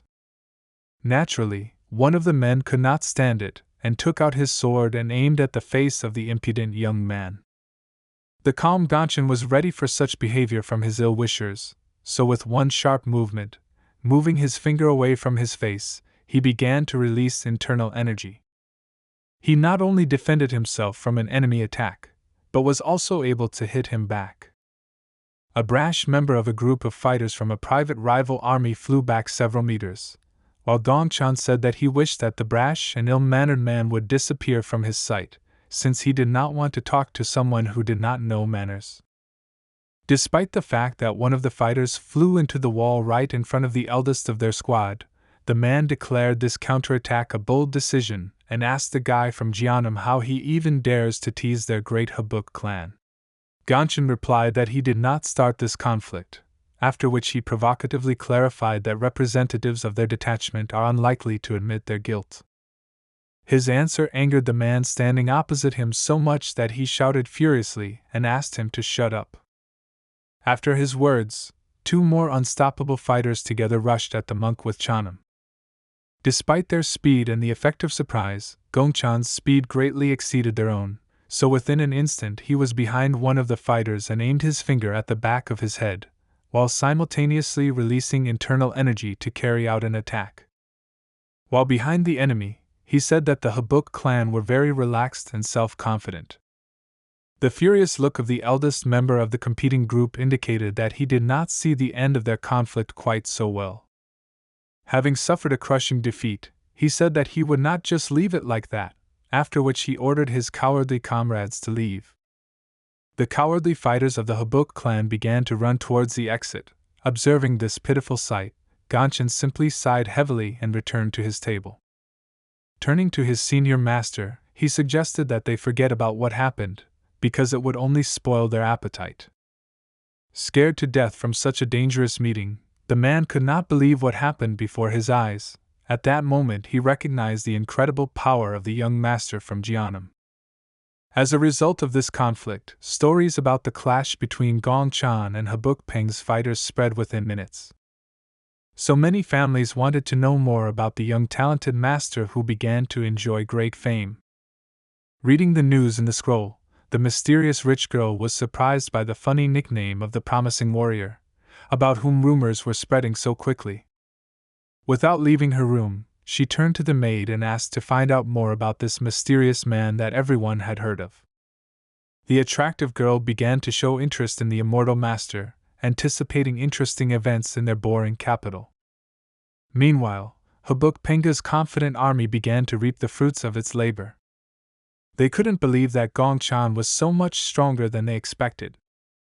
Despite their training, the local leadership was angry because even Manhwa, one of the most prominent masters of Habuk Peng, suffered in a duel with an immortal master who did not even draw his blade. The man understood that if they lost one more time, then the name of their army would fall, which would lead to an internal crisis for the organization. Based on such concerns, it was decided to change the way the conflict was conducted. In order to avoid the worst scenario, the daring manager decided to get rid of the enemy by any means available to them. As expected, a battle between representatives of the two armies was inevitable. An interested public flocked to the scene from all over the city. The arena was unusually crowded with soldiers. As it turned out, this was due to the fact that even Queen Manhwa came to watch this fight. In the capital, she is known as the owner of the Black Hole Market, the most successful place for selling magical items. The presence of the Emperor's most beloved daughter made this fight the event of the year. The battle judge announced the start of the fight, and the fighters reached for their weapons. At that moment, Gongchan was very puzzled by the question of how his opponent could noticeably change in such a short period of time. Looking at the fighter opposite, he could tell for sure that his technique had become much stronger. This was due to the use of a magical item from the Black Hole Market. Chainpukwan is a remedy that doubles strength by removing it from the body. The enhancement effect lasts 3 hours, after which it takes approximately 6 months of treatment to restore strength. Manhwa ate what the Sapa group brought as an emergency measure to resolve the problem that was so disturbing to their pride. Looking thoughtfully at his opponent, Gongchen noticed that he somehow managed to hide such incredible power.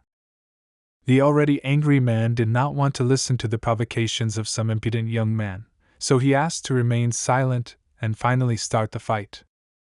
After these words, he took out his sword and quickly rushed into battle, using his first technique called question and answer dance. Despite the lightning speed of a fighter enhanced by a magic item, Gongchen remained calm, controlling the situation and not rushing things. The dueling fighters crossed their swords and their powerful energy spread throughout the entire arena, causing the entire audience to excitedly chant the names of their favorites. Despite the use of technique, Gongchan was able to withstand a powerful blow with which his opponent wanted to end the entire fight. After the first blows, both masters jumped back to a distance convenient for continuing the battle. Sensing the enemy's panic, the immortal master began to provoke him and offered to fight with all his might. For the sake of a good fight, Gongchan began to release his energy so as not to be inferior to the enemy in terms of strength. Such a powerful start to the battle between two monsters was a rare sight. Princess Manhwa had not enjoyed something like this for a long time. Demonstrating the seriousness of his intentions, Gongchan said that the honor of the two organizations, as well as the Jianam clan, was at stake, so he proposed to give it his all. Army Representative Habuk Penga was damn angry at the young man's impudent behavior. Considering his words to be empty talk, he continued to release his energy, preparing for another technique of terrifying power, which was enhanced by the use of an item from the dark market. The Jianam master was in anticipation of something interesting. He was satisfied with the incredible strength of his opponent. For the next attack, Master Peng Manhwa used one of his clan's mysterious techniques called Earth Unification.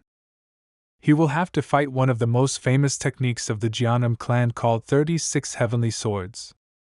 Both fighters rushed into battle in order to defend the honor of their organizations.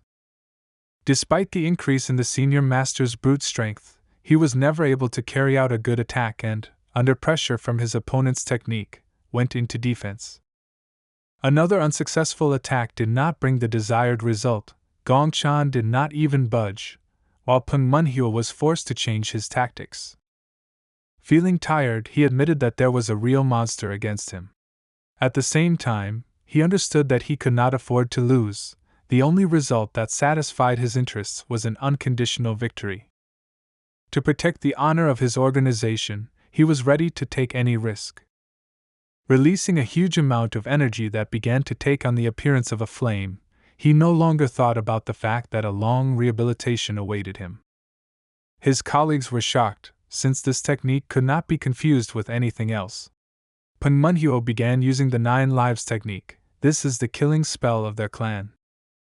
Seeing his opponent's incredible rage, Gongchan realized that he was so angry that he could no longer be stopped.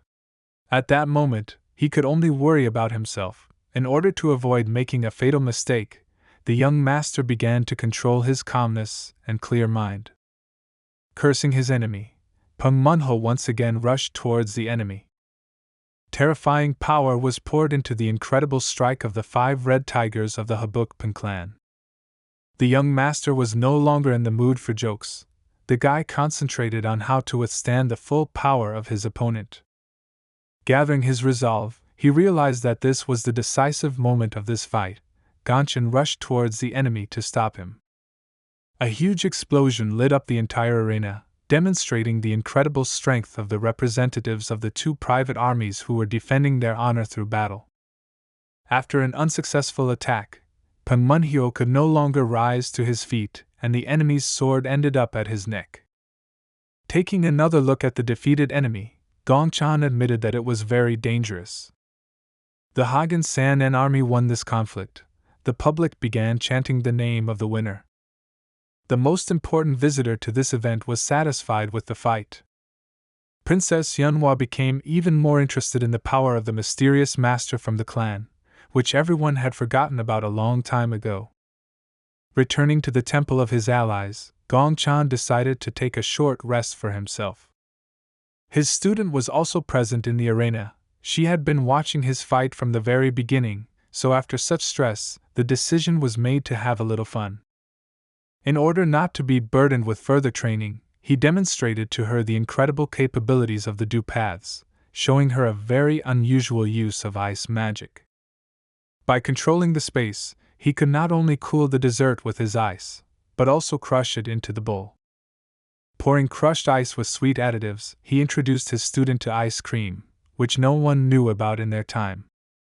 Just the sight of this unusual dessert aroused admiration in the girl. Despite being wary of the unknown, she decided to trust the master and tried the amazing ice cream. As it turned out, it was extremely tasty. Her emotions spoke for themselves. To celebrate his victory, he prepared this treat for the rest of the guys. He presented a dish from the future as Sabinro ice cream. travelers could taste his dessert every time they visited Hagen-san, and rumors about the delicious dish spread throughout Hagen. After the celebration, Gong-chan decided that he should return home. But the rumor that he was already packing his things led to unexpected events. The Hagen army received word that Queen Yunhwa was going to personally visit their temple, which meant that she expected to see Gong-chan as well. According to the messengers, she was interested in an incredible dessert called songbinro. The leader of the organization understood that this would change the schedule of his dear partner from Jeonnam, so he apologized for the inconvenience and admitted that he relied on his decision, justifying the importance of this meeting by the fact that the queen has many influential people under her command. The man also assured that he would definitely repay the master for this service. Gongchen could not refuse and admitted that this was not a problem for him, since the preparations were not complicated. The manager promised to do everything possible to facilitate his participation in servicing this visit, and once again thanked the young man for agreeing to help them once again. Waiwa looked at her teacher, not understanding how such a young master could be so respected even among the owners of large companies. The young master began preparations to receive important guests. The student distracted him from cooking. She was interested in the reason why the head of the San-en army was so polite to her teacher. The guy replied that it was a matter of honor, and besides, merchants, doctors, officials, and fighters were treated differently. In addition, he believes that although people are obsessed with honor, the leader's request can actually be to the detriment of the fighter, so he was very careful when asking for another favor. Waiwa did not notice this, so the teacher said that she was still too inexperienced, but when she grew up, she would learn a lot of things and be able to understand what happened that day. The ice preparation was completed. Gong-chan was the only one in the temple who could use this kind of technique. A local chef with 30 years of cooking experience took it upon himself to prepare a unique songbinro for Her Majesty. Gong-chan did not doubt him, so he confidently transferred all responsibility to the experienced chef. Since they had some free time, the young master decided to put it to good use by training hard with his student. The girl honed her striking technique, stance, and proper breathing. Gong-chan sat behind her and simply made sure that his student did everything correctly. Although he was planning to leave this place soon, he did not care about Queen Yunhwa's visit, because he hoped that she would do something to help his allies. Just as he thought about this, one of the servants of the Hagen army appeared on the horizon, hurrying towards the young master. Gongchen asked what happened and why there was such a rush. Exhausted and anxious, the man replied in a weakened voice that Her Majesty Queen Yunhwa wanted to see the immortal master in person. Such unexpected news literally shocked the guy, because he believed that he would only have to deal with making ice. One of the most attractive and influential women was already inside the temple. Queen Yunhwa is the daughter of the emperor who received the most love. She is also known as the owner of the Black Hole Market. She is a woman who can make the entire capital move with a wave of one hand. She has enormous money, information, and loyal followers at her disposal. Her hobby is martial arts. She is not only talented, but also incredibly strong. People don't know this. With such a personality, she has long been at the top among top-class masters. If she had been born a man, she would certainly have become a powerful emperor. In fact, such a life seems very boring to her. Even if she wants something, she does not have enough freedom to make important decisions on her own.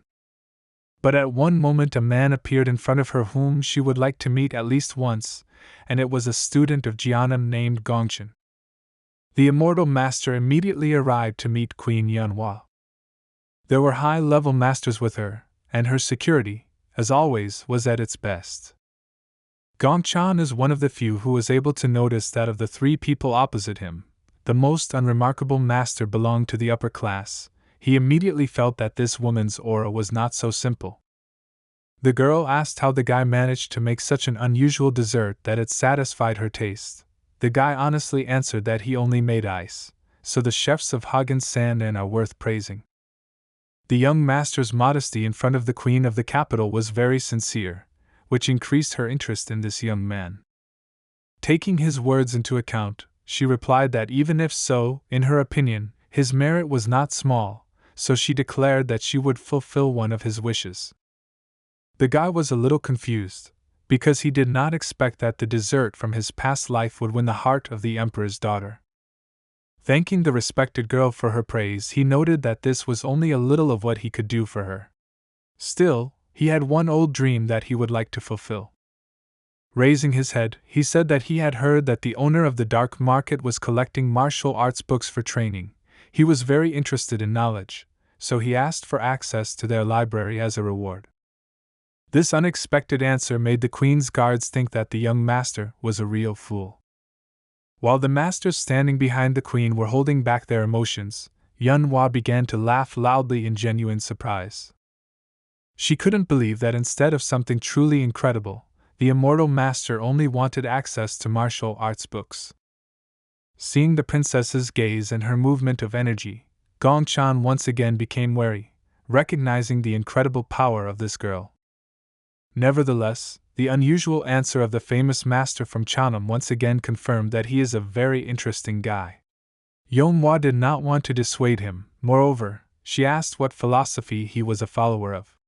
The master replied that he adheres to the earthly Tao, one of the categories of the Chinese philosophy of Confucianism. In response to his words, Manhwa promised that she would fulfill his request, asking in return to tell him what goals he pursues by studying martial arts. The guy once again thanked the queen for the honor of meeting her in person and left the room. Manhwa made a very strong impression on him. For the first time, the guy saw such a young man that he has an incredibly strong aura. He admitted that her strength was at least 2 times greater than his. Still, he was more than pleased that he met her, because the reward was incomparably valuable.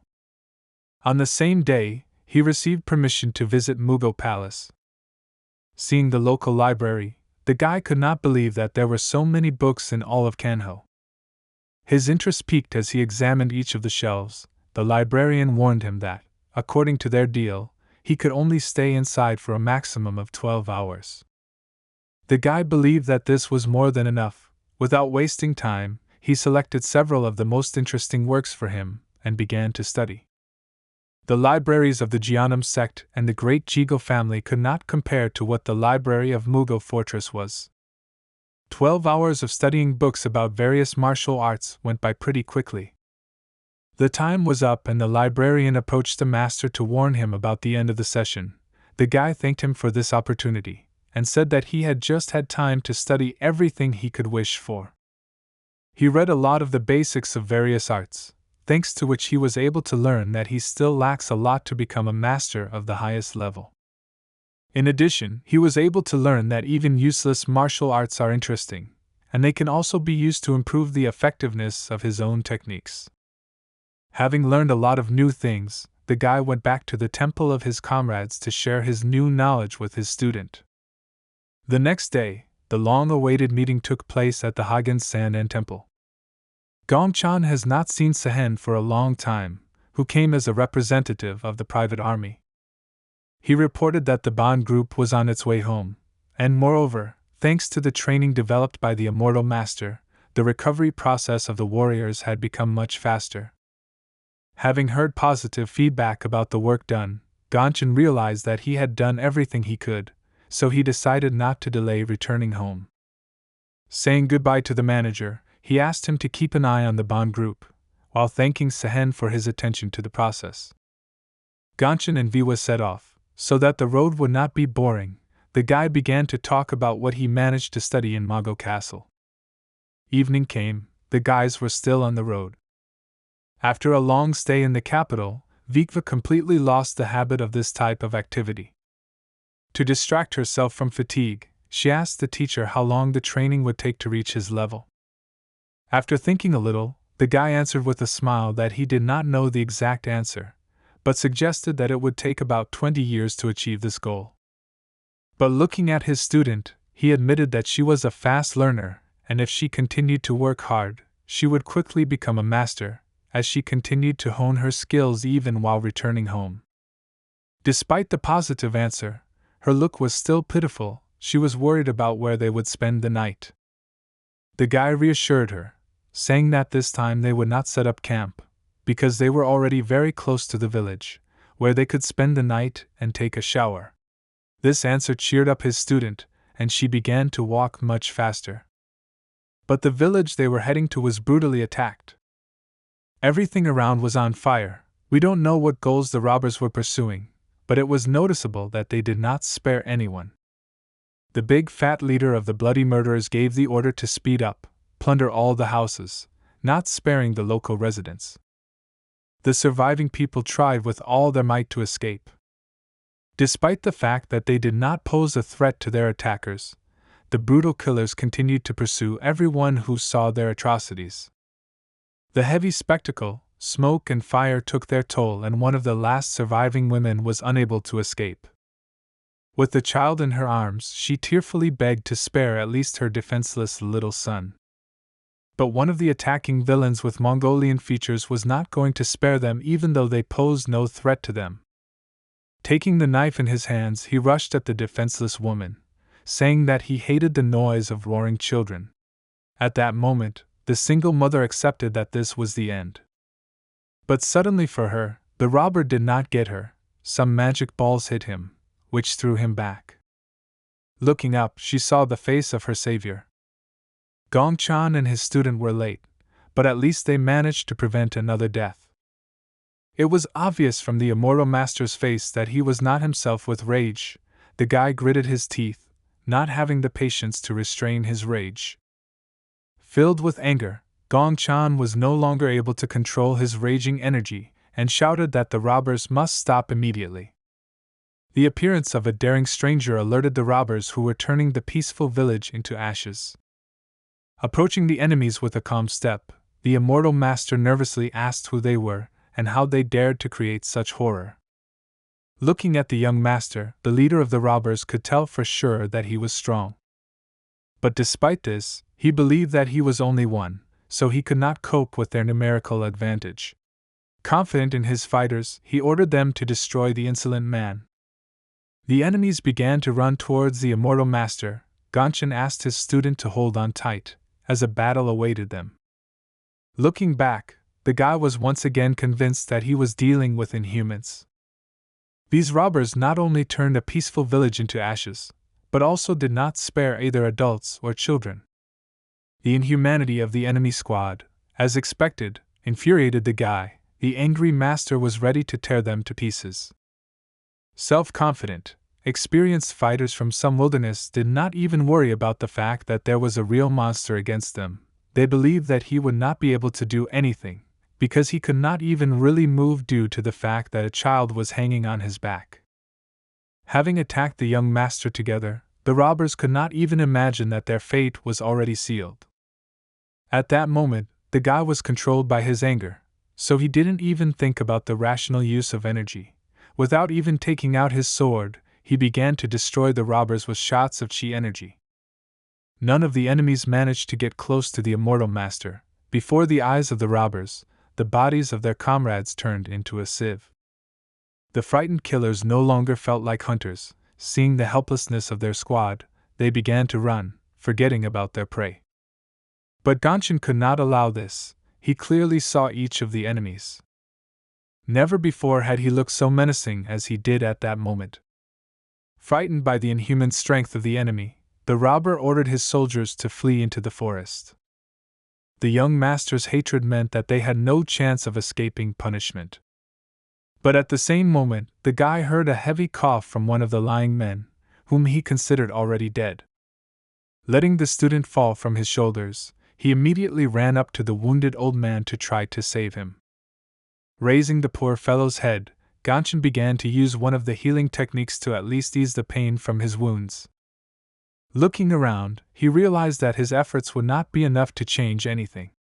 Gongchan was too late, but he fought to the end for the lives of those who were still conscious. A huge grief for a student of the Chanam clan turned out to be good news for the leader of one of the dark organizations, Kanho. One of the scouts turned to his master and made a report that their fighters began to monitor the activities of the robbers.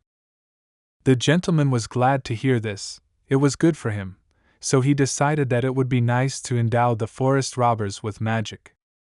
Looking at the map of the activity of shadow organizations, he assumed that soon the Emperor would be wondering what was happening inside his domain. It was hard for him to even imagine what the alliance of Mirim and the four blood clans with the greatest power in their hands would do. Judging by his gloating smile, he was in anticipation of the events that were approaching.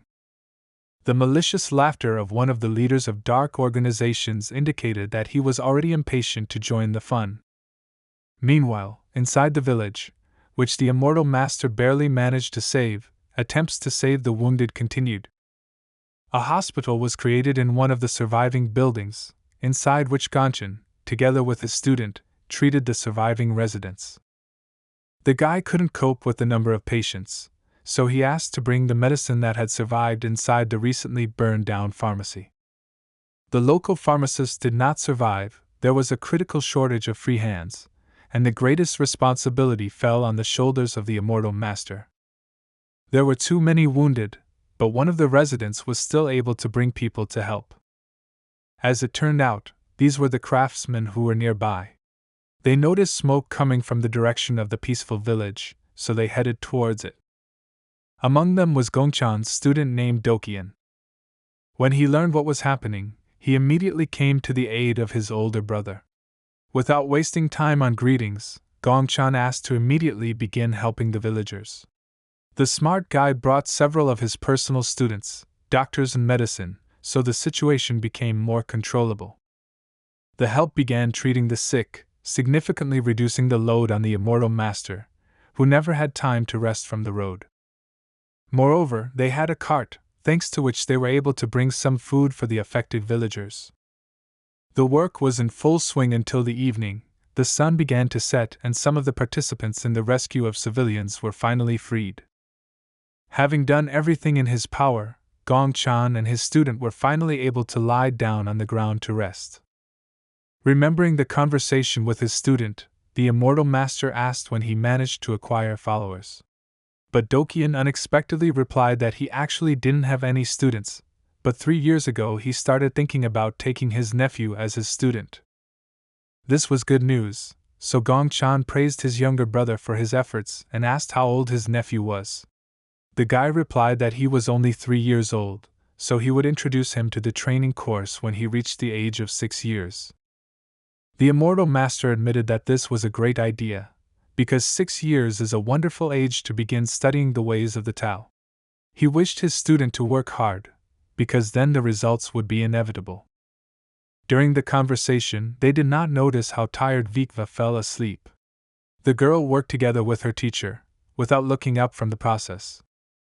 Returning to his conversation, Ganchan asked the student if he managed to find out where those cruel robbers came from. The guy replied that not far from this village there is their hangout, which is called Waranch. Having learned this, Gongchan raised his sword and said that the master should not pass by such cruel killers, so it was decided to visit the lair of the robbers. Rising to his feet, the guy walked towards the forest and asked Dokian to keep an eye on the village and his dear student.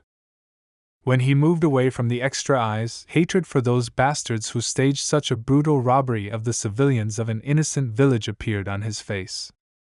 Closer to midnight, Ganchan finally reached the enemy fortress, which was located in the forest not far from the village. Local onlookers were doing their usual work. They felt safe, because never before had they had to face enemies who would dare to attack their fortified lair. But this time it's time to pay what we deserve. Just one master began to administer his justice. He alarmed the guards with an unexpected attack on one of the robbers. While the frightened killers were trying to find the culprit of the attack, the master was already behind them, filled with hatred for such cruel and inhumane villains. With deft and hidden movements, he began to get rid of the guards of the walls one by one. Having neutralized the defenders of the walls of the enemy fortress, the guy moved on. Despite the low level of defeated enemies, he was bothered by a strange feeling that came from the central building of this fortress. Taking a closer look, he realized that he clearly felt the energy of the Dark Master. Moreover, it was obvious that the owner of the sinister energy was a high-level master. Besides him, there were about 600 robbers inside the building, which made it obvious that this was not an ordinary gang of thieves. The guy was filled with anger. He realized that the recent crime was not the usual action of a robber. One of the Dark Masters had something to do with this. It was obvious that the power of the enemy army was simply incredible, and those he saw in the village were just pawns.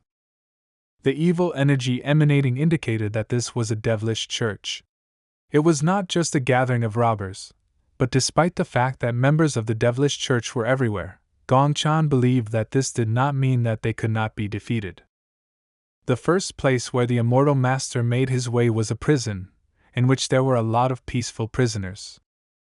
This place was well defended. The children who were kidnapped in front of their parents could not hold back their tears. The enraged guards could not stand the noise here, so they shouted at the poor fellows and threatened with violence. The self-confident killer with a sly smile said that if the girl did not shut up, then he would end her suffering once and for all. Despite this situation, the prisoners held on to their lives with all their might in the hope of a miracle that could save them. Such a miracle turned out to be a master unknown to them that he sneaked inside unnoticed, and was able to get rid of the guards one by one. The last of the robbers was beside himself with rage and asked the stranger to tell him his name. But in response, the fast master only instantly shortened the distance, and dealt him a strong blow to the stomach. Despite his incredible hatred for these inhuman killers, the young guy could not afford to kill them in front of children. Having dealt with the local waste, he gave the prisoners hope of salvation. First of all, he approached the frightened girl and promised that he would soon free her, but she would have to wait a little, since now it would be too dangerous.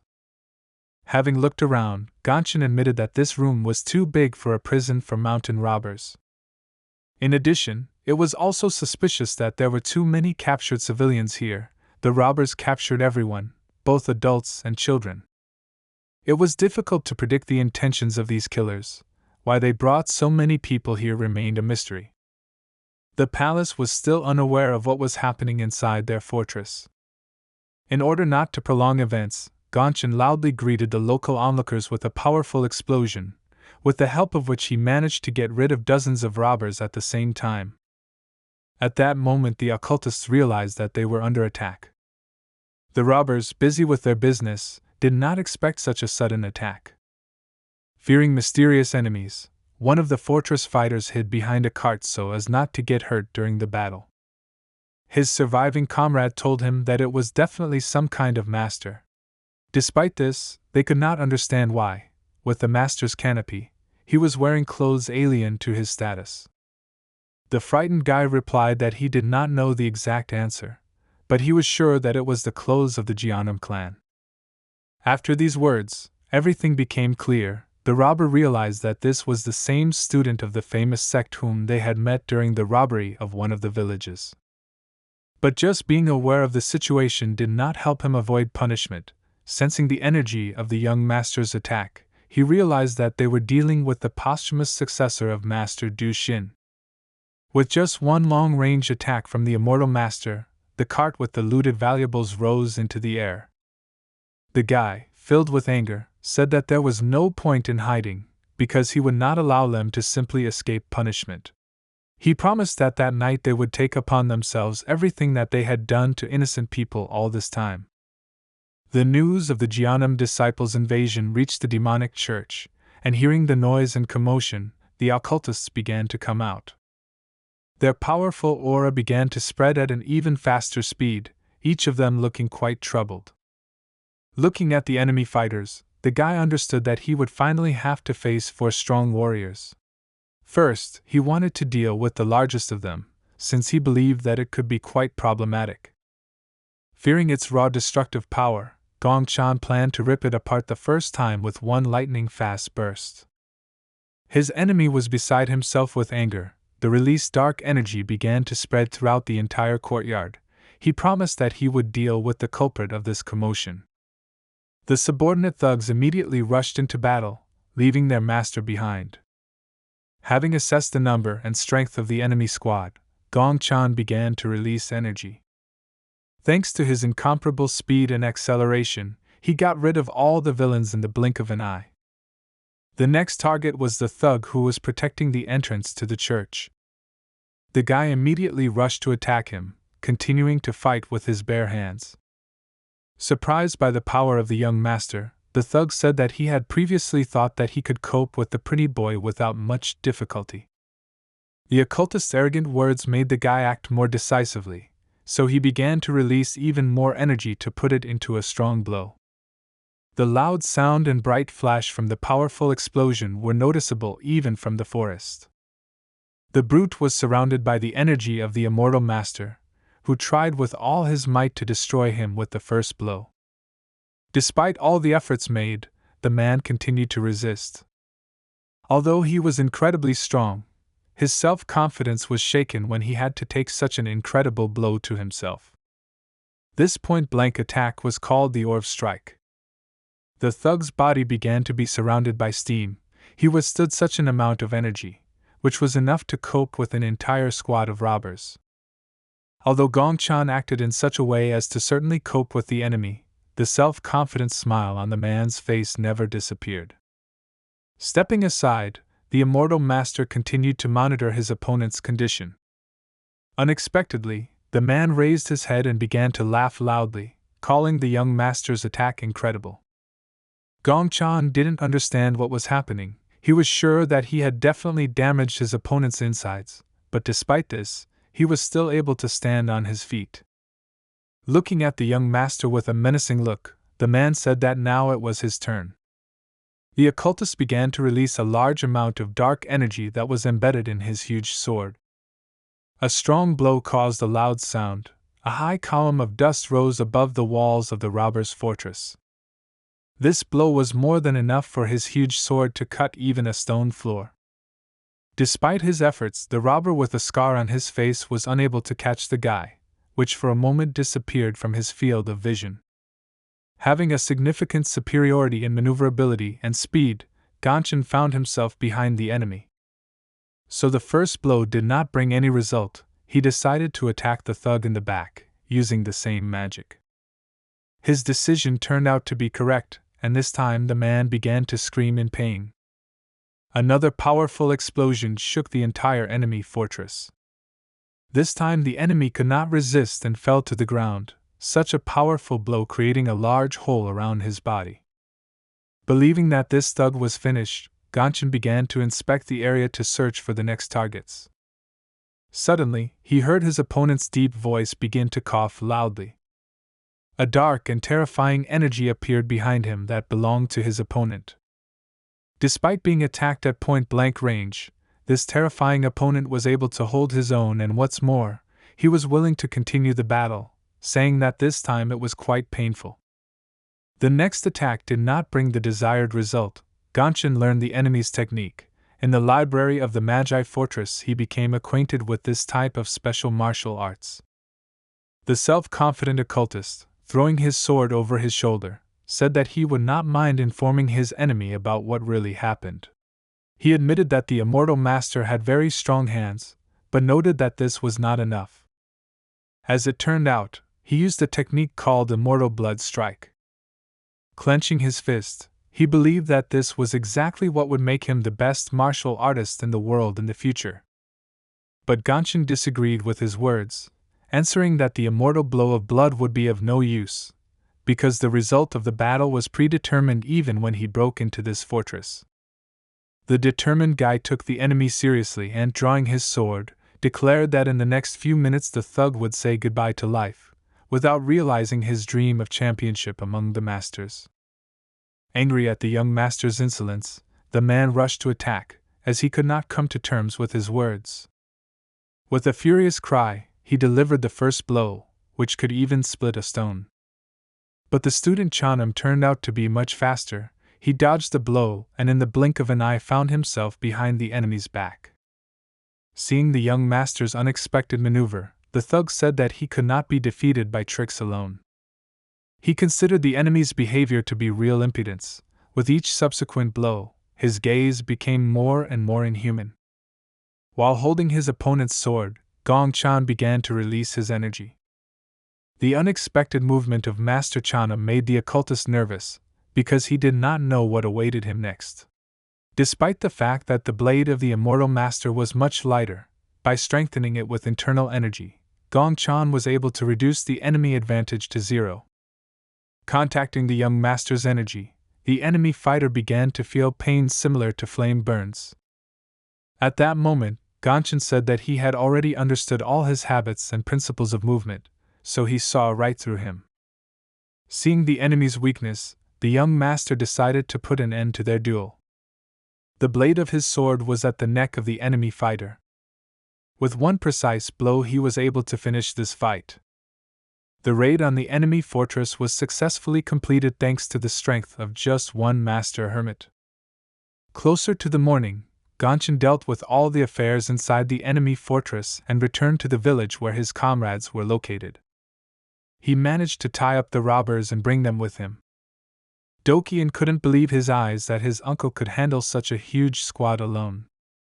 Standing in front of the captured robbers, he said that these guys had been arrested and should be handed over to the state.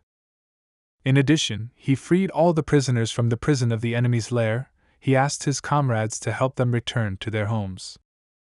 Having finished explaining the situation, he asked where his student was. The guy replied that she was continuing to train. After these words, the calm Gongchen asked his comrade to take care of everything else. Having fulfilled his promise to the village, the master went to rest from a difficult night. While in the healing bath, the guide began to think about the enemy technique called the Immortal Blood Strike.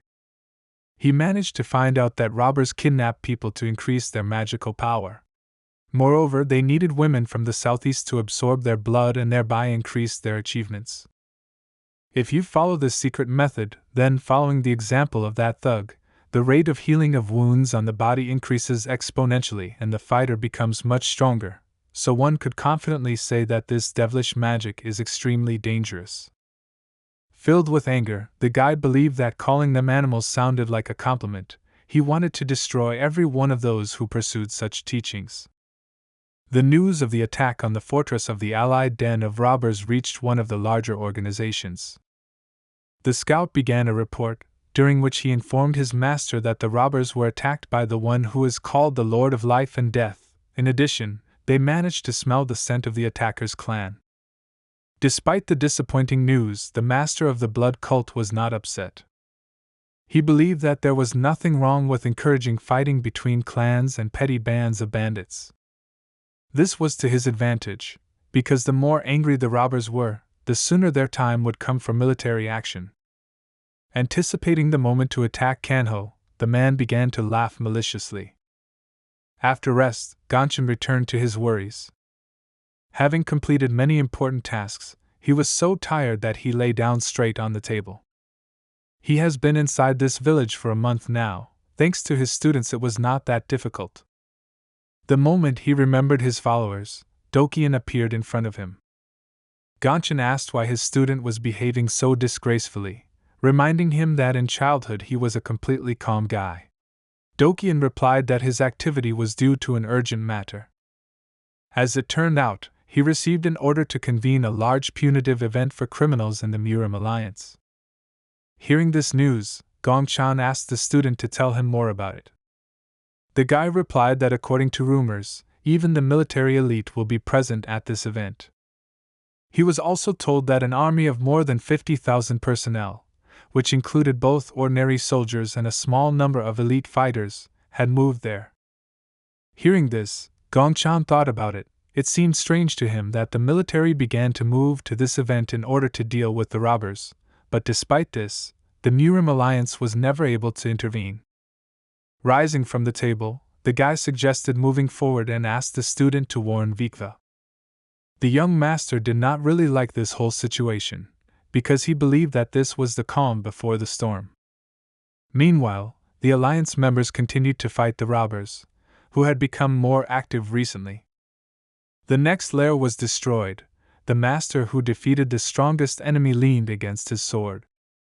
It was a tough fight. He held his own, but could not avoid being wounded. The robber lying on the ground was defeated. In the end, he asked the name of the young man who was able to defeat him. Having risen to his feet, the guy asked the defeated killer to go to the other world, where he should name the name of his conqueror as Manju from Mercyingmun. The robber lying on the ground was infuriated by the young man's insolence, saying that such a runt like him should not be so impudent. Not wanting to listen to the nonsense of his defeated enemy, the master saved him from suffering. Looking at his opponent for the last time, he said that they said about him that he was a strong fighter. He did not expect that a man who was just a bandit leader would be so skillful in battle.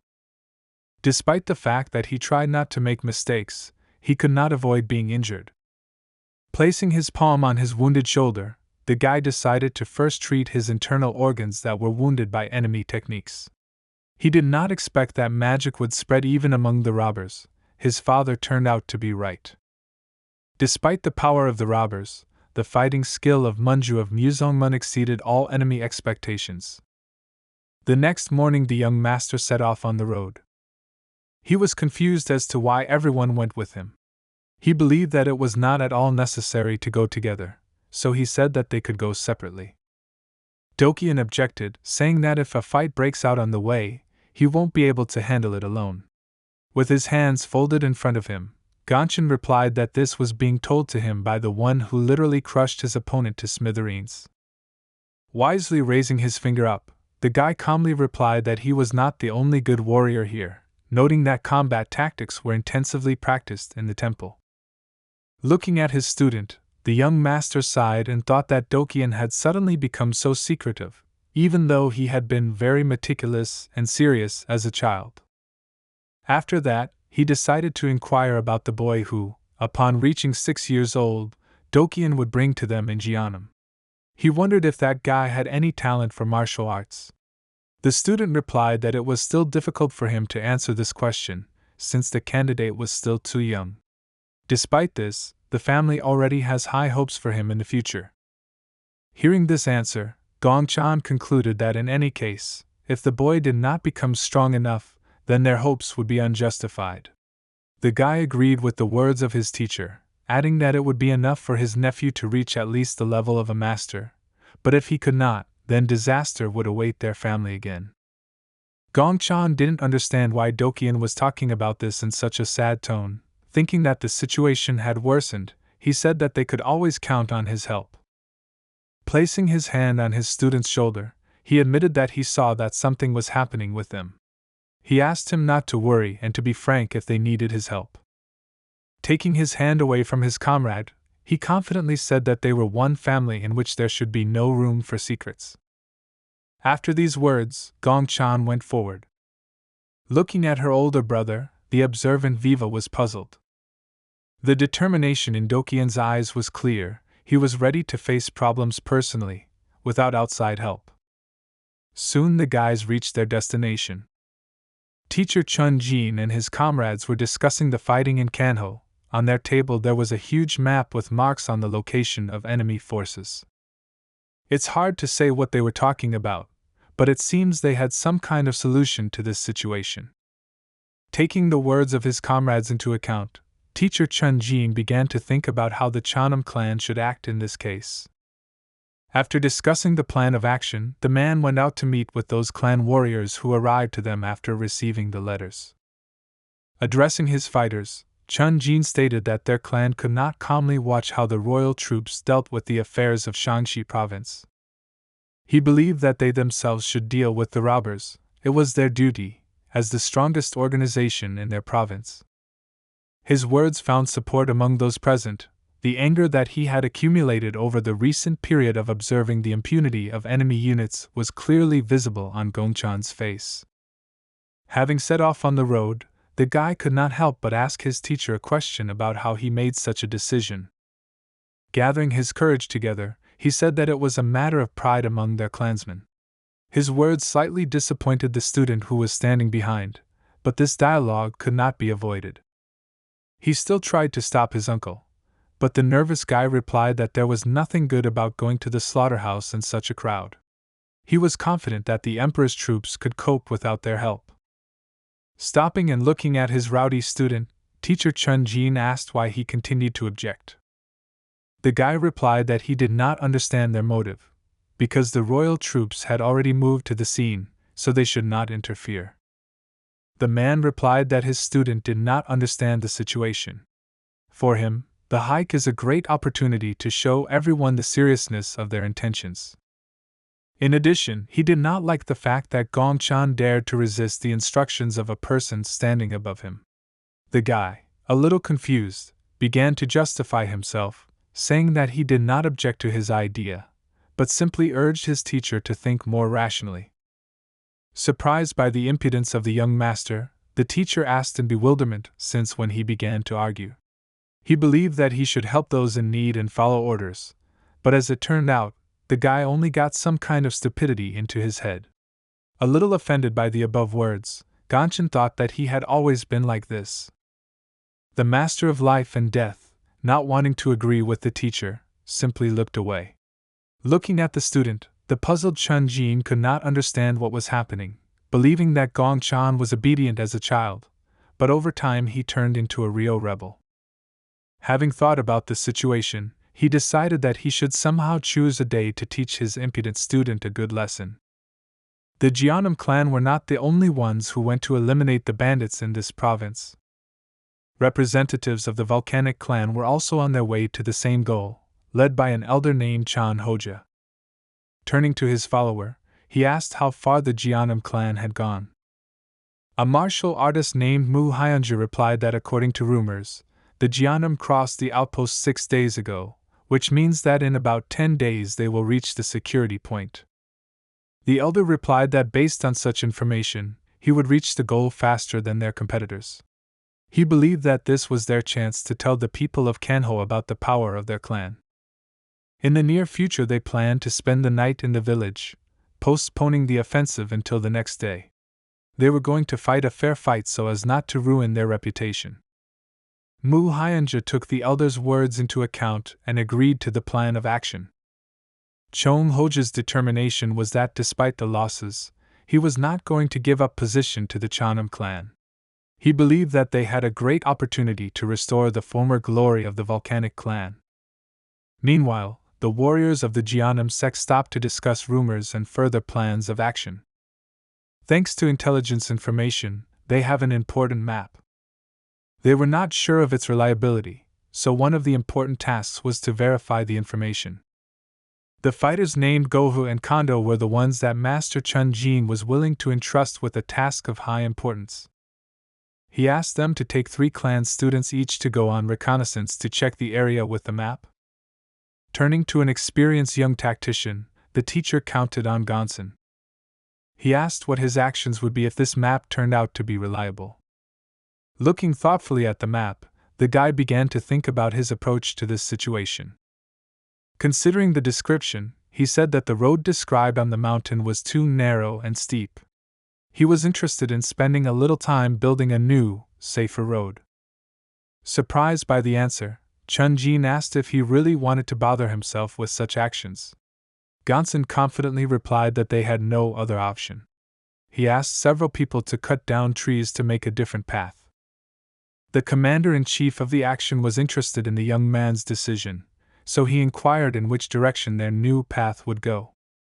Taking another look at the map, Gonsen replied that it was worth choosing the side part, justifying this by the fact that in this case the enemies would not have time to defend themselves when attacking.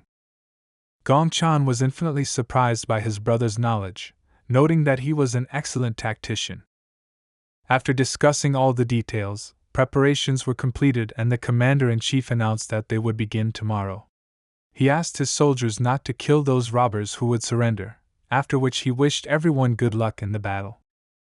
The next morning, the fighters woke up thinking about how to cope with their enemies and defend the honor of the Chanam clan.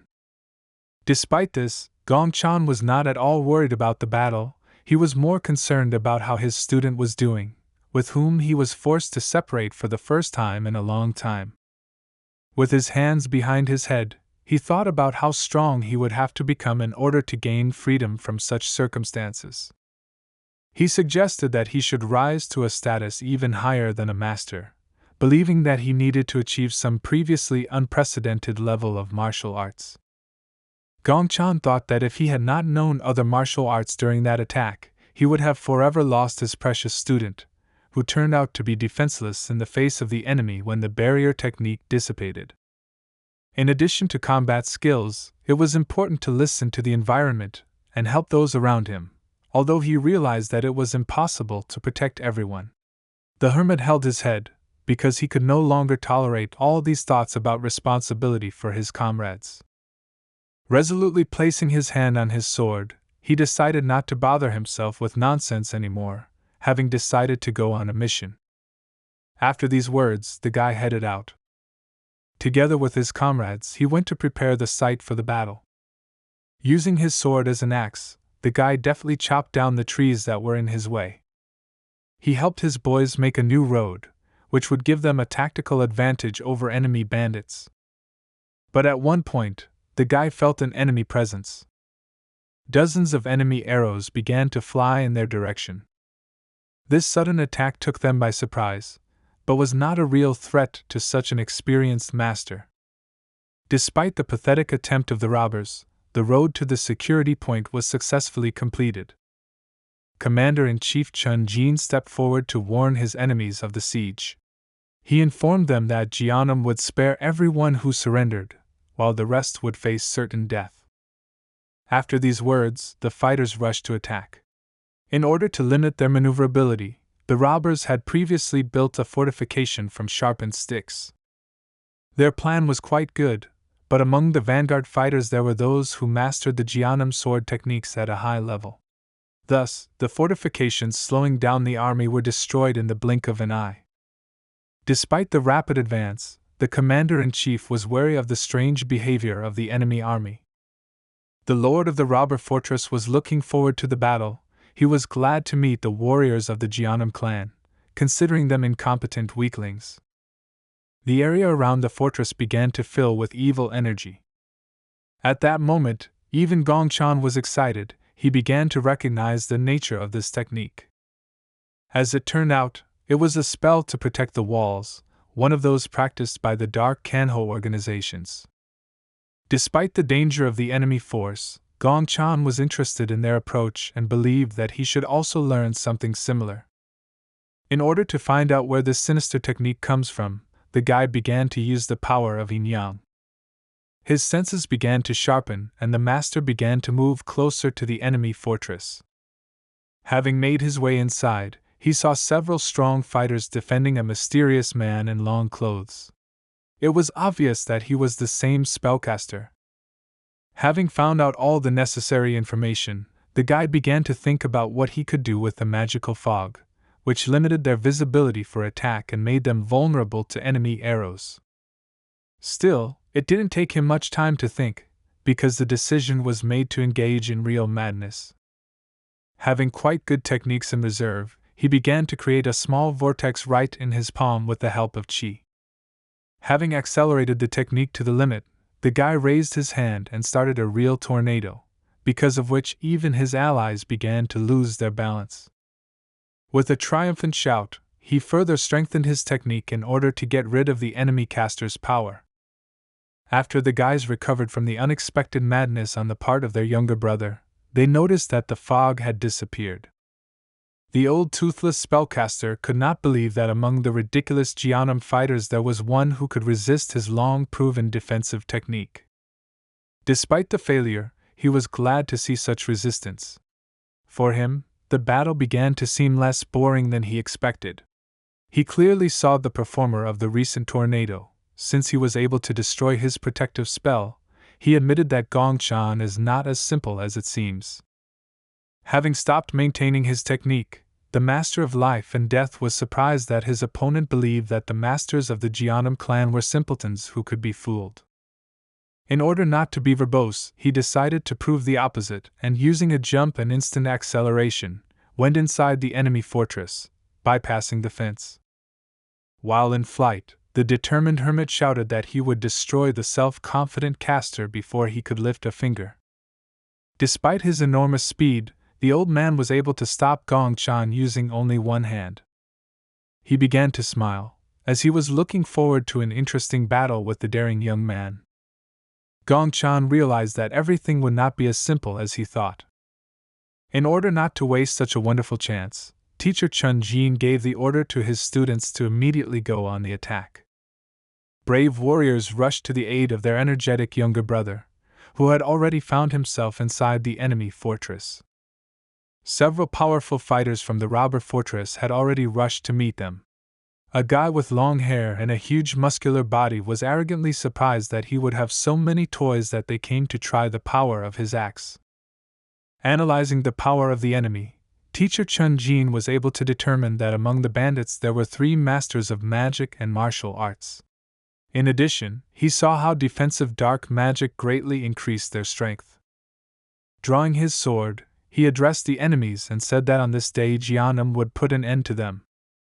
After saying these words, he used the power of his sword and made a long-range attack.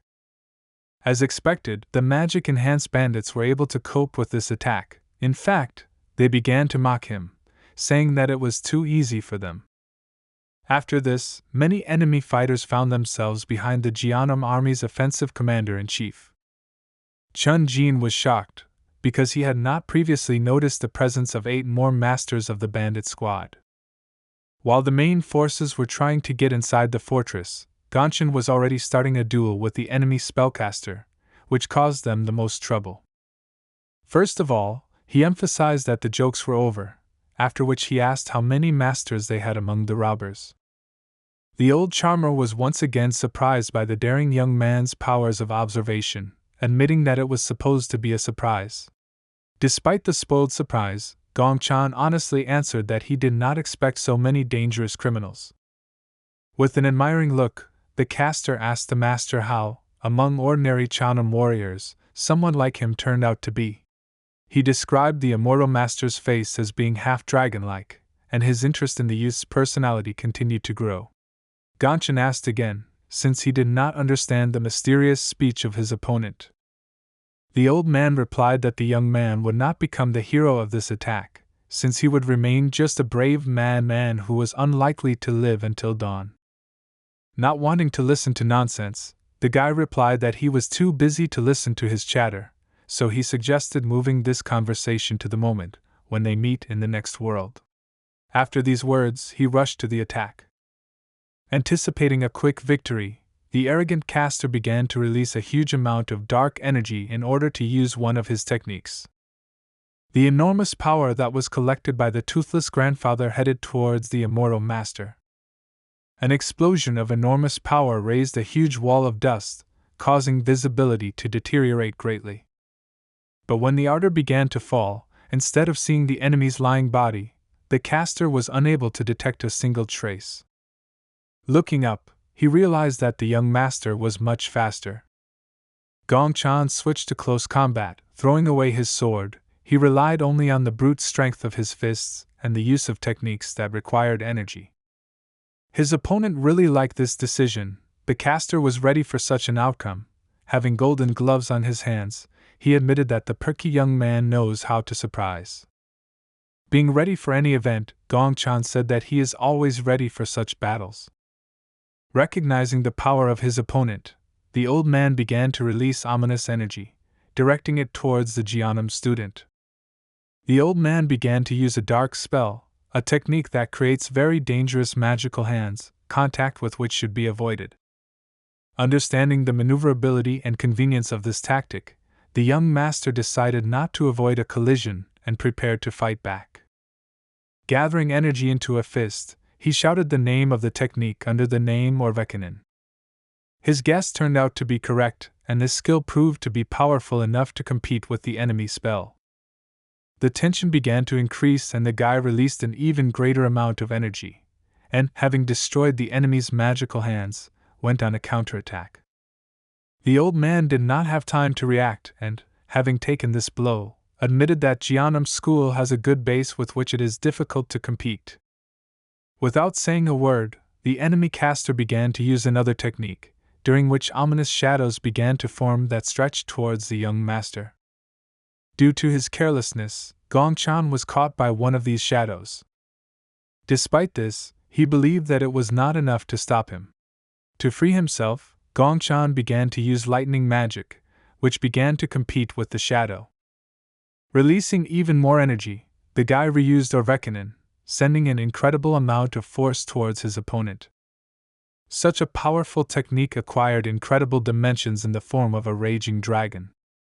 The powerful electric shock was unable to reach the old man caster. Despite Gongchan's attempts to finish this fight with a series of powerful blows, his opponent managed to escape. Although the young master was unable to get rid of such an inconvenient enemy, he temporarily knocked him out of the fight, which had a positive effect on the course of the fight, so without wasting time, he rushed to help his comrades. The battle between the robbers and the Chanam students was in full swing. Magic-enhanced fighters were a serious threat. Commander-in-Chief Chun Jin was forced to take on 4 enemy fighters at the same time. He barely had time to fend off all the heavy blows of these ferocious warriors. Pressure from the enemy did not give him freedom of action. He could only hope that everything would be okay with his comrades. Due to an enemy attack outside the fortress, the main tactician of this offensive found himself in a difficult situation. His enemies outnumbered him, so they tried to cope with his incredible skill.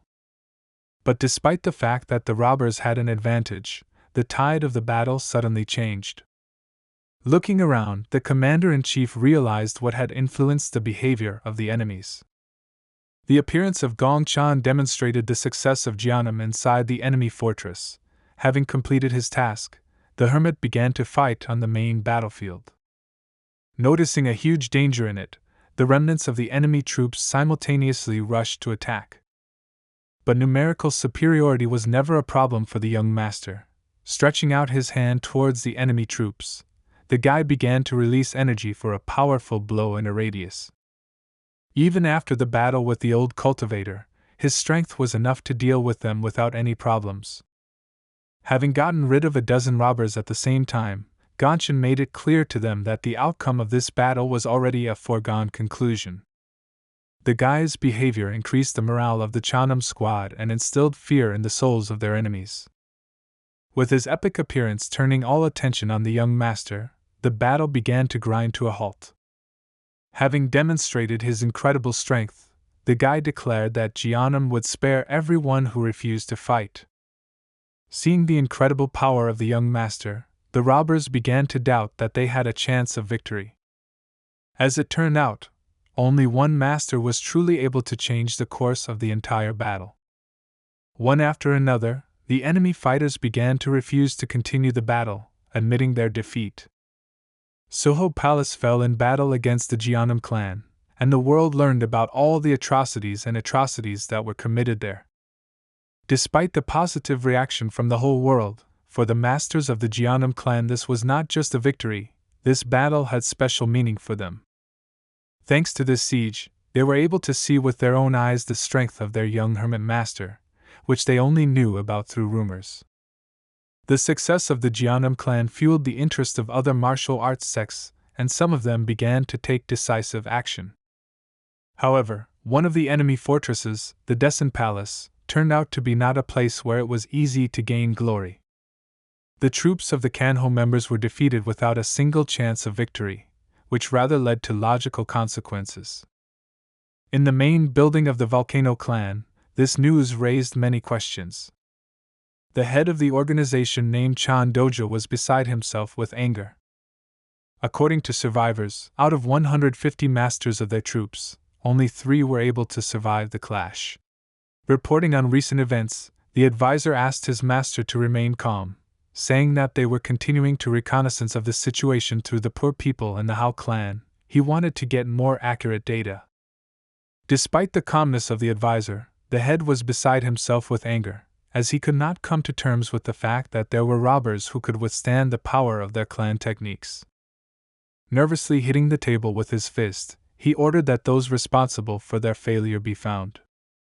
The pupils of their clan died, and they, as defenders of their pride, could not let this pass from the hands of their enemies. Filled with rage, Chan Dojo was more determined than ever. He was going to make his enemies taste the real wrath of the legendary volcanic clan. Upon returning to the Jian'an clan fortress, Gongchan began studying his brain. He was interested in the higher core of energy, which is responsible for the brain itself. He knew what only a few knew, the truth about what actually happens to the absorbed energy. Gongchan examined every part of Qingjin and found that the brains of strong people with any ability were noticeably different from ordinary martial artists. Thanks to access to the best libraries of Kanho, the young master was able to acquire knowledge of the secret scriptures of wisdom, fast mind techniques, and techniques for physical strengthening and summoning the inner spirit. All of these martial arts were hidden in the Imperial Vault. They were intended to enhance the owner's mental abilities. Of all of them, Gongchan chose the technique of physical brain enhancement. He began training in which he sends his energy impulses to the brain with extreme caution so as not to use too much force, which could lead to dangerous consequences. In this way, Gongchan improves his brain with his own energy, similar to training in the real world. He was distracted from training by the worried Vikva. Looking at the teacher, it seemed to her that he had fallen asleep. Having come to his senses, the guy replied that he was actually busy strengthening the higher core. The girl replied that she did not want to bother him, but wanted to share exciting rumors that the Wasang clan with 5,000 of its followers were preparing to invade Daesang Temple. Sighing, Gongchan satirically called this great news. To explain his position to the student, he replied that this gave them valuable time.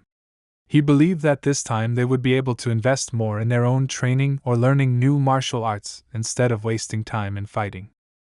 The Wasang clan's actions actually gave them more free time, and Waiwa began to understand what was going on. She was puzzled by the passage of time and what it gave them. She suggested that since they couldn't stop time, that meant they had to make the most of it, since every second counted. But on the other hand, she did not understand whether she was managing her time correctly or not. The teacher replied that she should not worry about it, since in fact there are no truly right things in this world. He invited her to determine for herself what is important and what is not, because everything is directly related to the passage of time.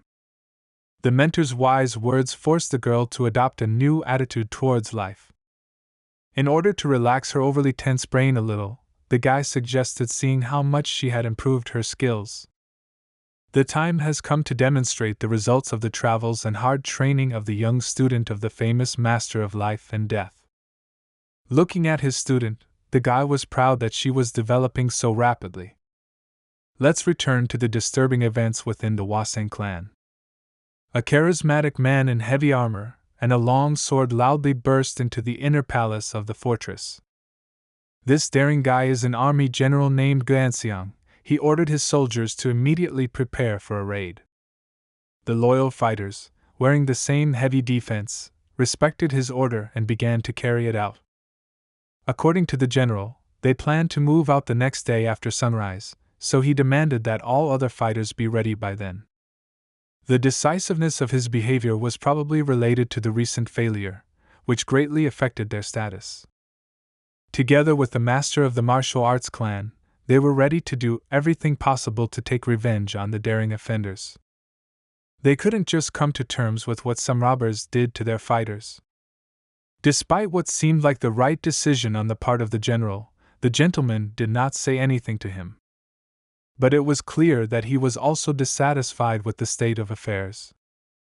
Their discontent was due to the increased activity of the clans that would follow Taoism. They had already begun the battle with the robbers in full force, and dark cults followed. Despite their incredible brute strength, the skill of their opponents put incredible pressure on them. The enemies fell one by one and the robbers' chances of victory disappeared. This was the work of one of the masters of the Jiannan clan. As a representative of the path of Tao, she could not miss such an opportunity to bring justice within her region. The thugs with their bodies altered by the influence of dark magic could not resist her skill. It was Sister Gonin. Her light movements did not give any chance to her enemies. The Jiannan clan's techniques in her hands were what changed the course of the battle. Cutting blows at a huge distance did not allow the robbers to approach her even for a short distance. The enemy fighters were easily defeated despite their body enhancements. Looking at one of the defeated enemies, the girl was surprised, because it was obvious that he was controlled by evil energy, which is more similar to the chi of sinners. The fact of the presence of such energy made her nervous, because it was not known where such power came from in the hands of ordinary forest robbers. Having dealt with the remnants of the enemy unit, she heard the cry of her allies. As a result of the difficult battle, many fighters were wounded, but they were still able to stand on their own. A Jeonnam clan Taoist named Gangbyam was the one in charge of this night operation. Despite their well-thought-out tactics, their strongest sister's strength was already at its limit. In addition, the rest of the fighters were also on the verge. Almost all of them were wounded, but they managed to avoid death. Ganbyam made the right decision to leave this place. He could not risk his squad, so he ordered Sister Gonin to bring his comrades in order. Next to them there was a small town where they were going to have a short rest. Despite such important actions on Chaunam's part, Gong Chang was not involved in the battle. While the followers of the Path of Tao were operating with small groups of occultists, representatives of the volcanic clan set up a military camp not far from the Daesan Palace. The army general and his advisors discussed the state of affairs and their future plans. Guanxiang was very serious. He ordered his soldiers to strengthen their defense with constant vigils. He wanted to ensure that not a single one of their soldiers suffered at the hands of the enemy that night. The order was accepted and the soldiers went to their positions. An insidious smile finally appeared on the face of the commander-in-chief of the offensive. He believed that he would soon destroy the enemy forces. The intelligence of the robbers did not sleep, so soon news about the preparation of their opponents reached the Daesan Palace. The man sitting on the throne was the new master of this fortress. An advisor was already standing in front of him, who had come with a report. The power of this big man spoke for itself. His weapon was a huge axe, which an ordinary person would hardly be able to handle. A follower of Manhwa, a student of Jeil No, shared rumors that representatives of the Wasan clan had set up a camp not far from their fortress. The head of the palace named Kim Dae-sen was looking forward to the meeting. He was ready for this and was just waiting for the opportunity to demonstrate his strength.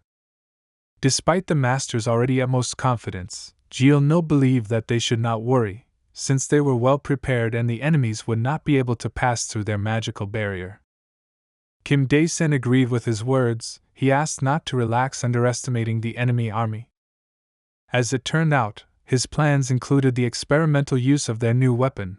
It was a Chinese zombie that they managed to get during negotiations with one of the secret organizations. Since they were not affected by the magic field, he was sure that with their help they would be able to gain some time. After that, he was going to use 800 followers of the Daesang Palace, which would presumably be enough to deal with the huge army of the volcanic clan. The gentleman's words aroused the admiration of his follower, who declared that if it came to that, then he was ready to propose another wonderful plan. He mentions that most of their soldiers are outside the fortress. The fact is that they are all former mercenaries, who, due to personal problems, joined the robbers.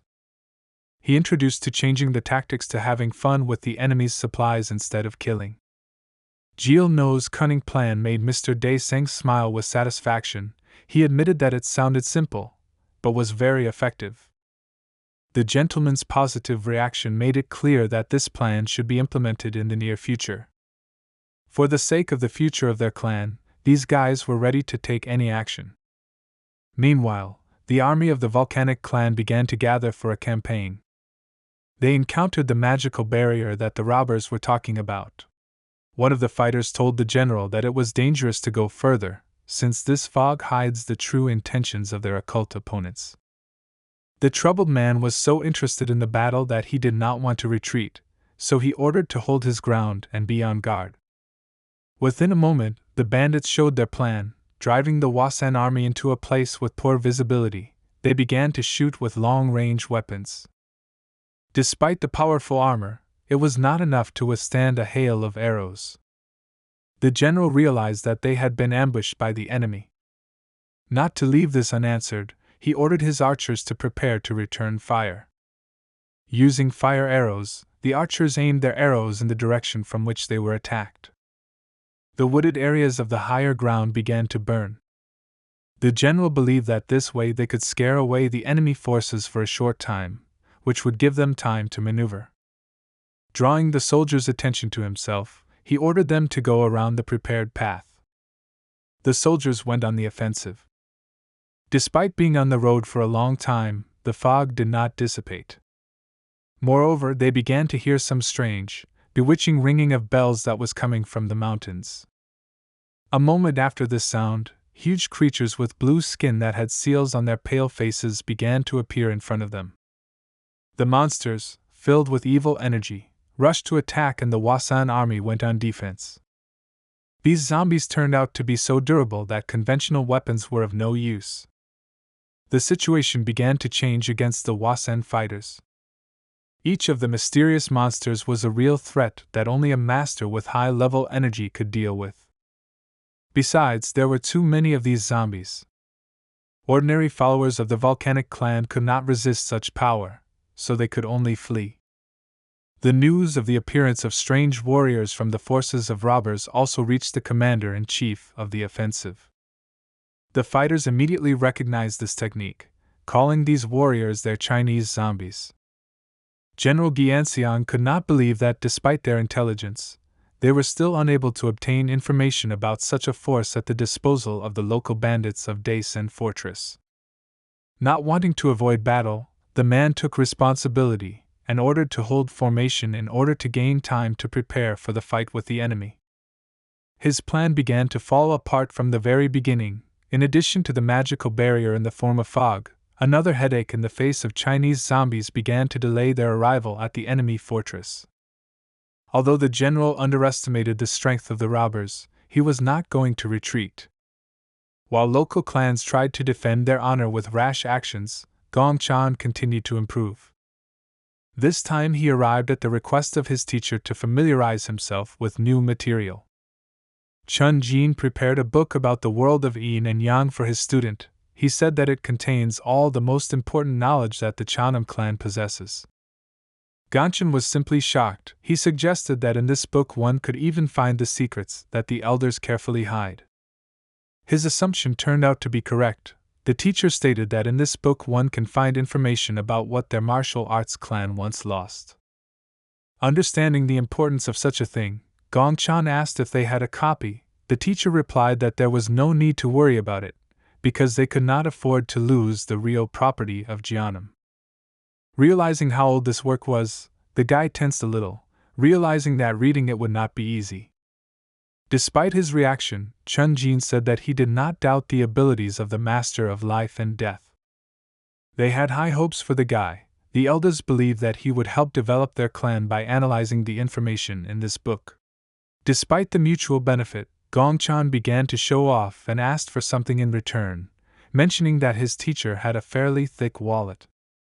In order not to be provoked, Chun Jin answered with a question and asked why Gongchan did not study the martial arts of their clan, but preferred the arts of enemies and competitors.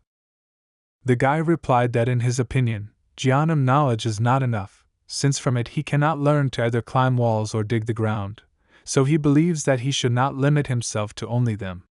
The teacher was dissatisfied with this answer and stated that Gongchan was wasting his time learning useless techniques during the time when Jianam was not a place for fun. Despite the teacher's dissatisfaction, the guy asked not to worry about his training, saying that all his training gave incredible results. Taking the book provided, he promised that he would learn everything that was written in it. Looking at the text, the guy decided to spend his time productively. The long-lost knowledge was not at all easy to learn, but having free time, Gongchan was ready to devote himself entirely to the development of the clan, to which he owed his life. The battle inside the forest near the Daisen fortress led to the first consequences. Entire units of the Wasan army were ambushed by the enemy and destroyed by archery fire. The commander-in-chief was beside himself with anger, so he did not spare the things around him and destroyed the tactical table with a blow of his fist. Turning to his ward, he nervously asked how it happened that in such a short time they lost 2,000 warriors. The worried man did not know the exact answer, but said that their enemies were able to do something incredible because their supplies disappeared somewhere and the soldiers began to starve, which is why their morale dropped greatly. The supplies were initially well guarded, and such news led the commander-in-chief to even greater anger. He did not understand why the Imperial soldiers could not stop the gang of thieves that got their hands on their property. A follower of the volcanic clan explained this by saying that, as it turned out, the robbers possessed mysterious dark magic, which they had never heard of before. Despite their heavy armor, enemy arrows easily reached the bodies of the fighters. Those arrows were imbued with evil energy, so ordinary soldiers were unable to block this attack. Plus, the Chinese zombies gave them a troublesome ambush, suddenly attacking them from the fog. In addition, the fog never cleared, many exhausted and hungry warriors got lost in it and remained in the forests. The difficult situation made Guanxian think about how to change the plan. Despite the failures, life had taught him nothing, so he decided not to retreat and gave the order to gather those who could still stand on their feet in order to continue the offensive. Filled with anger, the man was still confident in his abilities. He was ready to tear the enemy leader to shreds. Suddenly, he heard an unfamiliar voice that said that the general was unlikely to succeed. Taking a huge spear in his hands, he shouted to the stranger that he should show himself, instead of cowardly hiding among the camp. The powerful cutting blow never reached the enemy's body. The destruction did not produce any result. In response to this, the mysterious voice said that he did not want to get acquainted, because he did not see the point in it. Using a mysterious technique, the stranger said that he still wouldn't mind giving his victim a hint about who would be his killer. The general, tense from the battle, stared at the technique unknown to him, suggesting that this was one of the dark illusions in the villain's disposition. His assumption caused laughter from the stranger. He replied that evil and fair things are completely different concepts. Stretching out his hand towards the general, the stranger said that his end had come. Many hands began to restrict Guanxian's movements, and the panicked man could not understand what was happening. Having caught and completely immobilized the leader of the troops of the volcanic clan, the stranger decided to give his name. The face of the technique introduced itself as Samino. He stated that the dead man did not deserve to hear more. Immobilized and helpless, General Guanxiang became a victim of his own ambitions. His cry filled the forest and meant the defeat of the Wasan army, consisting of 5,000 well-equipped followers of the volcanic clan. While events at the Daisen fortress were going completely according to the plan of the robbers, the young master's diligent training continued within the Chanam clan. Being close to the teacher, Waiwood devoted herself entirely, honing quick movements and gradually learning about her own energy. Her teacher sat in the lotus position, honing the fusion of his own yin and yang. This process was far from simple. The guy did not understand what he was doing. Scratching the back of his head, he admitted that the book was written by real geniuses, but their cryptic explanations of concepts were incomprehensible to him. Having completed the unsuccessful attempt, he distracted his student and suggested that they go eat to restore the strength spent on training. Overflowing with energy, the girl breathed a sigh of relief. Despite the difficulties in his own training, for the master of life and death, the success of his student was the best reward. Heading out for lunch, Gong Chan and the student joined most of the Jianam followers for their meal. The hard training had noticeably exhausted the boys, and they ate the food as if they had been traveling through the forest all day. The girl perfectly understood the importance of food, so she tried to keep up with her mentor. Rather, another disciple of the immortal master also joined them. He was a little unhappy that his dear teacher did not warn about his intentions to eat, and went to lunch without him. Gongchen replied that he was not going to report on his every step, explaining his decision by saying that he wanted to eat in peace, like an ordinary person. The teacher's rudeness greatly offended his student, and he stated that Gongchen had no sense of tact at all. Surprised by the answer, the master of life and death said that his younger brother should serve his master instead of always following his older brother. As it turns out, the young fighter's master is busy training. As it turned out, after he became so strong, his mentor awakened the spirit of competition, and therefore he returned to hard training. After finishing the meal, the guy thanked the students for the company. Getting up from the table, Gongchen asked the young student if she would like fruit for dessert. With a smile on her face, the girl did not refuse sweets. The younger brother got angry and said that he was also not against fruit, but Gongchen, putting his hands on his side, replied that big boys can eat food themselves. An argument about food started a real conflict, and Gongchen declared that his teacher's behavior was inappropriate. Gongchen replied that his success is due to the fact that he is not picky about food and will never leave himself hungry. Putting his hand on the student's shoulder, he asked him to take such things more simply, because it would be easier to gain experience. Their awkward dialogue was interrupted by the appearance of a noisy student. The excited guy interrupted the Master of Life and Death and said that he had received an order from above. The elders wanted him to return to the battlefield. Not wanting to break away from training, Gongchen asked if they had a good reason for this. The guy replied that during the recent offensive operations, the Allied troops were destroyed. The defeat of an army of 5,000 people was unexpected news that shocked the brothers. This event forced the leader of the Jiannim sect to gather the elders together to discuss the actions of their organization in relation to the problem in the region. From the available information, they managed to find out that the emperor was beside himself with rage, since more than 5,000 soldiers were lost during the recent operation. But that wasn't the main problem. This information only made them understand that among the enemies there was one who could cope even with such a numerical advantage. The threat from the Daisen fortress meant only one thing: the Chanam clan was forced to face real monsters. Based on information from the Hao clan, it became known that the leader of the Daisen palace was able to subjugate Guanhel. They also received a message that the assistant to the head of the fortress, his second hand, is a student of Jiel No, a follower of the teachings of dark magic. Hearing this name, teacher Chun Jin was beside himself with anger. He could not believe that this cruel occultist was still alive. Recent reports have also mentioned that Samino also participated in the recent defense of the fortress. The situation was extremely difficult, and it was time to make a decision. The clan leader calmly listened to the proposals of the elders, but could not hear anything that would resolve the situation without much risk.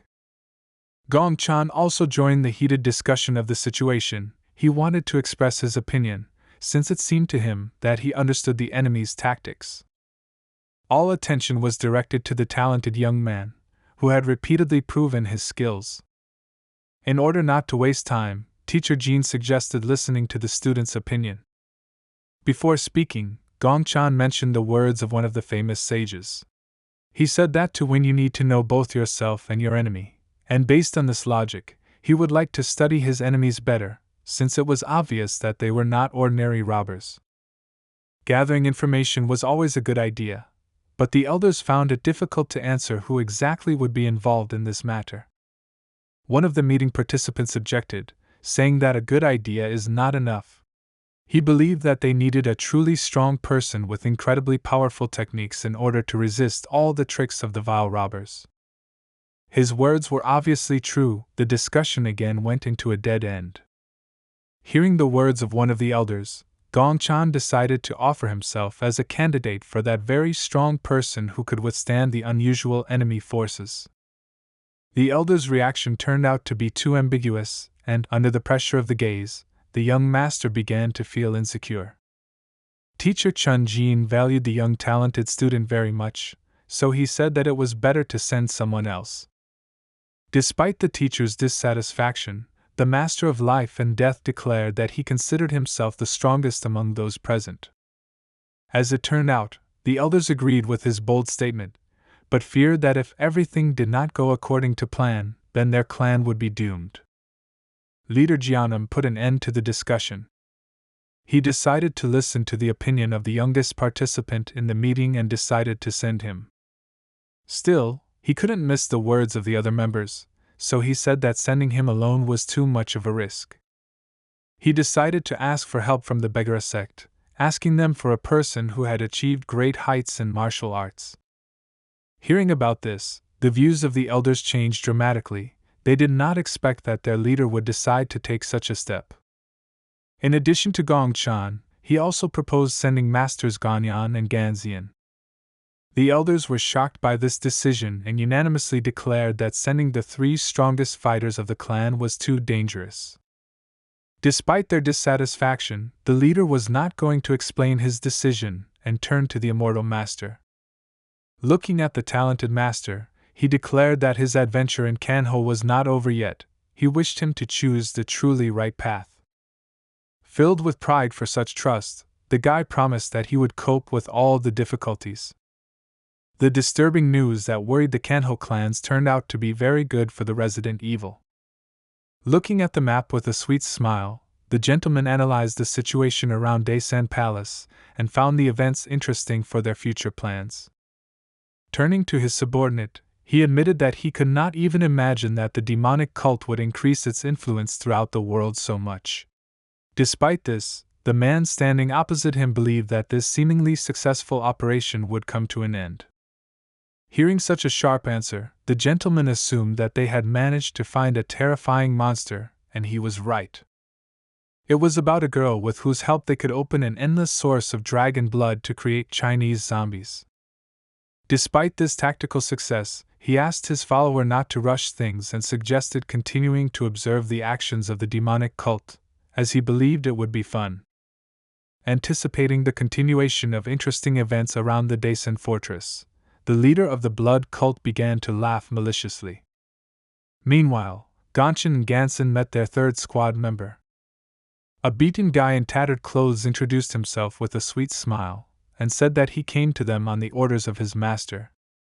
Surprised by the small stature of this funny master, Gongchan said that he did not even think that there were such young fighters in the beggar sect, after which he invited him to become his student. This disrespectful greeting from his younger brother did not sit well with his older sister, so she gave him an instructive slap on the back of the head. The educational moment frightened the masters. In his defense, Ganxian said that such a nice guy was simply obliged to become a new follower of the Master of Life and Death.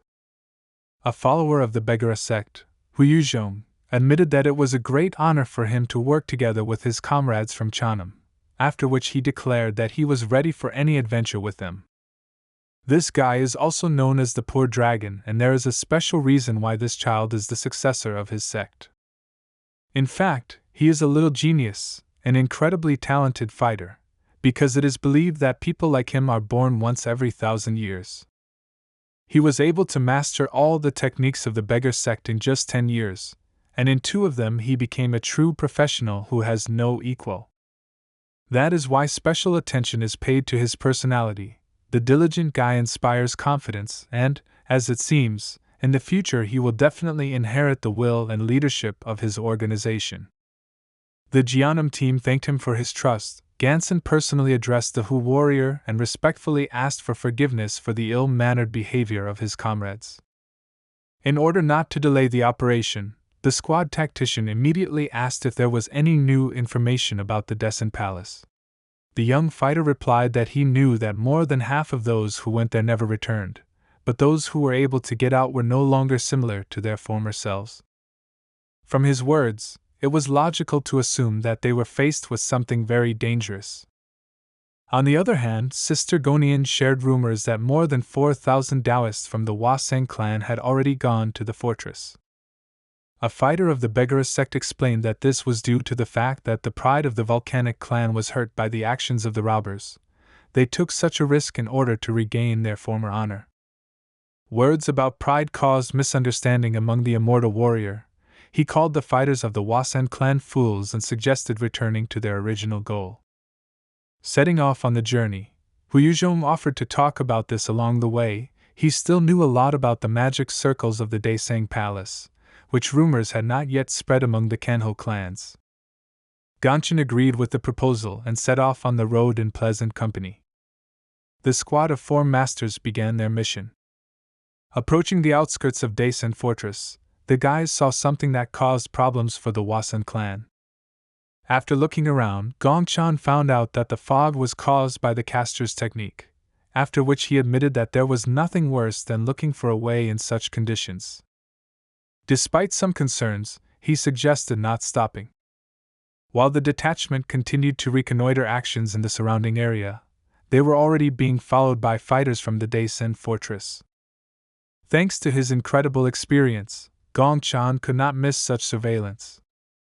Using his excellent sense of energy, he was able to track the enemy spy who was in one of the trees. Without stopping, he warned his comrades that one of the enemies was 100 steps away from them on the left side of the road. To deal with the unfriendly spy, Ganson began using a sword technique called the floating blade.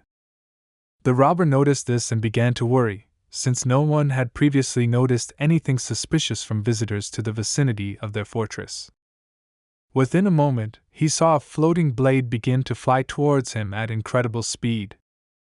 The frightened man realized that he had been figured out. Despite the fact that he managed to notice the blade flying towards him, he was unable to dodge it and was struck. After seeing the result of his older brother's work, Gong Chan admitted that this technique was simply incredible, and confirmation of its effectiveness was that he no longer felt the presence of enemy energy. Freed from surveillance, the young master returned the floating blade to its sheath. The guys continued moving towards their goal. Continuing his movement, thanks to his control of space, Gong Chan was able to track down the presence of the remaining spies without much trouble. Despite their attentiveness, the spies themselves turned out to be objects of surveillance. The elder brother's attacks were quite sudden. These two robbers turned out to be more experienced and were able to master the floating blade technique. But despite this, they were distracted by the first attack and did not notice how Sister Gonin was behind them. The coordinated work of the four masters was so effective that the enemies did not have time to see their opponents. Having barely noticed the loss of his comrade, the fighter, frightened by the recent attack, rushed to the attack. Because of such a hurry, he did not notice how Gong Chan got close and dealt him a crushing blow. To have a little fun, the immortal guy said that his older sister has weak points, which is why she constantly needs support. The dissatisfied girl replied that she could cope just fine without the help of her stupid younger brother, after which she asked him not to turn up his nose. Their older and smarter brother returned his blade to its sheath, while a fellow member of the Begara sect began to draw something. The results of the exploration were displayed on a drawn map. Hu Yuzhong was satisfied with his drawing. Addressing his comrades, he suggested looking at the map. It turned out to be so accurate that the masters could not contain their pleasant surprise. The elder brother praised the warrior Hu for the beautiful map. The shy guy replied that he was just doing his job. At the end of the successful operation, Hu Yuzhong decided to turn to his idol. With pleasure on his face, he declared that within 7 days he had been able to enjoy with his own eyes the amazing abilities to which he would like to express his respect. Gongchen was grateful for such unexpected praise, after which he noticed the successes of his comrade from the allied clan, saying that with his help they had an excellent map of the area. Having finished the tenderness, the guys decided to return to the Jianam clan, while their young and talented comrade once again thanked them for working together and decided to return to the beggar sect. So they said goodbye, after which they went in different directions. Gong Chan was already tired of returning home, so he asked his older brother to hurry up, saying that he was already bored while taking a shower. Holding her head, the older sister said that their little brother was acting like a child, noting that this was not the right time for him to whine. Offended by the words of their younger brother, the warriors of the Jianam clan went forward without him. The reconnaissance operation in the surrounding area was officially completed. The map of the Daesang Palace area ended up in the hands of the beggar sect. Also, with the help of the beggar sect, this map was transferred to the leaders of the remaining clans in the region, including the Wasan clan, which recently suffered a crushing defeat during its second campaign against the bandits. The acquisition of new information forced the Vulcan clan to rethink the offensive once again. Discussing information over a cup of tea, the elders of the organization were informed that the Jianam clan had offered to join the main forces to jointly deal with the threat to Daesang Palace. One of the elders stated that he did not like the idea of working together with the Jianam clan, but admitted that since this concerned Daesang, they would need any help. On the other hand, there was an opinion that if there were too many people, then the Hwasang clan would not be able to shine. The greed of one of the elders displeased the more reasonable man. He replied that they had suffered enough due to the loss of their fortress, and besides, he believed that they were not strong enough to act alone. The loud discussion of failures was stopped by a blow on the table of the acting gentleman. He was beside himself with anger, seeing his facial expressions. All the participants in the discussion fell silent. He clenched his teeth nervously, as he could not allow the already difficult situation to worsen. Meanwhile, Gongchan returned to the Jeonnam clan. Despite having a relaxing shower, he was a little furious as he was worried about the current issue. The guy did not understand whether he really no longer had any point in studying other martial arts. He began to think about stopping to just study the techniques of the Jeonnam clan, but it seemed too easy. While he was thinking about what to do with his training, his older brother approached him. Gongchan immediately shared his progress and stated that he planned to study the Silver Water Spirit Celestial technique. His elder brother was surprised, because previously the immortal master had not paid attention to the special techniques of his own clan. In response, the guy started laughing, saying that this is normal, because he is a true follower of his clan. Looking at the young master's strange behavior as always, Ganson sighed heavily. Having explained his plans, the guy decided to ask his older brother why he visited him. The senior master replied that they had received information that the Hwasang clan had decided to deal with the Daesang Palace without the participation of Jeonnam. With his hands folded in front of him, the worried immortal master came to the conclusion that the volcanic clan was too self-confident. As it turned out, the head of the clan personally decided to take part in this offensive. The Jeonnam clan feared that their pride could lead to an unexpected and tragic result. Realizing the seriousness of the situation, Gongchan became seriously enraged, believing that Hwasang had decided to simply sacrifice precious human lives. Meanwhile, the chief cultivator of the Daesang Palace continued to monitor the surroundings of the fortress. Thanks to his fog technique, he could clearly see everyone who came within the area of its spread. Seeing the Hwasang clan fighters, he decided that these fools were making a big mistake. After this, he called one of his servants. A master named Abangu, who masters illusion techniques, found himself inside the room a moment later. The caster asked the leader for news that the Hwasang clan had arrived in their domain. Having given an order to one of the fighters, he called on a second warrior named Jabangu, who literally appeared in front of him out of thin air. Anticipating interesting events, he asked his comrade to send a message to the magician Samino to inform him of the arrival of the leader of the Hwasang sect. Both warriors began to carry out the order. After that, they literally evaporated before our eyes with the help of some kind of spatial technique.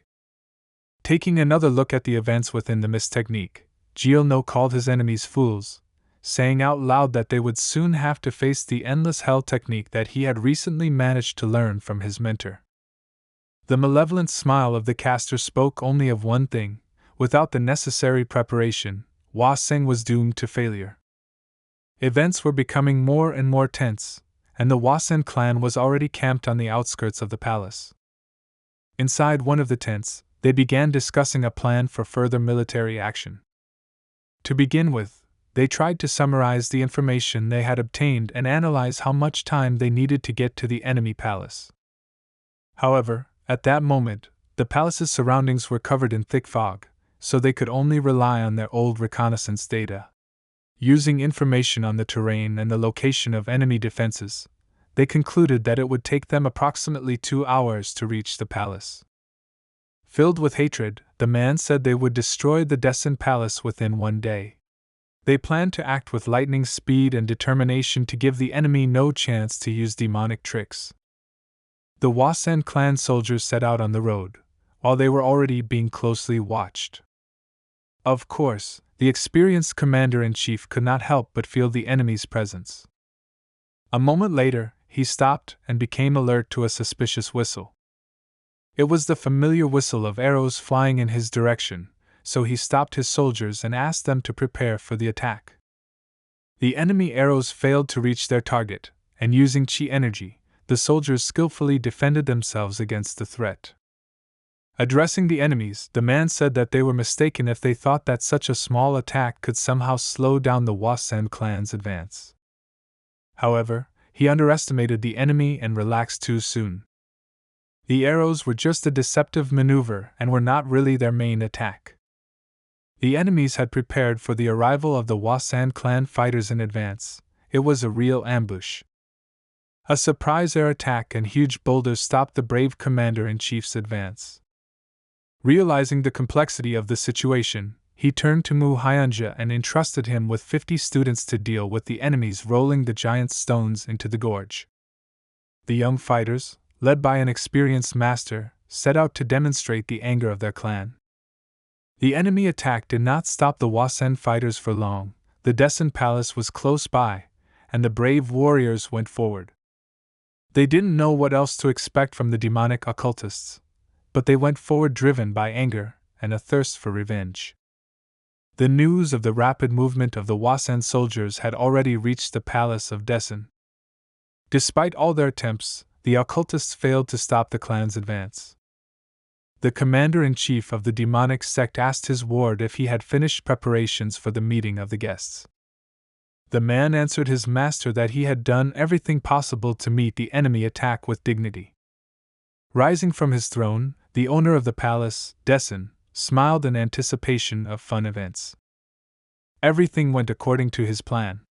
He took down his huge two-handed axe from the wall and filled it with his sinister chi energy.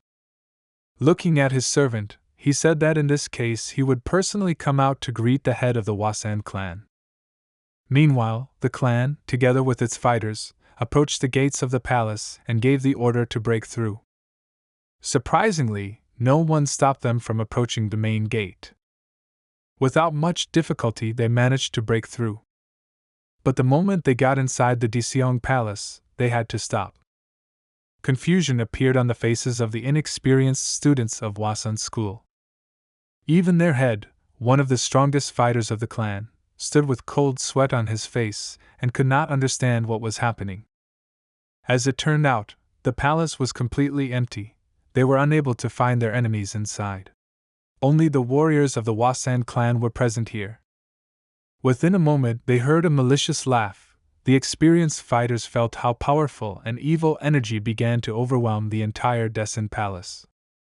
This pressure did not in any way affect the steadfastness of the commander-in-chief of the Wasan clan. In response, he nervously asked the stranger not to be a coward and show himself. The mysterious voice introduced himself as Jil No and stated that he was glad to welcome the head of the hostile clan. The commander-in-chief recognized this name and asked if he was Jil, but who belongs to the madmen of the bloody path. In response to such a daring question, the well-mannered man said that this was true, but politely asked not to say such rude things when meeting with their leader. The arrogance of the fighter leader Wasang knew no bounds, so he dared to suggest that the demonic cult was doing very badly if some mountain robber could achieve the rank of leader of the bloody path. His statements seemed funny to the mysterious voice, but he decided not to dwell on insults and offered the guests entertainment in the form of a game of hide and seek. Just such a statement immediately caused panic on the faces of the inexperienced guys. The rules of this exciting game were simple. The mysterious Jil No declared that if the fighters of the Wasan clan could find the so-called madman from the bloody path, then they would win, otherwise they would all end. After familiarizing the guests with the rules, the man began a game on which the outcome of the battle might depend. Suddenly for everyone, the palace began to burn. At the same moment, the head realized that they had fallen into a trap, so he gave the order to his soldiers to immediately leave the place. After some time, arrows began to fly in their direction. Such sudden attacks began to cause panic in the experienced fighter. Fighting off the arrows, he shouted to his students to escape the ambush. Suddenly, in addition to fire and arrows, mysterious and ominous spheres also began to appear inside the palace. The Wasan clan fighters did not even have time to react to them before these spheres began to explode and spread their contents. There was poisonous gas inside them, along with fire and arrows. The occultists managed to get rid of some of their enemies without engaging in a duel with them at close range. But such tactics were not at all to the liking of the master of the Dessen Palace. The man holding a huge two-handed axe slowly approached his main target. At that moment his mysterious power was incredibly terrifying. With a powerful blow of the axe handle to the ground, he announced his presence. The head of the Wasan clan did not yet know who he would fight with, so he asked the stranger to introduce himself. The man with the brutal look simply clenched his teeth and smiled evilly. He did not want to answer the question. Because of such a disrespectful act, the head of the Wasan clan's eyes filled with rage. Without thinking twice, he went on the attack, saying that a simple bandit would regret that he dared to behave so arrogantly. In fact, at that moment he was mistaken, because true arrogance is characteristic of masters from prestigious clans. Arrogance always followed the leader of the Wasan clan, causing him to consider himself superior and stronger than everyone else. Because of such self-confidence this time, Young Doja also did not think that he could meet someone more capable than himself. Without further ado, the lord of the palace struck with a lightning-fast and powerful blow with a heavy axe. The man had no choice but to go on the defensive. Such a powerful attack threw him back. He could not withstand the pressure of the incredible energy and brute physical strength of the enemy. Personal acquaintance with Kim Dae-sang brought cold sweat to the face of the leader of the Wasan clan. Due to his immense pride, he had not encountered such powerful opponents for a long time.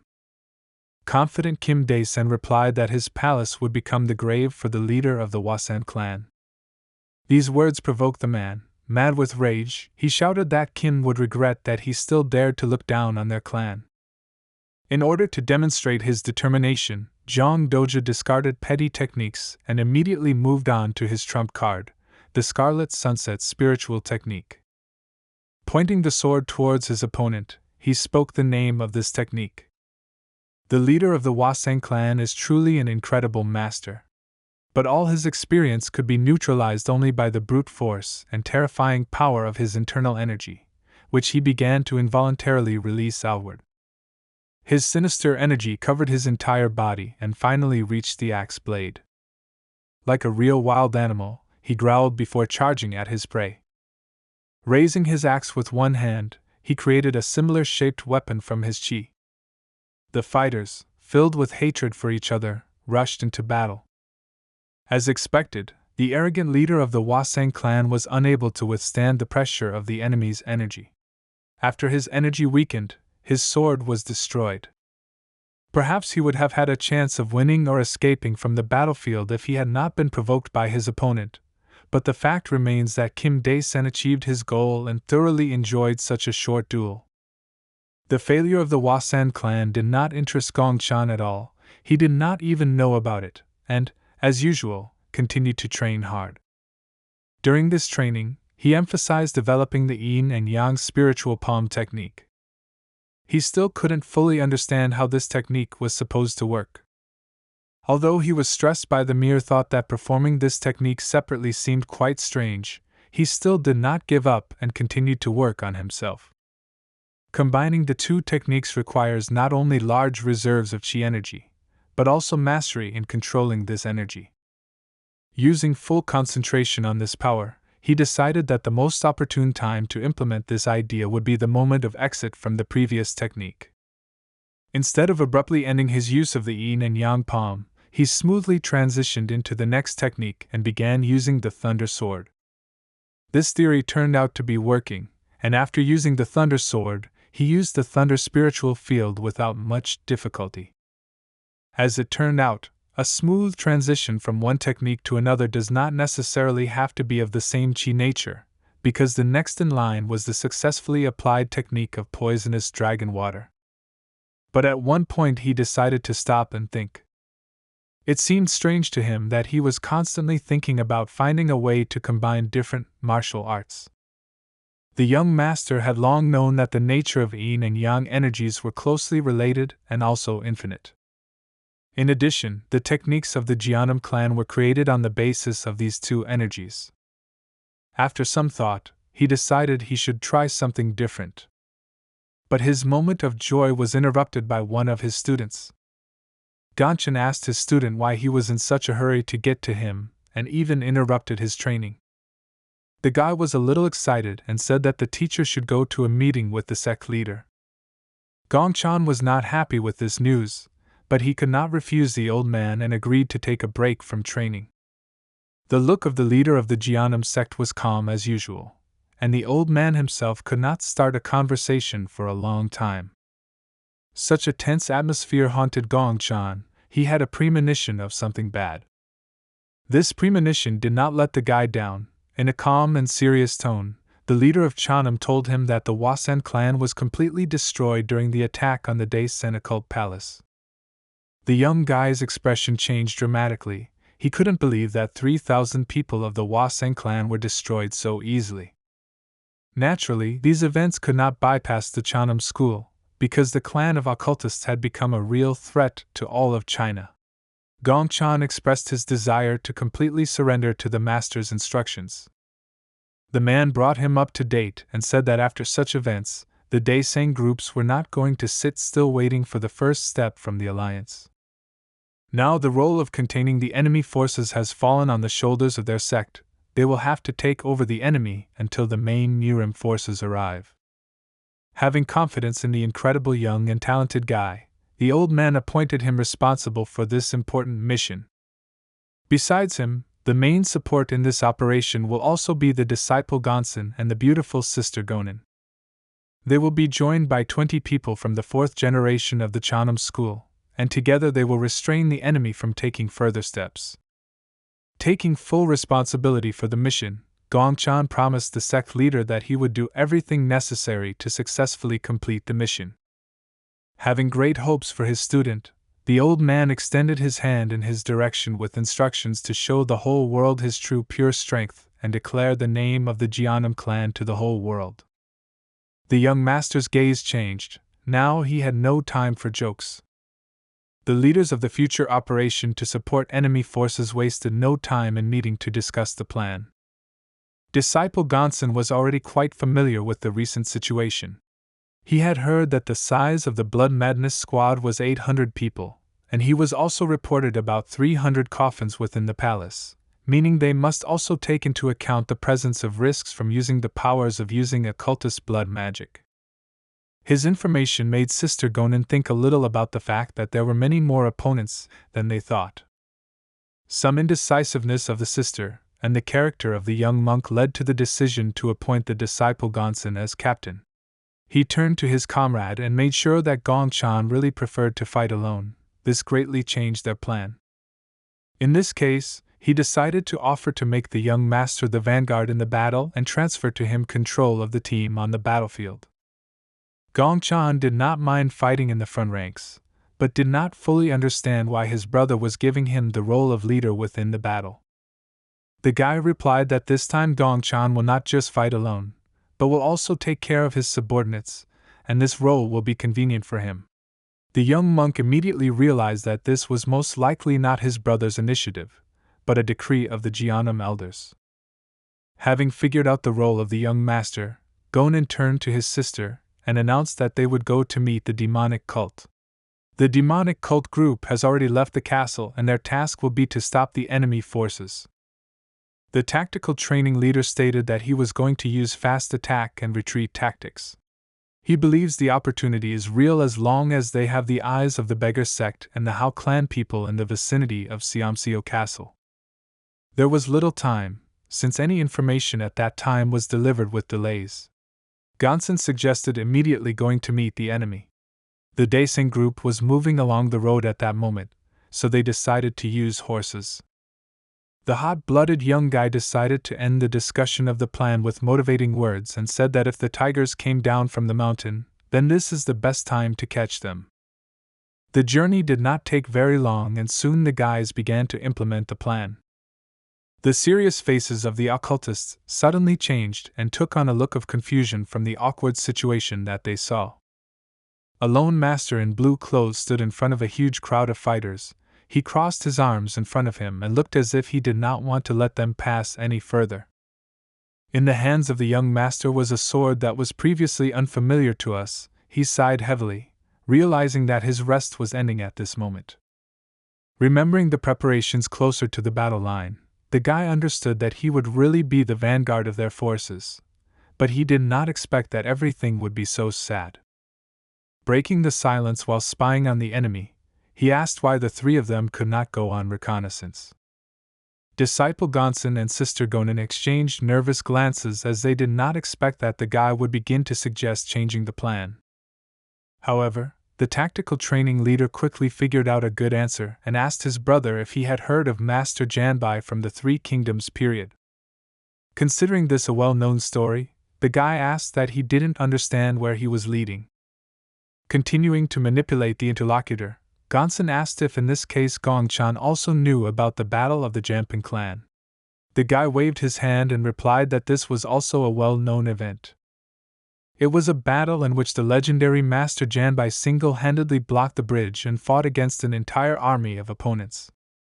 The guys again looked at each other slyly, and the sister realized that this insidious plan would probably work on the naive brother Gongchan. With a sly smile, they looked at the guy, hinting that he was able to repeat this legendary feat, while they themselves probably just wanted to retire outside of his presence. This background story led the guy to the situation he is in at the moment. Grimacing, he admitted that fighting alone against hundreds of people was really not a good idea. While the rank-and-file fighters of the Daeseng group did not know what to do in such an incomprehensible situation, the one who could take on this problem was rapidly moving forward. Kim Dae-sen, the lord of the palace with a huge and powerful body, holding his axe, shouted towards the guy that the young student of the Cheonan school probably did not know how to manage his life. Although he thought that this guy was just a self-confident boy, he still asked who he was. Self-confidently crossing his arms in front of him, with a sly grin, Gongchan introduced himself and said that it was obvious that this huge and loud man was the boss of this entire company of losers. Hitting the handle of the axe on the ground, the man laughed and said that he did not expect to meet the most famous disciple of the 3rd generation of the Jeonnam sect in such a place. It seems that after the battle with the leader of the Hwaseng clan, the master of the Daeseng palace became too arrogant, so he decided not to get his hands dirty and ordered his ward to deal with the enemy. The mysterious man with a long beard immediately got down to business. Sinister energy began to surround his body. The blood mage filled the mysterious bells with it, and began to use his technique. The young monk watched the enemy from a distance. He was extremely cautious and already had his hand on his sword.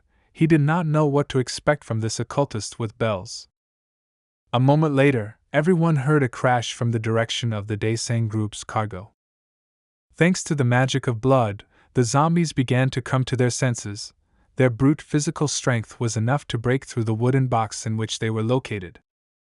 Lifeless bodies began to move towards the young master. Their bodies looked extremely muscular. During their lifetime, these warriors were probably among the best in their sect.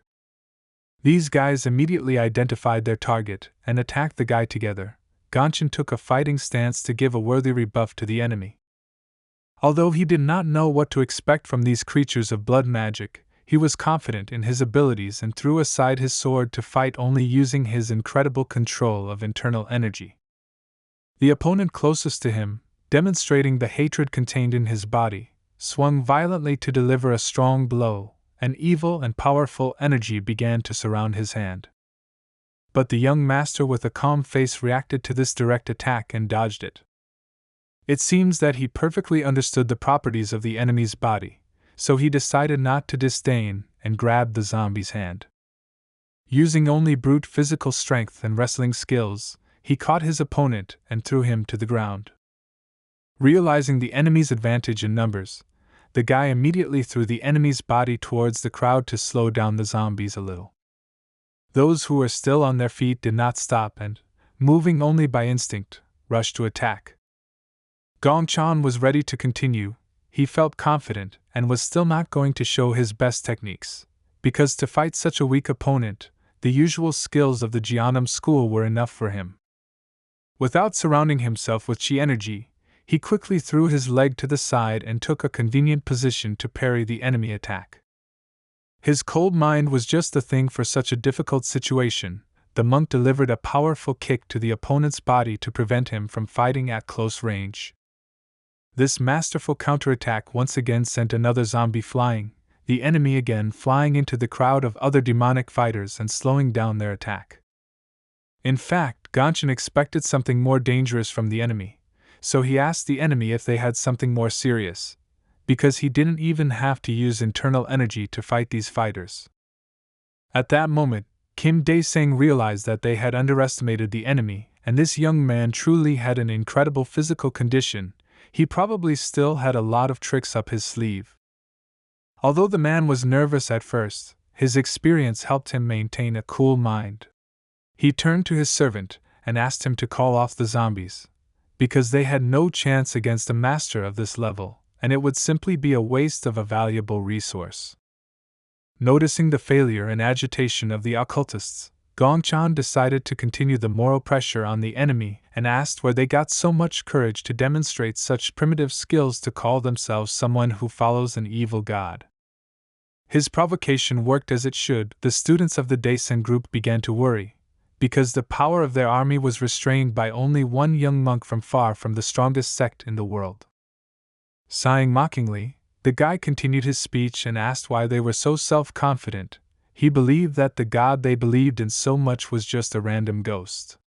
It seemed foolish to him that they would choose to worship such things, since such worship would ultimately lead them to hell. A well-thought-out speech worked as it should, and the guys, unprepared for such insolence, fell into a rage. They were ready to tear the body of the talented guy into pieces in order to sacrifice him as a tribute to their evil god. But Kim Dae-sen had a completely different level of training. He understood what his enemy was planning and stopped his angry guys with one powerful blow of the axe handle on the ground. This reaction of the powerful warrior stopped his students. A huge amount of released sinister energy began to fill the air of the battlefield. He decided not to waste the strength of his army in vain, so he turned to the daring young man and called him a brat and said that he would personally tear him to pieces. Gongchan was just waiting for this. He understood that first of all it was worth hitting the leader of the Daesang group. The guy decided that it was time to get down to business seriously, so he defiantly extended his sword towards the enemy, and with a calm voice suggested not to hesitate and start this battle. Although he was able to achieve a one-on-one battle, this did not make the problems any less. Looking at his opponent, he thought that Kim Dae-sen was a very experienced master, and most likely even a step higher than himself. Gongchan always tried to soberly assess his chances and understood that if he was careless now, he would definitely lose. Kim Dae-sen clearly had the advantage of brute force, so the young monk decided that he would put tactics, rather than martial arts skills, first. Swinging his huge axe powerfully, Kim decided to make the first move. He rushed to the attack and made it clear to the young monk that he wanted to end this battle with one strong blow. The guy was calm. It was not the first time he found himself in a situation where the advantage was not on his side. The power of the enemy's axe, enhanced by the enemy's brute physical strength, significantly exceeded the strength that Gongchan could oppose. While the monk Chanam tried to analyze the enemy and choose battle tactics, Kim hurried and decided that victory was already in his pocket. But Gongchan did not act as he expected. He understood perfectly well that this man had no equal in raw power, so he dodged the enemy attack by only slightly throwing the axe to the side. Even such a formidable opponent did not make him tremble with fear. He understood that unnecessary emotions were useless. Inferior to the enemy in brute force, Gongchan decided to focus on his incredible speed and mobility, in which he clearly had no equal on this battlefield. During his maneuver in the air, he suddenly decided to strike. The experienced fighter tensely parried this blow with the handle of his axe. Despite the fact that Kim had time to react, Gong Chan foresaw this outcome and prepared. He began to release his internal energy and poured some chi inside his sword. The energy strike passed close to the enemy's neck, but it was not possible to complete this battle with one attack. At least he was able to demonstrate his skills and show the enemy that he had taken credit for the victory too early. A pleasant and calm smile appeared on Gongchan's face from the realization that now the enemy would begin to take him seriously. Indeed, Kim was no longer so confident in his advantage and even began to feel pressure. In order not to lose the rhythm of the battle, the monk Chanam decided not to lose the initiative and moved on to the next step. The guy started showing his trump cards and used one of his basic skills, the 36 Galaxy Swords technique. Powerful and fast attacks were aimed at the enemy. He managed to take the enemy by surprise, and Mr. Daisen was momentarily at a loss, despite his incredible experience. But he turned out to be not so simple. His countermeasure was so unexpected that Gongchan began to feel angry. Afraid of being hit, Kim Dae-sing used the body of one of his zombies to protect himself from the monk's attack. Looking over the shoulder of the tortured body, he made it clear with his gaze that this was not the end. Having relaxed a little from such an unexpected and vile act on the part of the enemy, Gongchan lowered his sword and said that it was ugly to run away and such a battle was not at all interesting. To the surprise of the young master, in response to his words, Kim Dae-sen apologized for his action. Master Chanam did not expect to hear such words from the leader of a group of occultists, whose methods of fighting have nothing to do with honor and respect for the enemy. The man with a serious face continued his speech and said that he did not want to show such disrespect to the martial artists, but he had to, since he let his guard down for a moment. Now the master of the Daeseng group got down to business more seriously. He took a fighting stance and began to release his powerful evil chi. His level of internal energy control was simply incredible, and he managed to fill his huge axe with power evenly and intensely. It was the first time Gongchan had seen a master with such skills. Considering the opponent's skill amazing, he even opened his mouth in surprise. Jumping high into the air, Kim Dae-sen swung powerfully at his opponent with a scream. By warning the enemy of his seriousness, he meant that this time he would not hesitate, and would use the very technique with which he managed to defeat the leader of the Hwaseng clan with just one blow. The powerful blow created a huge blast wave that could be seen and heard from any side of the forest. As expected, Gongchan managed to dodge the enemy attack. He was lucky that he had a significant advantage in speed. Despite the undeniable power of the enemy, the young monk Chanam was not at all excited and did not even stand in a fighting stance. Moreover, there was a sly and not at all hostile smile on his face. Such unshakable behavior of the guy got on the nerves of the leader of the occultist group. He could not read the emotions of the enemy, and did not even know what this dangerous young man was up to. After the successful elimination of the Hwaseng clan, Kim Dae-sen relaxed too much and adopted from his last enemy a completely unnecessary trait, namely arrogance, because of which he continued to underestimate Jeongnam again and again. He probably knew that Gongchan would not have come on his own and would simply appear in front of them in order to delay them. At that moment he realized his grave mistake. Their army fell into a trap and huge boulders were already rolling towards their uncovered back. This tactic reminded the Daeseng group's advisor of how they got rid of the Hwaseng clan, who had a significant numerical advantage. Due to the fact that Mr. Daeseng underestimated the enemy, he fell into a trap and found himself in a rather difficult situation tactically.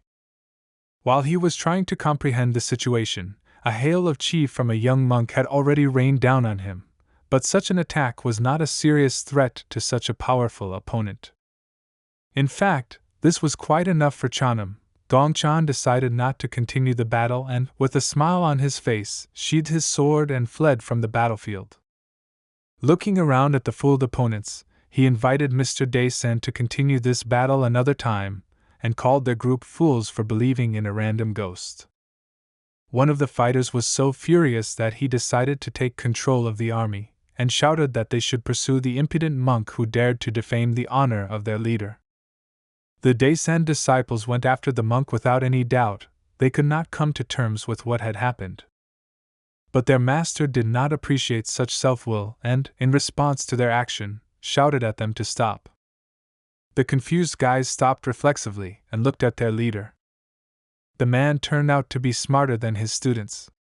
He asked them not to take stupid unauthorized actions, as in this case they would again fall into a trap. He was not going to tolerate such mistakes anymore, so he ordered the occultists to awaken the zombies and remain on alert. Having underestimated the enemy, they lost the combat effectiveness of a significant number of their army. The advisor summed it up and suggested that their enemies would continue to arrange ambushes.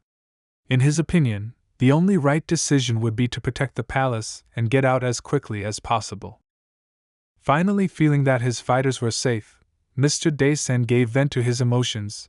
He could not understand how they made such a mistake and who the young Master Jianum was that he could stop them with his own hands. The advisor himself could not sort out his feelings, but supported the leader and said that one day they would put the mysterious student in his place. While they were thinking about how cruelly the brave men from Jianum would be punished, there were already ears everywhere in the forest around them. The 3 Jianum fighters were pleased with the result. Gongchan's sly smile spoke only of one thing: he was pleased with the result of his meeting with the occultists. Because he managed to make the enemy very nervous, without showing all his power, he came out unscathed. When they moved away from the pleasant impressions of a successful raid, it was time to summarize the information they had obtained that they did not know before. The tactical leader of the operation stated that he considers demonic zombies to be a serious problem. It was obvious that after withstanding Gongchan's attack, their body was clearly stronger than metal, so they would not be able to fight them with just the sword chi. His words were obviously true for everyone. Sister Gonin nervously bit her lip and lowered her eyes, while her younger brother began to strain his brains to find at least some solution. His experience in developing an understanding of martial arts played into his hands, and he was able to quickly find a good solution. The young monk suggested changing the shape of the chi sword to a longer and thinner one, because this way they could hit a smaller area of the enemy's body with greater force, overcoming this incredible density of the zombie body. Disciple Gonsen understood what was being said. Gongchan meant the so-called Jia sword. The guy was pleased that his comrade immediately understood his train of thought. In the area surrounding this operation, they were unable to find anything more dense than a huge boulder. But this was quite enough to test the previously mentioned theory.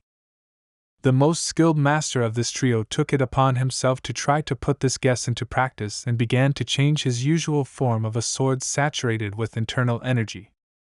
He not only increased the length of his sword, but even made a kind of sharp whip out of his energy, the trajectory of which was free and could hit a large area, which reduced the enemy's chance of dodging such an attack.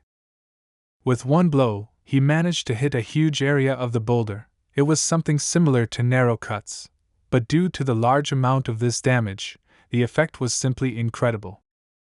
Their guesses turned out to be true, and the young monk proved that in this way they would be able to neutralize the advantage of the enemy in a dense body that had previously seemed invulnerable.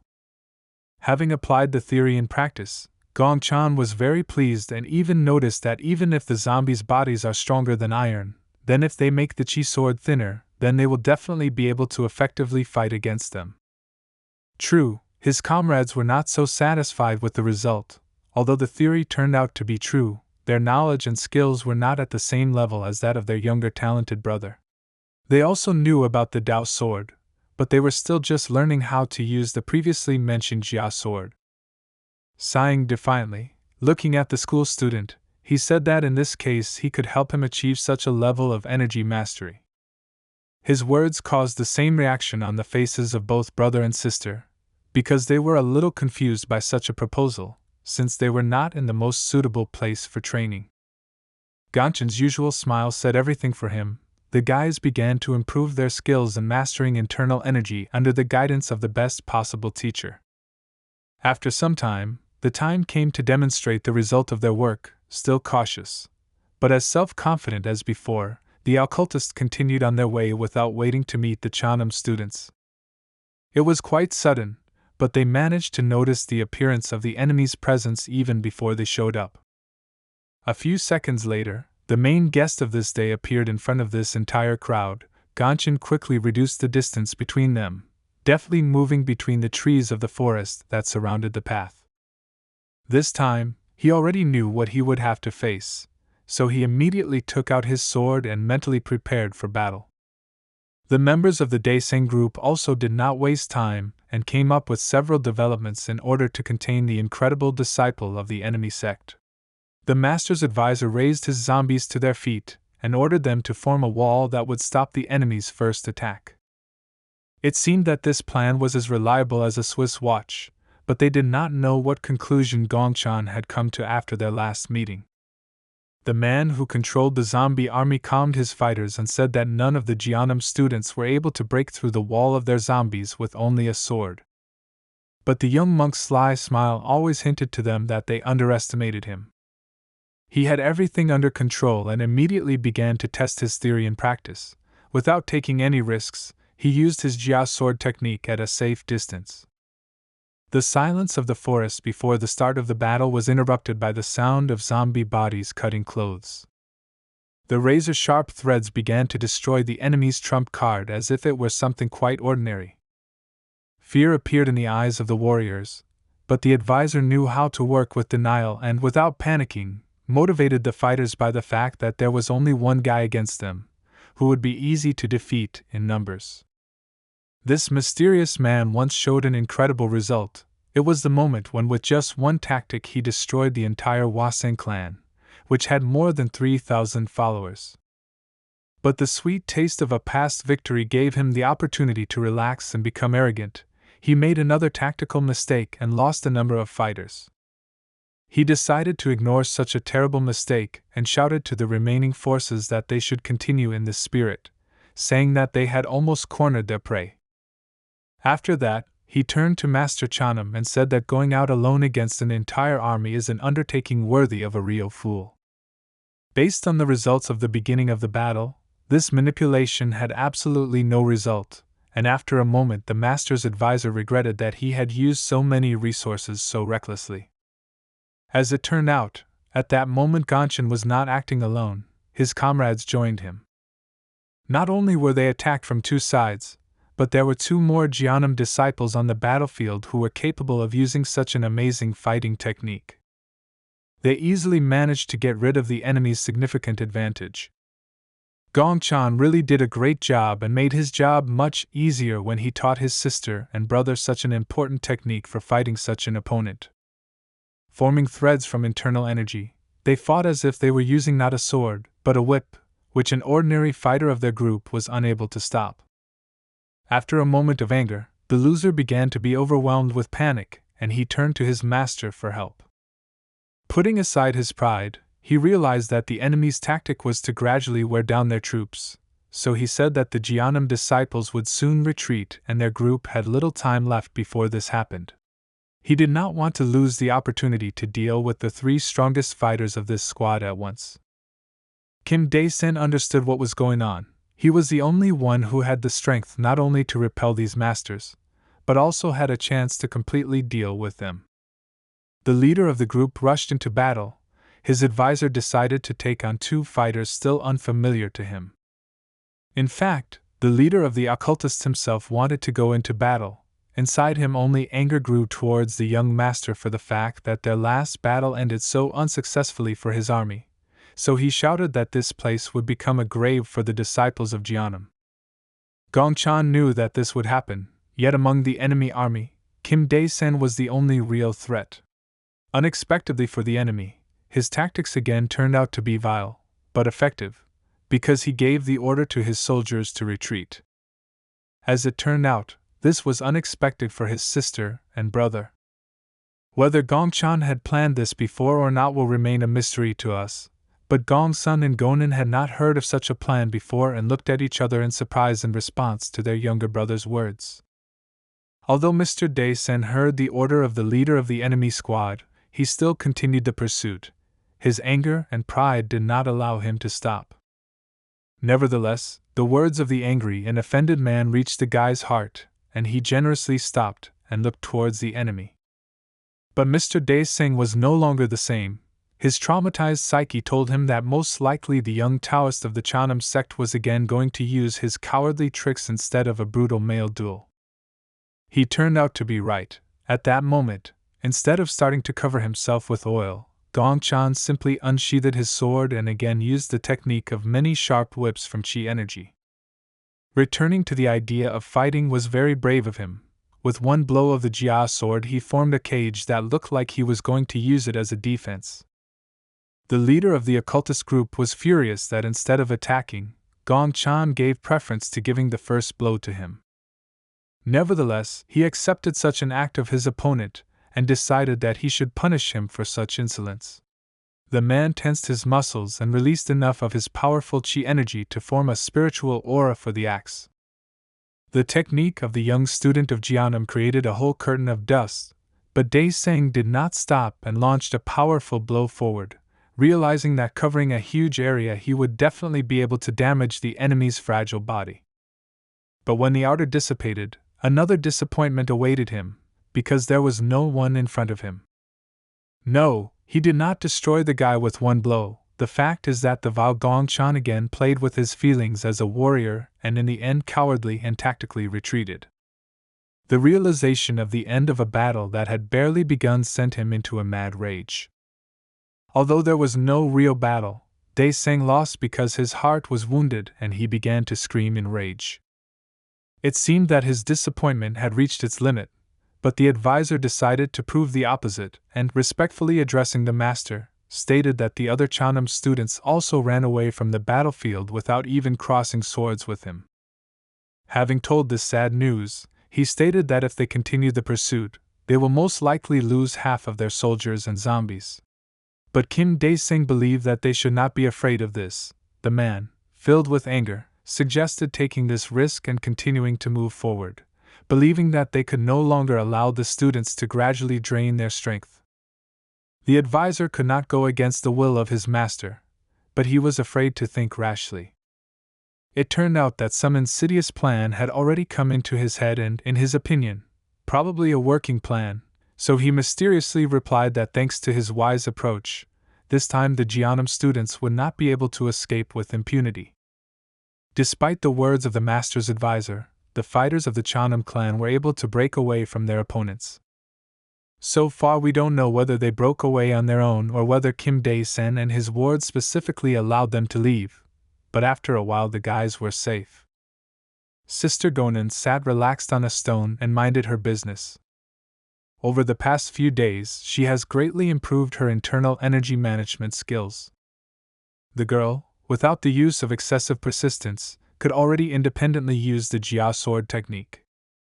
In such a short period of time, she had reached such a level of skill that she could easily cut a leaf falling from a tree into many even pieces, using only a zanpakutte and without even using special combat equipment. She was really pleased with the result. Her progress with her little brother always was incredibly fast. She was distracted from the joy of achieving new heights in martial arts by a noise behind her. It turned out that it was the sound of water splashing from a bucket, so Gongchan took a shower in the field, tempering his strong young body. It was a hard day. Recently he had only exhausted his body like this during training, but certainly not in a fight with a serious opponent such as Mr. Kim Daeseng. This shower, after a difficult encounter with an enemy, was the only thing that could bring him back to normal. While the guy was getting himself in order, his older sister Gonan became carried away and stared at his strong male body. Her face turned red. Gongchan noticed this ardent look and thought that she was waiting until he finished to ask something. Confused and frightened by surprise, the girl turned away and said that she didn't need anything from him at all. Gongchan didn't understand what was going on, when suddenly his sister turned around and yelled at him for walking around naked in broad daylight. The guy probably thought again that another pretty and sweet lady had some kind of strange fever. Not understanding the hints, he demonstrated the state of his clothes and said that because of the last battle he could no longer wear such a tattered kimono. He also added that this time Mr. Daeseng drove him as if it was the end of the world. All the young monk's words were aimed at explaining his behavior, so Sister Gonin stopped worrying about the fact that the handsome young monk suspected her of liking him. The third talented student, Chanam, also joined this difficult dialogue. He was a little confused by the behavior of his brother and sister, but dissatisfiedly crossing his arms in front of him, he thought of something to say and asked Gongchan not to fight like this again and not to risk his life in battle with such formidable opponents without any support. The student said this clearly not out of envy of his brother's success. He admired his strength with all his heart and considered him an incredible fighter. At the same time, he admitted that the leader of the enemy group, Kim Dae-san, is also not easy. He is a truly strong master. Even though the enemy leader looked like a real monster, capable of destroying entire armies single-handedly, Gongchan still stood up to him like it was nothing. The same thoughts haunted his sister. She also admired her brother's strength and wondered if she could become stronger if she trained like him. Instructively raising his index finger in the air, Gongchan's teacher said that if she wanted to follow in his footsteps, she would also have to train her intellect. Sister Gonin took this too personally and thought that he doubted her mental abilities, but barely containing her anger replied that she understood that we were talking about the ability to assess the enemy and analyze the situation. Although she had her own worries at the time of her brother's battle, she still noticed that the reason why he was not inferior to the enemy leader was not only because he was faster, but also because he read his opponent's movements faster. This assumption turned out to be correct, and therefore she stated that in this case she would try to reach the heights of her younger brother. But in response to her words, not a proud smile appeared on the guy's face, but a confused shock, because he believed that this was impossible, since they think completely differently. Defiantly placing her hand on her side, the girl said that she did not see any problem and would simply do it. Still confused, the guy decided to agree with her and said that he was sure that she would do an excellent job in this task. He really liked his older sister's confidence and tenacity, so he said that in that case, he would help her with training after they finished their operation to contain the enemy group's forces. At home on the Jeonnam school grounds, I just had a couple of books, but he was also ready to teach it on his own. His words of support were pleasant for Gonin, and she thanked him for such a huge service, but Gongchan believed that this was how it should be, because they are students of the same sect and should support each other in any situation. After they planned general training for the future, Sister Gonin suggested that they proceed with the continuation of the operation, since at that time their brother had already completed all the preparations. The young monk was filled with energy to continue the battle with such a monster as Kim Dae-sang. In the evening of the same day, the whole team gathered in the forest at the site of the operation. Concealing the spread of their energy, they secretly monitored enemy fighters from a safe distance. This time, Gongchan suspected something was wrong and asked his brother if they should work the same way this time as before. The young master thought about his brother's words and said that, in his opinion, the formation of enemies looked rather strange. It seemed to him that the enemies had set traps and were simply waiting for the Chanam students to brazenly show up to visit them once again. They could not retreat, and Gongchan understood this very well, so he said that he would go first alone. These words greatly surprised the leader of the tactical preparation of the operation, since this time he was not sure that they would be able to support their strongest warrior. Warming up before the battle, the guy said that it would be better for him to fall into an enemy trap alone than with all his comrades. In addition, he was sure that even if he got caught, he was unlikely to suffer much, unlike the less trained clan fighters. Although the young monk was very confident in his abilities, the cold mind of his comrade could not come to terms with this, and he tried to dissuade the fighter from such a rash act. But Gongchan did not want to listen to him further because he understood that this was the only option in which they could start the battle without endangering the entire team. The impudent behavior of the young and world-famous Hermit master put his older brother in an awkward position. Sister Gonin said that he should reprimand the young master after the battle was over. The approach of a guy in a new blue kimono was noticed, and the furious fighters of the occult clan prepared to give a worthy rebuff. Gongchan decided to act according to his old and proven tactics. He knew what he would have to face, and therefore, taking the sword out of its sheath, he immediately began to use the spiritual sword technique. One quick and powerful blow from the young master threw all the fighters that stood in his way into the air. Gongchan sighed and shook off the remaining blood of his defeated opponents from his sword.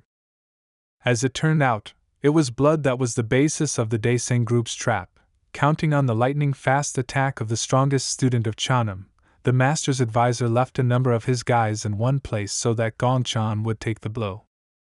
Without any preliminary signs, chi energy began to rise around the guy, mixed with the blood of the fighters lying on the ground. Of course, this was the work of the group's advisor, and he, using blood magic, made magical power from the blood that connected into a magic circle. The young monk did not expect such a trick from the enemy. He thought that they simply wanted to make an ambush in order to defeat him with numbers. But this time the enemy decided to avoid all risks and simply created a barrier around the strongest student, Jianam. In fact, Gongchan was even a little upset that this technique simply limited his mobility, but at first glance did not threaten him at all. The enemy's plan was not to separate Gongchan from the rest of his team.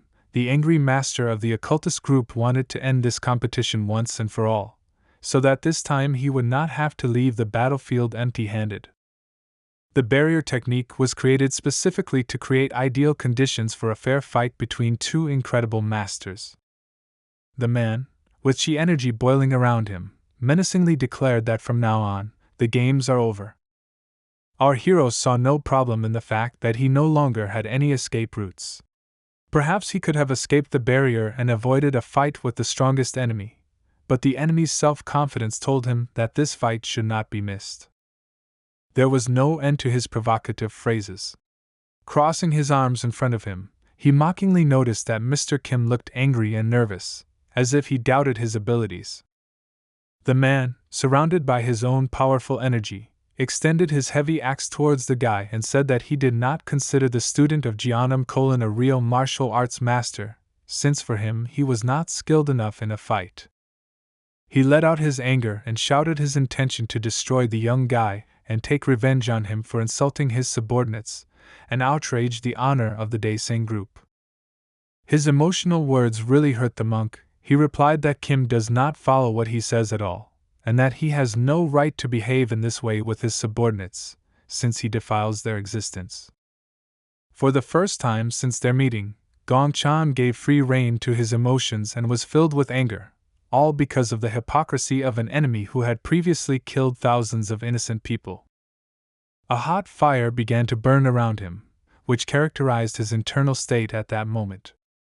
The determined master turned to his enemy and said that after this fight he would no longer have the opportunity to hypocritically talk about the value of lives, since all his life he had killed people in order to achieve the skill with which he now threatens the entire world. The fight was moments before it began. For the first time both fighters were ready to tear each other to pieces, their hatred burning. Mr. Kim Daeseng no longer wanted to continue the conversation. There was no point in it. Before his attack, he simply looked at his opponent with a brutal gaze, anticipating a great fight. Having made the first move, he asked the young guy not to become arrogant, believing that he was not experienced enough to fight with such a warrior as him. Taking his sword out of its sheath, the guy began to analyze his enemy. He understood that Kim Daeseng was a first-class master who studied the martial art of the mountain-destroying axe. The fire in his eyes said that he would not allow the enemy to leave this place alive. Mr. Daeseng landed the first blow, but despite its power, the young master decided to block it instead of dodging it. He managed to stay on his feet. He did the right thing, since by taking this blow he did not allow the enemy to destroy part of the small area for their battle. Still, the main advantage of the enemy's fighting style was its incredible destructive power, so it would be too dangerous for him to defend himself in this way for a long time. The enemy was confident in his superiority, believing that Gongchan's advantage was only in speed, but in such a limited space he would be like a fly in a jar. He delivered his next blow with a spiritual axe technique from a distance. It was noticeable that Gongchan barely had time to dodge. The pace of the battle continued to increase. The acceleration of the frequency of strikes by the leader of the occultist group did not allow the young monk to fully realize the enemy's weaknesses. The fierce, muscular man gave the monk no time to counterattack and use all the tricks he hated so much.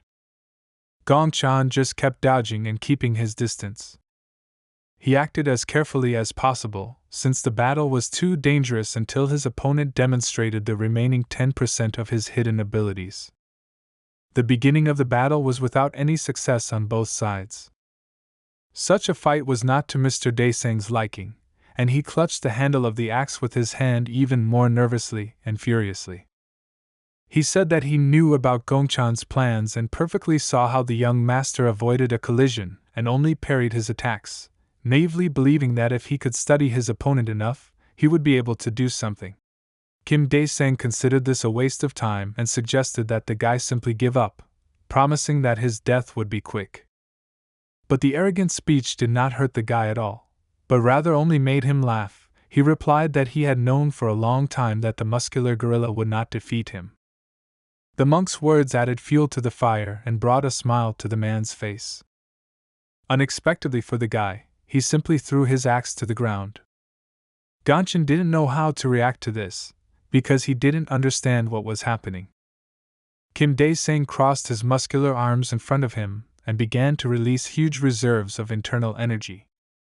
Even without an axe in his hands, this skilled craftsman was able to create huge dual spiritual axes of incredible power. Gongchan's body was succumbing to intense pressure due to the presence of a powerful force that he had not seen before. The guy decided that these twin axes were the last 10% of the potential that his opponent had been hiding for so long. Rage consumed his mind, and it was clear that his personal technique was beginning to affect his body as well. The man turned to the young monk with a brutal cry and said that this time he would not be able to evade. Within a moment, he made a brilliant throw, and an ordinary person at that moment could only see a cross-shaped bright flash. But the young guy's reflexes were on a completely different level. His calmness gave him the opportunity to avoid injury and dodge an enemy attack. The enemy was unlikely to be ready to repeat something like that, so Ganyan decided that this was the perfect moment for a counterattack. While Mr. Daeseng managed to recreate only one spiritual axe, the sharpest whips of the spiritual sword Jiao were already aimed at him.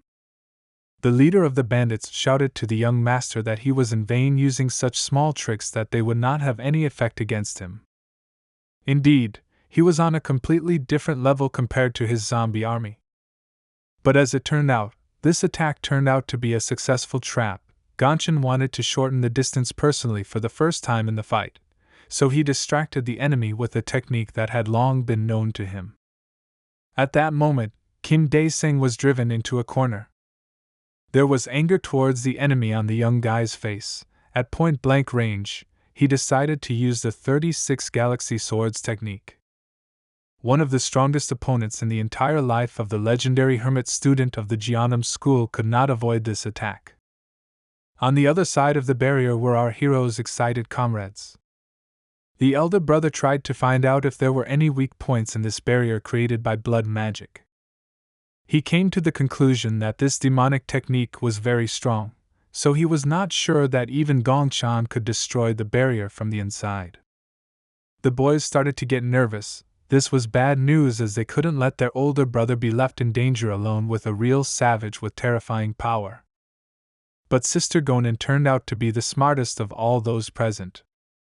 She had already seen a person who was capable of creating such a barrier, so she suggested finding the creator of the technique in the enemy camp. This idea was no less dangerous, but they had no choice. Gong Sen ordered his brother Xiangjin to lead the rest of the fighters into battle. The leader of the operation turned to his soldiers and offered to find the person responsible for this magic circle. Their new goal was to eliminate the enemies around and destroy the students of Jian'an. The guys went into battle in search of someone who dared to perform such a cruel technique, for which they had to sacrifice their own fighters. The culprit of their troubles already realized that if he did not do anything, he would be in danger. With the number of followers of the Mad Blood group and zombies, he had no chance to resist the fighters of the Jian'an sect. he was within a special ritual circle, and if he left it, then the demonic barrier would disappear. He admitted that this time he had miscalculated. His only hope was the Lord who would come to his rescue if he could deal with the monk, who had mysterious potential. They really underestimated their opponent, and because of this they began to lose their advantage. But Gongchan was never in a hurry. Even at the moment when it seemed that the enemy was defeated, he was still carefully in his stance to protect himself from an unexpected but unlikely counterattack. Then the guide discovered what the result of this well-thought-out attack actually was. The demon blood technique user was able to defend himself. Kim Dae-sing looked menacing. He managed to survive thanks to his defense and the incredible amount of internal energy expended on defense. Considering the young monk naive, he repeated that such petty tricks had never worked on him. But Gongchan was happy with this outcome, because they both understood why he carried out such an attack.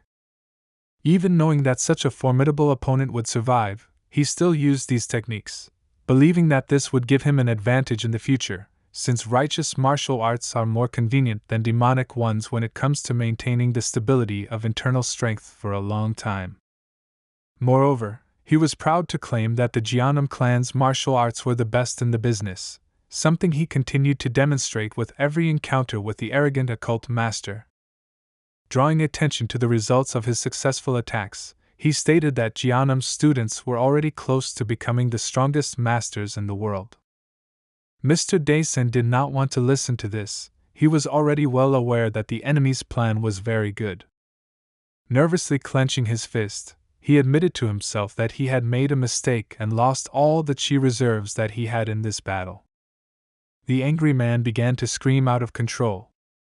Squeezing out the last drops of internal energy from himself, he shouted that only a small rat could fight like that, but he was sure that he would have time to tear the enemy into pieces, since he guessed that Gongchan's energy reserves were also running out.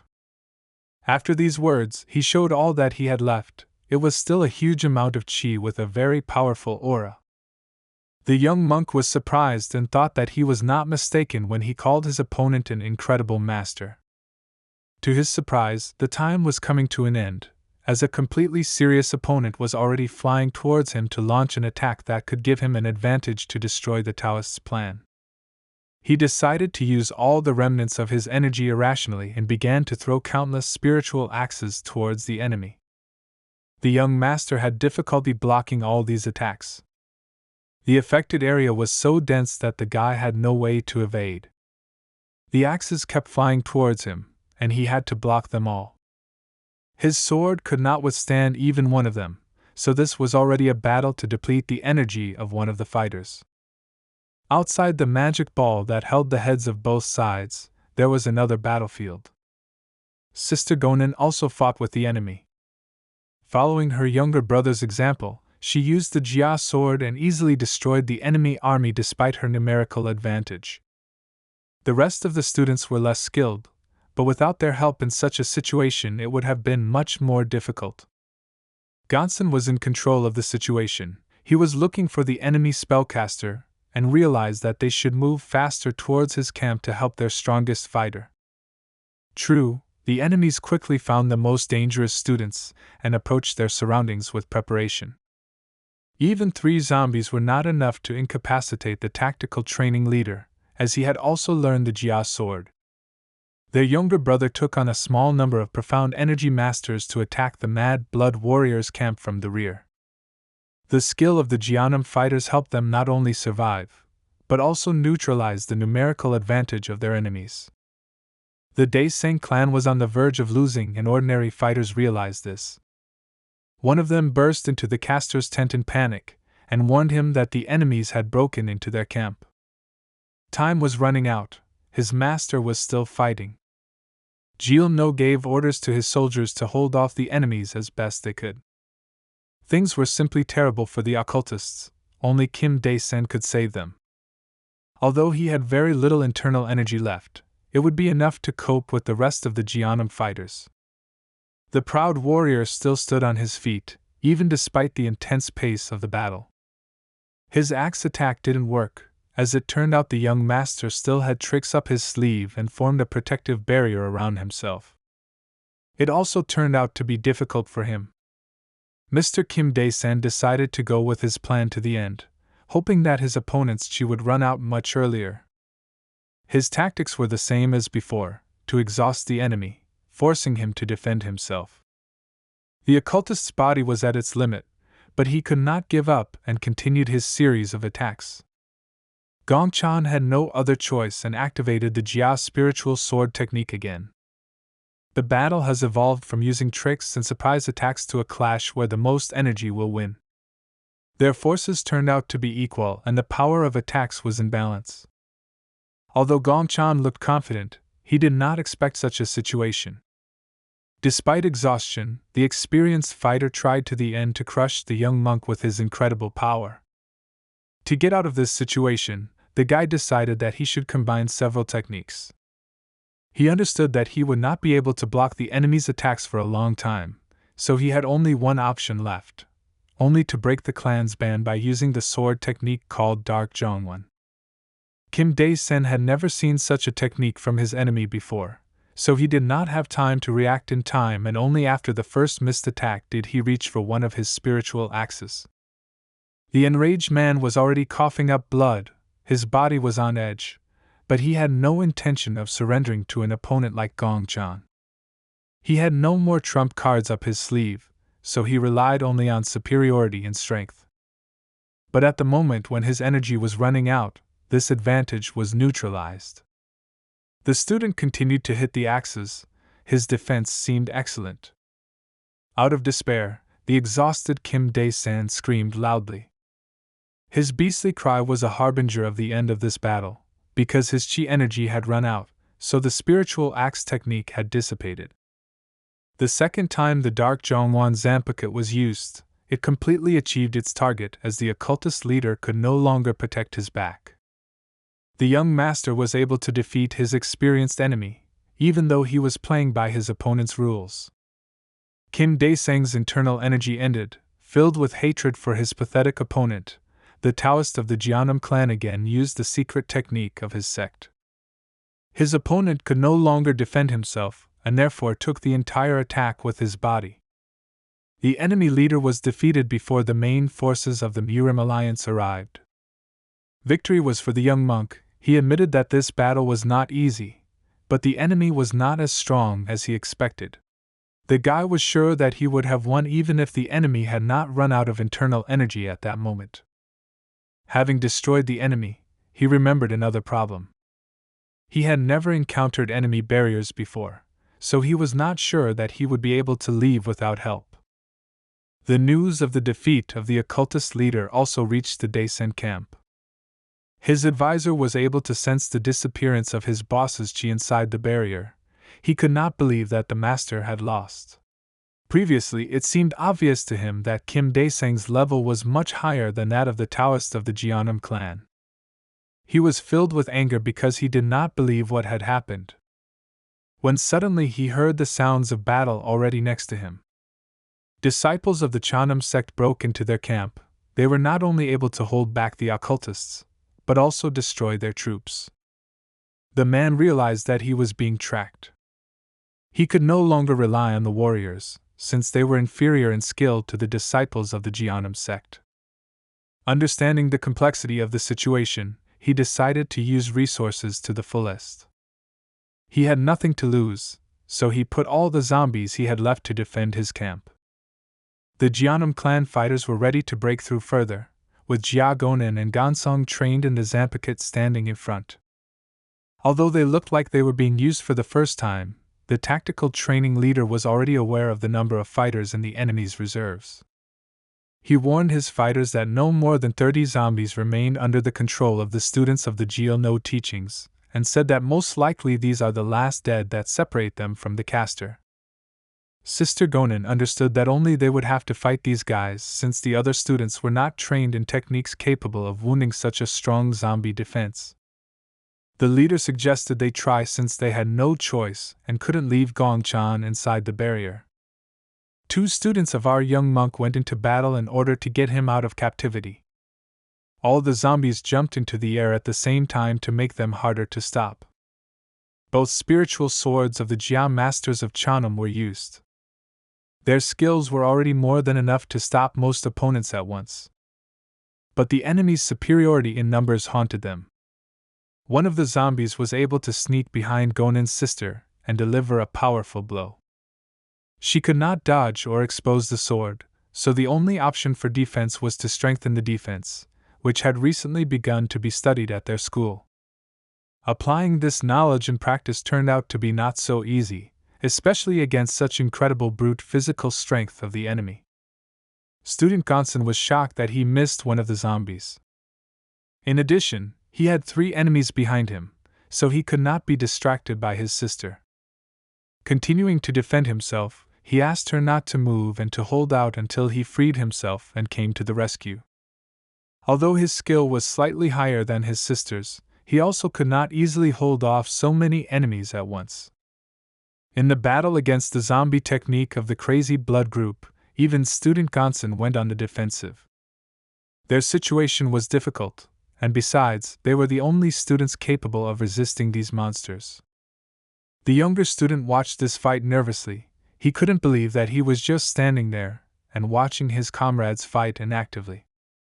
He was sure that it was too difficult for 2 masters to fight against enemies of this level with a numerical advantage. Not understanding what to do, he decided to imagine what his teacher would do in such a situation. A crazy idea came into his head. Since he couldn't fight the zombies because he didn't have powerful enough techniques, he decided to break through them and go in search of the caster. To do this, he will need one of the techniques that Master Gonshin taught him. Using the acceleration technique, he was able to break through the crowd of zombies held by his older comrades with minimal expenditure of chi. A camp appeared in front of him, and he immediately noticed where the most ominous chi was coming from. Without any doubt, he burst inside and, seeing the caster, began to draw his sword. The enemy did not expect that anyone would bypass his zombies, believing that besides Gong Chan, Jianam had no more worthy fighters. The brave guy was ready to defeat the weakened spellcaster alone to end this battle. His appearance forced the elderly master to leave the circle, and the escape from the camp stopped the barrier technique. Meanwhile, inside the barrier, Gong Chan was experimenting on how to break out of this confinement. Even after the fight, he had enough energy left to deliver powerful blows to the walls of the magic circle. He believed that sooner or later this technique would be destroyed, since it was unlikely to be able to withstand the pressure that he was applying for a long time. He wanted to invest an incredible amount of chi reserves into the next blow in order to finally free himself. However, his comrade was already inside the camp and Jil No fled, thereby stopping the maintenance of the magic circle. Having not used the technique that took a lot of time and concentration, Gong Chan became a little upset. He did not understand what was happening. There was silence around him. When suddenly he heard the familiar voice of one of the sect's disciples. Their fighters finished the battle with the main enemy forces, winning. The guy sighed with relief, since everything was already over.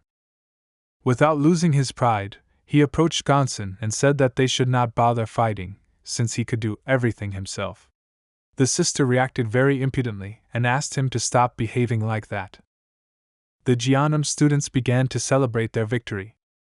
Not far from them, the leader of the occultists, the defeated Mr. Kim Dae-san, lay still unconscious. However, in the meantime, the spellcaster Jil No was still alive. The occultist was in the forest nearby and tried with all his might to escape.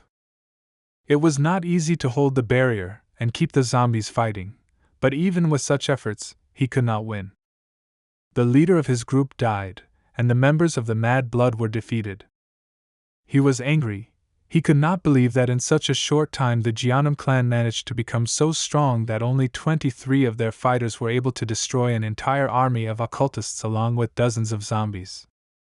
His strength was not enough for revenge, so he went to his allies in order to warn them about the possible danger and tell them how the members of the Mad Blood group were destroyed. Over time, this news spread on its own and shocked the whole of Kanho. No one could believe that the students of the Cheonam clan personally got rid of the occultist leader Mr. Kim Dae-san, who single-handedly defeated Chan Doja, the leader of the Hwasen clan.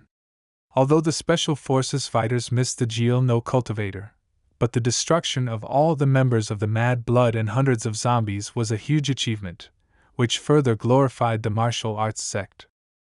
Including Gongchan, 4 disciples of the Cheonam clan received new names, becoming famous throughout the world. Disciple Gongsun, who was responsible for the tactical preparation of the operation, received the name of the Yin and Yang Heavenly Sword. The younger brother Sungjun received the name of the Dragon Spear Blade. Sister Gonin was the only female master in the sect that had such a high level, so she received the nickname of the Only Flower of Cheonam. To everyone's surprise, it turned out that Sungjun had reached the age of 20, while Gonyang hadn't even reached 30 yet. Because of this, rumors spread that the Cheonam clan had found a hidden path to becoming a master, shocking the entire world. The Cheonam clan remained silent, but this speculation was indeed true. The theory of knowledge that Gongchan created developed more effectively through numerous studies of the sect's scientific center. And on top of this, Gongchan personally taught new martial arts to all the students of the Cheonam clan. First of all, he wanted everyone to take care of their own safety and succeed in defense, since the use of the celestial iron technique at that time gave an advantage over most opponents. Releasing his energy, he began to show the results of his training. The guy seriously addressed the students and said that if they mastered this technique, then wounds that could lead to death would become nothing more than insignificant for them. In addition, he also spread his knowledge about the internal technique of yin and yang poison. Thanks to such protection, most poisons could not cause significant harm to a master with such skill. The next was the technique of heavenly perception of qi, which made the user's perception much sharper, thereby making it easier to control qi during battle, giving an advantage in the rational use of energy. In addition, he invited the students to learn the techniques of various magics in order to use them to protect their allies. The two guys began to panic. It seemed to them that all these techniques were something insignificant, and it was unlikely that their teacher gained his fame thanks to such skills. The attentive master could not miss this dissatisfaction and turned to his distrustful students. He explained the need to learn these skills by saying that it would be very rational. Since they use the yin and yang life technique as the basis, they will be able to become a master in a short time, and learning those so-called minor martial arts will allow them to react more flexibly in various situations. After a short presentation of his new program, he invited the students to begin learning. The guys got to work. Gongchan watched their progress. He was pleased with his work, because after their recent success, the Cheonam clan's numbers began to increase very quickly. Rumors continued to spread further, and clans all over the world began to think about how to steal the secret of the Cheonam clan's success. Inside the fortifications of the Murim Alliance, the leader of the organization and his military advisor went for a walk to discuss events in the world.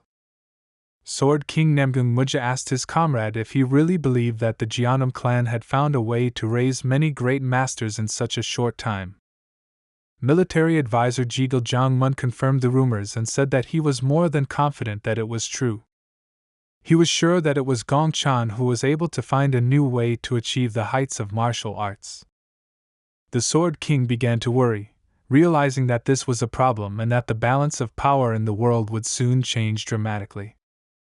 They understood that all the people in this world would be eager to get their secret, and if the Jeonnam acted rashly, then the reputation of their clan would fall to the ground and they would end up fighting with themselves. The leader of the organization stopped and asked his advisor if he knew what they should do in such a difficult situation. This was a very difficult question. It was hard to imagine how the rest of the dark martial arts clans would act now.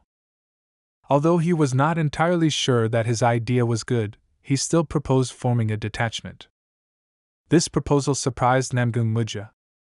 He understood that this would not be difficult to accomplish, since the Cheonam clan was located next to the Mon family, whose power was their serious weapon. The warlord continued his speech and said that his Jigil clan, along with the Mon family, could lend a helping hand to their comrades. Namgung Muji guessed what his comrade was not saying. He realized that Jigul Jongmun was offering to get the secret technique of the Chanam clan in order to prevent unrest. He really didn't like the idea, but once again they found themselves in a situation where they had no other options.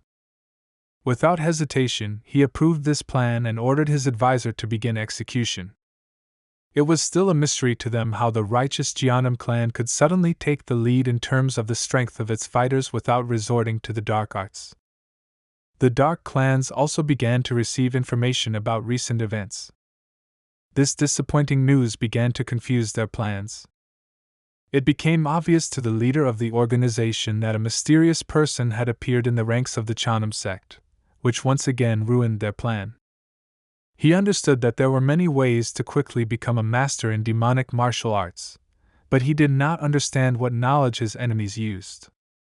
However, their techniques also had a downside, their bad side effects, which not every warrior could cope with. Moreover, his Devil Scarlet Blood technique was no exception. The growing power of the Jeonnam clan could ruin their plans, so they had no choice but to take care of this matter first. Looking at his advisor, he nervously shouted that they would destroy the Jeonnam clan. Other occultists agreed with his opinion. Conducting a secret ritual, they prepared for the future battle. The man at the head of these cultivators previously could not imagine that the members of the Mad Blood group would be disbanded just like that. But the possession of blood magic was widespread in all corners of the country, so they did not worry about the loss of knowledge of their comrades. Using force, he summarized that the disciple Jiel No had done what he had to do. Together with his charges, the caster began to use a secret curse technique. Powerful chi began to gather in one place. It seems he had a very insidious plan, so he began to laugh in anticipation of entertainment. A huge butterfly composed of his cultivators' chi appeared in the air. The leader of the occultist group gave the order to begin executing the plan. The huge equipment began to split into small parts, and these magical insects flew towards the moonlight, leaving the lair of the occultists. A mysterious man with a scar on his right eye ominously announced the beginning of Samino's revenge. His expectations were so great that when he looked at his illusion technique, he began to laugh madly, since there are not many masters in the world who are able to withstand this power. While the whole world was shocked by recent events, the Jeonnam clan began to return to normal life. The field kitchen greatly exhausted the young hermit, who loves to eat delicious food. Now the students could enjoy the food from their canteen to their fullest. Tactical training leader Gonson decided to sum up the results of the recent operation. He was happy to announce that they had dealt with the Daesang Palace, which was a great honor for their sect. In addition to this, they began to train in new martial arts developed by their younger brother, thereby increasing Jeonnam's strength daily. The praise was well deserved, but the shy boy was still not used to so much attention from his friends.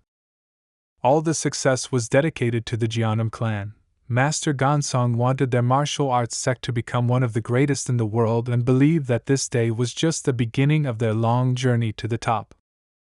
At the table with delicious food, everyone was enjoying the recent victory. Sungjin was among those who were admired by all the disciples of the clan. Sister Gonan took a place out of sight of the fans in order to enjoy the wonderful food that they did not have during the trip. Mountains of delicious food attracted all the fighters, since such food was different from what they ate every day. Among the students, a small girl was especially distinguished. Her appetite was so incredible that she ate various delicacies with several hands. It looked as if she had comprehended the Ashura technique. Only one person distracted her from eating. Master Gongchan didn't look as happy as the others. It seemed to the young student that her teacher was worried about something. Indeed, the young monk silently rose from the table and left the banquet. The behavior of the protagonist of the recent operation worried her to such an extent that she completely forgot about the yummy food. Gongchan found his peace under one of the trees near the wall of Jeonnam's school. The events that he had recently experienced could not leave his head. Even though they had a reason to fight, the young master still could not accept the cruelty he felt back then. He had to kill again, and again he had no choice. After some time spent remembering the horrors, the guy was distracted by the girl's voice. He recognized her immediately, and a sincere smile appeared on his face. Waiwa directly asked why her teacher didn't look happy, and an awkward pause began. Gongchan noticed this confusion on his part, and decided to break the silence with laughter, after which he said that he should no longer train in acting. The girl found this teacher's behavior extremely strange.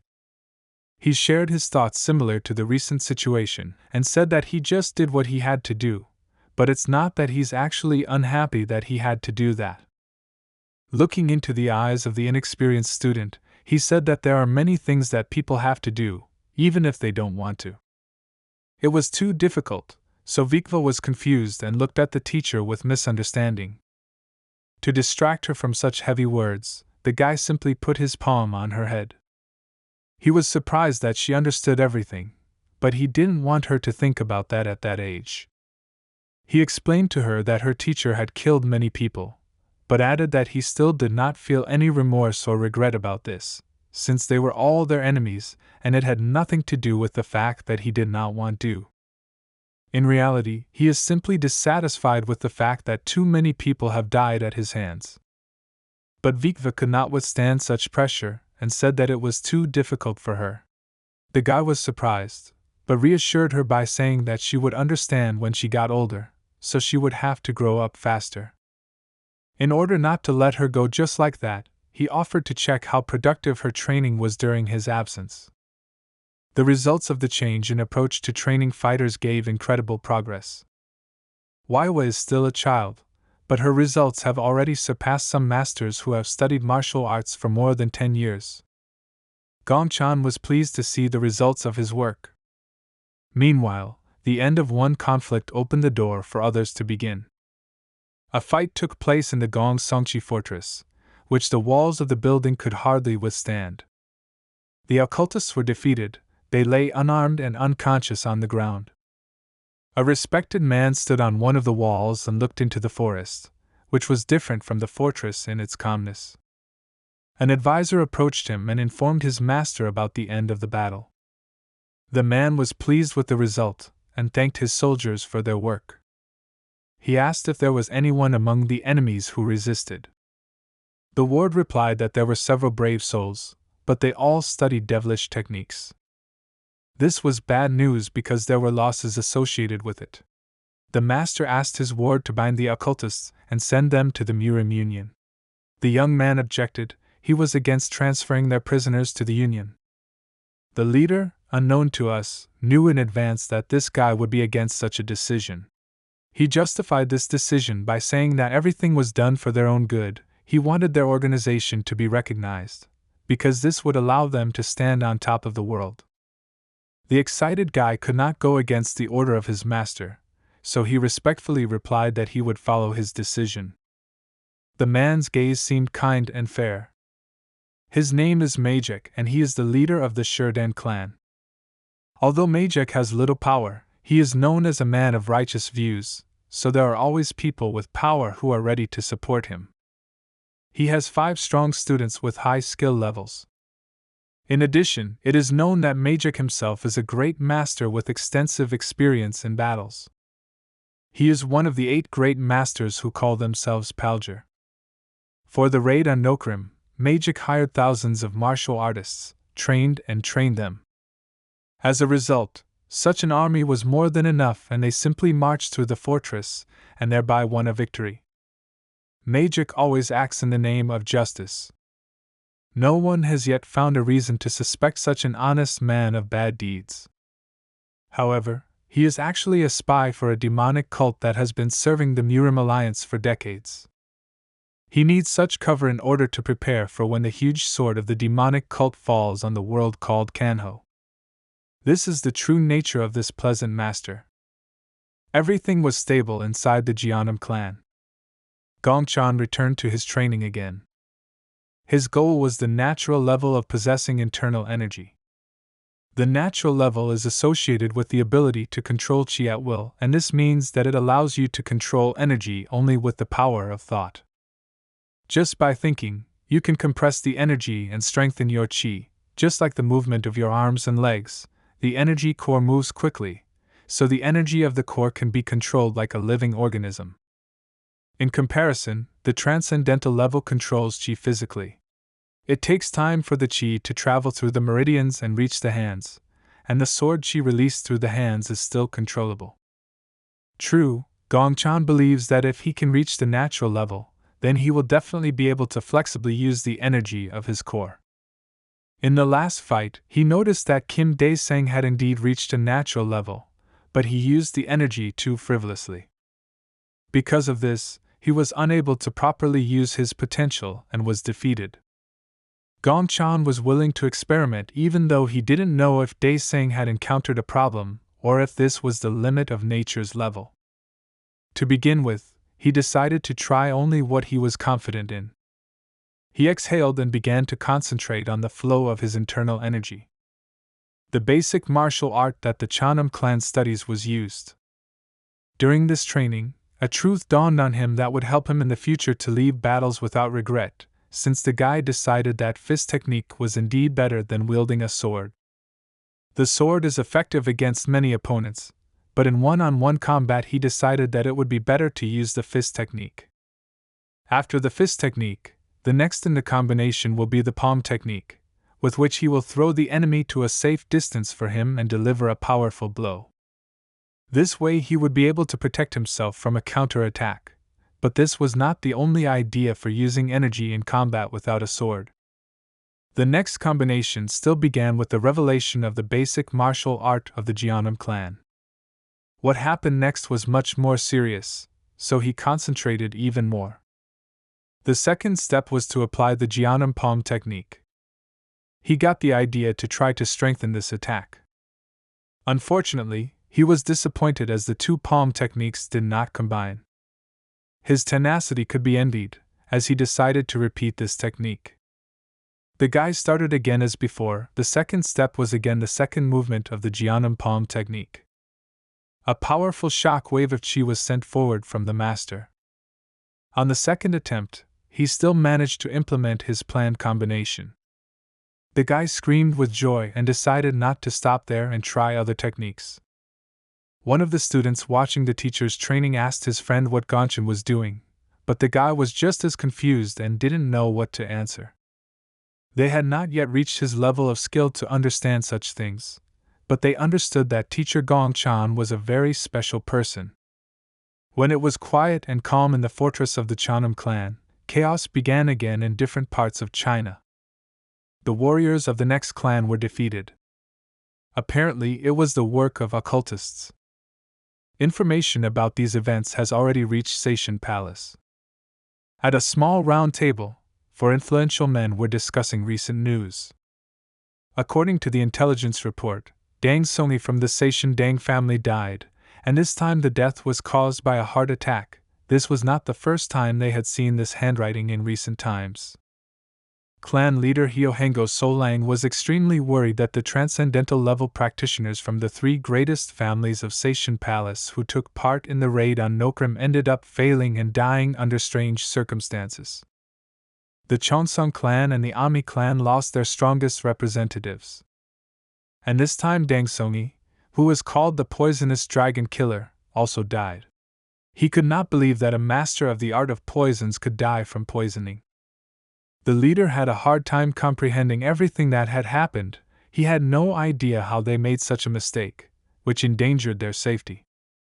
But it was obvious that this problem would not be solved if the families of this palace continued to compete. The representative of the Zhonghan clan agreed with the wise woman from the Ami clan. They had lost too much to continue this useless competition. The Hyohian clan arrived at Seishan Palace to help the local clans. They believed that it was not necessary for them to fight Nokrim. A gray-haired man with long hair summed up that no matter how things turned out, they should stop this operation. The battle with Nokrim had proved too difficult. They could no longer afford to suffer any more casualties. Losing a significant number of troops would put their clans in jeopardy, so the Chongxiang clan representative agreed with his colleague's idea. The leader of the meeting had the last word. Hyohengo Solang announced a temporary stop to all their actions towards Nokrim. The Murim Union was also extremely concerned about recent events. Local carp attracted attention, but could not relax the tense situation. The Alliance's military advisor was more serious than ever, trying to understand at what point things got so bad. The Imperial Palace and the Murim Alliance, the Dark Faction and the Demonic Cult, he did not understand what his Jigo family should do between these two fires. He felt that now he was becoming a real warrior, because difficult times create strong people. But still he would like his father to be next to him and give him wise advice. The wisdom of the Jigo clan was entrusted with enormous responsibility. Alliance leader Namgung distracted his military advisor and asked if he had made a decision on how to deal with the situation. Chunmun cryptically replied that he saw no other options. It turned out that they had already discussed this problem and came to a solution that they would like to apply only as a last resort. The main problem was the threat of fooling people with occult illusions. The military advisor analyzed all the information from the intelligence and came to the conclusion that masters who have reached the natural level are not affected by illusion, while masters of the transcendental level find it difficult to fight against them. They did not yet know what illusion their enemy was using, but it was clear that if they left everything as it was, then they would soon have big problems. The Sword King understood that they were in a hurry, and at this moment they should forget about Nokrim. Chunmun Jigo supported his idea, justifying this by the fact that the Dark Faction and the main forces suffered unpredictably large losses. Sword King Namgung understood that all of Kanho was under the influence of illusion, and therefore asked the advisor to think twice about his decision, since the result of their alliance would depend on it. The man replied that they actually had no choice but to request more people from the Mozen clan and those who were talented in illusion techniques. The leader of the alliance did not think that they would have to turn to the Masan clan. He was looking forward to their cooperation. The Murim Union finally weighed all the risks and made a response move. Meanwhile, the Jianam clan, despite its success in training masters, was also concerned about what was happening in the world, so it was decided to hold a gathering of elders, among whom Gongchan was. The sect leader asked the main question of these gatherings: whether they could remain safe in such conditions. The teacher was the first to express his opinion. He was bold to say that he considered their clan to be sufficiently prepared so that the devil's illusions could not penetrate their territory. But one couldn't help but remember that 15 transcendental level masters had died because of this illusion. The results of the recent attacks on Nikrim were summed up by his comrade on the left. The elder was afraid that if things really were as they were told, then even the large clans could be in danger, and this was a very serious threat to the balance of power. Jianam was forced to develop its own plan of action. The leader asked if they had the necessary resources to help the Murim Union. The master replied that only 3, including himself, are familiar with devilish techniques, and this number is still not enough to send help to the alliance and remain safe themselves. They had to make decisions carefully, because they had to be ready before the threat reached their clan. Our monk's teacher believed that the only thing they were sure of was that the devil's illusion did not work in a place prepared with magic circles. In addition, all the killed masters were outside such circles, which meant that their masters would be in danger as soon as they left the boundaries of Chanam. In a calm tone, the teacher stated that they had no choice and teaching students inside the fortress was the only wise decision. But one of the elders responded to these words with objections. The leader noticed that the discussion was about to reach a dead end and turn into conflict, so he stopped the discussion and took this responsibility upon himself. He gave instructions and asked from now on to begin researching the devilish technique, while not forgetting about training students. The elders agreed with his opinion. Gongchan was calm and concentrated, because as always he had a huge responsibility. After the meeting, the elders continued to discuss the results. Gongchan and the teacher stood separately. The young master was concerned and wanted to discuss this personally with his teacher. He told him of his desire to study the technique of illusions. This was unexpected, so he added that he had previously planned to learn this skill from Uncle Chongsul. Without hesitation, the man supported him and offered to do as he had previously planned. The support of a respected person greatly improved the guy's mood, and he thanked his teacher for the kind words. Still, Gongchan was the ray of light that the Jianam clan had been missing for so long. The guy went to the building with one of the greatest masters of their sect. First of all, he greeted the students who were cleaning inside the palace. The guys asked what their younger brother was doing in such a place. The young guy replied that he was looking for Uncle Chongsul. This question was unexpected, so Gongchan added that he was wondering if he could learn from such an experienced mentor. In order not to waste time on guessing, he said that he was going to learn the technique of illusion. Of course, such power was unusual for the Chanam masters, so one of the men asked why the respected young monk needed this. This question took him by surprise, so he made the excuse that he didn't know much about illusion techniques and was simply driven by the fact that new knowledge is always an advantage. The school's students did not pay attention to their younger brother's awkward behavior, but agreed with his words, since Gongchan's theories really work and Zhongam owes him for improving the education system. The elder brother went away to inform the master about the arrival of the young monk and asked the guy to wait a little. Turning away from the talented guy, his emotions changed dramatically. It was not easy for him to realize that his younger brother Gongchan is considered the forerunner of martial arts, which is surprising at such a young age. In addition, now he has gone even further and is trying to study even the technique of illusions, which only 3 people in the entire clan master. Inside the building that belonged to Master Chongsul, there were a lot of ritual paraphernalia. The man was ready to listen to the conversation of his younger comrade. Taoist Gongchan introduced himself with incredible respect as usual and said that he was honored to welcome his dear uncle. The respected master replied that he had heard a lot about such a student, after which he invited him to sit down. It was an honor for the monk and he sat down at the same table with the master. A serious conversation awaited them ahead, so the master closed his book so as not to be distracted. First of all, he asked why the young master should study the technique of illusions. The guy replied that he lacked this knowledge in order to complete his martial art. The man did not understand what he was talking about, and how this technique could be related to such a task. The answer turned out to be mysterious. The guy said that he believed that he could find the missing detail that he could not track down along the long journey.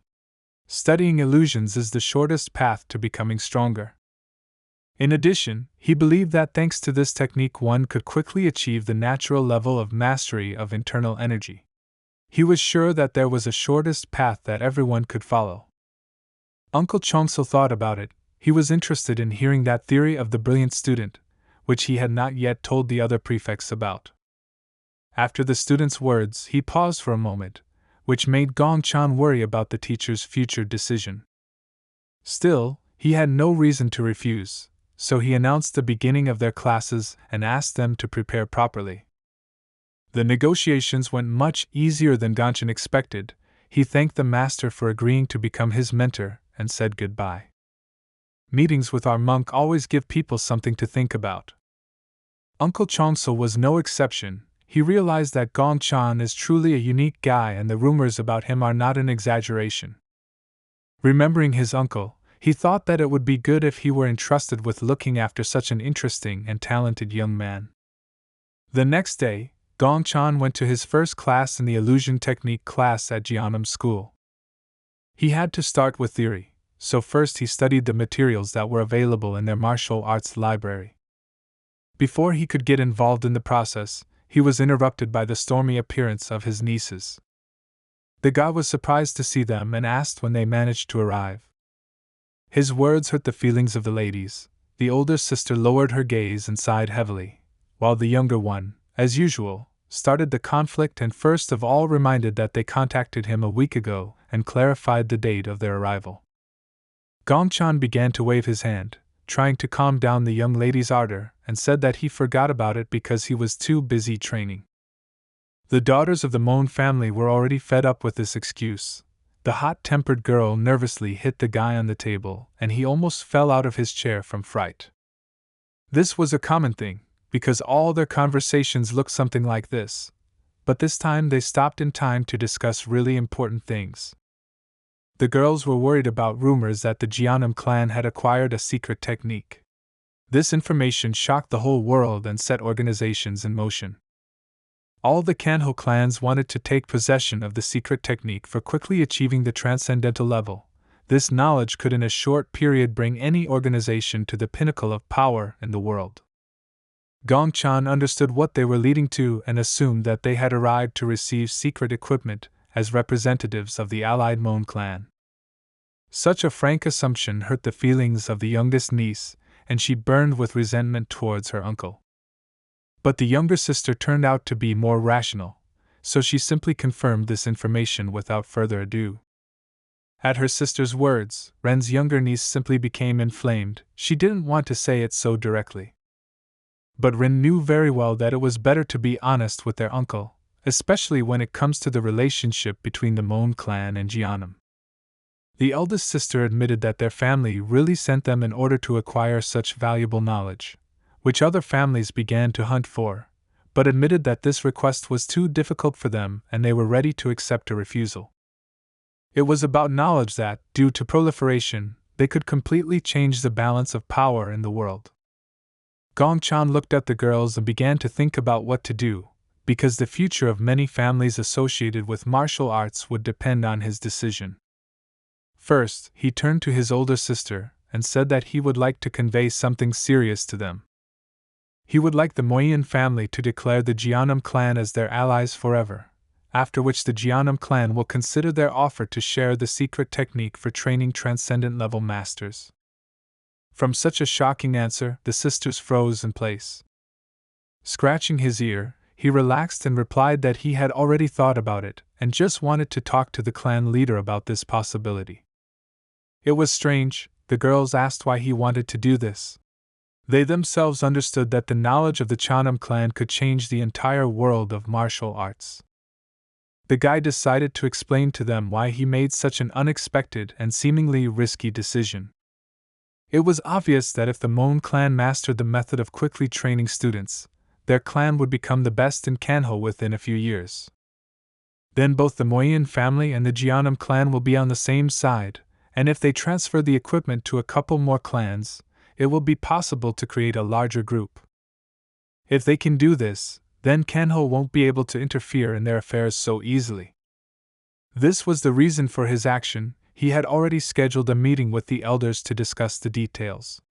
The guy asked the girls to simply send a letter on behalf of the family if they made a decision. Since the issue was resolved, he suggested that they go to rest or mind their own business, since they distracted him from learning a new skill. Although they had reached a mutually beneficial solution, Ren was still unhappy. She didn't like her uncle's cold treatment, so she asked if there was anything else he wanted to tell them. Gongchan couldn't understand what they were talking about, so the younger sister suggested that he ask how they were doing and say how much more beautiful they had become since their last meeting. It seemed that he understood what was going on, so he closed his book and concentrated all his respect on the girls. He addressed his youngest niece in a calm and confident tone.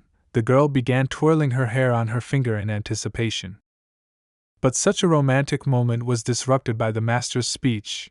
He asked them to train instead of such strange thoughts, and also suggested not to bother their heads with such useless things. Yong calmly withstood her uncle's attitude, but her younger sister was inflamed with anger. She nervously shouted that he should forget about this conversation, since she was just a fool for expecting more from him. After these words, she left the building, violently opening the door with a kick. The older sister apologized for her hot-tempered sister's behavior, and then left the building. A few seconds later, Gongchan heard a scream from the street. Probably the entire Jeonnam fortress heard Ren's indignation. Gongchan was shocked, because a lot of time had passed since their last meeting, and he still did not understand why they were reacting to him this way. After learning the theory, the young monk went into the forest to practice these skills. He made the seal and began to concentrate on the flow of his energy. By changing the seals, he gradually began to release some of the chi that was easiest for him to control. This knowledge gave him the opportunity to understand the natural level of energy possession. His entire nervous system was involved in this process. He had never felt anything like this before. The sensations during this workout were very different from all previous ones. Having completed the exercise, he gradually relaxed his concentration and exhaled with relief. He was pleased because this time he had taken a huge step forward. After the training, the guy went to his mentor to share the results. They were talking about the energy of the upper core, which he had been developing for a long time. While studying illusion techniques, he noticed that they were somehow interconnected with the energy of the upper core. He was very interested in this process. In fact, in his conversation, he simply chose to use the term upper core instead of brain waves, hoping that this would be enough for Jongsul. The man was shocked by the student's assumption, but decided not to show it and said that using the energy of the upper core is probably one of Gongchan's theories. Based on this assumption, he asked whether there had been any progress in confirming this theory. The young monk replied that after realizing the influence of the energy of the upper core, he began to learn new things much faster. Thus, he managed to learn flame magic, fields of vision, and even disappearing illusion. At this moment, he knows 5 spells. For the teacher, this was an incredible result, since not even a month had passed since the start of training. The guy agreed with these words, but admitted that given the fact that this is something completely new to him, he will need more time to study other techniques. Jongsul felt that he had nothing to support his such a talented student, so he reminded him that in order to learn spells more effectively, he needed to constantly repeat them. Gongchan thanked his uncle for his support and advice and left the building. It was already evening outside and the guy was getting ready to return home after such a busy day. But on his way home, he saw a strange thing that made him stop and freeze in place. This was a battle between 2 girls, which he did not expect to see, since all the training was already over. As it turned out, it was a fight between Waiwa and Big Sister Yun, while Ren didn't interfere and just watched. The young girl still lacked the physical strength to fight on equal terms with the experienced fighter of the Mon clan.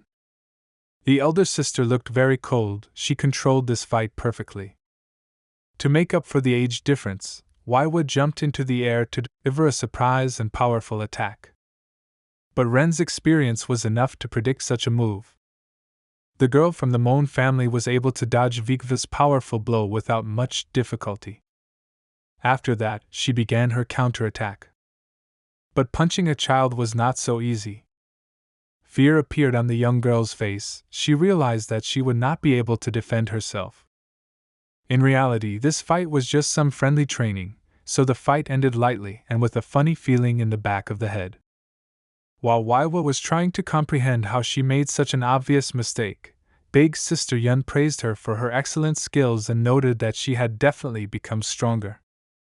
Ren was delighted with this fight, and therefore offered to fight the second one with her.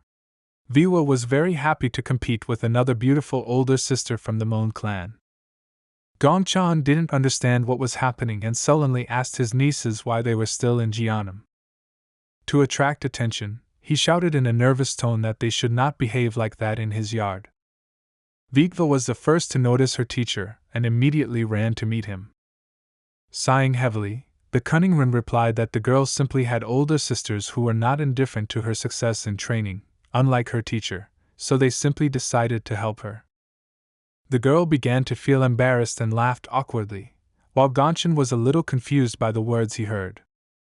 Still, the guy was not in the mood, so he simply answered irritably that it was their personal choice, and he was going to learn spells, so now he was not interested. Ren decided to finish him off, so she provocatively asked the nervous guy to teach this technique to her and her sisters. Gongchan could not stand it, and replied that it would be easier for him to throw them out of his yard. But the calm and insolent Ren replied that he could do that, but there was no point in it, since they were going to leave anyway, albeit a little later. Because of such obsession, the guy simply flared up. He wanted at least a little peace in order to advance in the field of illusions, so he nervously asked them to just leave so as not to disturb him.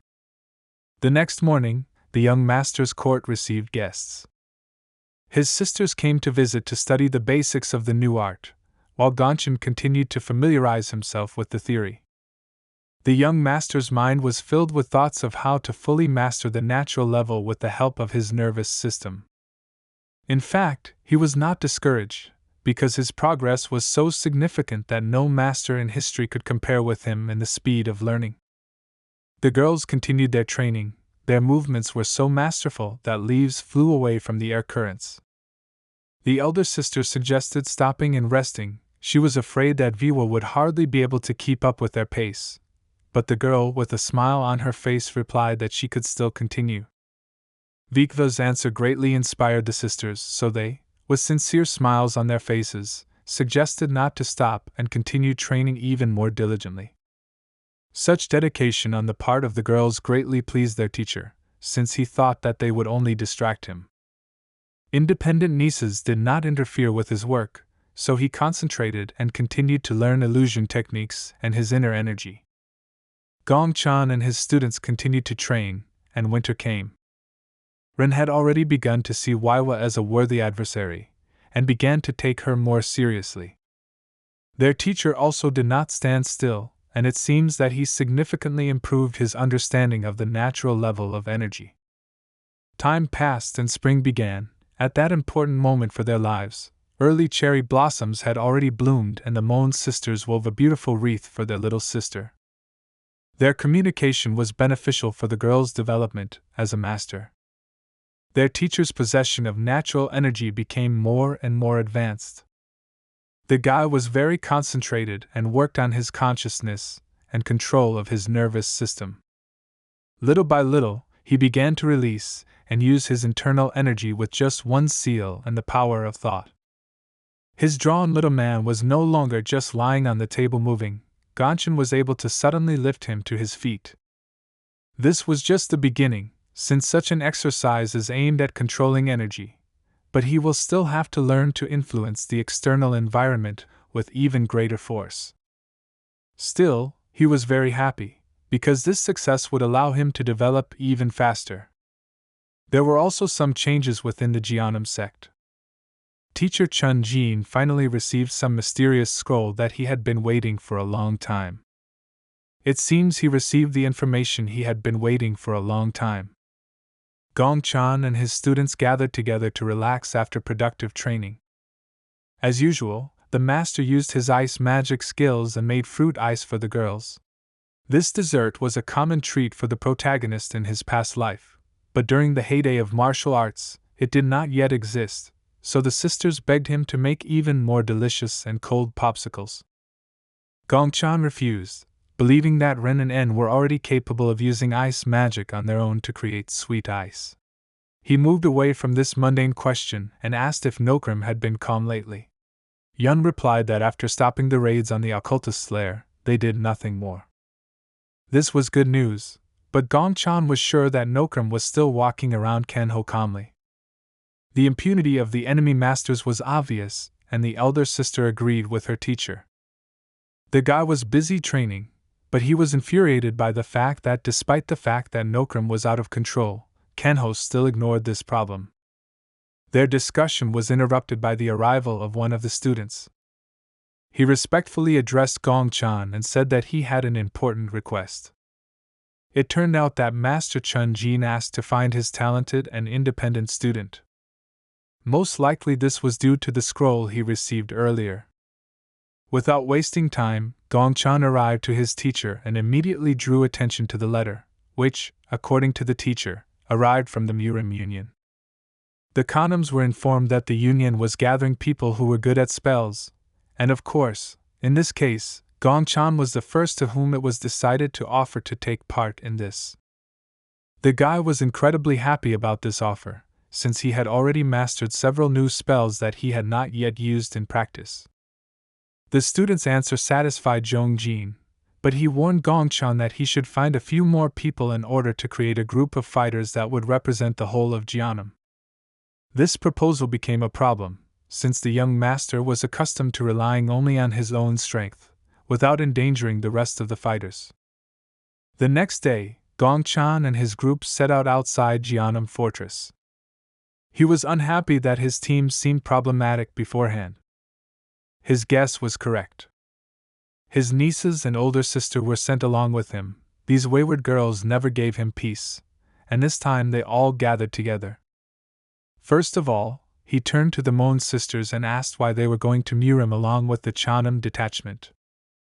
The girls replied that this would be part of their training under the mentorship of their uncle. The guy was a little infuriated by this answer, since he believed that such a serious matter was not suitable for the role of training, but in Ren's opinion they were strong enough for their uncle to stop looking down on them too much.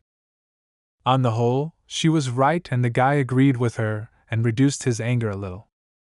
But on the other hand, he was also worried that his older sister also decided to go on such a dangerous task. The girl sighed heavily and replied that she was going to protect her younger brother. The guy understood that he was younger, but it seemed strange to him that someone like him was going to protect him. He boldly replied that he did not fully understand who else would protect whom. These words hurt the feelings of the elder sister, who had previously taught a young talented master, who had recently become a mentor for many students. Instead of words, she chose the path of violence, and with a blow to the ribs demonstrated to the monk her dissatisfaction with his words. Gongchan fell to the ground and writhed in pain. His nieces stood aside and quietly laughed at him. The determined and confident elder sister suggested that they not delay and go on their way, since they planned to reach Jeonju from Hanam Palace by the next day. The angry guy began to shout displeasedly at her that she shouldn't behave like that with her former student, but he never heard an answer, because these words only brought a kind smile on the girl's face. After some time they reached their goal. Jeonju and its Hanam Palace began to be visible on the horizon. The city was located near the river and therefore trade developed well here. This place was unusual for the joint detachment of Jeonnam fighters and the Mon family, so there was a pleasant smile and admiration on the faces of the fighters. Without wasting any time, they went to the area of one of the branches of the Jeonju clan, namely the representatives of the Jeonbul clan. They were met by a kind and pleasant monk, who respectfully greeted the world-famous Taoist of the Jeonnam clan. This was the leader of the Jeonbul clan named Bulsong, and for Gongchan this meeting was long awaited. The man admitted that he did not expect to meet the young Kanho star as their guest, but the young monk behaved modestly as usual and asked not to flatter him, since he is much younger. The modesty and politeness of the young talented master caused the leader of the Jeonbul clan to laugh sincerely. He was glad to see such an amazing student of the prestigious clan. Without wasting any time, the guy introduced the girls who stood behind him, saying that his older sister and nieces from the Mon clan had arrived with him. The pretty girls joined the conversation, and the elder sister thanked the leader of the allied clan for the honor of meeting him. With his palms folded in front of him, he admitted that he had already heard about the Mon family flowers. He thought they were as beautiful as the rumors said. The acquaintance came to an end, and the leader of the Jeonbul clan asked the dear guests on what business they came to see him. Gongchan replied that they were on their way to the Murim Alliance, since they were gathering people who were good at spells. Therefore, they wanted to ask if it was possible for them to make a small pass inside their fortress to spend the night before continuing the road. These words greatly surprised the master. He did not expect that he was also good at spells. Still, he was pleased to hear that such respected young masters had decided to stay with him as guests, and he happily allowed them to stay the night. He also admitted that he had actually wanted to build a relationship as the eldest and youngest of Kangho for a long time. In addition, the rooms were already ready, so the man invited the dear guests to rest. The guys thanked the great warrior Bulsun for such an honor and went to their rooms. The girls immediately went to bed, as they were quite tired from the journey. But Gongchan had long been accustomed to such movement, so he felt great and, lying on the bed, decided to practice his energy control. He couldn't sleep and was too bored to spend time just relaxing. Using ice magic, he cooled the tea to a pleasant temperature and poured it into a cup. This was a short break, since training inside his consciousness all night was comparable to hellish efforts for him. For the first time, he noted the slow pace of development. Sighing heavily, he was even afraid to imagine when he would thus reach the next level with such success. It seemed to him that one day he would have to go to the Mosen clan to ask them for help. When suddenly his keen senses noticed something was wrong. It was not the first time that the guy got into trouble during the trip. He didn't even want to guess what happened this time, but he had no choice to stand aside. The other monks of this fortress were not so skilled in controlling energy, so they still did not know what was happening. Gongchan climbed onto the roof of a tall building in this city to explore the surroundings. Despite the fact that not every master managed to sense the threat, it was hard not to notice it, since thick violet clouds visually appeared around the fortress. This was not the first time Gongchan had encountered such a feeling, and was sure that this was some kind of devilish spell.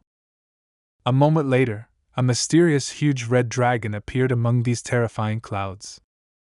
The monk standing on the roof of one of the buildings understood that he was here on time, because this threat looked really serious. Pulling his hand under his kimono, he realized that this was a real hunt, because of which many people had already died. He had no idea how the enemy managed to find him, but he did not want to waste time thinking and decided to start the battle.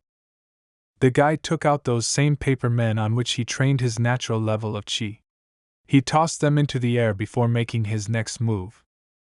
The caster began to use dolls for the first time in his life and summoned spirits with energy between heaven and earth. His paper warriors scattered throughout the fortress to defend the local warriors. The local monks were shocked, as they had never seen such a spell before. By spreading his energy, he used his natural level of control to order the spirits to take control of his dolls. Within a moment the dolls began to move. Controlling a spell of this magnitude required incredible chi control and vast reserves of internal energy. Gongchan was ready to demonstrate the results of his training in practice. With a serious and concentrated look, he said the name of this technique called escorcism. The huge technique of the enemy dragon was in an instant on the verge of colliding with the spell of the young student Jianum, which was still unknown to the world. While the clan warriors' jaws dropped in surprise, the lord of the fortress ran out into the streets of the city and first of all asked to tell them about what was happening. The spectacle was terrifying. The enemy decided to act openly, and his presence was noticeable to the naked eye. Huge red clouds and a large dragon were here for only one purpose. They showed up with the desire to destroy the talented monk from Chanam.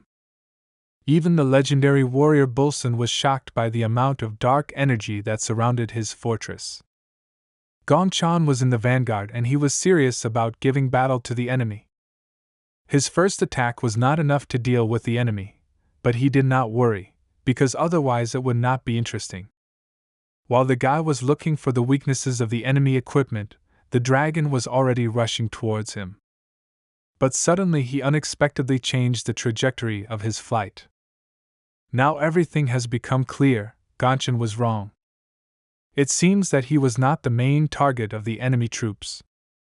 Warrior Bulsen was excited. He would have to join the battle. We still don't know what he's capable of. And besides, the enemy's spell brought real horror to everyone present. Worried about the lord of the fortress, the Jianum student immediately headed towards the city streets to defend the legendary warrior. The magical dragon has already begun to charge its first salvo, which will obviously be incredibly powerful. Such a powerful pressure of dark energy nearby had a huge impact on all the fighters of the Kanbal clan. The leader of the organization tried to resist. Gongchan rushed to his defense. He immediately began to put a seal in order to cast another spell. Jumping towards the enemy dragon, he again turned to the spirits and uttered the words of the spell.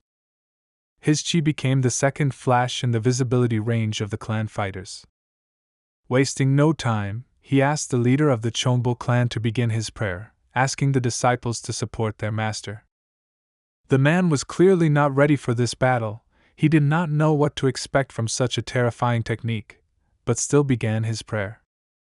All his disciples also cast aside their fear of the enemy and continued to recite the prayer to Buddha along with their mentor. Rushing into battle, Gongchen again turned to his spirits and asked them to destroy evil and stop the atrocities of the enemy. It was an exorcism technique again, but this time he put a lot more chi into it, and it became much more powerful. The incredible power prevented the enemy spell from carrying out its attack. The sound of a powerful explosion spread throughout the entire area. The enemy equipment stopped, heavy purple smoke hung in the air, and the excited fighters of the Kanbal clan looked in anticipation in the direction where the dragon was. The smoke began to clear, and it became clear that the young monk's second blow was not enough to destroy this dark spell. The legendary warrior began to get nervous and bit his lower lip. The surviving enemy equipment attacked him to defeat him with brute force. He grimaced as if he was preparing for an awkward death in front of his subordinates. But as it turned out, Gongchen managed to stop the enemy's spell, and a doll of enemy technology ended up in his hands. The basis of the enemy attack was an ordinary brutal snake. Gongchen was surprised by her self-confidence, because even after losing her energy boosts, she continued to attack despite the lack of any prospects. By squeezing the snake's body in his hands, he prevented the enemy from renewing this technique. Unexpectedly for him, the health of the leader of the Kanbal clan deteriorated sharply. The legendary warrior fell to the ground unconscious, and Gongchen immediately ran to him to help. Raising the body of Mr. Bulson, he turned to the local soldiers and asked to urgently take the monk to their infirmary. The news of the unsuccessful attack had already reached the enemy camp, which was located among the forest and rocks. Despite the failure, the enemy leader simply began to laugh, which greatly excited his charges. Despite the occultist's concerns, the mysterious man asked them not to do anything stupid or make a fuss over such a minor setback. Before summing up, the man with the scar on his right eye sighed heavily. This was strange for him, since he did not expect that the weaklings from the Murim Alliance would be able to destroy the spell of the Bloody Dragon Slayer, on whom he had high hopes. He could not even imagine such an outcome, so he turned to his fighters and asked them to find out the reason why their rather powerful spell could not cope with the task. In addition, he also asked his wards if there was any news from Manhwa. One of the hooded occultists replied that they had a letter saying that chaos had broken out in the Third World countries.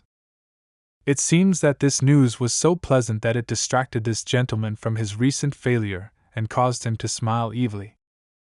It was obvious that this was connected with the first step in the blood cult, which was unexpected for the Christian warriors. Still, he did not want to be distracted by the successes of other organizations, and stated that they still have enough to do in the near future. Stretching his hand forward, he urged his fighters to hurry and prepare for the next step of their cult. He was very interested in what was happening in the world and looked forward with anticipation to new news regarding the activities of the blood cult. Morning came, and all night Gongchen remained next to the lord of this fortress. Doctors at the local hospital have already begun treating their commander-in-chief.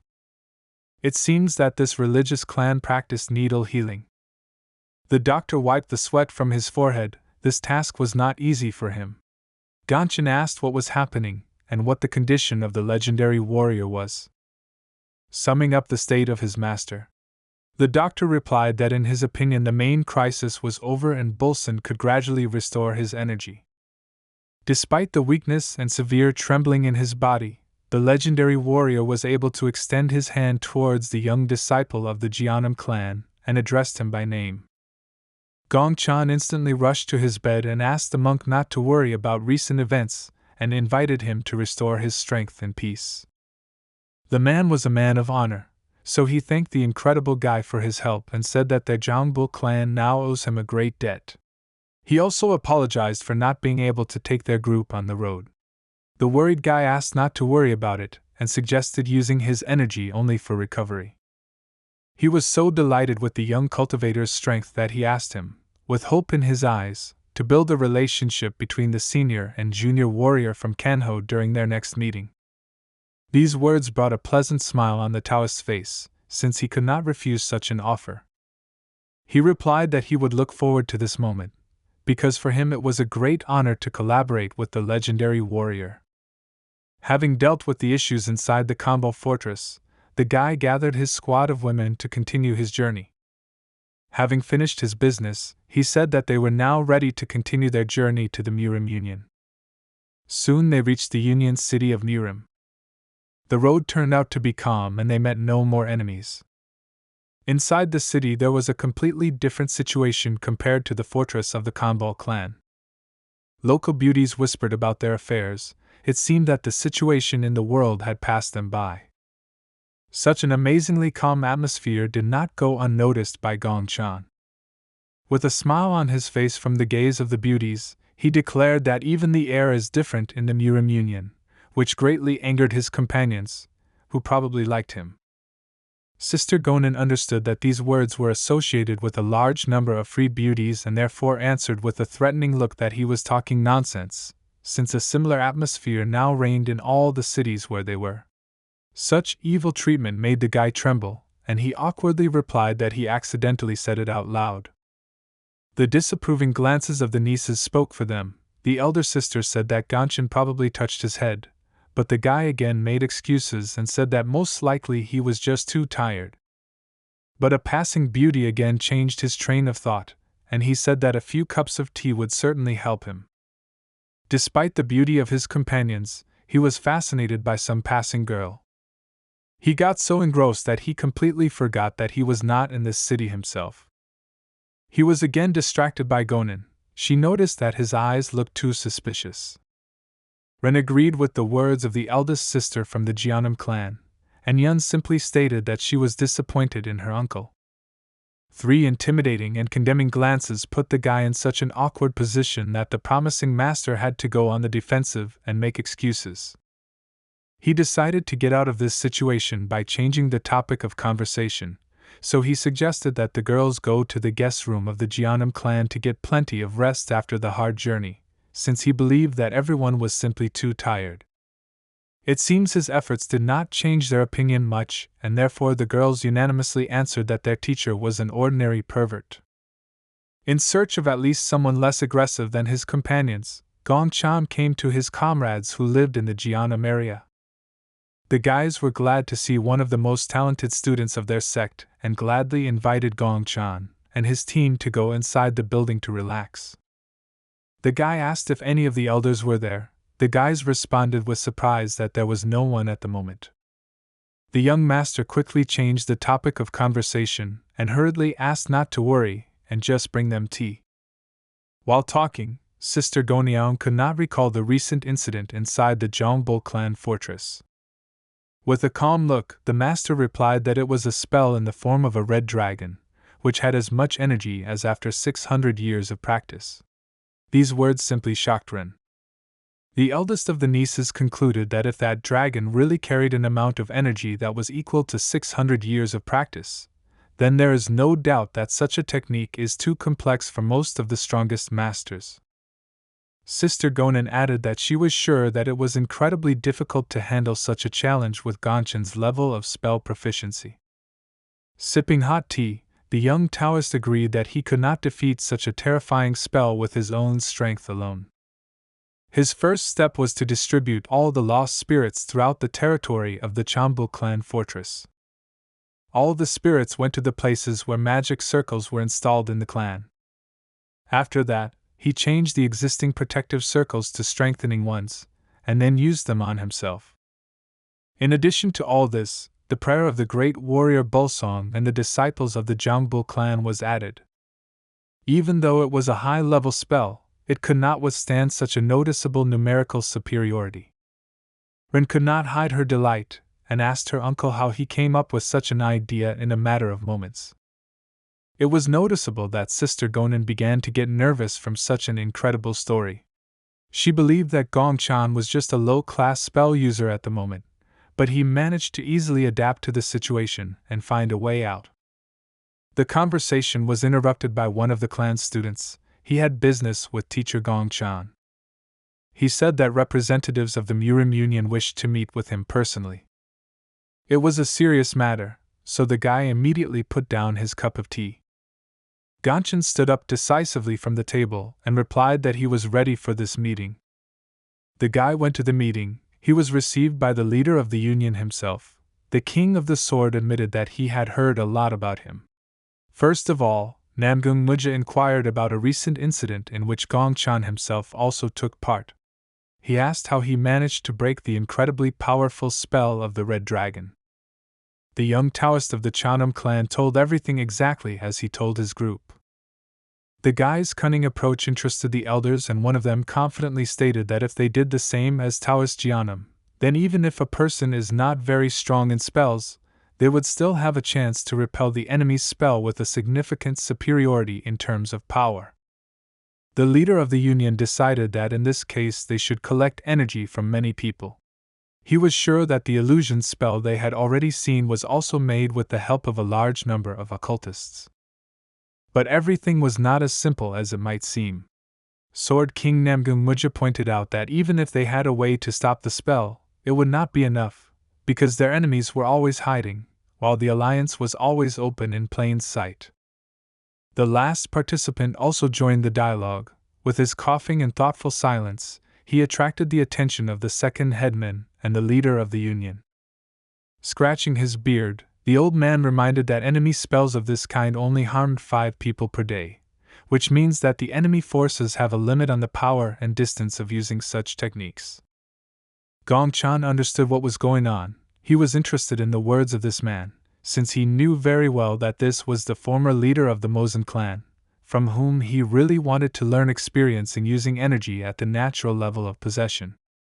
The old man continued and said that to solve such a problem they would have to spend a lot of resources.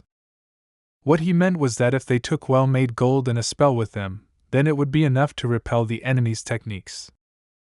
The leader of the union took this advice seriously and replied that in that case they would immediately begin preparations. He was very grateful for the old man's wisdom and stated that he hoped for his help in the future. The atmosphere of this meeting once again demonstrated the seriousness of the union's attitude to what is happening in the world. Murim really makes such decisions very quickly. Stretching out his hand in front of him, Sword King Namgung Muja stated that from that moment on, they would begin to follow a plan to fight the spell called Murima Alliance. While the alliance of martial arts clans was making such important decisions, there was also some good news in the Jianam clan. Teacher Chun Jin arrived to meet with the sect leader. The master reported that after the battle with the Daeseng Palace they received all the rights of the destroyed Wasan clan. To put it simply, we can now say that most of the clans of Siamseo Palace are subordinate to the Jianam clan. Interesting news was also received from the allied Mon clan. Jianam and Moyin made a deal, and after that rumors began to emerge that Moyin began to increase their influence in Yanjiang Palace. It was about that very secret training technique of Gongchan. In addition, Ren and En were sent to the master to continue joint training and exchange of experience for some time. Teacher Chun Jin believed that this was a difficult path for the 2 flowers of the Mon clan, so together with the elders, he decided to appoint Gonan as an accompanying master for their detachment, just in case. News of the recent incident in the Jiangbu clan has already reached the Jianam Palace. The sect leader admitted that he heard about a big deal that their most talented disciple had recently done. The world was once again shocked by the power of the Jianam clan.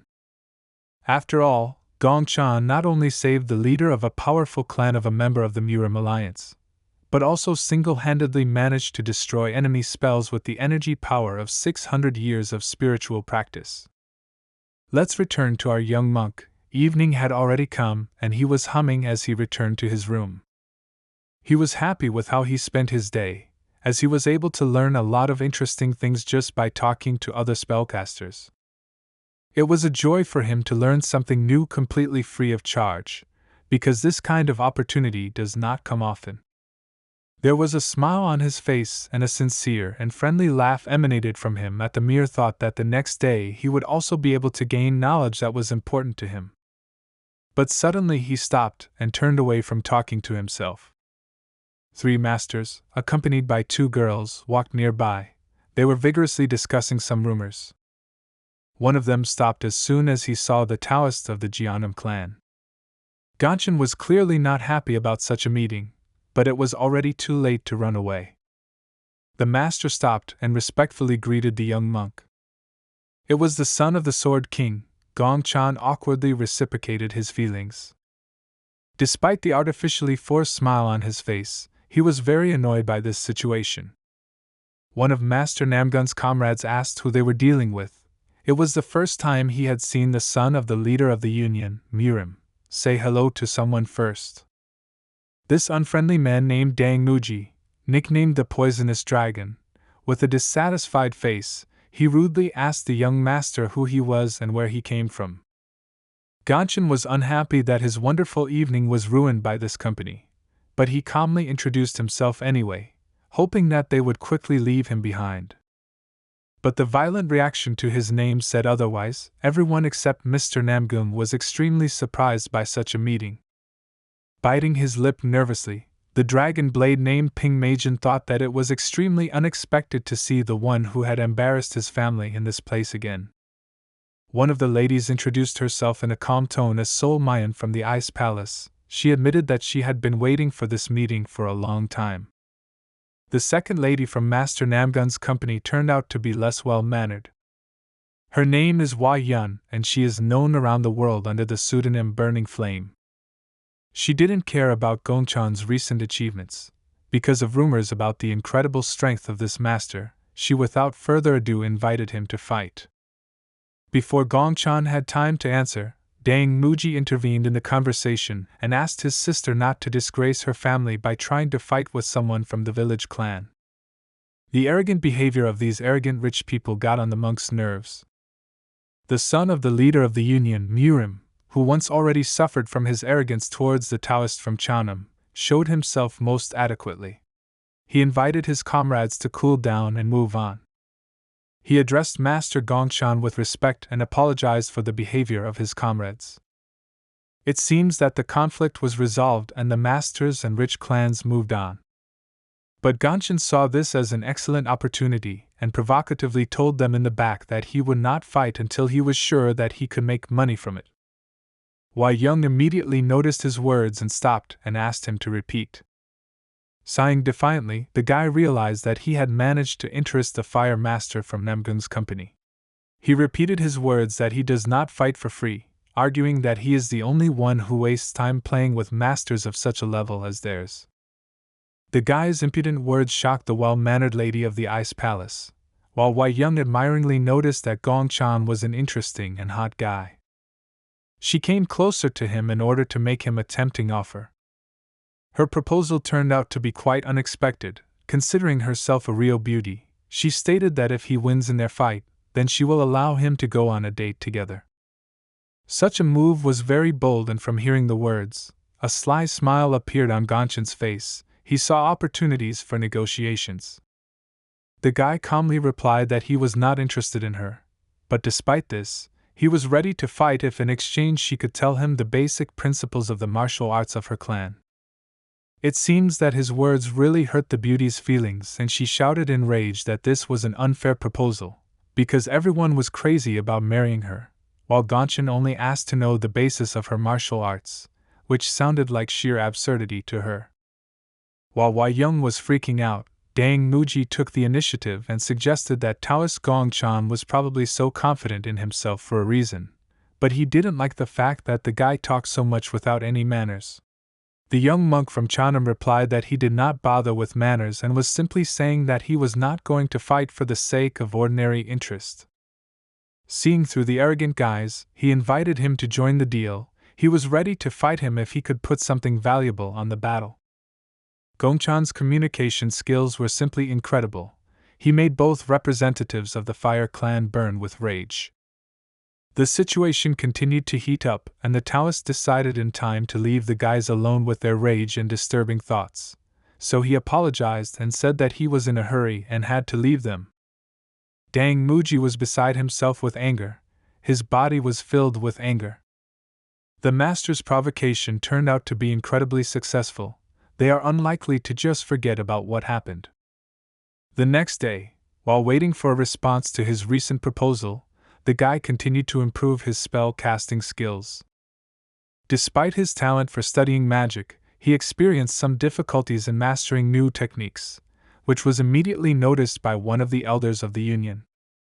Gongchen explained the essence of the problem by saying that he was unable to make a magic circle using the method that he knew.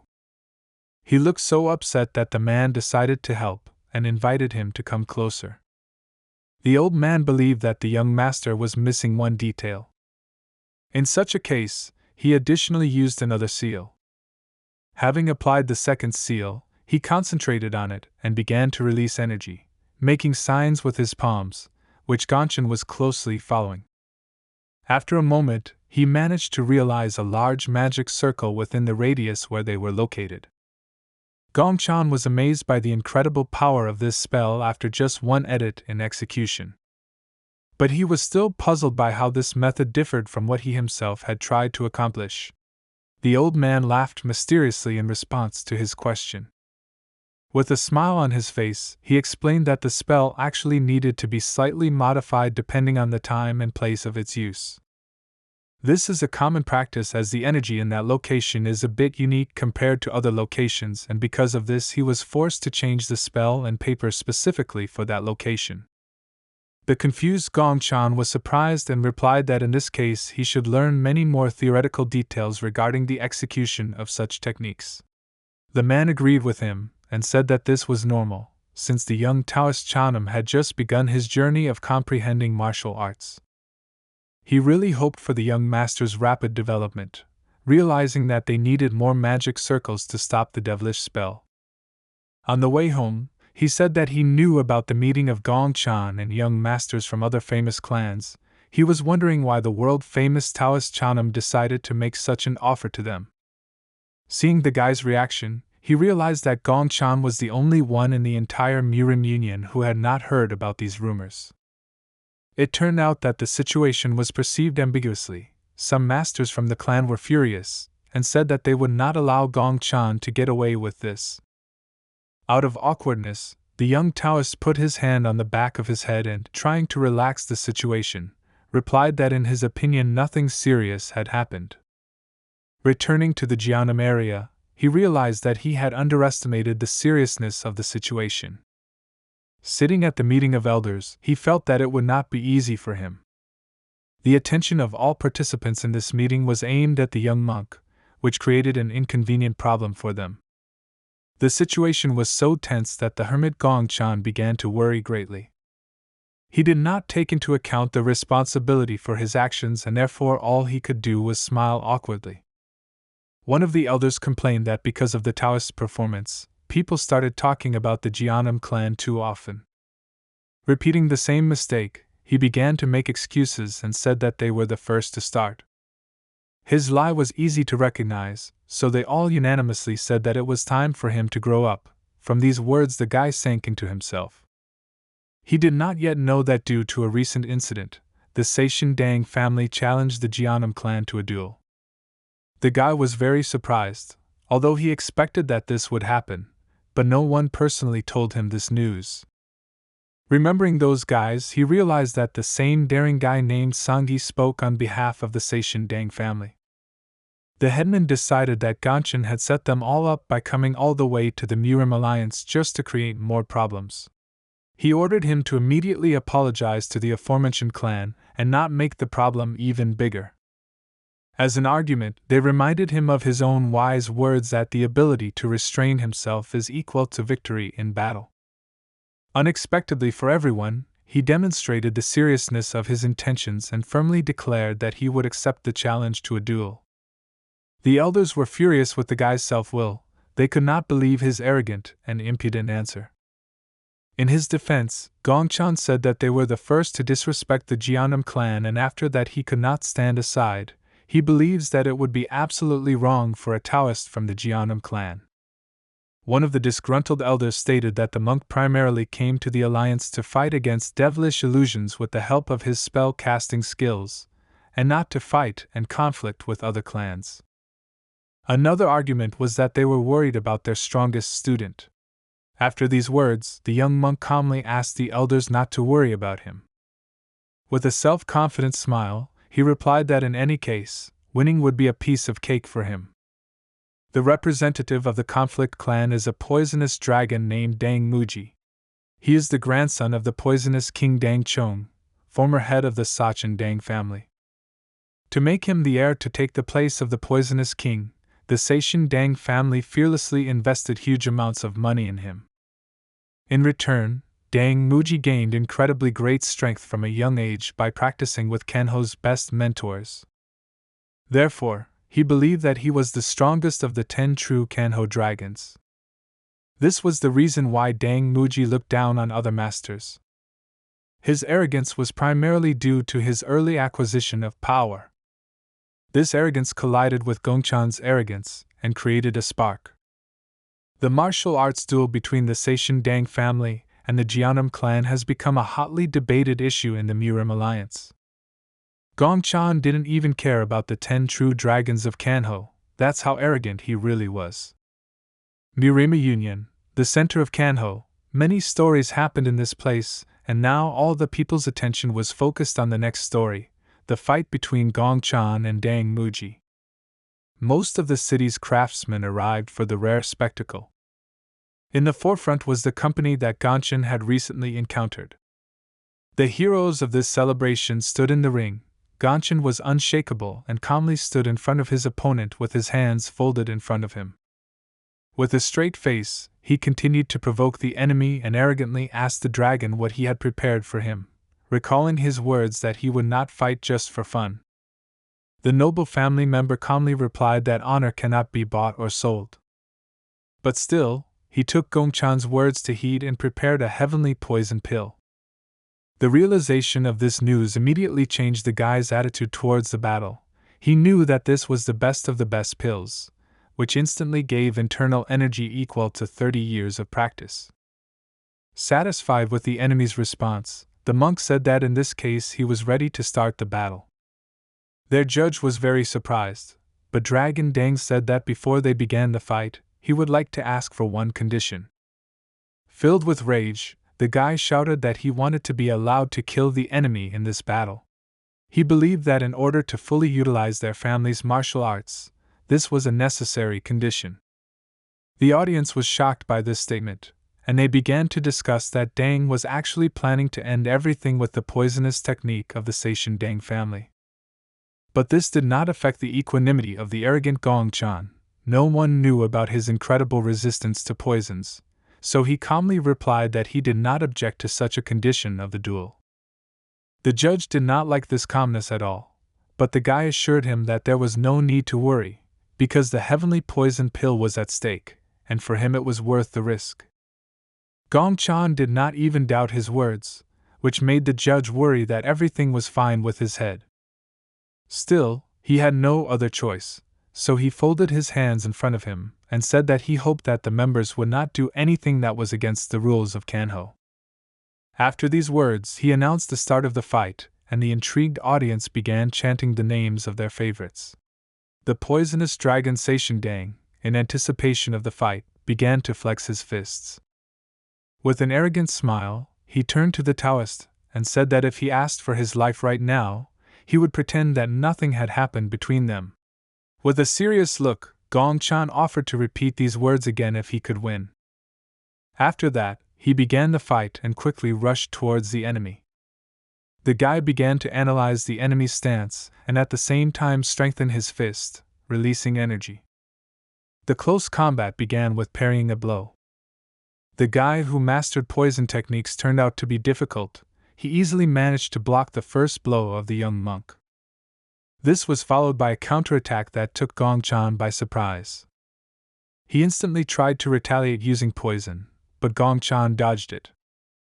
Without stopping there, the poisonous dragon continued its attack. The next claw strike never reached the body of the Jeonnam student. Only after this did Gongchan realize that the enemy was using poison in his techniques. He decided not to counterattack and only dodged enemy attacks, gradually learning the characteristics of his fighting style. Unable to stop the enemy's series of unpunished attacks, he decided to move to a safer distance and jumped back. Feeling superior, Seishin Dang decided to cheer up his pathetic opponent and noticed that he reacted quite quickly to what was happening. Showing off his poison glove, he said that everyone knows that being injured by the Dang family's poison technicians is fatal and Gongchan will not be able to avoid it. But such words did not excite the monk at all. He disrespectfully began to warm up in the middle of the battle, realizing that he was clearly not the one who should be wary of enemy poisons. With interest in his eyes, he said that he was going to beat up a self-confident and daring guy from a noble family, which was disrespectful to the Jeonnam clan. His calmness provoked the enemy even more, and the poisonous dragon rushed at the monk in a rage. His reckless and emotional behavior weakened his vigilance, and he did not even notice how Gongchan easily dodged this attack and even ended up behind him. He found himself in no better position, since he no longer had the opportunity to dodge. The first blow of this fight was dealt by Gongchan. The blow was so strong that Dang flew several meters back and fell on his back. Gongchan's brute strength seemed to already guarantee him victory. But as it turned out, this was still not enough.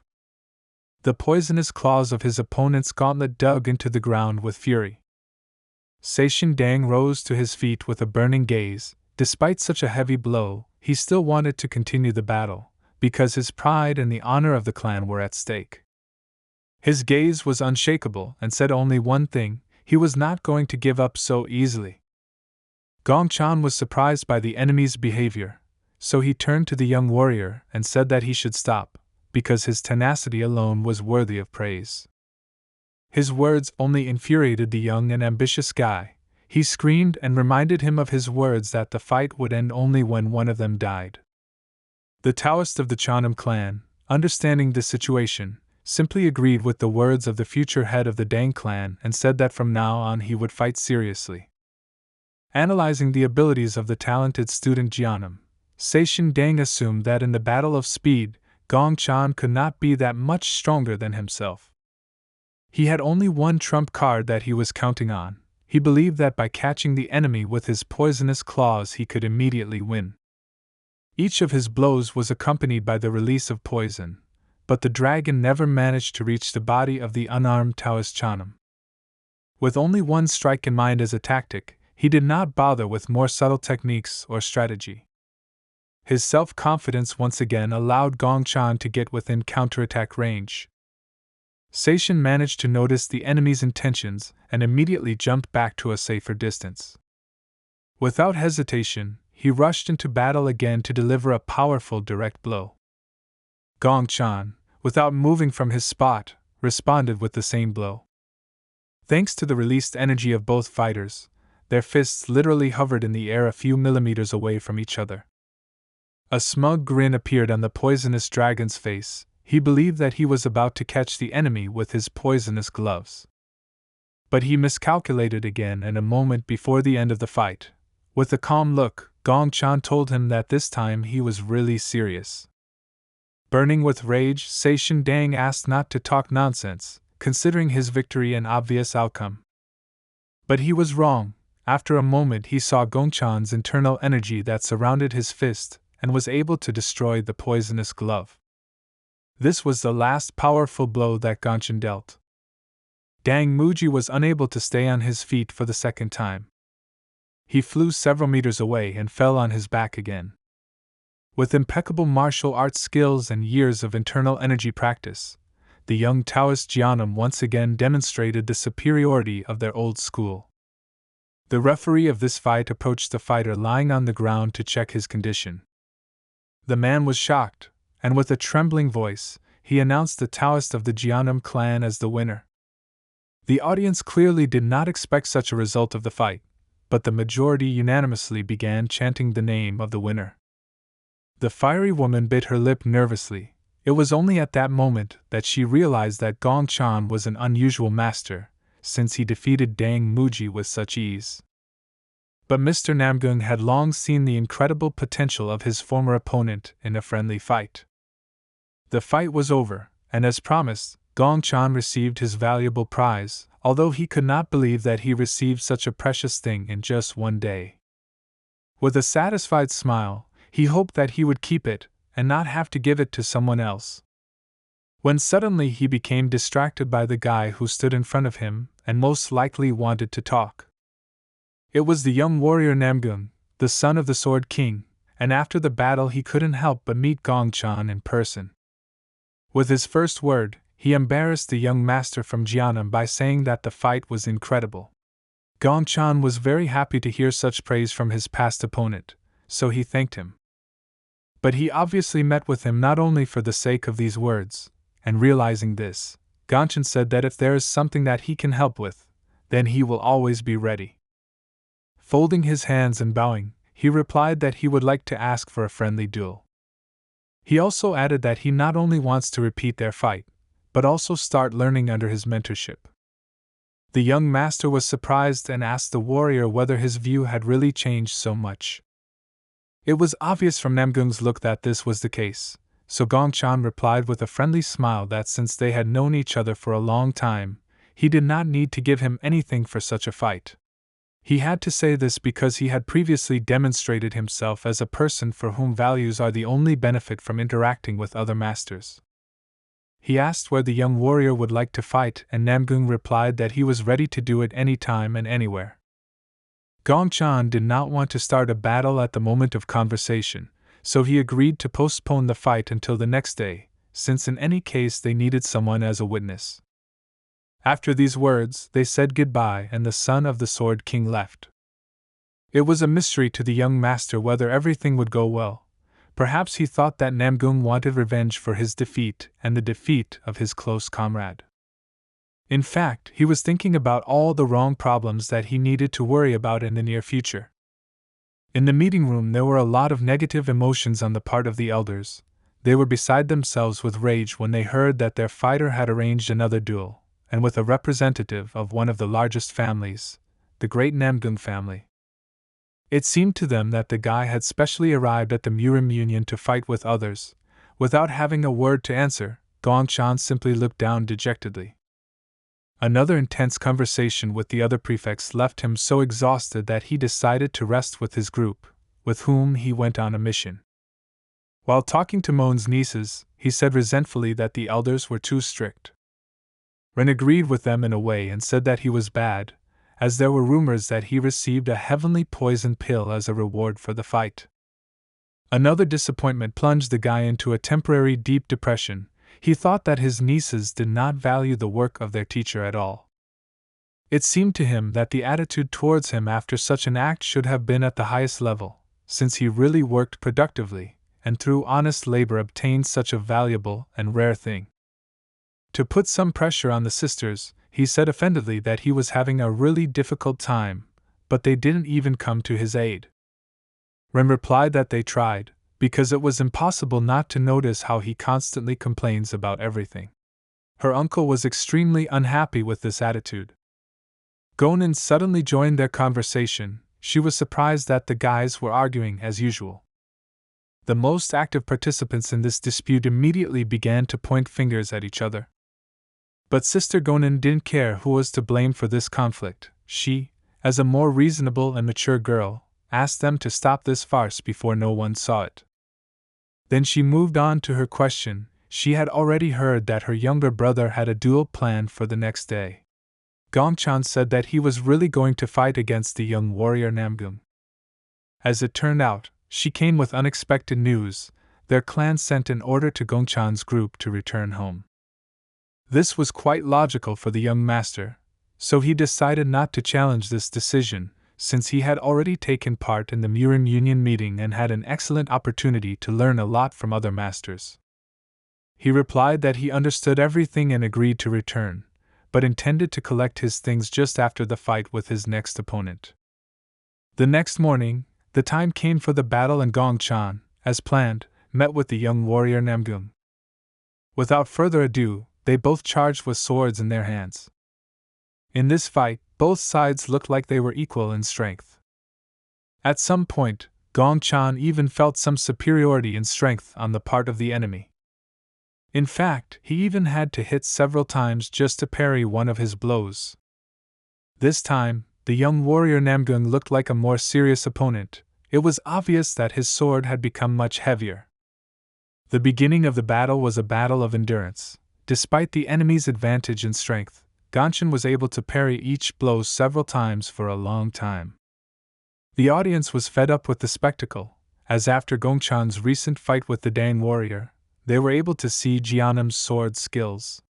It was hard for them to believe that the sword could be so fast, but at the same time it was hard not to notice how powerful the attacks of the Namgung warrior were. Avoiding a pointless long battle, Gongchan jumped to a safer distance to analyze the enemy. Gongchan was satisfied with his opponent's abilities, while Namgung understood that this battle would not be easy for him. Pausing for a moment, the talented fighter of the Jianam clan noticed that his opponent had progressed a lot since their last meeting.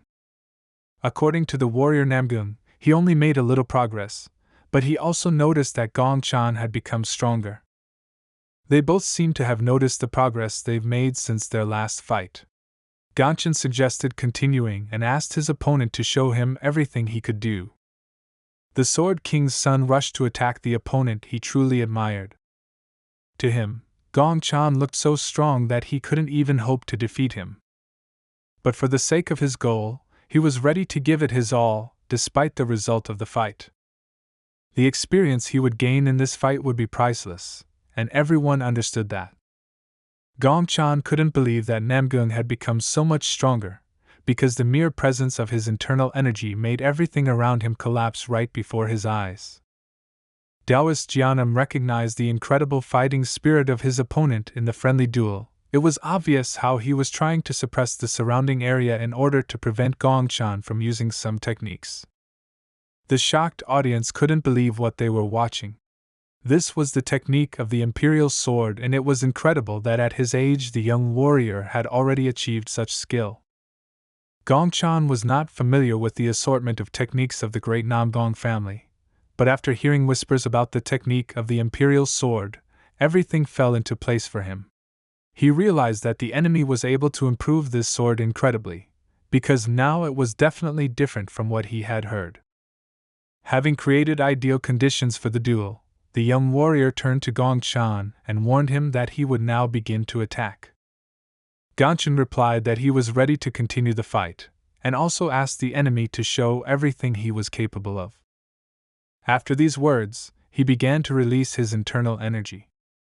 The young warrior Namgung had already rushed to attack when suddenly Gongchan's powerful technique was visualized on the battlefield, which took him by surprise. The spectators were shocked for the second time. In a friendly duel, they were able to see the legendary technique of the Jianam clan, namely the conquering sword of Zhongwen. The Sword King's son's plans changed dramatically. He didn't expect his opponent to resort to this technique so early. Now he had to change his own tactics and go on defense. Gongchan was much more experienced. Remembering his fight with the Lord of the Occultists, he decided to use his tactics and began a battle to attrition the enemy. An incredible number of blades flying towards the son of the leader of the Union did not allow him to relax. He had to fight off the endless attacks of the subduing sword Kanavan performed by Taoist Jianam. Despite the young master's determination and tenacity, there was no end to the spiritual blades. Over time, it became harder and harder to resist. At one point, he was unable to stop the swords at a safe distance, and therefore had to parry them at point-blank range. He understood that if he did nothing, then soon he would not be able to keep up with the attacks of his future mentor. It looks like Gongchan decided to teach his opponent a lesson, showing that even constant use of one technique can lead you to victory if you surpass your opponent in terms of endurance and speed. The audience began to scream in admiration. Before their eyes, the shape of the imperial sword of the warrior of the great Namgong clan began to disappear. The superiority of the Jianam sect's sword was hard to deny. The pressure from the young monk brought his opponent closer to the edge of the arena. Looking at the enemy, everything became obvious to the Namgung warrior. Gongchan's superiority was simply undeniable. The guy continued the battle without any tension. Within a moment, the imperial sword technique was exhausted. The young warrior Namgung could no longer continue to resist, so he decided to accept defeat.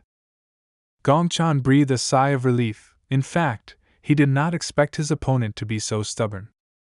The son of the Sword King respectfully folded his hands in front of him and thanked his comrade for this duel, saying that he managed to learn a lot. With a friendly smile, Gongchan replied that it was truly a great fight and he would look forward to doing it again in the future. Despite the incredible efforts of the young warrior Namgung, without even budging, Gongchan deservedly won this friendly duel. In the evening of the same day, Gongchan and his sisters had already packed their things and were ready to return home. But unexpected guests were waiting for them outside the door. The emotional Ren and Gongchan simply froze in place in surprise. In front of them was a huge crowd of new fans of the famous Taoist of the Chanam clan. They called him the Master of Life and Death, begged him to spend some time to talk, and even offered him marriage with his clan.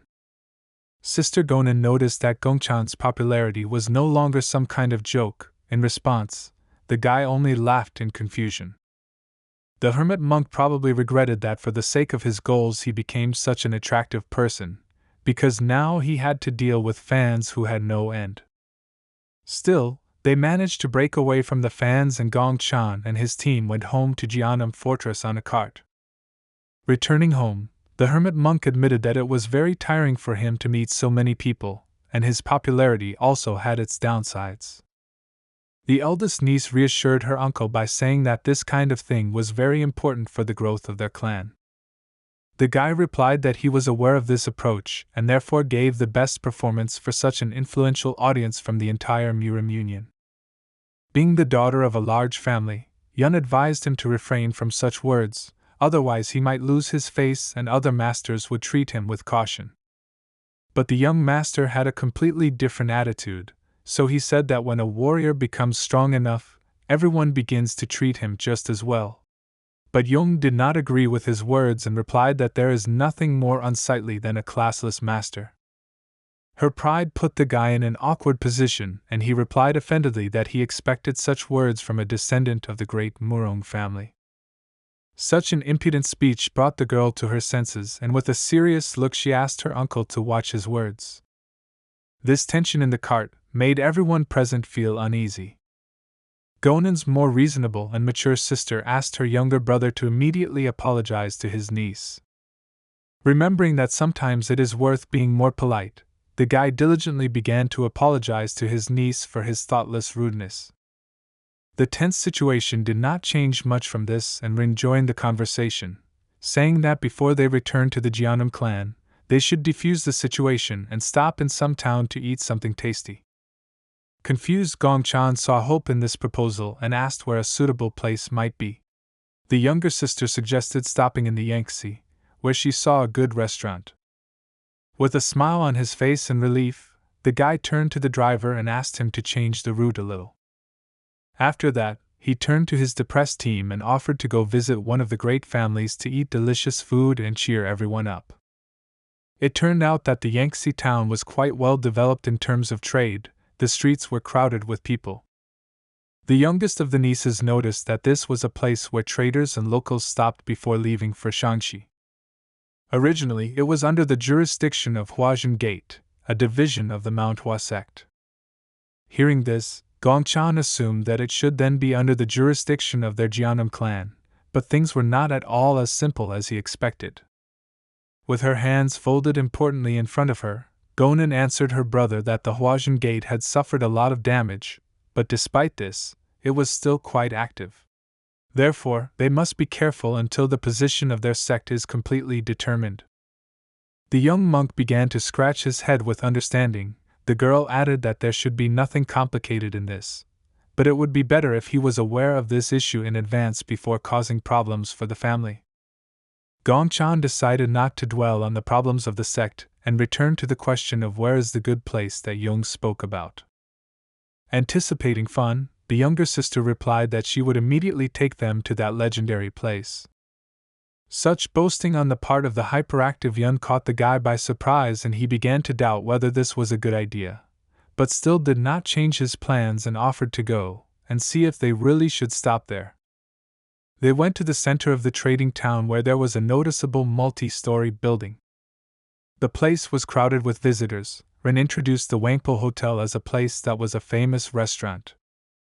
After these words, a polite waiter approached them and, greeting the guests with a smile on his face, asked what they would like to order. Overcome with emotion, Ren took the initiative and suggested trying a local dish called yangchungquan. Since Gong Chan did not understand anything, the waiter introduced this dish as something like a sheep roll and added that it was prepared in the spring for an ancestral ritual, from which it got its name. The girl with an incredible appetite immediately asked for a larger portion and, in addition to it, some of their signature dishes. To relax the situation, she offered the team a drink, and even the cautious Gong Chan was not against it. Hearing support from her comrades, Yun added 3 more bottles of liquor to her order, which goes very well with the recently mentioned sheep roll. Gong Chan was surprised by such proactive behavior of his hyperactive niece, and noticed that she really takes what she eats seriously. Recalling recent events and sighing heavily, Gongchen suggested that most likely they would no longer be drafted into the Murim Union, believing that it was such a pain when they had to constantly be on the road without the opportunity to devote time to their training. But Sister Gonin decided not to reassure him, but only confronted him with the fact that he would have to come to terms with this way of life, since now he is the face of their sect as one of the most talented young warriors of the era. Tired of too much attention, Gong Chan repeated his words that he hated things of this kind. Rin joined the conversation again. Dissatisfied with the behavior of her irresponsible mentor, the girl turned to her uncle and asked him to give himself at least a little dignity. The guy began to bow deeply for the second time that day, apologizing for his inappropriate behavior. After that, their order was brought to them. The rolls looked very appetizing and everyone immediately pounced on the deliciousness. The most active members of the team immediately recognized the unsurpassed local dish. Ren started eating the delicious food and immediately realized that she had made the right choice. She was overwhelmed with feelings from such an incredible combination of lamb and aromatic vegetables. It seemed to her that the juice was exploding in her mouth and a real feast was beginning inside. She was truly glad that they stopped in the Yangtze. Her sister also calmed down and enjoyed the incredible delicacy. While everyone was enjoying their delicious lunch, Gong Chan noticed something unexpected. His surprise was noticed by his youngest niece, and immediately asked if everything was okay with him. It turned out that the guy felt the presence of powerful energy inside this establishment, which came from 3 strangers. It was definitely a dark energy, and the most gloating came from the old man who stood in the middle of an unfamiliar group of visitors. After analyzing his feelings, Gongchen realized that next to them was a master of the dark arts and he, at least, was at the level of lightning, which was previously called the natural level of energy mastery. Gongchen asked his companions to be on guard, since that mysterious man was obviously not a simple spellcaster. Not wanting to create new problems for himself, the guy with a smile on his face called the waiter and asked for the bill for the meal. Leaving the hall, his team had to meet the gaze of strangers, whom they were not very happy with. Gong Chan was worried that those people were obviously from the Huajin Gate, and if a conflict arose, fighting them in this place could cause serious harm to all the visitors. As he passed by, he hoped that no attention would be paid to them and that a conflict would not arise. But the old wolf could not miss the feeling that arose from the presence of the young hermit monk. He turned around and looked at the backs of the Jianum team, which caught his attention. Meanwhile, the same polite and smiling waiter approached them, saying that he had prepared their seats and was ready to take them to the table. But the master of the dark arts did not listen to him at all. He looked towards the exit, where Taoist Chanam and his team were directed. His companions were concerned about the senior master's strange behavior, but the mysterious man asked them not to pay attention to it. But in reality he was filled with anger. The Dark Caster mentally promised the Jianum clan that this time he would not let them go. While in the carriage, Gongchan breathed a sigh of relief, believing that all the troubles were over and they managed to avoid a collision with the mysterious spellcaster. He turned to his companions and said that he could not believe that he would meet a man who had trained his dark art to the level of enlightenment. He admitted that he was so nervous that it even made his stomach hurt. His words made Rin laugh, and she noticed that most likely he was not nervous, but simply scared. The proud warrior could not accept these words and immediately became indignant, after which another argument began. Upon returning to the Chanam clan fortress, the young hermit monk could not stop thinking about that meeting in the Yangtze restaurant. Even with a fairly advanced intelligence network, they were still unable to find anything about the mysterious old man he had to face. He was also haunted by the fact that the stranger had a high level of internal energy, and more precisely, he was a master of the level of enlightenment.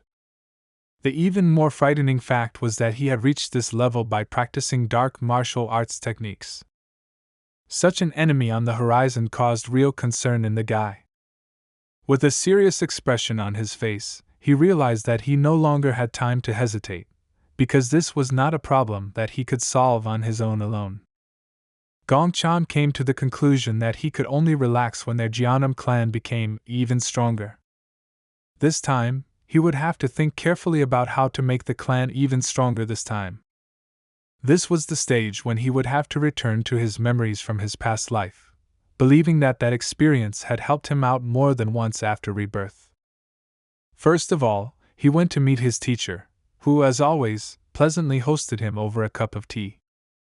From that moment on, he understood that he would have to talk more responsibly and carefully, because the first phrase of his mentor was to mention the situation within the Murim Union, where Gongchan took quite risky actions for the sake of money. In his defense, the monk replied that he also remembers that obsession with money is a direct path to death. But on the other hand, he believes that their clan is already facing a crisis due to their own traditions. He was talking about the incredible waste of money after the fall of the Manhwa sect. He was also concerned that the elixirs that were used to replenish each person's internal energy also put a lot of pressure on their finances, even though he knew that it would be of great benefit in the long run. But for him, all this seemed useless if they could not overcome the crisis that would overtake them in the near future. He believed that the moment this happened, the only people who would laugh would be the demonic cult and the devilish sect. Teacher Chun Jin agreed with his student's words, but clarified that there was something he was missing. He was worried about how Gongchan was going to make money and whether it would be harmful to the reputation of the entire sect. As it turned out, Gongchan was already thinking about how he could be useful. He believed that the big problem in this world is the issue of health, since this is what the needy and sick lack most. Therefore, he suggested that medicinal herbs are sometimes even more valuable than doctors, and after an already rare herb crosses the continent, it will be sold at a price that ordinary people will not even dream of. His idea was to take responsibility for all drug production and distribution networks. The monk stated that if they could grow it and sell it directly at a low price, then it would surely help them solve their financial problem and, moreover, increase the influence of the clan throughout Kanho. Teacher Chun Jin admitted that this idea looked good, and it would be great if they could implement such a plan.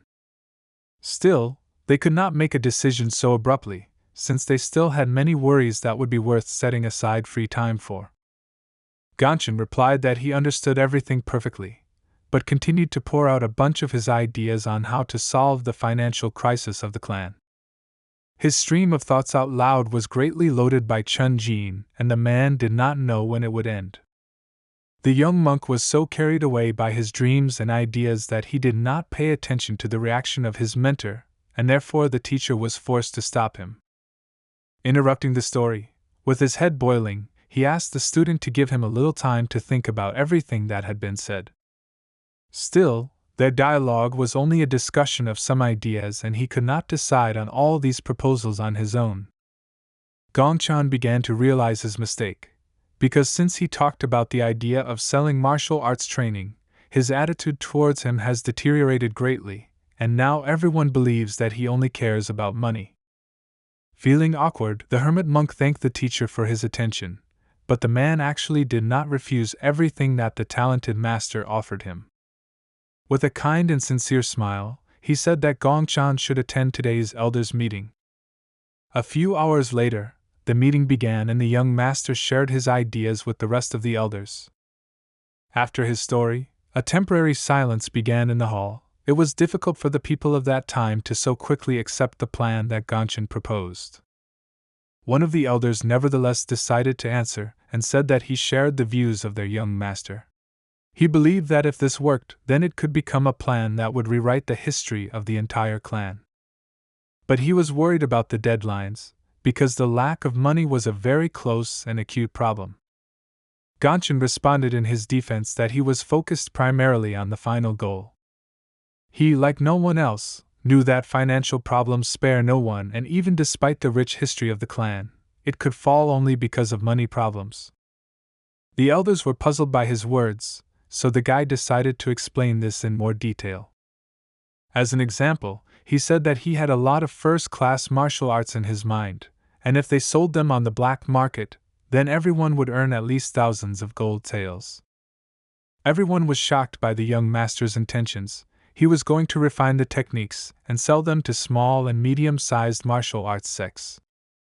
Analyzing the market, he decided that the exception would be devilish sects and demonic cults. Moreover, if they could exchange with other clans on a friendly basis, then they would even be able to enlist their support, including financial. One of the puzzled old men interrupted the young Taoist's speech out of fear that this might become an unbearable burden for the rest of the clans. Moreover, he was afraid that their customers would be hesitant knowing how openly they were selling martial arts. Rising from the table, Gongchen demonstrated that he had already thought of a solution to the problem of trust on the part of their future customers. He stated with a smile that while studying martial arts, he would visit his partner's sect as part of the paid deal.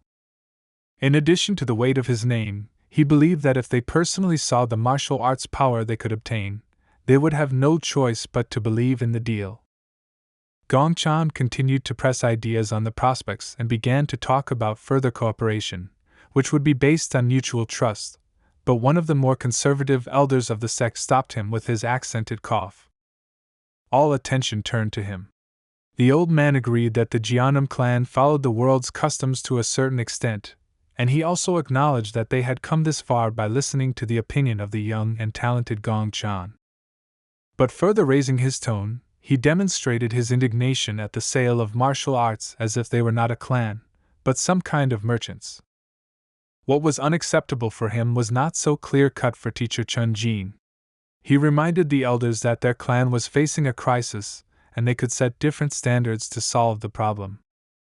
The martial artist was again indignant, believing that it made no sense for them to make such a compromise.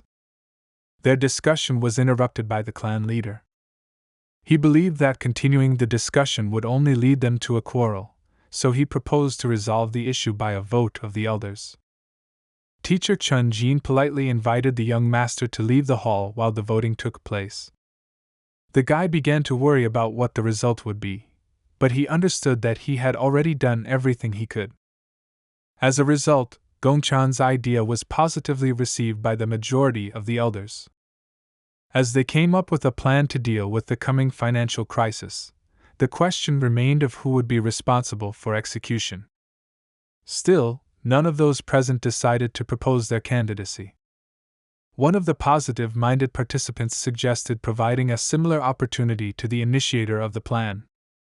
With smiles on their faces, the other members didn't mind, thinking that Gongchen was really good at financial matters. Believing that the intelligent young man could easily cope with this task, the elders trusted him in this matter. The decision was made. The clan leader appointed Gongchen as the head of the production and sale of medicines. Returning to his room, the young master began to develop a plan. First, he was going to clear the land and start hiring people to cultivate it, after which he planned to find some money to ensure the safety of trade routes. He expected that he would be able to make enough profit from the sale of martial arts. The next point was the construction of a building for doctors and other medical personnel. Gongchen was so busy making plans to overcome the financial crisis in the sect that he noticed the guests only at the last moment. These were his nieces from the Mon family. After their greetings, there was a slight silence. In fact, he was so busy that he was not at all ready to be distracted by visitors. Ren was immediately indignant, believing that he had too strange a reaction to the arrival of his cute nieces. Judging by Yun's look, she was also dissatisfied with Gongchan's behavior, because he replied that he had no free time. The girls were sad that this time their uncle was busier than usual. But still, the eldest niece decided to say that they had already heard rumors that the Master of Life and Death was going to personally teach martial arts to other sects. The guy was surprised, because he didn't think that this information would spread so quickly. As it turned out, the girls asked their father for a favor. Their great Murong family will buy the martial arts Master of Life and Death. 3 days after this news, Gongchan went to work off the first money he earned for the clan while visiting the great Murong family. To demonstrate the technique, the guy brought with him a huge boulder. Before using his abilities, he explained the theory of how chi spreads inside the master's body and why it is so important to master the control of internal energy. He tried to explain to the guys that even for a simple blow they should not weaken their control of energy. Surrounding himself with incredibly powerful chi, he warned his students that they would have to understand the principles and memorize the theory in order to recreate the techniques with their bodies. The public was simply shocked by the incredible strength of the young Taoist who volunteered as a mentor for buyers of martial arts teachings. Only when the flow of chi passed through the master's body did he strike with his fist that he was able to destroy the huge stone. He promised that as a result, all fighters would be able to properly utilize their potential. Having finished his marketing presentation, the mentor invited the students to begin to comprehend the flow of chi and practice controlling it. After addressing the students, he was distracted by a male voice. The military commander of this city, the father of Mon's nieces, turned to the monk and asked if he had some time to talk. Gongchan has done quite a lot lately for the benefit of the Mon family, so they should finally talk. First of all, Mon Jin was worried whether his daughters were bothering him, but the guy answered with a smile that they were not, saying that they were so smart that he even had fun teaching them. Gongchan thanked the military commander of Mon Fortress for training them and said that they insisted on helping their family this time too. With a mysterious smile, the man replied that for him this was not like a simple relationship between students and master.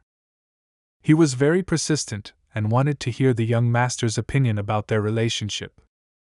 The guy answered with a sincere smile that their communication was truly unusual, since he treated them like his younger sisters. This was clearly not the answer that Mr. Jean would like to hear, but still he expected something more interesting from the young guy.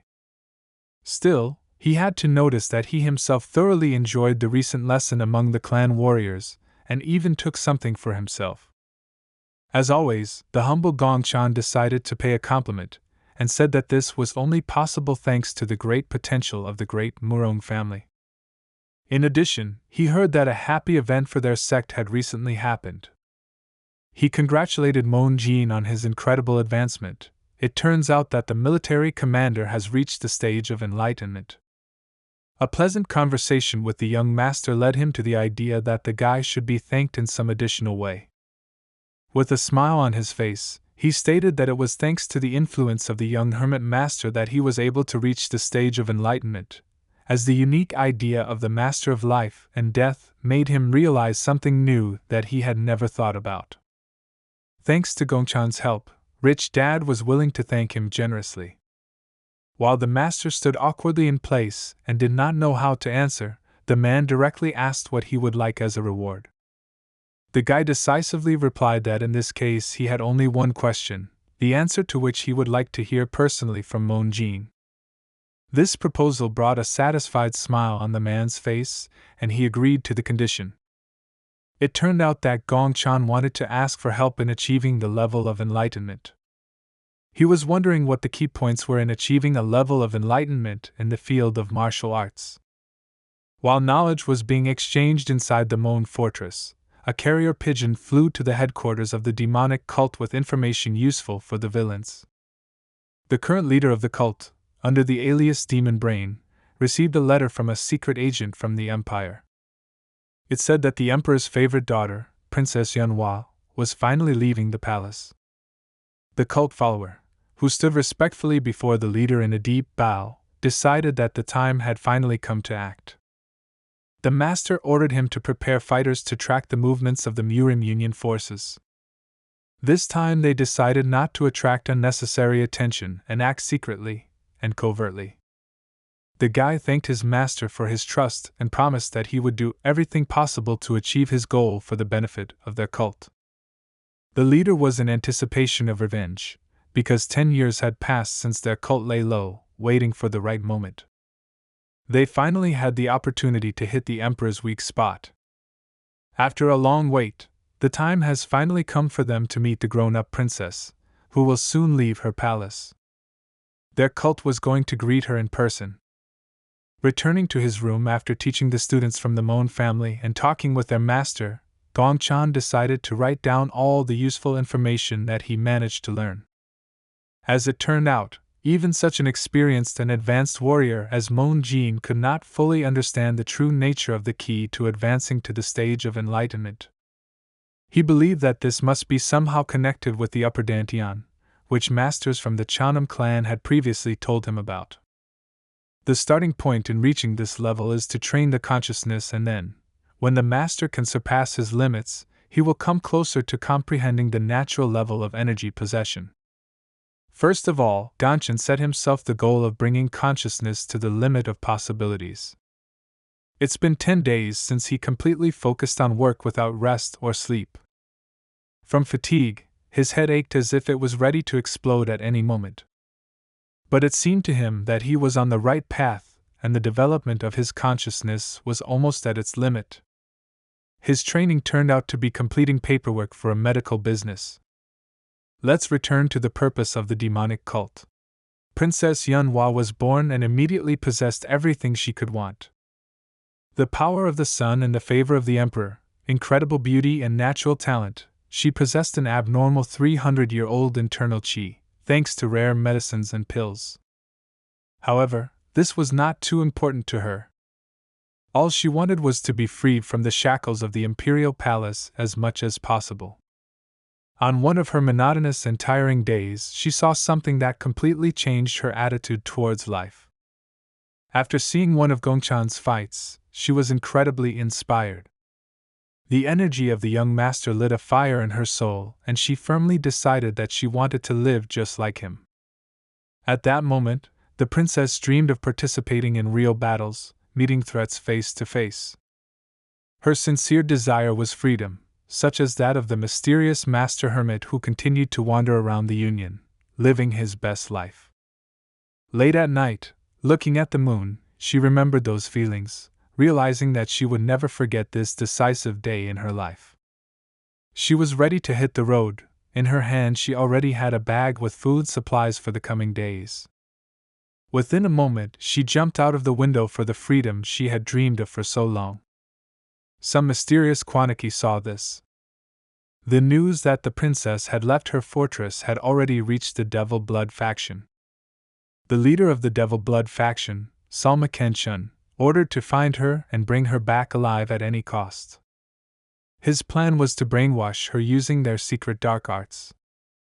His advisor, who stood respectfully with a bow, agreed with the order. The master of the dark faction asked not to neglect her abilities and therefore left these concerns to his 3 dragons of devilish blood. But the advisor told his lord that most likely this would not be enough. He respectfully asked to send 5 dark dragon swords along with the 3 fighters. The leader was surprised by his advisor's fears, as he believed that she was not that strong. First of all, he thought that the old man was worried about what happened to their crazy blood squad after meeting with the young Taoist of the Chanam clan. In reality, the man's excuse was that he was simply trying to avoid the possibility of failure entirely. The gentleman decided to listen to his advisor's proposal and gave the order to also send 5 dark dragon swords, after which he declared that they would destroy anyone who dared to stand in their way. Salma Kenshin was confident in his abilities for a reason, because the 3 dragons of devilish blood are absolute masters secretly raised by a bloody cult. Each of them is a monster that has already reached the stage of enlightenment.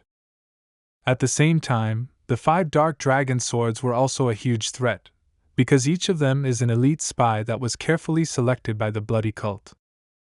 All of them achieved a level of transcendence while at the same time developing incredible abilities for assassination and stealth. It was a truly overwhelming force that could wipe out 1 or 2 clans in just one night. This time, he had no fears in case Taoist Gongchan spoke out against them again. After all, now he will simply take this opportunity and get rid of it in order to avoid problems in the future. The demonic cult also knew about this operation and had already obtained the location of Princess Yunhua. According to their information, the Devil Blood faction had begun to move, and this meant that their move should be next. With a smug laugh, he said that all they could do was wait for the Murim Union to respond. Meanwhile, with a plan in hand, his advisor stood in shock after learning how large an army his master had prepared for this campaign. He justified his decision by saying that he was not going to make another mistake by underestimating the strength of the alliance. Moreover, the Devilish Blood faction also resorted to using its best resources. For the sake of an advantage in the confrontation, he was willing to put in a lot of effort. Standing in front of the huge army, he was sure that with all these forces moving to meet the princess, they had nothing to worry about. While the whole world was on the verge of clashes between powerful armies of the forces of good and evil, Gongchan and his student went to an expensive restaurant. Waiwa was worried about whether it was normal for them to visit such expensive restaurants, but the guy reassured her by saying that they had completed an important task and in order to celebrate their success, they should do it beautifully. He trusted that the head of finance could take care of everything else while he allowed himself a little break. After such comforting words, the already calm Vikva reached for the tasty treat. Gongchan showed special concern for her and asked if there was anything she would like to do in the near future. The young student followed him wherever he went, and so he decided this time to visit the place that she would like to visit. He asked her not to be shy, so Viwa thought seriously. Her voice began to tremble, because it was hard for her to admit a desire that no one else knew about. In fact, she dreamed of meeting her mother. Gongchan understood her sadness like no one else, and therefore immediately inquired about her former place of residence. Waiwa is from Xi'an, and this was great news for the young master. He suggested that she immediately go to visit her mother. The young student was stunned by such a sudden proposal. After realizing this possibility, she agreed to the proposal and smiled sincerely. While Gongchan was looking for an excuse to take time off from work, rumors about the actions of enemies had already appeared in the Murim alliance. The alliance's military advisor, Jigel Chunmun, was surprised by the highly unusual movements of the Kanho underground world. He was worried about the appearance of a large number of strong masters about whom they knew absolutely nothing. At first glance, it might seem that they were acting chaotically, and that an experienced warrior already understood that they definitely had the same goal. The neat and precise movements of the spies were only confirmation that they were killers sent by the demonic brain. He didn't know exactly why the demonic cult, which was under special supervision, sent them inside the empire. But whatever their goal, he knew for sure that they would never allow them to achieve what they wanted. A minute later he was distracted by one of his charges. He came to bring the report that his master asked him to draw up. He marked on the map the expected movements of the suspicious people mentioned earlier. The commander eagerly looked at the map to see the answers to his questions. What he understood from the information given was a surprise to him. He realized that dangerous strangers were heading to the same place where his daughter had gone. The matter was immediate, and therefore he immediately gave the order to gather all capable warriors and send them to a place where the enemy troops were expected to unite. He also asked that a messenger be sent to Xi'an to warn his daughter of the impending danger. Meanwhile, a mysterious master, about whom no one here knew, was calmly walking along one of the streets of the city of Xi'an. He was extremely dissatisfied with the sweet that he bought on the way, because in his opinion, it didn't taste very good. This was not strange. The master admitted that, as expected, there was no one in this city who could compare with the chefs from her home palace. It was only a slight disappointment that could not change her mind about escaping. This mysterious person who was hiding under the guise of an energetic young man was none other than Princess Yunhua, who had escaped from her palace. With the thousand-face transformation technique, which she learned in the secret library of the Imperial Palace, she was able to avoid unnecessary attention. She transformed herself into a handsome young man by controlling her muscles and bones. Her dream began to come true, but nothing interesting happened on the streets of the city. At one point, she noticed a cart that seemed familiar to her. She was sure that she belonged to the Jigo family. She had no idea what the Jigo family had forgotten in this city, but it was clear that something fun was planned. The carriage actually belonged to the previously mentioned family, and inside it was one of the clan's daughters. She was worried about the future monopoly of the Jianum sect in the medical business. She understood that if they left them alone, then this entire territory would fall into their hands. Moreover, the Murim Alliance has been focusing all its attention on tracking down the evil factions, and therefore they cannot afford to pay attention to places like Xi'an. She came all this way in order to get at least a little useful information about what is happening in the world. At the same time, she received a letter from her father, where he informed her of unusual movements of a demonic cult in the vicinity of the city where she was staying. His concern was not a joke, because he wrote that he had sent several strong warriors to her under her leadership in case she was in danger. She couldn't believe that in the end she would also help the Jianum sect fight against the demonic cult. One of the young fighters from the Jigo family was responsible for the safety of the daughter of the military advisor to the Union. He carefully examined the crowd and controlled the presence of evil internal energy. Suddenly his whole body trembled.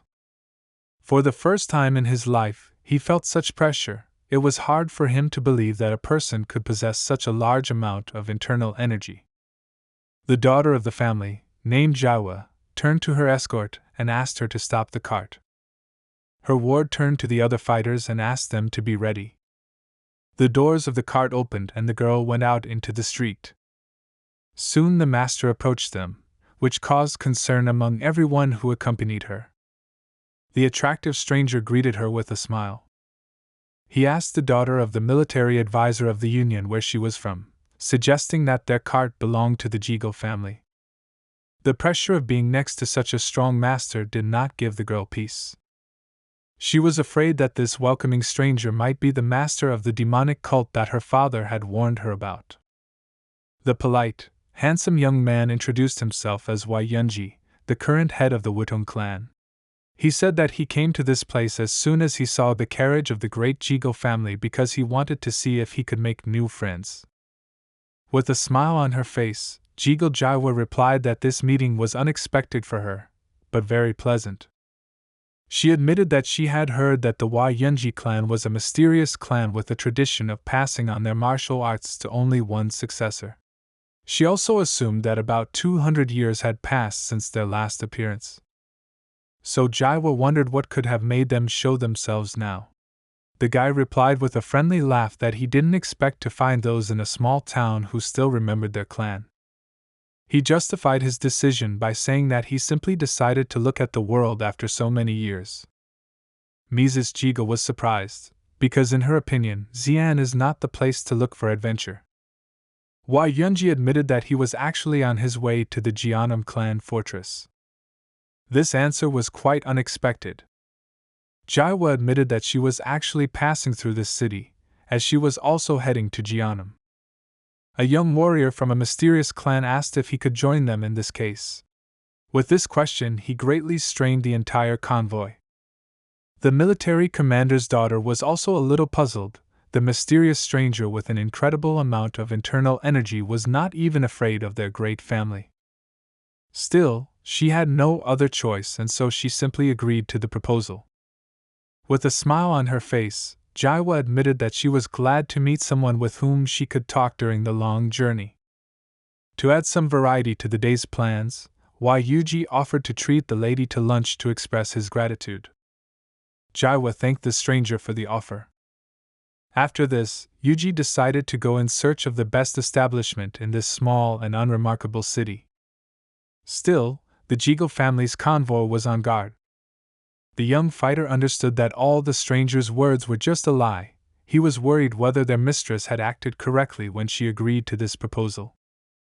The girl still wasn't sure if she could trust this mysterious man, but in any case, she had no chance of resisting.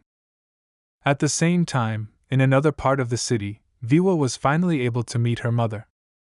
On her face there was sincere joy at the meeting that he had been looking forward to for so long. Her mentor was pleased to see her so happy. If he had known that this would happen, he would have brought her to meet her mother much earlier. Suddenly his instinct made him understand that something unusual was happening in this city. The guy felt an unusual amount of energy unfamiliar to him. It was incredibly dense and was everywhere. Using energy control, he began searching for the person who could heighten his senses so much. Among the people he had known for a long time, Mrs. Ziegel was here. Next to her was an unfamiliar young man, whose amount of internal energy was at an incredible level. In addition, in the forest near the city there were 3 more mysterious strangers whom he had not noticed before. It was obvious that the situation was serious, and something could happen soon. Handing forward a bag of supplies to his student, he invited her to go into the house first. Gongchan said that he was going to go to the store for a while, so he asked the student to take good care of her mother. The girl thanked him for the opportunity to meet the person dearest to her, and said that she would look forward to the return of her mentor. After these words, Gongchan turned around and walked towards the city center. The amount of incredibly powerful energy in Xi'an was off the charts, and it gave him no peace. This small town was not at all the kind of place that could interest the craftsmen from the Murim Union. Because of this, he couldn't understand why so many incredible masters were heading to such a small town. While Gongchan went to find out what was going on, Yuji and Jaiwa found a good place. By the time they entered the establishment, they were already being followed. The demonic cult spies could not understand the princess's intentions. Looking at the sign of the building, they realized that she had gone out to eat with the daughter of the Jigo family. The 3 mysterious masters were looking forward to having fun.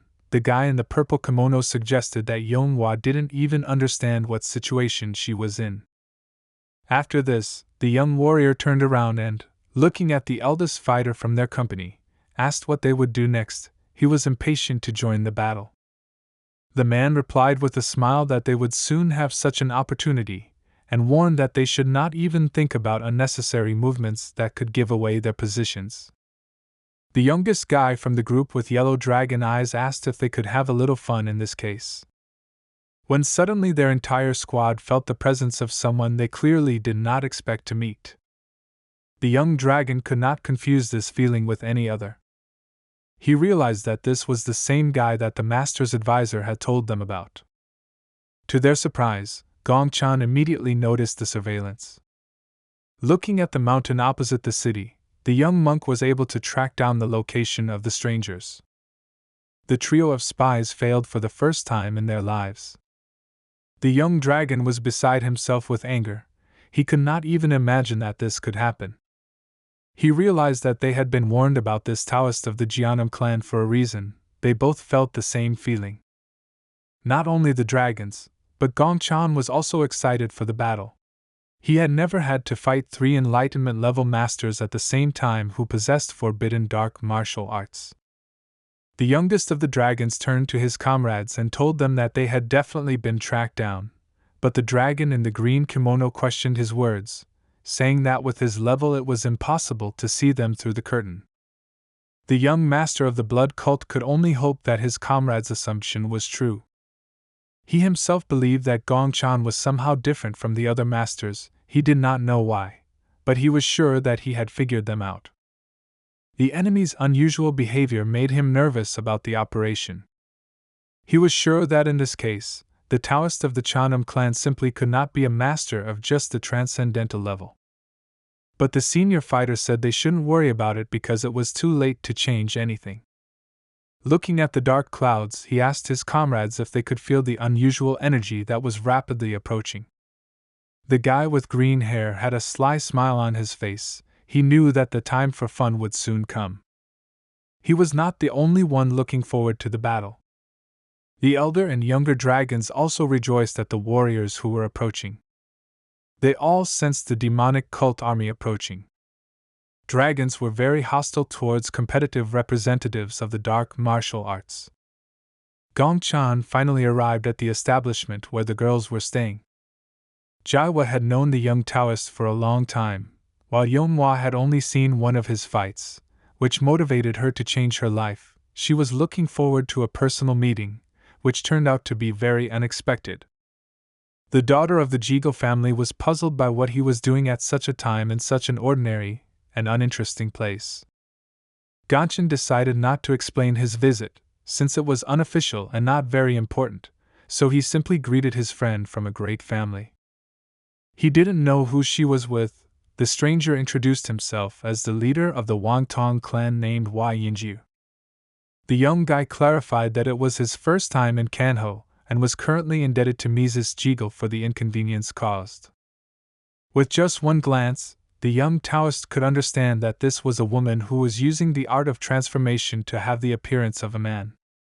Now it became clear to him why the stranger's chi flow with huge reserves of internal energy was so mixed up.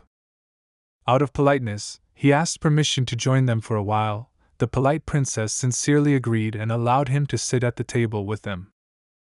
It was hard for her to hide the joy of this meeting. She could not believe that she would be able to meet her idol from the Jianam clan so easily and unexpectedly. The daughter of the Jigo family asked how Gong Chan was able to find out where they were. The guy replied, "He can feel the energy of a transcendental level master even from a distance." This was amazing to Jaiwa, because the monk said that he sensed the chi of the great Jigo family, and because of this he went to the meeting. As it turned out, thanks to his training, he became so fulfilled that he can now sense energy within a radius of 1,200 meters. But he also had to tell him that their chi was not the only thing that attracted his attention. The princess was surprised, because she did not manage to spot anyone else interesting.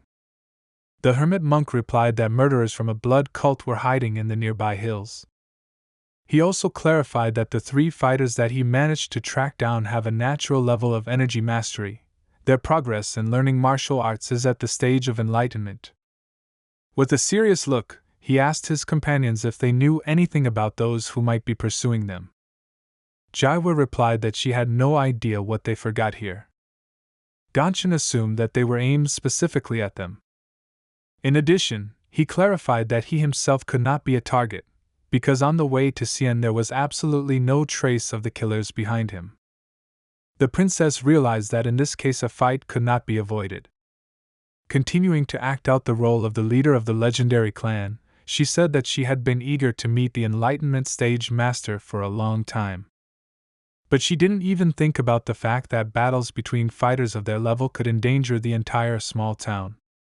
He said that if they decided to take the fight inside Xian, then the entire city would be devastated by the consequences. The daughter of the great family asked the young master if he had any ideas on how to avoid such a worst-case scenario. Her behavior was strange for the daughter of an emperor. She could not believe that the young lady from the proud great Jigo family would leave the decision to an outside master. Looking at the door, Gong Chan suggested leaving the restaurant as if nothing had happened. His plan was to get into the cart and leave the city in order to take the killers away from civilians. Meeting the accompanying Jigo clan fighters, Jaiwa told them that enemies were approaching them and therefore they should leave the place immediately. Gong Chan asked the driver of the carriage to move slowly and without unnecessary movements in order not to arouse the suspicion of the spies. Suddenly he was able to notice another previously unfamiliar presence. More representatives of the dark martial arts also appeared in the hills around the city. The young monk did not expect this, but he told his companions that he suddenly began to feel the chi of the devilish cult. According to him, the energy of the enemies is enough to cover everything around him, and this feeling even made him dizzy. It became obvious that the situation had become even more complicated. They were surrounded, and now they would definitely not be able to avoid battle. Without delay, the carriage left the small town on its way to Zhongnam. Having entered a forest with a wide path, they asked the team to stop. Assessing the presence of enemy energy, Gongchan said that they would not be able to increase the distance with the enemies even further. There were so many enemies that even Jaiwa could notice the pressure. Gongchan offered to go outside with the leader of the Wangtong clan to guard the cart. While they were outside the carriage, the fighters of the Jigo family were ordered to make the structure in such a way that the carriage would be in the center. Everyone prepared to welcome uninvited guests. Jaiwa took out all the necessary things to perform the magic ritual. Surrounding herself with incense, she began to concentrate on creating technology. A magic circle was drawn in front of her, which began to fill with her chi energy. A thick fog began to spread around the cart. These were excellent conditions for taking the fight in the minority. Looking towards the forest, the commander of the demonic cult detachment realized that the guys from the Murim Union had decided to catch them in their trap. He turned to his soldiers and ordered them to build a siege formation in order to competently defeat the enemy. He was confident that their well-practiced formation would become the grave of their enemies. As it turned out, this defensive technique was not simple fog. The daughter of the Jigo family also had the ability to create hallucinations. Despite the caution of the demonic cult fighters, they were never able to keep up with the speed of the young Taoist of the Chanam clan.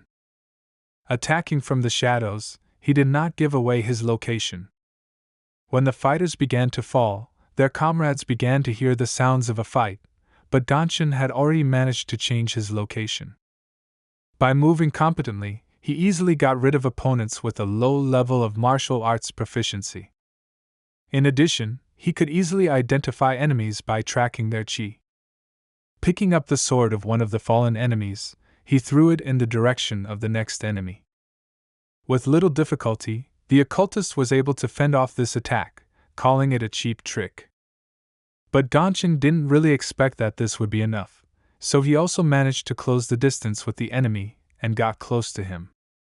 With one powerful blow, he got rid of another enemy fighter. The princess also had good spatial awareness and was also able to repel several enemy attacks. Turning to the cart, she asked her friend how long this protective fog would last. The daughter of the Jigo family replied that the fog would not clear until the cart was destroyed. This technique is the secret art of the Jigo family, which combines phantom illusion formation and disorienting fog formation. Even enlightened stage masters will not be able to find the way to the location of the cart. Realizing that this technique was expensive, Yonhwa replied that they should hurry up. While she was distracted by the conversation, 3 enemy fighters had already approached her. There was no end to the annoying ants, but she could not complain, because she liked this life. The girl decided not to wait for them to attack and rushed to attack first. With one powerful attack, she was able to get rid of all opponents at once. But she knew that this was still not enough.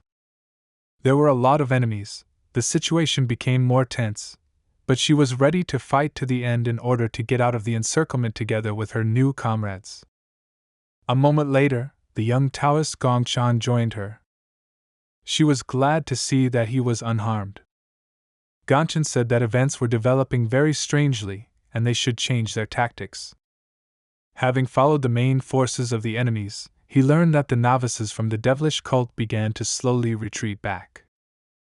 As it turns out, they also know that their competitors from the blood cult are nearby. In order to avoid senseless losses, they decided to retreat. The enlightenment level masters already knew about this and decided that their enemies just wanted to wait until their hunt was over. Elite spies of the blood cult called the 5 Swords of the Dark Dragon joined the siege of the cart of the daughter of the Jigo family. Looking at the transcendent level enemies, Gongchan said out loud that it would be more difficult for him this time. One of the enemy fighters said that it would not be difficult for them to get rid of the small fry who went along with a representative of one of the great families. Stretching his sword forward, Gongchan warned them that they would only be able to relax when they were able to defeat that small fry they mentioned earlier. The young master's provocation, as usual, worked with unrealistic efficiency. He easily infuriated the enemy. Gongchen stood alone, and this seemed too suspicious for the killers.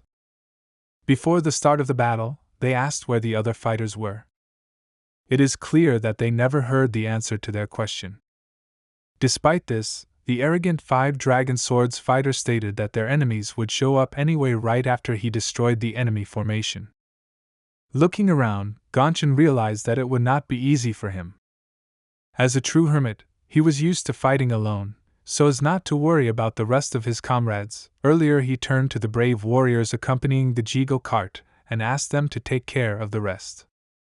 After this, he turned to the leader of the Wangtang clan and asked him to try to save at least a little of his strength in order to break out of the siege. He wanted to remain alone and allow his comrades to leave. He justified his decision by saying that if everything remained as it was, then they would not have the energy left to fight the 3 Enlightenment level masters. Their only chance of victory was to take their enemies by surprise at the moment, when they were looking for a way to the cart among the illusionary fog techniques. The plan seemed pretty good, but Jaiwa was worried that leaving Gongchen alone was a bad idea. But the guy told her that someone had to protect the cart, and he was better suited for this mission than others. There was no hunt for him, because the ladies were at gunpoint, so everything was correct. Besides, it really is much easier for him to fight alone when he cannot hold back. Once again, Gongchen, not understanding Jaiwa's feelings, let her go alone. At that moment, the nervous girl jumped up and walked towards the exit from the equipment. The leader of the legendary clan was still worried about the young master and therefore asked if they were doing the right thing. But Jaiwa replied that she trusted him. They did not need to worry, since Taoist Jianam was a truly reliable person. After the memories, Gongchen returned to the battle, where all the swords of the blood cult attacked him at once. Despite the difficult situation, the girls were confident that he could cope. Parrying the blows of 5 transcendental level warriors at once was no easy task, but Gongchen managed to do it. Xian could already observe the battle outside the city, because a column of smoke was spreading over the forest. It was an ordinary day. No one expected that there were enemies next to them all this time. Waiwa and her mother stood on the dais. They held each other excitedly, realizing that the young master had not actually gone to the store, but to protect their small town. Despite the difficult situation, the young student was completely confident in the abilities of her teacher. Meanwhile, the situation in the forest was quite tense. 5 fighters did not allow the young Taoist to relax. Besides, he was responsible not only for himself, but also for the cart that was behind him. Despite the incredible experience, it was not easy to keep track of all the opponents. They acted together and attacked simultaneously from different sides. These strong dark cult fighters had good energy management skills, and between sword attacks they also used chi shots. Normal energy release was hardly enough to deal with so many enemy attacks. Gongchen decided to take it to another level and started using the Zampakit. With the help of the Ji sword, he always easily dealt with opponents who pressed him in numbers. But these 5 fighters were different from his previous opponents. One of the swordsmen easily escaped the chi threat of Gongchen's sword. Despite this, the guy still benefited from this blow, as he expanded his visibility area around the cart, cutting through the extra trees between which his enemies were maneuvering with one blow. After each attack, he was met by other members of the enemy squad, who had time to regroup and come up with a new method of attack. The 2 guys who were above the hermit monk began to release energy in order to make a shot. The joint attack had a much larger radius, which would have been difficult to defend against. Gongchen managed to jump away. First of all, he began to worry about the safety of the cart, since due to the constant pressure he did not have time to monitor whether there were any enemies near it. Due to the fact that the master was distracted, the enemies managed to regroup for the next attack. Their incredible speed could easily take even a master like Gongchen by surprise. While he was thinking about protecting his back, there were already 2 more fighters in front of him. Avoiding all enemy attacks was not an easy task. Meanwhile, the young master's comrades tried to escape. The daughter of the Jigo family calmed Manhwa and said that she knew where exactly the life gate formation was. They were already close, so they felt a little calmer.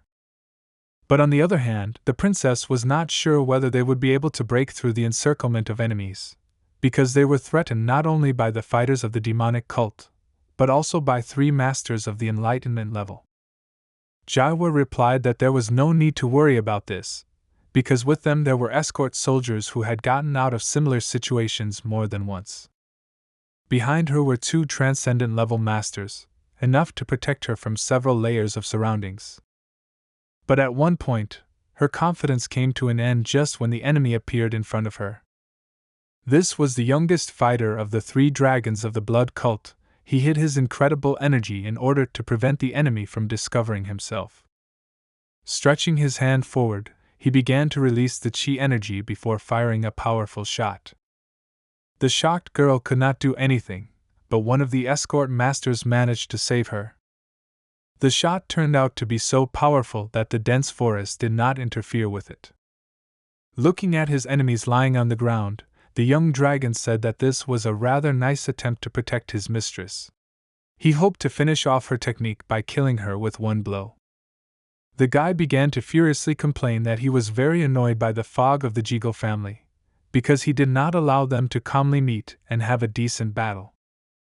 Despite his dissatisfaction, he stated that Jaiwa made a big mistake when she gave them the opportunity to go inside. He believed that their team should have forced the enemies to walk around the equipment. The arrogant dragon believed that the daughter of a great family had only briefly delayed her death and the death of the comrades who accompanied her to Chanam. Despite his obvious dominance, the escort squad had no intention of surrendering. They found themselves in difficult situations many times and always managed to find a way out. The fighters, accustomed to the illusory fog, rushed to the attack, using their numerical advantage. They didn't feel threatened as well as their mistress. Raising her trembling hand, she tried to stop her fighters to prevent unexpected losses. But her trembling voice could not convince her comrades. It was too late. With a terrifying smile on his face, the enlightenment level master from the blood cult got rid of all the fighters in a matter of seconds. Jaiwa couldn't believe what happened to her trusted fighters. All that was left of them were their swords, their blades pointed at the ground. The young dragon's words that it was boring made the princess very angry. While the guys from the Murim Union were thinking about how to get rid of such a monster, another master of the enlightenment level came to his aid. The guy in the green kimono turned to the younger dragon named Buquan and asked him not to be so arrogant, because he again silently left alone without warning his team. The last dragon of the trio was with him. Understanding the power of the youngest, it was hard to imagine how dangerous the eldest of them was. In his defense, the arrogant Buquan replied that he encountered small insects that were not even suitable for a good workout. The incredible overwhelming power of each of the trio of dragons cast doubt on any chance of escape. With all their threatening appearance, they showed that they wanted a battle worthy of their level. Most likely, now the young dragon will not be able to finish his work, because his older brothers were offended that he left on his own. The eldest of them counted on the fact that no one would object if he himself put an end to the poor fellows. The guy in the green kimono didn't mind, but in return he asked to leave him with the army of a rival devilish cult. Although fighting against transcendent level masters was just fun for them, there was nothing they could do about how stubborn the representatives of the Murim Alliance were.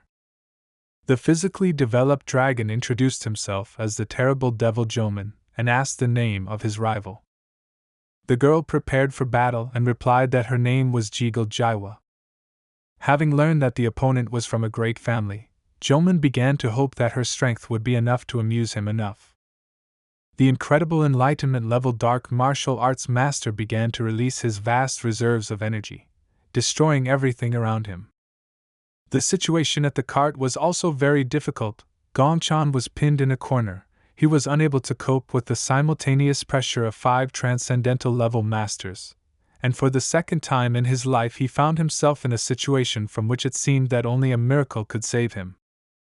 The blood cult swordsman called him stupid and said that this was the price for fighting against them while being burdened with the protection of the cart.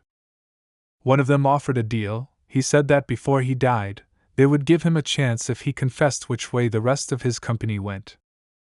Unexpectedly for the blood cult warriors, Gongchan's reaction turned out to be very strange. Despite the hopeless situation, he provocatively began to laugh at their self-confidence. After that, looking at his enemies, he declared that in fact they were the only fools. Being in a terrible position with the sword of each of them at his own neck, he said that they were the ones who fell into the trap, because he deliberately lured them closer to the cart. His plan was that now he has less work to do and can control everything that happens on the battlefield at the same time. At the moment when it seemed that he would die from the simultaneous blow of three swordsmen, the guy began to release his internal energy. Despite the powerful explosion, the guys with swords at arm's length still hoped that they managed to complete this mission without any difficulties. But within a moment they were shocked, their swords were destroyed. After this, the hermit monk made an incredibly fast lunge using a destruction technique that completely disarmed his opponent.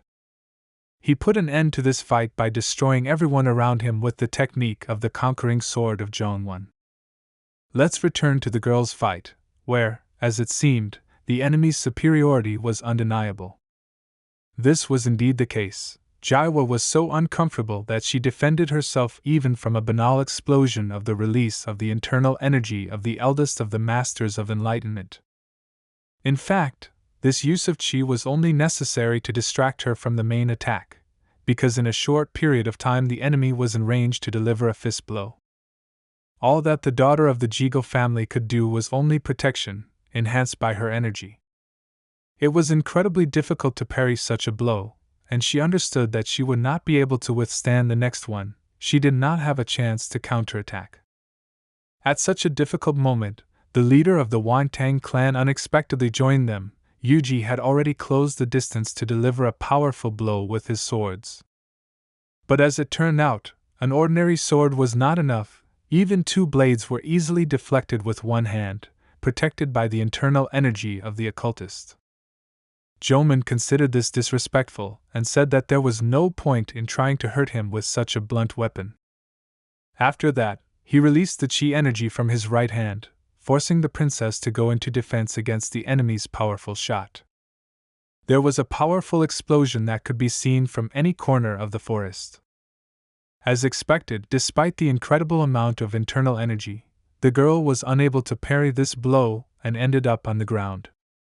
Doc turned to his cocky older brother and asked him not to overdo it, as such blows could kill them, while their mission was to capture the princess alive. After analyzing the princess's strength, Joman replied that with such reserves of internal energy, she is a real monster and will not die, but he believed that it would be much easier if in this fight he broke her spirit so that she would no longer think of resisting. While the occultists were distracted, Jaiwa began her next attack using a fan for the techniques of her great Jigo family. With one powerful blow, she threw the enemy away from her comrade and rushed towards him to complement the combination with another powerful blow. In fact, it was just a deception maneuver. At the last moment, she changed her trajectory and picked up the young warrior Yuji to regroup. She believed that this was their chance, and now they would be able to run away as far as possible. But as it turned out, she overestimated herself and underestimated the enemy's stability and speed. Joman was only disoriented for a moment by her attack, after which he immediately rushed after them and managed to grab the girl by the leg. Furiously shouting that they would not be able to escape, he threw the daughter of the great family into the nearest tree. Then the emperor's daughter flew to the left. At that moment, Jaiwa was faced with a reality that she had not previously noticed. Peaceful life did not give her experience in battles, and she had never been so close to death as now. The incredible superiority of the enemy spoke of only one thing: they not only had no chance of victory, but also no chance of escaping. The only option that seemed real was to kill the enemy with one powerful and unexpected blow. All she had to do was find the right moment for Joman to lower his defenses. As a diversion, she threw a fan at his face to limit visibility. After that, releasing her chi, she struck through the fan towards the opponent's face. Unexpectedly for her, at one moment the sword simply stopped, probably not reaching its target. Grabbing his fan with an angry look, Joman angrily declared that they had greatly disappointed him. With one powerful blow of his right hand, he broke the girl's sword and at the same time struck her in the face. Having arrogantly looked at the daughter of a great family, the occultist turned to his comrade and said that he could easily deal with them without killing. To the dragon's surprise, this blow did not break her spirit. With the broken sword in her hands and despite her body trembling, Jaiwa slowly began to rise to her feet. Looking at such cute attempts to escape, Joman recognized her stubbornness and called her a tough nut to crack. In fact, her main motivation was the efforts of her comrades, and not the desire to escape. She could not give up even though the lack of any chance of escape was obvious. Since Taoist Gongchan had given them this opportunity, she could not disappoint him. Suddenly the youngest of the dragons noticed something strange. The fog inside the forest began to dissipate, which only meant that the formation was broken. Jaiwa also noticed this. She, like no one else, understood the essence of the work of her technique. At that moment when she was ready to give up, Gongchan came to her aid. Lowering her sword, he wordlessly invited her to leave the rest to him. The guy was proud of his student for her resilience and strength to resist such a monster as Joman. The surprised girl could not believe that Gongchan had dealt with 5 transcendental level fighters and came to their aid. The eldest of the dragons did not expect that help would come to his enemies, because he alone had to fight with a whole squad of professional spies who never left their enemies a chance to escape. Despite this, he still wanted more than anything to continue the battle, and it seemed like this was a chance to continue the fun. Gongchan introduced himself as the Taoist of the Jiannam clan and stated that from now on he would be their opponent. The elder dragon immediately understood what was going on. Holding his head, he began to laugh, because he had long been killed by curiosity to find out who that incredible and dangerous guy was that Mr. Bloody Brain had warned them about. Full of arrogance and desire to fight, the dragon's eyes lit up in an instant. He immediately rushed to attack the young master, believing that with this level of power he would not be able to withstand even a normal blow. As it turned out, the Master of Enlightenment was so safe and self-confident that he rushed and underestimated his opponent. Assessing only the amount of internal energy, he could not even assume that his opponent would be so much faster. A look of fear and surprise appeared on his face at how much he was surpassed in speed by an ordinary transcendental level master. Gongchan created ideal conditions for delivering a welcoming blow to his enemies from the blood cult. Releasing his energy, he used the legendary Zhongwen subduing sword technique, the explosion from which demonstrated the seriousness of his intentions. The dragon in the green kimono was shocked by what was happening and could not move. After delivering a powerful greeting blow, the hermit monk was satisfied with the result. Although he had to spend more chi than he thought, the guy was confident that he had definitely gotten rid of one of them. This blow took the enemies by surprise. They could not even think that a person who was on the verge of death would be able to do something like that. At that moment, Buquan understood the situation very well and said that Gongchan had deliberately hidden his chi level, which caused their comrade Joman to lower his guard and make a fatal mistake. Their opponent was not easy. The hermit monk knew from the very beginning what he should do. The expectations of the youngest of the dragons turned out to be true. He realized that it was not in vain that he was careful with this master. He turned out to be not so simple and could not be called an ordinary warrior of the transcendental level, so the guide decided to take him seriously. Releasing his malevolent dark energy, he turned to his comrade and urged him to start taking the fight more seriously, without succumbing to arrogance due to the noticeable difference in strength. This time, Gongchan will have to defeat 2 enlightenment-level dark martial arts masters. The dragons, looking forward to a good fight, asked the enemy to stop playing games, arguing that the same trick would not work twice. Gongchan himself understood this perfectly well and took a stance, simultaneously analyzing the abilities and techniques of his enemies. A moment later, the youngest of the dragons literally disappeared. Buquan, with a demonic expression on his face, closed the distance, and finding himself at a distance from the monk, decided to strike the first blow. From his incredible amount of invested energy, a powerful explosion occurred, the sound of which spread throughout the entire forest, reaching Xian. To his surprise, he failed to achieve his goal. The warrior Yuji, who was in fact the imperial daughter, again joined the battle. Having withstood such a powerful blow, she threw her opponent several meters away. Buquan decided to act like his enemies in tandem with a comrade, so he himself jumped into observation distance. Doc immediately rushed to replace him, making a powerful attack towards the fighters of the Murim Union. Pushing the girl aside, Gongchen stepped forward to protect him and evaluate the abilities of the second fighter. Despite the powerful pressure from the Green Dragon, the guy was able to fend off his series of blows. The enemy's strength was so incredible that Gongchen could not find a moment to counterattack. At that moment, the last fighter of their small detachment joined them. With her sword broken, Jaiwa began to use her spirit fan techniques, striking her opponent with the intent of breaking his streak. Although they were unable to strike back, together they were quite capable of dealing with enemy attacks. Their efforts seemed pointless to Doc, and he shouted with a malicious smile on his face that their attempts were simply ridiculous. While the enemy was thinking about a fiery speech to suppress the spirit of the warriors of the Union, Gongchen wasted no time asking the girls to listen to him. He threw the spiritual items to the girls and asked them to use them at that moment. As it turned out, these were medicinal pills that were supposed to help heal their wounds and, in a sense, replenish their chi energy. He himself was beaten enough after the last battle, so he also needed this healing pill. In an instant, his energy level increased and all his wounds were healed. Buquan was delighted in his opinion by their futile attempts, so with anticipation of continuing the battle, he asked them to try their best. After these words, he rushed towards the most dangerous of the opponents to deliver a powerful blow. This high kick destroyed the area around him, while Gongchan's speed was enough to jump to a safe distance. The young dragon asked the enemies to try, because only in this case their battle would not end too quickly.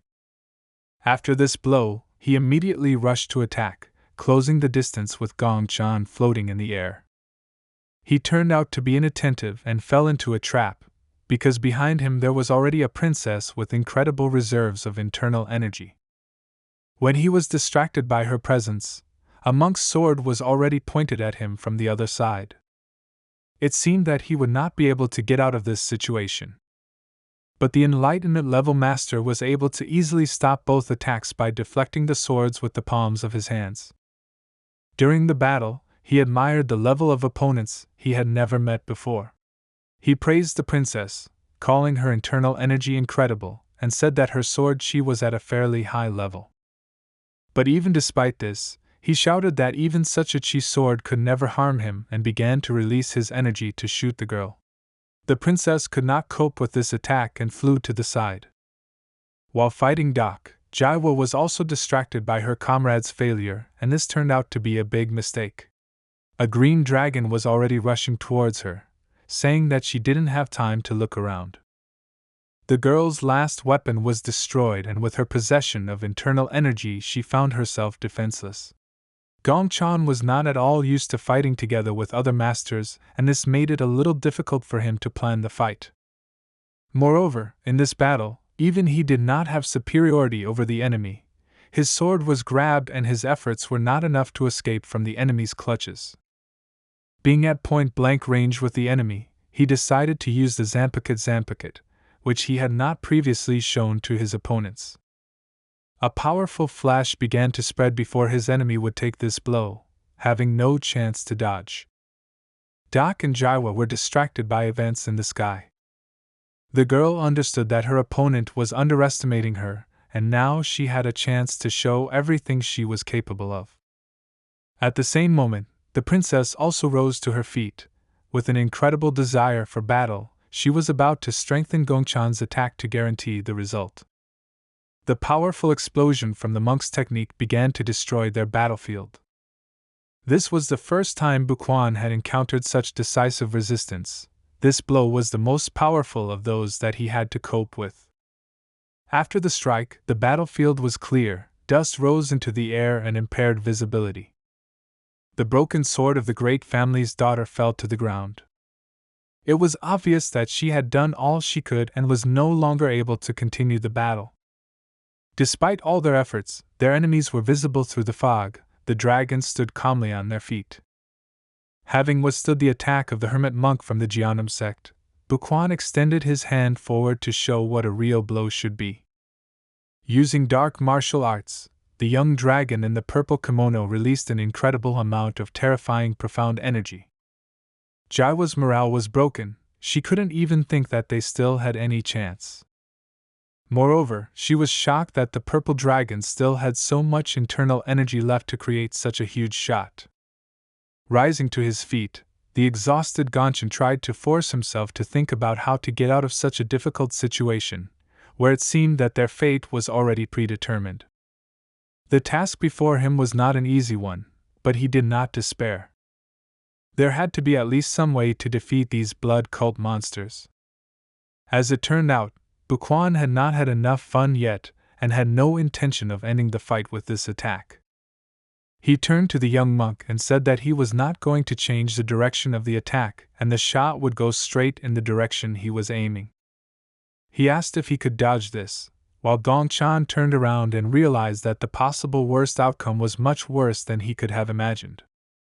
The shot would be powerful enough to leave the forest, beyond which along the trajectory was the city of Xi'an, from which they specially removed the enemies to avoid destruction.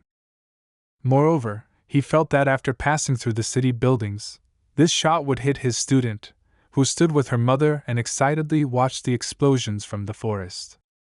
The situation was worse than ever, and Gongchen realized that he had a problem much more serious than the level of power of his opponents.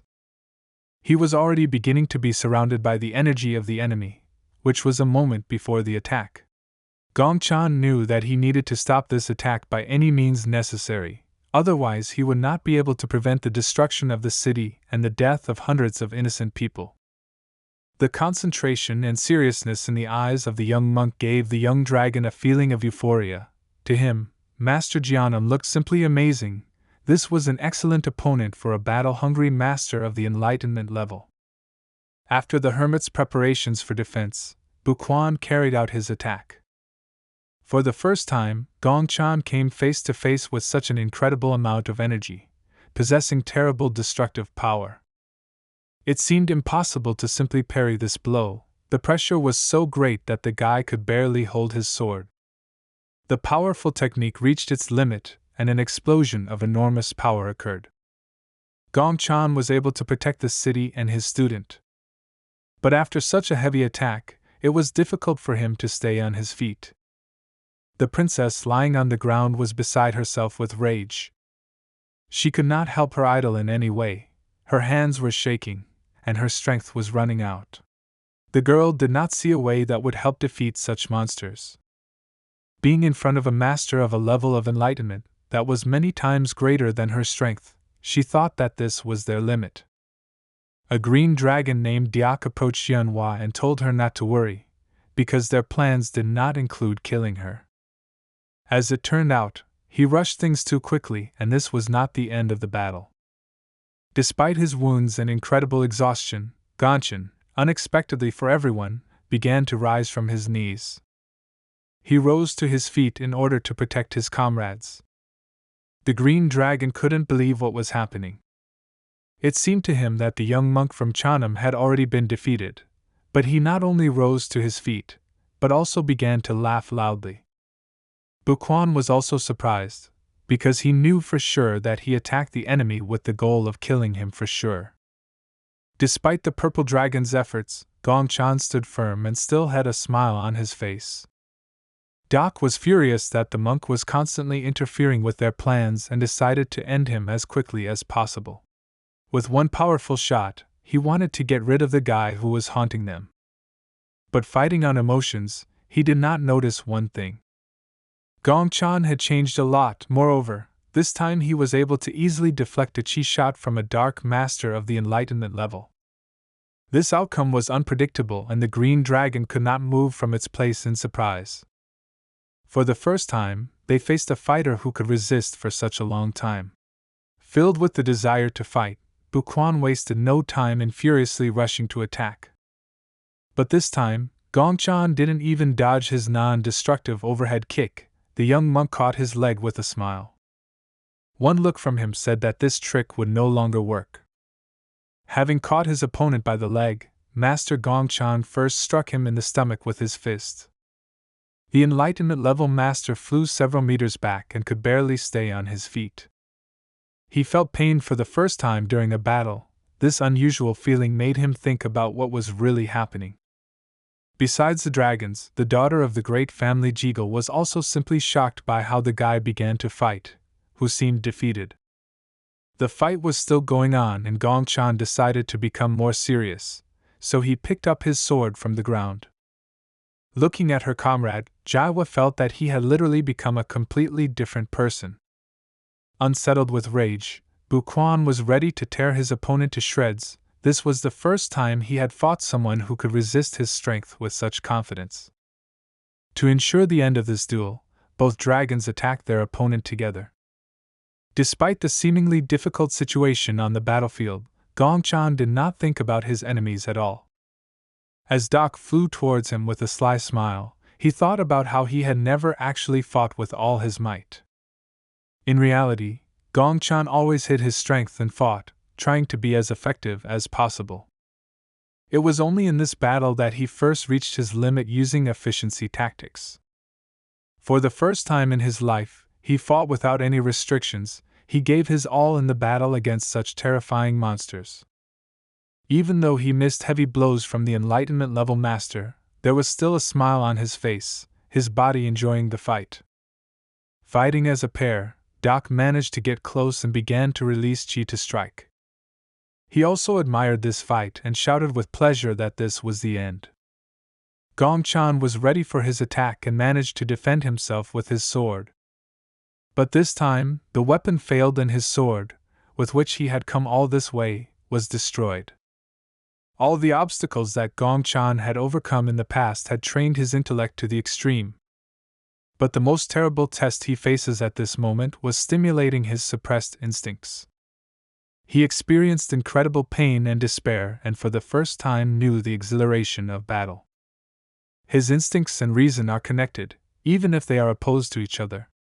At that moment, when his stream was subjected to a strong shock, what he had been trying to achieve for so long happened. The mind of the young hermit monk has finally become pure, and has reached a new limit. The destroyed sword was not a problem. It looked unrecognizable and powerful, surrounded by flames of such power that he could not even imagine before. At that moment, the situation changed dramatically, and he went from the position of the victim to the offensive as a real hunter. Believing in his superiority and instant victory, Doak lost his vigilance and did not notice how he received a blow from the Taoist of the Chanam clan. Gongchan rushed past him with incredible speed and, without bothering himself with the complex techniques of the clan, decided to strike with his palm, releasing internal energy. Shocked by the suddenness, the guy could not understand what happened. He only saw a sharp flash, and after it felt severe pain in his right shoulder. Gongchan's strength was on a completely different level compared to how he appeared to his enemies when they met. Jaiwa's surprise was due to the fact that she had not previously seen her comrade from the Jianam clan use enhanced chi so skillfully. Enraged by this turn of events, Buquan began nervously shouting to his comrade that he should not relax underestimating the enemy. But the fear on his face said otherwise. As it turned out, he did not weaken his defense at all. Doc glared at his opponent with hatred as he realized how much their superiority had deteriorated since Buquan's attack. It's hard to believe, but he made tremendous progress during this intense battle. Gongchan has finally reached the pinnacle of martial arts and reached the stage of enlightenment. No longer seen as a weak opponent to be toyed with, Gongchan became a real threat in the eyes of his enemies. His already incredible speed reached its possible limit. The hermit monk was simply playing with his opponents of the level of enlightenment that together they could destroy a small clan from Kanho without any problems. In an instant, he found himself behind the green dragon. Although Doc managed to notice how the enemy was behind him, he was unable to dodge the blow. Angered by the failure of his comrade, Buquan gathered all his determination into another destructive shot, which he was going to direct at the elusive Gong Chan. Moving into the air, he directed his attack at Gong Chan, who was calmly standing on the ground. The monk's calm appearance indicated that this battle had become just entertainment for him. With incredible speed, he easily dodged the attack and moved in such a way that even an enlightenment-level master could hardly notice his location. Unexpectedly for the purple dragon, he suddenly appeared next to him and delivered a powerful knee strike to the stomach, which would have hardly worked before. It was the first time Buquan felt such intense pain. The pressure from Gong Chan was so intense that the young dragon had no other option but to remain on the defensive while taking a series of fist blows. At that moment, the guy with enormous strength in his hands, but a lack of battle experience, began to panic. Despite all his efforts, he could not match the speed of the guy whom he had recently considered a weakling. Due to his thoughts about the situation, he missed the enemy's repeated attack and Gongchan sent his fist for an uppercut. It was obvious that the dominance from the Gianna monk had driven the arrogant blood cult dragon into despair. At the peak of the battle, Gong Chan was grateful for another secret martial art of the Jianam clan. It was about the martial art of Tai, which means to keep getting better. Gong Chan was so happy for the first time after his rebirth, he had never had so much fun as at that moment. Falling down, Buquan realized that they were approaching the end, believing that the limit of their opponent had exceeded all expectations. Dominating the enemy seemed impossible for him. While in the air, Gong Chan seemed to be caught by surprise by the green dragon. Doc was behind him and was ready to strike. He should have come to terms a long time ago that they were not on his level. Without even turning around, the young monk was able to once again send his enemy flying. Buquan understood that they should have gotten rid of him earlier, but no one then even thought that he would become so dangerous. For the first time, Doc felt the pain of a brutal beating. Despite the hopelessness of the situation, he still tried to do at least something, because if he lost this battle, then Gong Chan would become the greatest threat to the blood cult. The green dragon's determination was at its limit. He was not going to die himself, so he decided to drag the enemy along with him. The master of the dark arts began to release his chi reserves to use his latest technique. The overwhelming power caused incredible pain in his body, but it could not in any way affect his determination. Seeing his comrade in such a state, Buquan began to support his decision with admiration. Just like Gong Chan, he still enjoyed this wonderful fight even though their situation was dire. The guy shouted that the name of his comrade would forever remain glorified in their blood cult. But even such power did not make the Chanam monk falter. He had to observe a stream of stunning power that went beyond common sense. Doc shouted that he was able to get this unimaginable power by burning the rest of his life energy, so he will show everything he is capable of. A master of the enlightenment level put his life on the line in order to put his last strength into just one blow that could destroy everything in its path. Gong Chan had never been so close to death, but despite this, he still calmly stood in place, waiting for the distance to the enemy to close. Approaching the monk, Doc tried to deliver his last decisive blow to the fight, but his hands suddenly became weak, and everything around him began to float. The green dragon couldn't comprehend what was happening. For the first time, he lost control not only over the situation in the fight, but also over his own body. Being on the verge of death, he began to panic, because he did not understand why he could not reach the enemy's body. The calm Gong Chan decided to explain the situation to him, and said that this is a secret space controlled by the technique of the Jianam clan, a heavenly martial art called Inhashi. At that moment, Doc realized that he no longer had the ability to resist. Gong Chan was behind him. He rushed to attack the disoriented enemy, striking with a fist that was strengthened by his energy. His palm even cut through his own space control technique. The lightning strike left his enemy no chance. Doc was defeated even without the opportunity to realize the power that he had acquired by burning the remnants of his life energy. Jaiwa understood the situation best of all. She had long heard that even when Gongchan was at the transcendental level, he had already defeated top-level masters in one-on-one combat. In other words, in this fight, it was hard to imagine anyone who could resist him without great effort. Clouds filled with lightning began to gather around their battlefield. This lightning was controlled by Gongchan. His last opponent's time was running out. The incredible pressure of enemy technology was the only thing that could scare Buquan in his entire life. His body began to be controlled by instincts. He understood that he would lose the fight if his opponent collected enough energy to carry out such a dangerous technique. Casting aside fear, he rushed to the attack to interrupt the careless enemy. But the monk with a calm expression told him that it was too late. He instantly gathered the natural energy that had accumulated in the cloud above him. Gathering all the power into his hand, he directed the 5 Thunder Seal technique at Buquan. The moment the name of the technique was pronounced, the fate of the last Enlightenment level master from the Blood Cult squad was sealed. This attack was comparable to the power of the Kirin technique used by Sasuke Uchiha.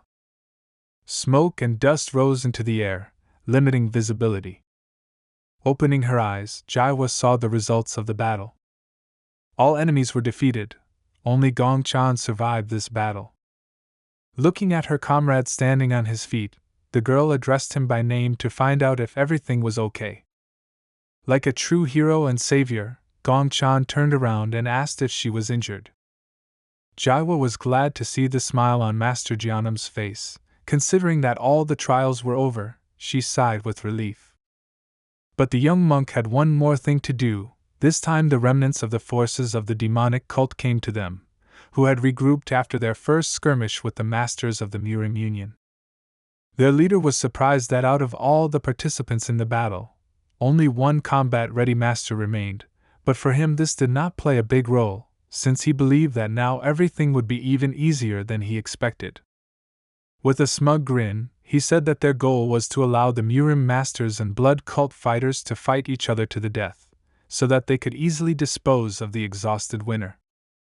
Looking arrogantly at the wounded enemies, he said that they had no way of leaving alive, so he suggested simply surrendering. Turning to the exhausted daughter of the Jigo clan, Gongchan asked her to rest and allow him to calmly finish the job. His strength was more than enough to get rid of masters of this level. A moment later, another explosion occurred, which became the final point in the battle in the forest near the small city of Xi'an. For us, the result was known in advance. The surviving leader of the demonic cult returned to the organization's fortress to talk about why they failed to complete the task. His plan was perfect from start to finish, but he could not predict the outcome that happened. In order not to show his anger, the master of the organization looked out the open window and only inquired about how this could happen. He was confident that he provided enough strength to complete a task of this level. Besides providing the army, he was also the one who carefully planned the attack from start to finish. As a result, of all his people, less than half returned, and their goal was missed. The beaten fighter wanted to justify himself, but his master stopped him and said that he did not want to hear anything. His hatred was due to the fact that he believed that from now on their faction would look like a laughingstock in the eyes of their dark blood cult rivals. After these words, his ward admitted that in fact the blood cult also failed, and all their troops were completely crushed. Such an outcome was extremely unpredictable. It was hard to imagine that the armies of the 2 strongest dark organizations could not cope with one transcendent-level master from the Imperial family. One of the surviving fighters brought clarity to this situation. He said that the one who captured the princess was Taoist Gongchan from the Chanam clan. It was he who personally dealt with the warriors of the bloody cult, and even after that was able to easily defeat their large army. This outcome made it clear that Jianam's level exceeded all their expectations. The leader of the demonic cult was beside himself with anger, and could not even believe that there were few people left in Kanho that could fight against the young monk. Gongchan and Waiwa returned back to Jiannam Fortress. The hallway of the local hospital was filled with screams. The heavy battle left many wounds on the monk's body. He asked his teacher to be more gentle with him, which was unusual to hear from a master who had broken through to a new level of perfection of body and mind. As Gongchan's attending physician, Master Chun Jin ordered him to undergo treatment for a month of bed rest. Such prospects did not please the enlightenment-level young master, and he replied tensely that this was problematic since he still had many things to take care of. The teacher replied that if we are talking about their trade, then there is no need to worry about it. Thanks to Gongchan's efforts, all areas of production, logistics and sales of goods worked perfectly. The clan masters no longer want the young monk to work alone, so they work hard to replace him. Having calmed the guy down, he invited him to stop thinking about unnecessary things and asked him to wait until he brought him lunch. For the first time since his rebirth, he felt so carefree. The guy calmly lay down on the bed and began to think about what he would do next. Instead of teacher Chun Jin, his elder sister Gonin came to him with lunch. She was glad to see her younger brother and first of all inquired what it was like to reach the stage of enlightenment. Instead of saying that it was amazing, he boringly replied that it greatly expanded his horizons and understanding of the world in general. With a smile on her face, Gonin admitted that as a master, he stood out even as a child, so it was not surprising to her that he would one day reach the pinnacle of martial arts. Feeling free, the young monk said that he could teach her a little, giving her an example of a breathing technique, but the girl politely refused and asked her to forget about it, since she did not want to break herself trying to imitate the best. In addition, at that time, his training was already practiced not only throughout the clan, but also throughout the entire Murim Union. Thanks to him, the union has become much stronger, because many new talents have appeared everywhere. The guy was truly surprised. He could not even imagine that the martial arts that he sold for money would give such a significant result in such a short period of time. Feeling a little better, Gongchan went to the medical department to see how the system for creating and marketing goods worked without him. The new leader was glad to see the honorary master of the clan and congratulated him on his recovery. He warned his dear guest that he did not need to worry about the pharmaceutical business because he was doing everything in his power to maintain good revenue figures. Gongchan noted that the scale had become much larger than he had planned, which could not but please him. Having free time, he asked if they were completing all the plans on time and offered his help. With a smile on his face, the guy replied that they had everything ready and admitted that if they allowed him to help, then they could find a place to hide their shame. Their gratitude knew no bounds and Gongchan was satisfied with the results of his work. Having visited all the places that interested him, the hermit monk went into nature to retire with his thoughts. He began to think that he had already done everything that depended on him. The success of the pharmaceutical business greatly expanded their clan's power, making it a household name not only throughout Kanho, but also in the countries they traded with. By strengthening his friendships with other families and clans during his training, he managed to achieve a strengthening of the righteous faction, and the dark organizations were no longer such a serious threat as before. From that moment on, even the demonic cultists could not act rashly. They were afraid of making a mistake and again lay low, accumulating strength before their next appearance in Kanho. In addition, the guy was proud that he had reached the stage of enlightenment, and it seemed that he was able to do everything that he needed to do. With a calm soul, he could consider that this was enough. Having done everything he could wish for, it was time for him to leave Kanho. Rumors about Master Gongchan's decision to leave the clan quickly spread.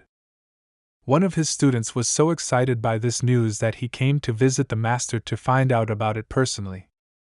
At that moment, the world-famous Taoist of the Chanam clan was already packing his things. He asked the student not to worry about it, and said that he would visit them sometimes, telling them about his adventures outside Kanho. But the guy didn't take it the way Gongchan expected. He was unhappy that his teacher sounded like he was going to leave forever. Without turning around, the master replied that although he was not forever, he was still leaving the clan. These words greatly hurt the young warrior's feelings, and he could not come to terms with his teacher's answer. The guy nervously shouted that in this case it would be better for them not to meet for eternity.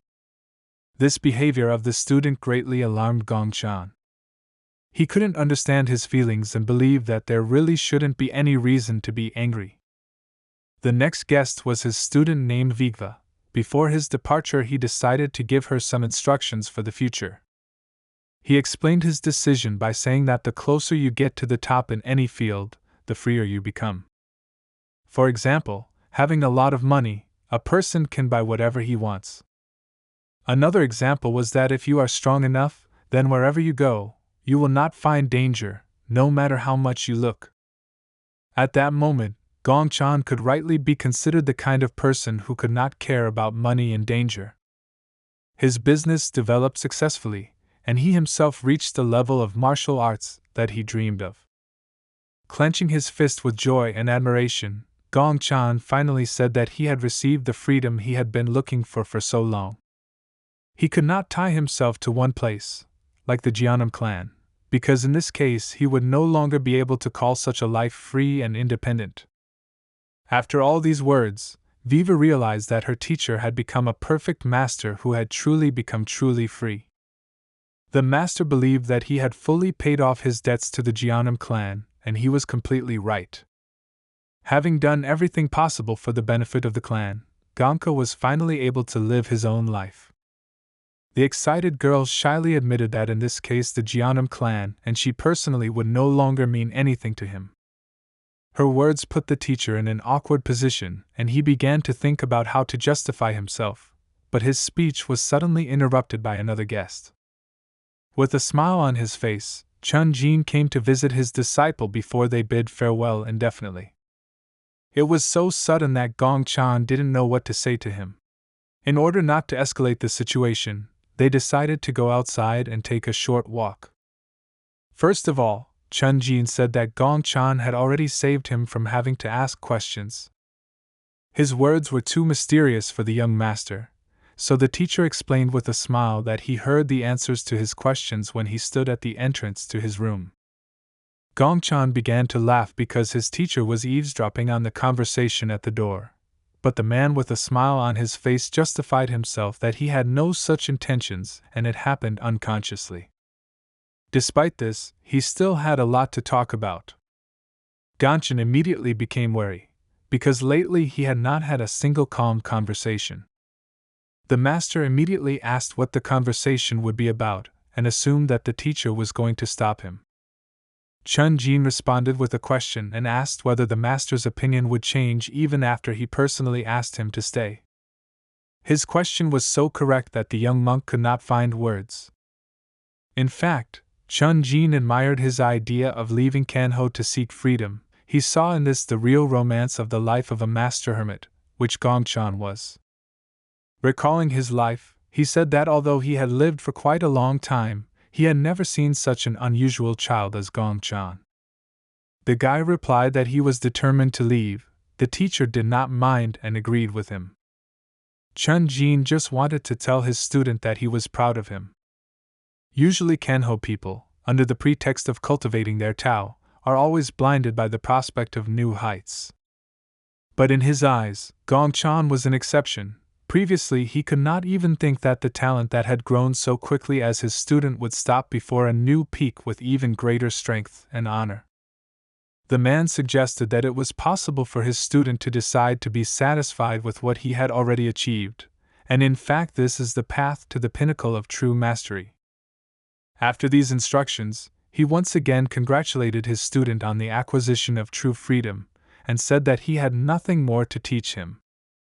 Before saying goodbye, he asked to remember that the road to the top of mastery does not have only one correct answer, and from now on he will personally have to decide his future. He wished him to go around the whole world, filling his heart with new wisdom and doing whatever he wanted.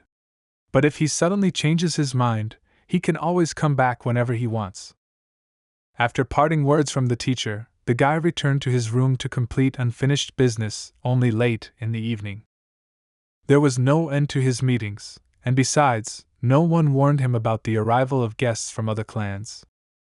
This time he was visited by nieces from the Mon clan, and from the expression on the emotional Ren's face it became clear that their uncle was in for a serious conversation. Defiantly hitting the table, she personally asked if he really intended to leave the Chanam clan.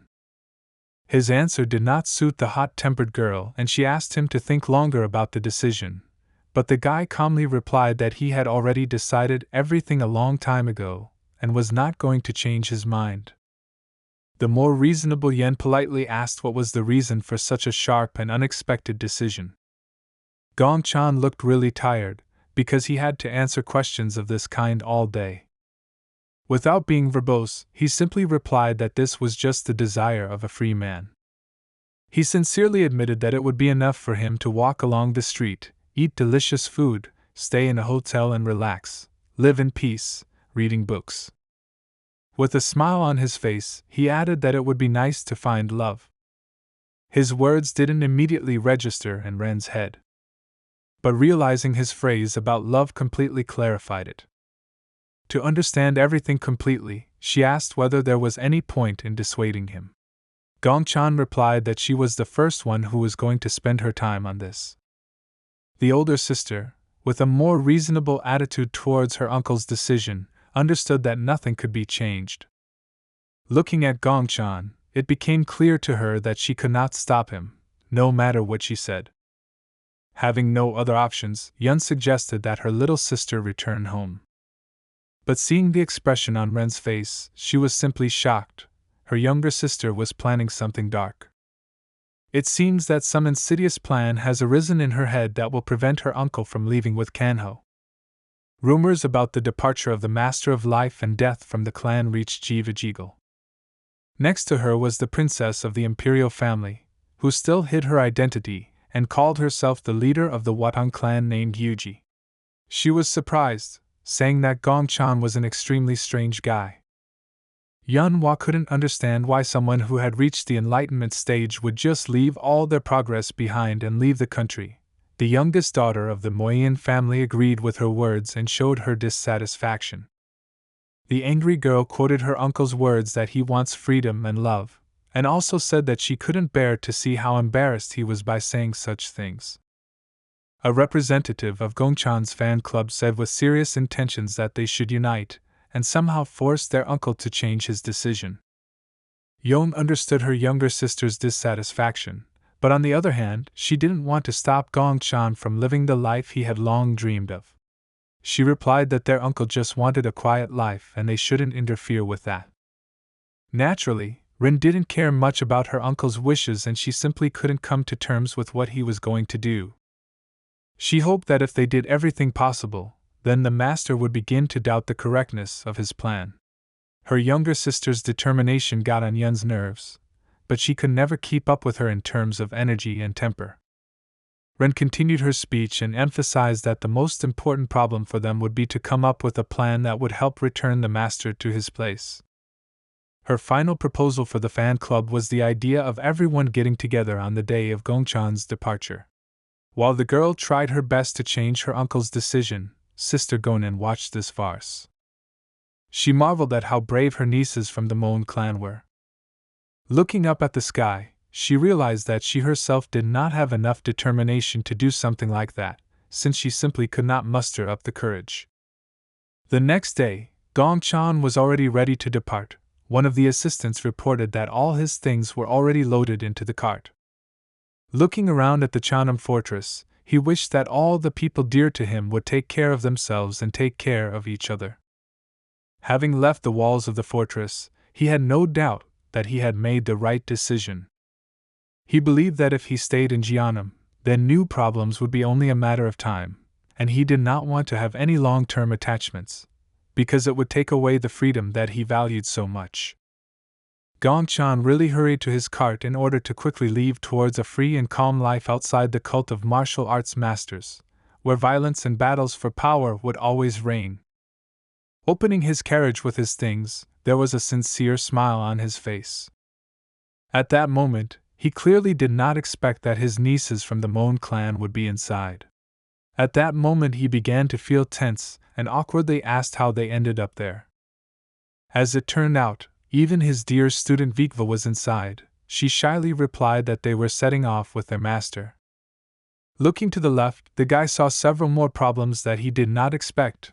There was even Lady Jeagle and the leader of the Wangtong clan inside. There were sly smiles on their faces. The red-haired guy with a smile on his face replied that it looked like fun, so he asked the master to let him join. Gongchan repeated his words that he was actually planning to go alone, but with a smile on her face, Jaiwa told him not to worry about it. She said that they were just following the same path as Taoist Gongchan, so he didn't have to worry about them interfering with him. This answer put the guy in an awkward position. He had no argument that they could somehow help him avoid traveling with them. As it turned out, Gongchan's sister also wanted to join his escort team. Perhaps she mustered up the courage to come at the last moment, and first of all asked her younger brother why he didn't climb inside. Looking at his older sister, Gongchan couldn't believe that she was also planning to go with him. But the girl shyly replied that she was not as brave as those children who decided to do such a crazy act. She hesitantly admitted that she had just come to see him off, as it was normal to do as an older sister, to take care of her little brother.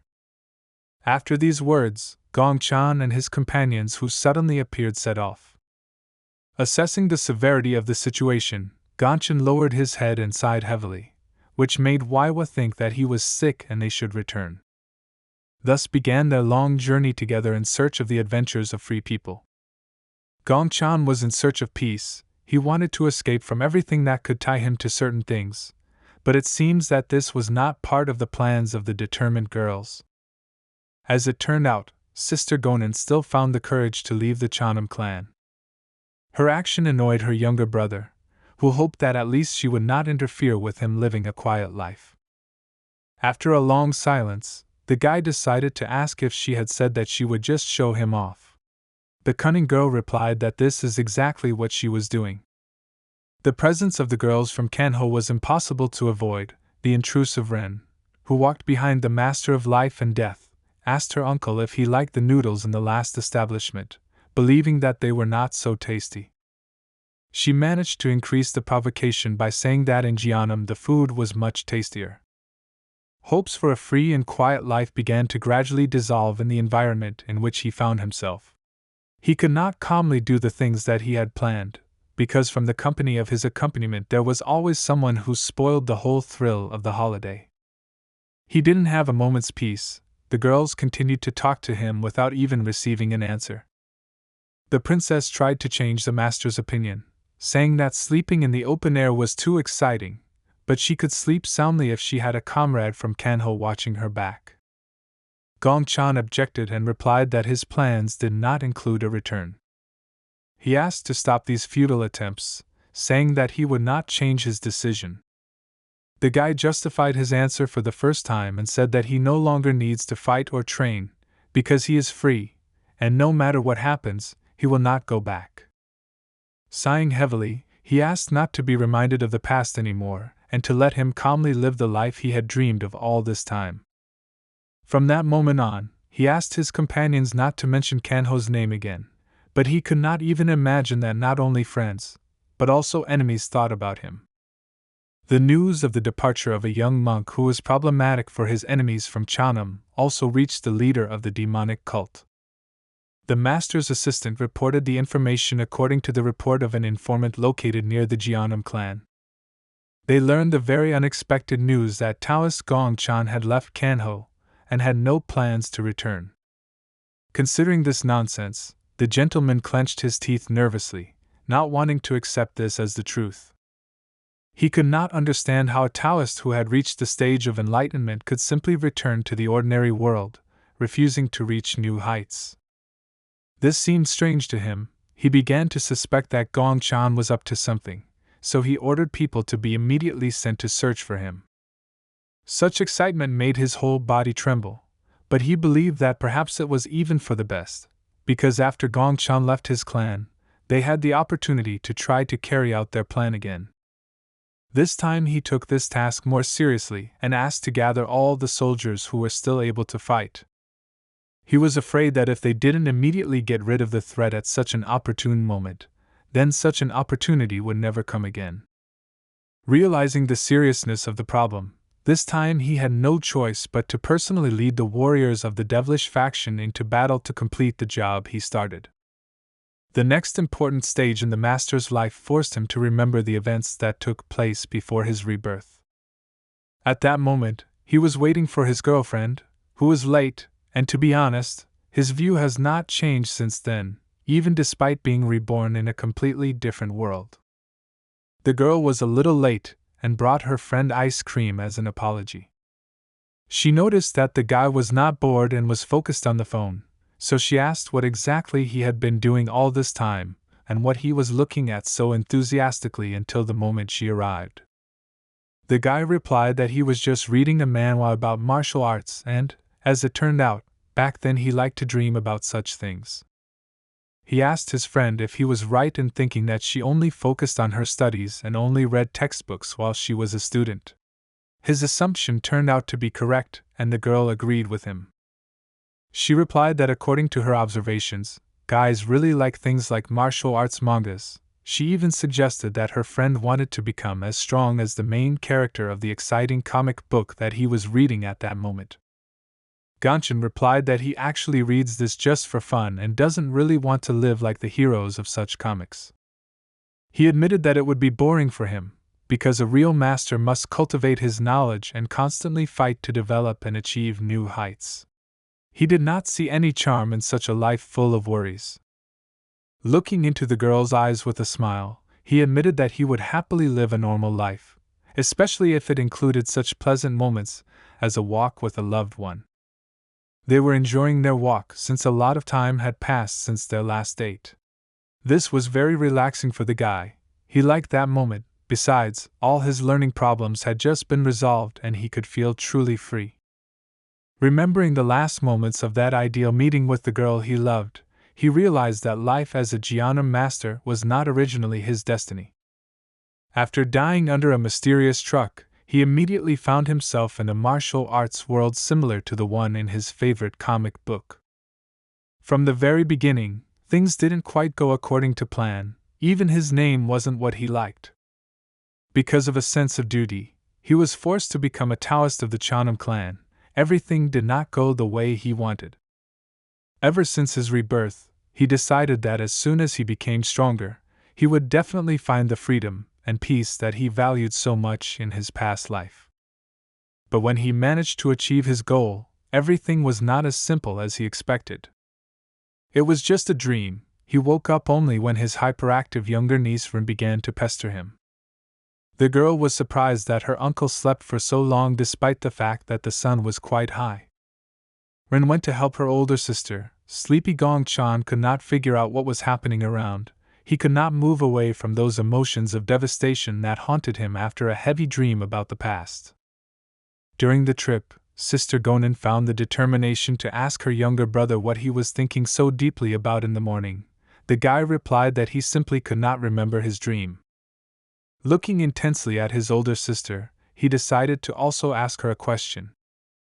They had been traveling for over 2 weeks now, and so he wondered how much longer his sister planned to accompany him.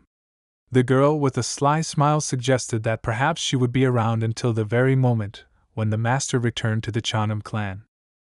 Her words got on his nerves and he once again reminded her that they had agreed to stop talking about Kenho, avoiding conflict. The girl simply agreed with his words. They were already close to their destination and the curious student Vikla looked out of the window to admire the picturesque views of nature.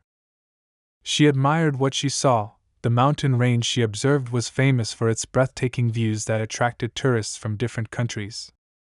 The guys couldn't pass by and decided to stop in one of the small towns near these beautiful mountains. The caring teacher first went for local delicacies and bought a stick of caramel strawberries for Vikva, warning that since it was harmful to her body, she could only eat one berry. Jaiwa sat down next to her satisfied little sister and noticed that she was jealous of her, because the famous master of life and death bought sweets just for her. This problem worried not only the daughter of the Jigal family, but also the hot-tempered and obsessive Rin. so she approached the teacher with a question about why he didn't buy candy for all the other girls from his escort team. The guy didn't see a problem with this, and said that they had enough money for it. The cold and callous answer really hurt the young girl's feelings, and she decided to furiously remind him that he ate mountains of frosted candy every time he visited their Murong family. Mentioning Kanho was unnecessary. It provided an opportunity for Gongchan to turn the conversation in his favor. But there was no point in arguing with Rin. Her fury forced the master to buy sweets for all the girls who accompanied him during the trip. After he broke down and bought candy for everyone, Rin merely patted him on the shoulder and remarked on the generosity of the great master of life and death. Still, he enjoyed what was happening at that point in his life, so he decided not to worry about what he heard in his dreams. He guessed he was a little devastated at the moment, but things started to change. A carefree life without training and battles was calm and comfortable for him, so he wanted to enjoy this time to the fullest. Gongchan was still genuinely glad that he had left the Jianam and Kangho clan. The interesting places in the small town quickly ended, and the girls suggested going on a hike to the famous mountain that was located very close to them. This was not part of the master's plans on vacation. He replied that during his life he had worked and trained a lot, so now he just wanted to rest a little. Despite the small size of the town, at that time it was quite lively, but even despite this, Gongchan continued to be careful and could not help but notice the person who was carefully monitoring their movements. Suddenly Gonan said that she would like to look around in search of some good restaurant. The princess did not mind, but asked her friend not to linger. The attentive and experienced Gongchan could not miss the strange behavior of one of his companions. He noticed some unfamiliar master in the backyard, but he was sure that he sensed the chi of the great family from him. The guy suggested that it could be the messenger who was following Lady Jeagle. This worried the master a little, and he asked Rin if everything was fine within the great Jeagle family. He made a big mistake, because when he uttered the name of the family from Kanho, the girl's face appeared in satisfied surprise, because of which he had to make excuses.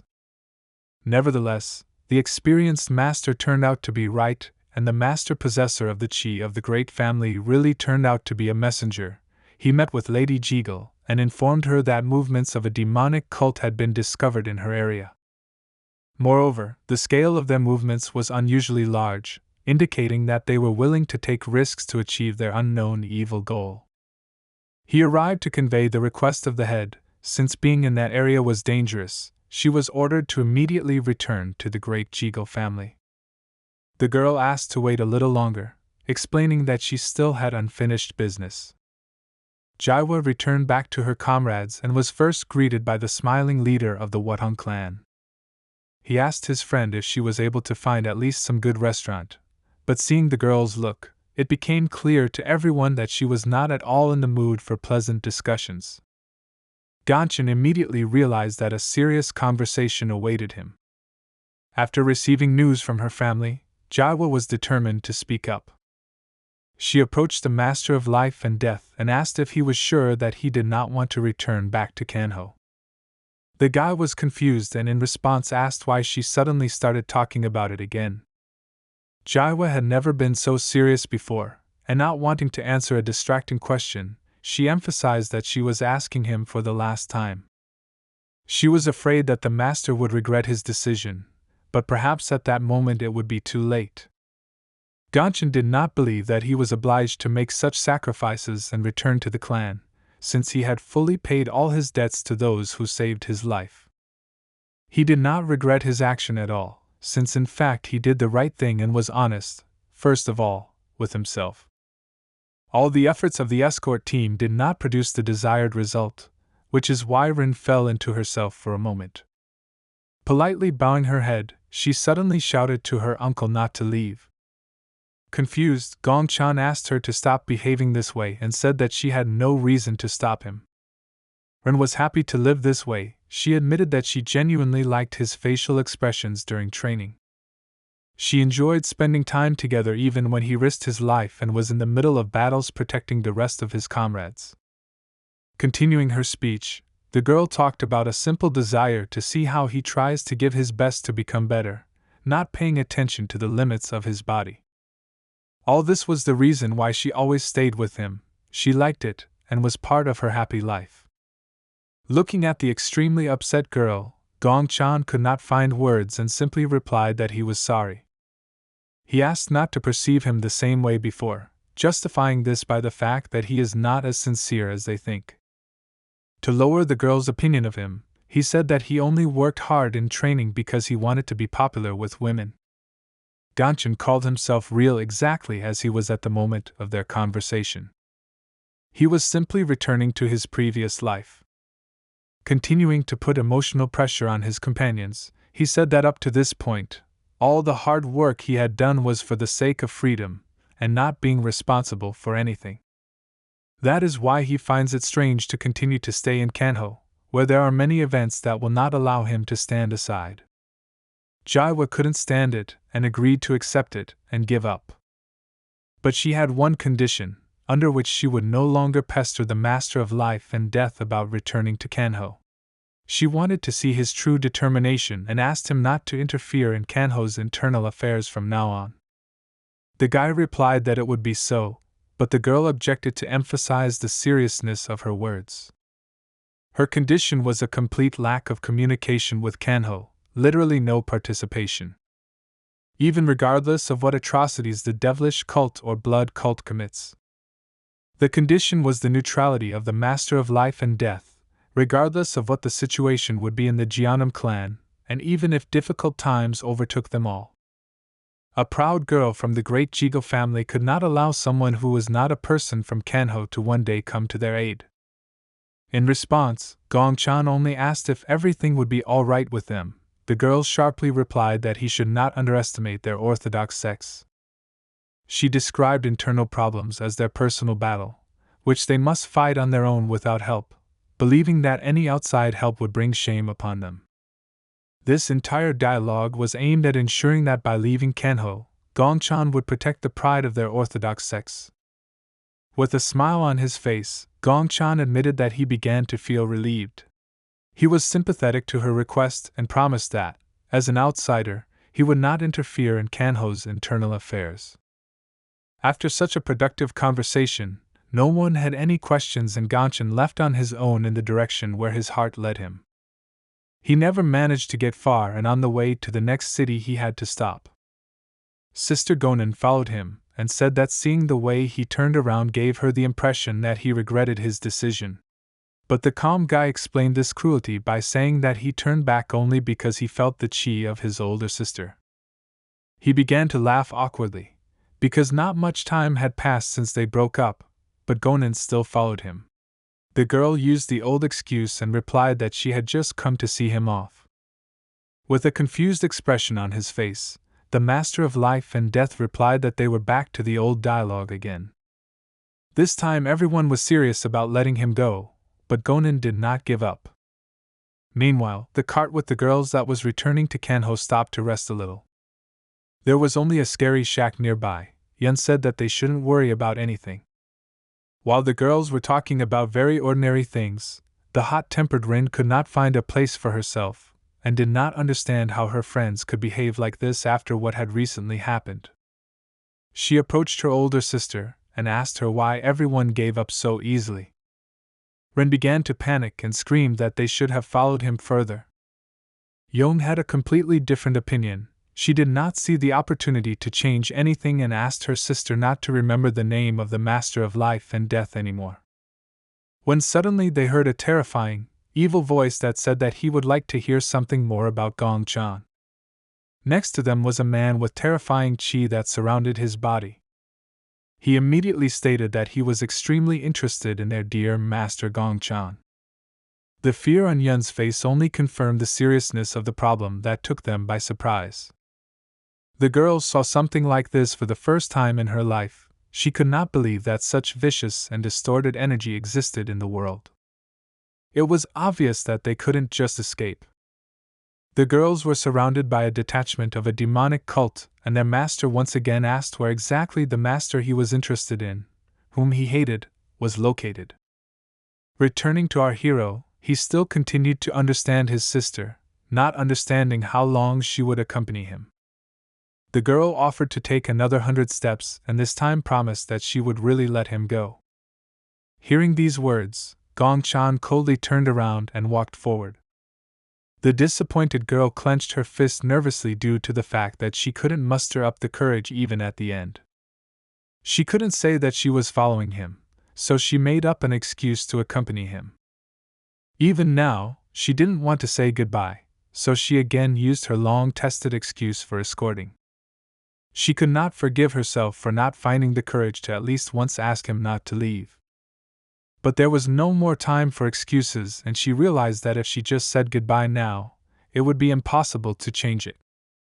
She was afraid of losing him, and so she delayed the moment until the very end. Having found the determination within herself, she firmly told herself that she would not remain a coward incapable of anything. Gongchan didn't even know about her difficult internal dialogue, so he looked back carefree and said that there were only 5 steps left that he had promised his sister. But at that very moment the blade of his sister's sword was right at his throat. The confused guy could not understand what was happening and only smiled awkwardly. Filled with determination, Gonin shouted that she was challenging the master of life and death to a duel.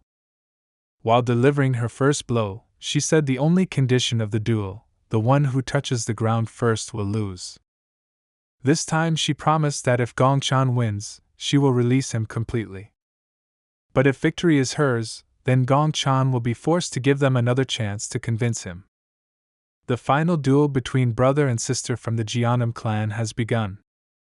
Gonin was very serious and fought with all her might even despite being greatly outnumbered by her opponent. She put all her determination into each next blow. While fighting with her brother, she began to remember the past. She was the first real rival of the young talented master, who in a short time was able to change the entire country of Kanho. As a child, she could not even imagine that he would become as incredible as he is now. But even despite the low chance of victory, she was ready to do anything to bring him home. Meanwhile, the silence of Gongchan's other friends brought the demonic cult into action. Despite the fact that they were all transcendental level masters with good reserves of internal energy, it was not at all easy. The demonic cult's numerical superiority was obvious, such pressure was too difficult to control.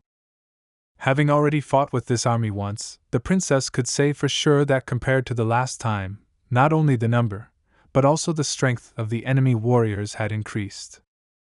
While the girls were holding off enemy attacks, Lady Jigal was busy implementing the techniques of her great family. She did everything to create conditions for the protection of her team. Having completed the preparations, she called on her comrades to immediately go inside the house. Having fought off a wave of attacks, the girls rushed inside. They were surrounded, but despite this, there was still a chance to escape. Jaiwa had finally finished performing her technique and was ready to defend herself with the others. The protective equipment should not allow warriors of dark cults to enter. The princess praised her friend for her excellent work, noting that now the enemies really cannot get inside. But as it turned out, things were completely different, and in fact they found themselves locked inside, surrounded by an army of enemies. This gave them some time to recuperate and plan their escape. Gathering her thoughts, Rin said that if the 4 of them join forces, then one of them will definitely be able to escape from the enemy encirclement. She reminded them that the only chance for salvation was Gongchan. She wanted to retreat to organize a surprise attack with her uncle, but no one supported her idea. Rin thought that they simply did not believe in his superiority, so she explained that he was not one of those who could lose to dark or demonic cults, but unexpectedly for her, the elder sister agreed with these words. It was hard for her to admit that if they asked for his help, then in the future he would definitely be able to leave them. She sincerely wished Gongchan to fulfill his desire to leave Kangho, realizing that this way he would become truly happy. Meanwhile, the duel between brother and sister continued. The Enlightenment level master was not giving it his all, and an angry Gonin shouted that he should take the fight more seriously. In fact, Gongchan did not see her as an opponent at all, From the very beginning, he perfectly saw all her movements and weak points in defense. At one point, he simply pushed her in the back, which must have been unpleasant for Gonin, who fought with all her might. Still, this was not enough for her to fall to the ground. The girl stayed on her feet and nervously bit her lip out of powerlessness. Not seeing the point in all this, Gong-chan asked how long he should repeat it so that she would finally give in and fulfill the terms of their agreement. Without turning around, the proud girl apologized and replied that she would never give up.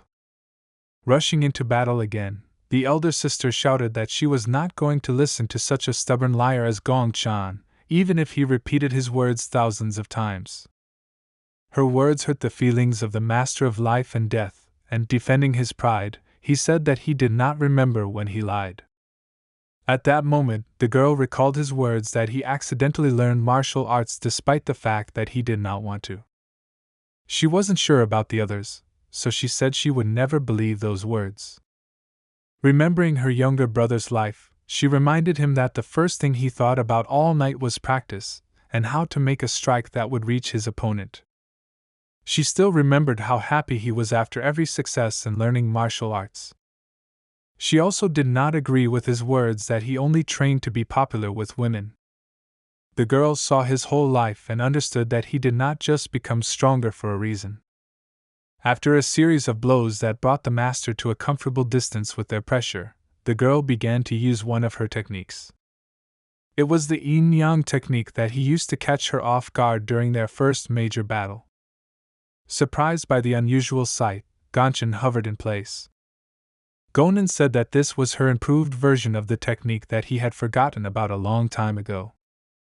Its value was unimaginably great for Gonin, because she created it after 3 years of training under the guidance of her dear younger brother. The fight was over. With a small laugh, she couldn't believe that her brother had been feeling sorry for her all this time. Gonin understood that in a real fight Gong-chan would not allow her to be hit even once, but in this fight everything was different. After these words, the exhausted girl began to lose her balance. Despite the terms of the bet, Gong-chan couldn't let her fall to the ground. Hugging his older sister, he admitted to her that her technique was simply incredible. While praising this fight, he said that he still has a lot to learn, something he only realized through this fight. In the end, Gong-chan still admitted defeat. He felt somehow strange. Despite the admitted defeat, he did not feel bad at all. He admitted that he really wanted to leave, but because of his promise, he would still fulfill the terms of their deal. Gonin's courage bore fruit, and the girl was still able to achieve the result that she could only dream of. The sister and brother from the Jeonnam clan hurried back to meet the rest of the boys. Gonin felt that all the guys were already waiting for him, but she couldn't even imagine what situation they were in at that moment. The leader of the demonic cult was running out of patience, so he immediately warned the girls that if they were thinking about stalling for time, it was useless. He did not want to waste time on their attempts, which he considered pathetic. He asked to stop the pointless fight and offered to leave, promising to let them go if they told him where Gong-chan was. Still, he did not expect anything different from the followers of the orthodox sects. The girls still did not give up and continued to sit inside the shack, which was protected by the Jigo family's equipment. The leader of the demonic cult had no choice but to do it his way. He sent his fighters and with anger in his eyes ordered them to destroy the house into dust. Their efforts did not have much result, but every technique has its limit. With a smile on his face, the cult leader decided to see how long the great Jigo family's magic array could withstand the pressure of an entire army. Several minutes passed, but the equipment still repelled every enemy attack. But at one moment the leader of the demonic cult began to feel a pleasant excitement in his heart. Turning back, he wanted to see the owner of the very energy he had been looking for so long. The allies were already nearby, but because of the technology, no one inside the house could know about it. Jaiwa was already beginning to say goodbye to life, because her energy was running out and she could no longer maintain her technique due to enormous pressure from the outside. Hidden in the corner, Yun covered her sister from the Jeonnam clan. But at one point, she turned around and looked through the wall, feeling something familiar. Ywa's expression changed dramatically. Her practice was enough to feel the master's energy from such a distance. The master of life and death, the only one who could change the situation, came to their rescue. Despite his promise to the daughter of the great Jigo family, he had to return, all thanks to the efforts of Sister Gonin. Suddenly, the princess began to feel a huge amount of energy from the man who was slowly approaching their door. The girl was on her guard and prepared to use her swords in the worst-case scenario. But when the door opened, Master Gonshin stood in front of them, next to whom stood Sister Gonin, exhausted in a friendly duel. Confused, Yonhwa could not understand how he could change his mind. The guy replied that it was a long story that led him to them after he felt dark energy on his way home. As expected, the wrath of the daughter of the Jigo family immediately fell on the master. She shouted that he couldn't do something like that. She couldn't accept the fact that he broke his promise not to interfere in Kanho's affairs. In response, Gongchan simply said that one of the enemy fighters still posed a threat to them and asked her to strengthen the barrier. Leaving the protected house, the guy asked his companions not to go outside under any circumstances, and also asked them to help take care of Gonin's sister. Turning to Ywa, he admitted that he didn't want her to worry too much about breaking her promise. With a smile on his face, he stated that he was still a student from Kanho. After leaving the building, all Gonshin could see were dozens of defeated enemies lying on the ground in front of the shack.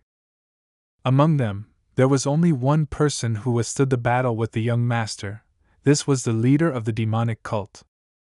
He had no doubt that in front of him was the same famous master of life and death. Gongchan did not see any danger in his opponent, and said that his energy was so weak that he could barely detect it. With slight mockery, the enemy agreed with the words of the observant master. He admitted that as the best tactician of his cult, he rarely appears on the battlefield. But as it turned out, the appearance of such an opponent as Gongchan made an exception to the rule for the cult master, and he personally arrived to defeat the dangerous enemy.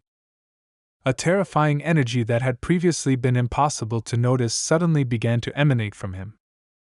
Gonshin had never seen anything like this before. He simply froze in place in surprise. With a smile on his face, the cult leader asked the enemy if he felt the energy that was so carefully hidden. The demonic faction units that Gongchan defeated disappeared for a reason. The hands of the dead began to burst out from under the ground. This was the terrifying secret that the leader of the demonic cult was hiding from prying eyes. No one who personally saw this technique left him alive.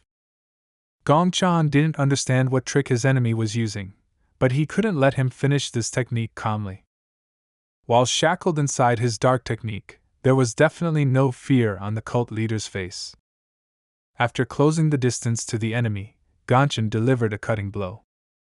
He managed to cut through the zombie's flesh, but he clearly did not expect what happened next.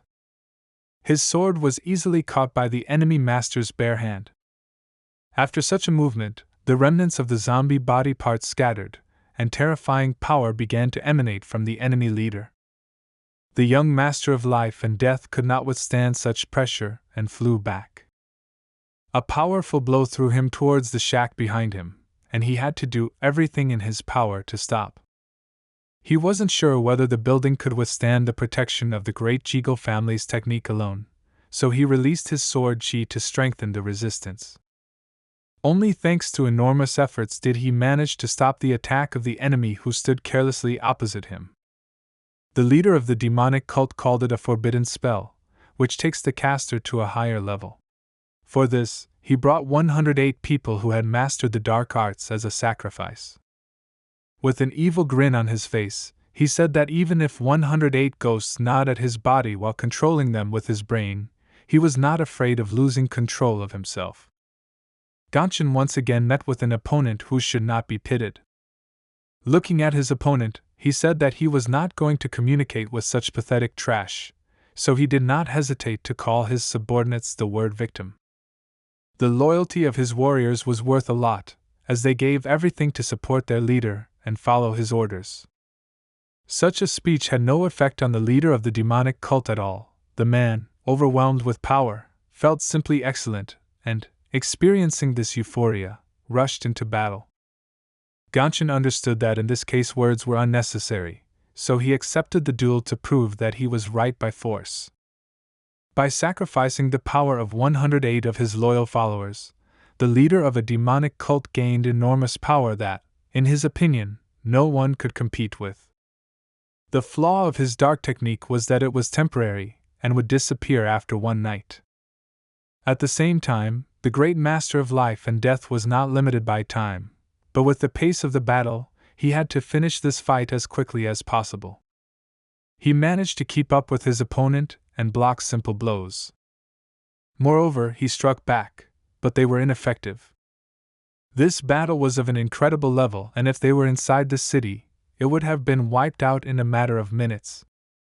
Despite the temporary limitation of the dark technology, the leader of the demonic cult believed that this was more than enough. He felt superior to his opponent despite the fact that Gong Chan was able to cope with 3 masters of the enlightenment stage. For the first time, Gong Chan found himself in a situation where the enemy surpassed him not only in strength, but also in speed.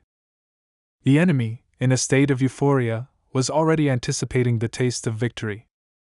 His attacks were incredibly effective. Gonshin did not have time to cope with all the attacks. The battle had only started a few minutes ago, but the young master was already wounded. Meanwhile, the enemy did not let up the pressure and continued to attack.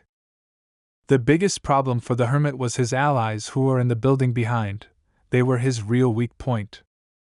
Realizing this, Gong Chan decided to move away from his comrades in order to lead the enemy to a more suitable battlefield. But he underestimated the tactical intelligence of his enemy. Considering the young master's motives, the demonic cult lord did not change the direction of his attack and fired a volley of energy directly towards the hut. At that moment, Gong Chan realized that he had seriously screwed up. He could no longer waste time and change position, so he immediately rushed to the defense of his comrades. Gong Chan managed to land in front of the building, but the enemy attack was still a big problem. The power of the enemy equipment was so great that it was simply impossible to repel it or disperse it. At the last moment before the collision with the building, an explosion occurred. Looking towards the enemy from the Murim Union, the leader of the enemy organization said that the student of the Jian'an martial arts schools should take this battle more seriously. He turned to the Master of Life and Death with the words that fighting and protecting the weak is something that only the strong can afford. He did not doubt his opponent's abilities, but at that moment he was sure that Gong Chan was definitely weaker than him, and in other words, this battle was completely in his favor. Having withstood the enemy attack, Gonshin himself admitted that the enemy's words were true. Even though his attacks reached the body of the demonic cult leader several times, he still looked unperturbed. Being in a dire situation, the young Master of Life and Death made a risky decision. He believed that his only hope of victory was to concentrate all his energy in one hand in order to deliver a blow capable of destroying such a monster. This also meant that after this blow, his strength would be completely drained. Despite the risks, he was willing to bet everything for a small chance of winning. The great tactician in the person of the leader of the demonic cult recognized the decision of the student Chanam as very good. Suspecting nothing, Gonshin began to close the distance with the enemy in order to realize his plan. But he miscalculated and realized it too late. Dodging the blow, the enemy said that the power that Gonshin would gather did not matter, because it was useless if he could not hit him. The realization of this simple truth was quite unexpected for the young master, because before he had never been inferior to his enemies in speed. Due to an unsuccessful attack, he opened his back for a counterattack. Even despite the technique of protecting the body, this blow was too heavy, and for the first time in his life the guy felt such incredible pain. The leader of the demonic cult decided not to play around and, fearing to make a mistake, supplemented the series of attacks with a powerful kick. Gong Chan realized that he had screwed up again due to his carelessness. The power of the enemy's dark technology did not allow him to relax. The pressure from the enemy was so strong that Gongchan began to miss too many blows. A trembling ran through his whole body. Looking at the enemy, he realized that he was unable to find any gap in his defense. Looking around at the still-standing building, Gongchan tried to come up with at least some option to get out of this situation. It seemed that he was already running out of strength. Without any resistance, he simply lay on the ground. Approaching the young master point blank, the leader of the demonic cult extended his hand in his direction and began to release energy to strike, saying that he would send them all to hell. After these words, another powerful explosion occurred. The leader of the demonic cult stopped for a moment, saying that he did not understand the behavior of his opponent at all, because Gongchan did not at all prevent him from carrying out a series of attacks without any interruption. As it turned out, at the last moment before the enemy master's attack, Gongchan managed to catch his hand. Thanks to this capture, he changed the trajectory of the attack and once again saved his comrades, who, trusting him, remained inside the hut. The efforts of the young master were hard to miss. Having a huge advantage in brute strength, the enemy pinned Gongchan to the ground. Looking into the eyes of the student Chanam, he said that he saw his efforts and would still break what he so diligently protects. Grabbing the guy by the head, the villain said that he would allow him to do what he was so afraid of. With one powerful movement, he threw Taoist Jianam towards the hut. It was simply impossible to resist such a monster, and Gongchan, having destroyed the building, fell with his back on the floor. There was a column of dust around him, and the leader of the demonic cult defiantly stepped on his chest with his foot and said that this was the end. With a smug smile on his face, he was glad that he was about to get rid of the annoying master from the Jianam clan. In fact, he considered it the only problem that had been bothering him for the past few years. He was sure that once Gongchan disappeared, then no one would be able to resist Kanho's dark forces. Having lost his vigilance, he did not even notice how his back was exposed, so he received an unexpected blow. Looking around, he saw two girls standing next to each other with extremely worried expressions on their faces. Jaiwa looked like she had learned a few new karate moves a few minutes ago. While the leader of the demonic cult yawned in surprise, the three accompanying female masters of life and death grabbed his arms and back, thereby immobilizing the enemy, opening his body to attack. Having difficulty holding the enemy, the elder sister Moon turned to her mentor in panic and asked him to hurry up with his decisions. Weakened but not broken, Gongchan began to see what he had been unable to see during the intense battle. Gritting his teeth, he was finally able to see the occultist's weak spot. The master of the demonic cult could not believe that he had made such a simple mistake. He had to pay for his arrogance. The already destroyed hut inside the forest suffered another crash. Everything around began to be destroyed under the pressure of Gongchan's powerful energy. Despite the power of the blow, the leader of the enemy dark organization Kanho was able to stand on his feet. He began to walk slowly towards the young monk, saying that he suddenly became very interested in why the hermit was so diligent in protecting that building. The man wounded in the stomach suggested that Gongchan was trying to buy time for his friends to regain their strength. With a calm expression on his face, the master of life and death confirmed the words of his dishonorable enemy. Gongchan said that even if he failed to do this, he would still protect his comrades without sparing himself. The body of the demonic cult leader began to gradually disintegrate, and the energy of his 108 loyal subordinates that his body held began to gradually dissipate. Losing his human form, he thought about Gongchan's words regarding his comrades and admitted that, as expected, he had failed to understand him. After these words, the body of the leader of the demonic cult completely collapsed, and only torn clothes remained from him. The exhausted winner could barely stand on his feet. Tired of free adventures, the guy began to lose consciousness and fell back. Fortunately, loyal female comrades were next to them, and together they were able to hold him before he collided with the ground. Sighing heavily, the guy with tired eyes did not hesitate to admit that he had slightly overestimated his capabilities. Looking at the smiling ladies, he confidently said that he would close his eyes just for a second. Obviously, this was a lie. Gongchen fell asleep and again saw his past, which haunted him. It was a real meeting of his two personalities. From a past life he asked what interesting happened this time, that he even decided to meet. From the smile on the face of the master of life and death, one could logically assume that he had made an important decision for himself.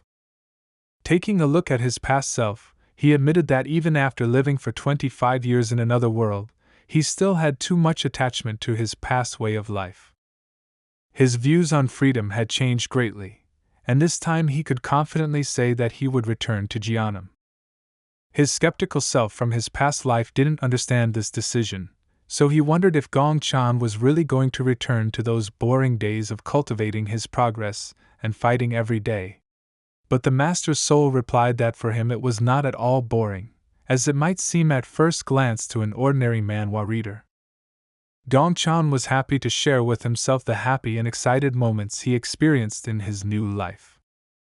Developing personal characteristics, discovering a new world of martial arts, strengthening bonds with others through battle, these were all exciting parts of his new life as a master. Looking back, he saw so many incredible memories that it completely changed his attitude towards this lifestyle. First of all, he should have said thank you to his comrades for following him. This opinion was common to both of his personalities. Their pleasant conversation was interrupted by his girlfriend from the past, who finally showed up for their date with ice cream in her hands, a little embarrassed because she was late. Then the moment came to say goodbye.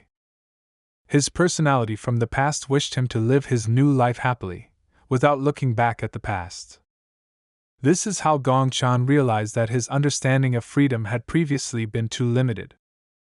Opening his eyes after a long sleep, the guy soullessly looked at the ceiling, being devastated after another dream about the past. All he saw in front of him was only the ceiling with the characteristic features of a building that had long been familiar to him. The realization of where he was quickly brought him to his senses. The guy stood up sharply, and after the familiar ceiling he noticed a blanket that had long been familiar to him.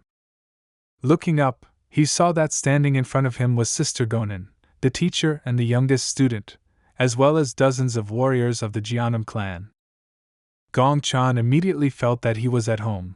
The entire crowd began to bombard him with questions about how he was feeling, as well as about his unexpected last victory over the leader of the dark organization Kanho. Looking at her younger brother, Sister Gonin asked if he was going to leave the clan anymore. The other guys were also excited about this question, since all this time they were very worried about his condition. With a sincere smile on his face, Gong Chan admitted that he was pleased to be at home. 3 months later he returned to his normal life. Sister Gonin had just come to him. Earlier she had received the task of finding all the information from the meeting of Orthodox sects. The guy apologized for not being able to pick up the report earlier, justifying that he was too busy with the schedule of fights. Opening the sheet with the current issues of the meeting, Gonin first mentioned the dark factions, saying that their power had weakened significantly. The most important thing was that they practically disappeared after losing their tactician.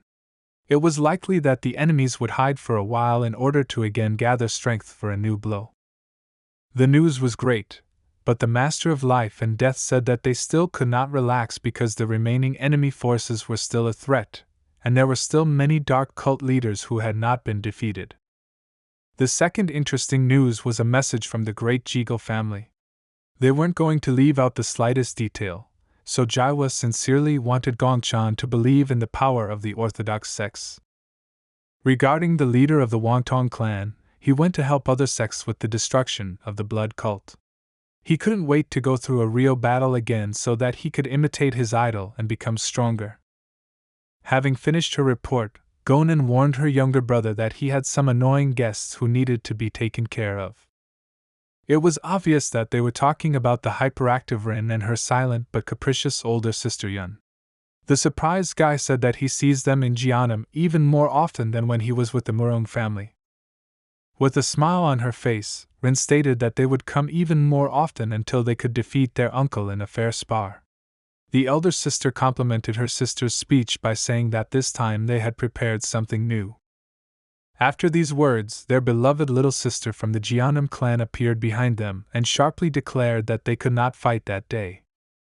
A little embarrassed, she uttered the words of the master that a sparring was scheduled for that day with a warrior named Vikva. Rin was shocked that they were late. The calm Gongchan replied that on this day he would test his youngest student for the first time. Even though Waiwa stole her precious uncle's time, Rin still couldn't resist and lifted her little sister into the air, saying that she had wanted to see her for a long time. Looking at the noisy youth, Gonin remembered that she was waiting for a quiet and calm day. Gongchan also did not expect the arrival of his noisy nieces, but the unexpected visit evoked only positive emotions in him. In fact, he began to admit that he found it more fun when there was such a friendly buzz around him. It was moments like these that made him fall in love with his new life inside Kanho.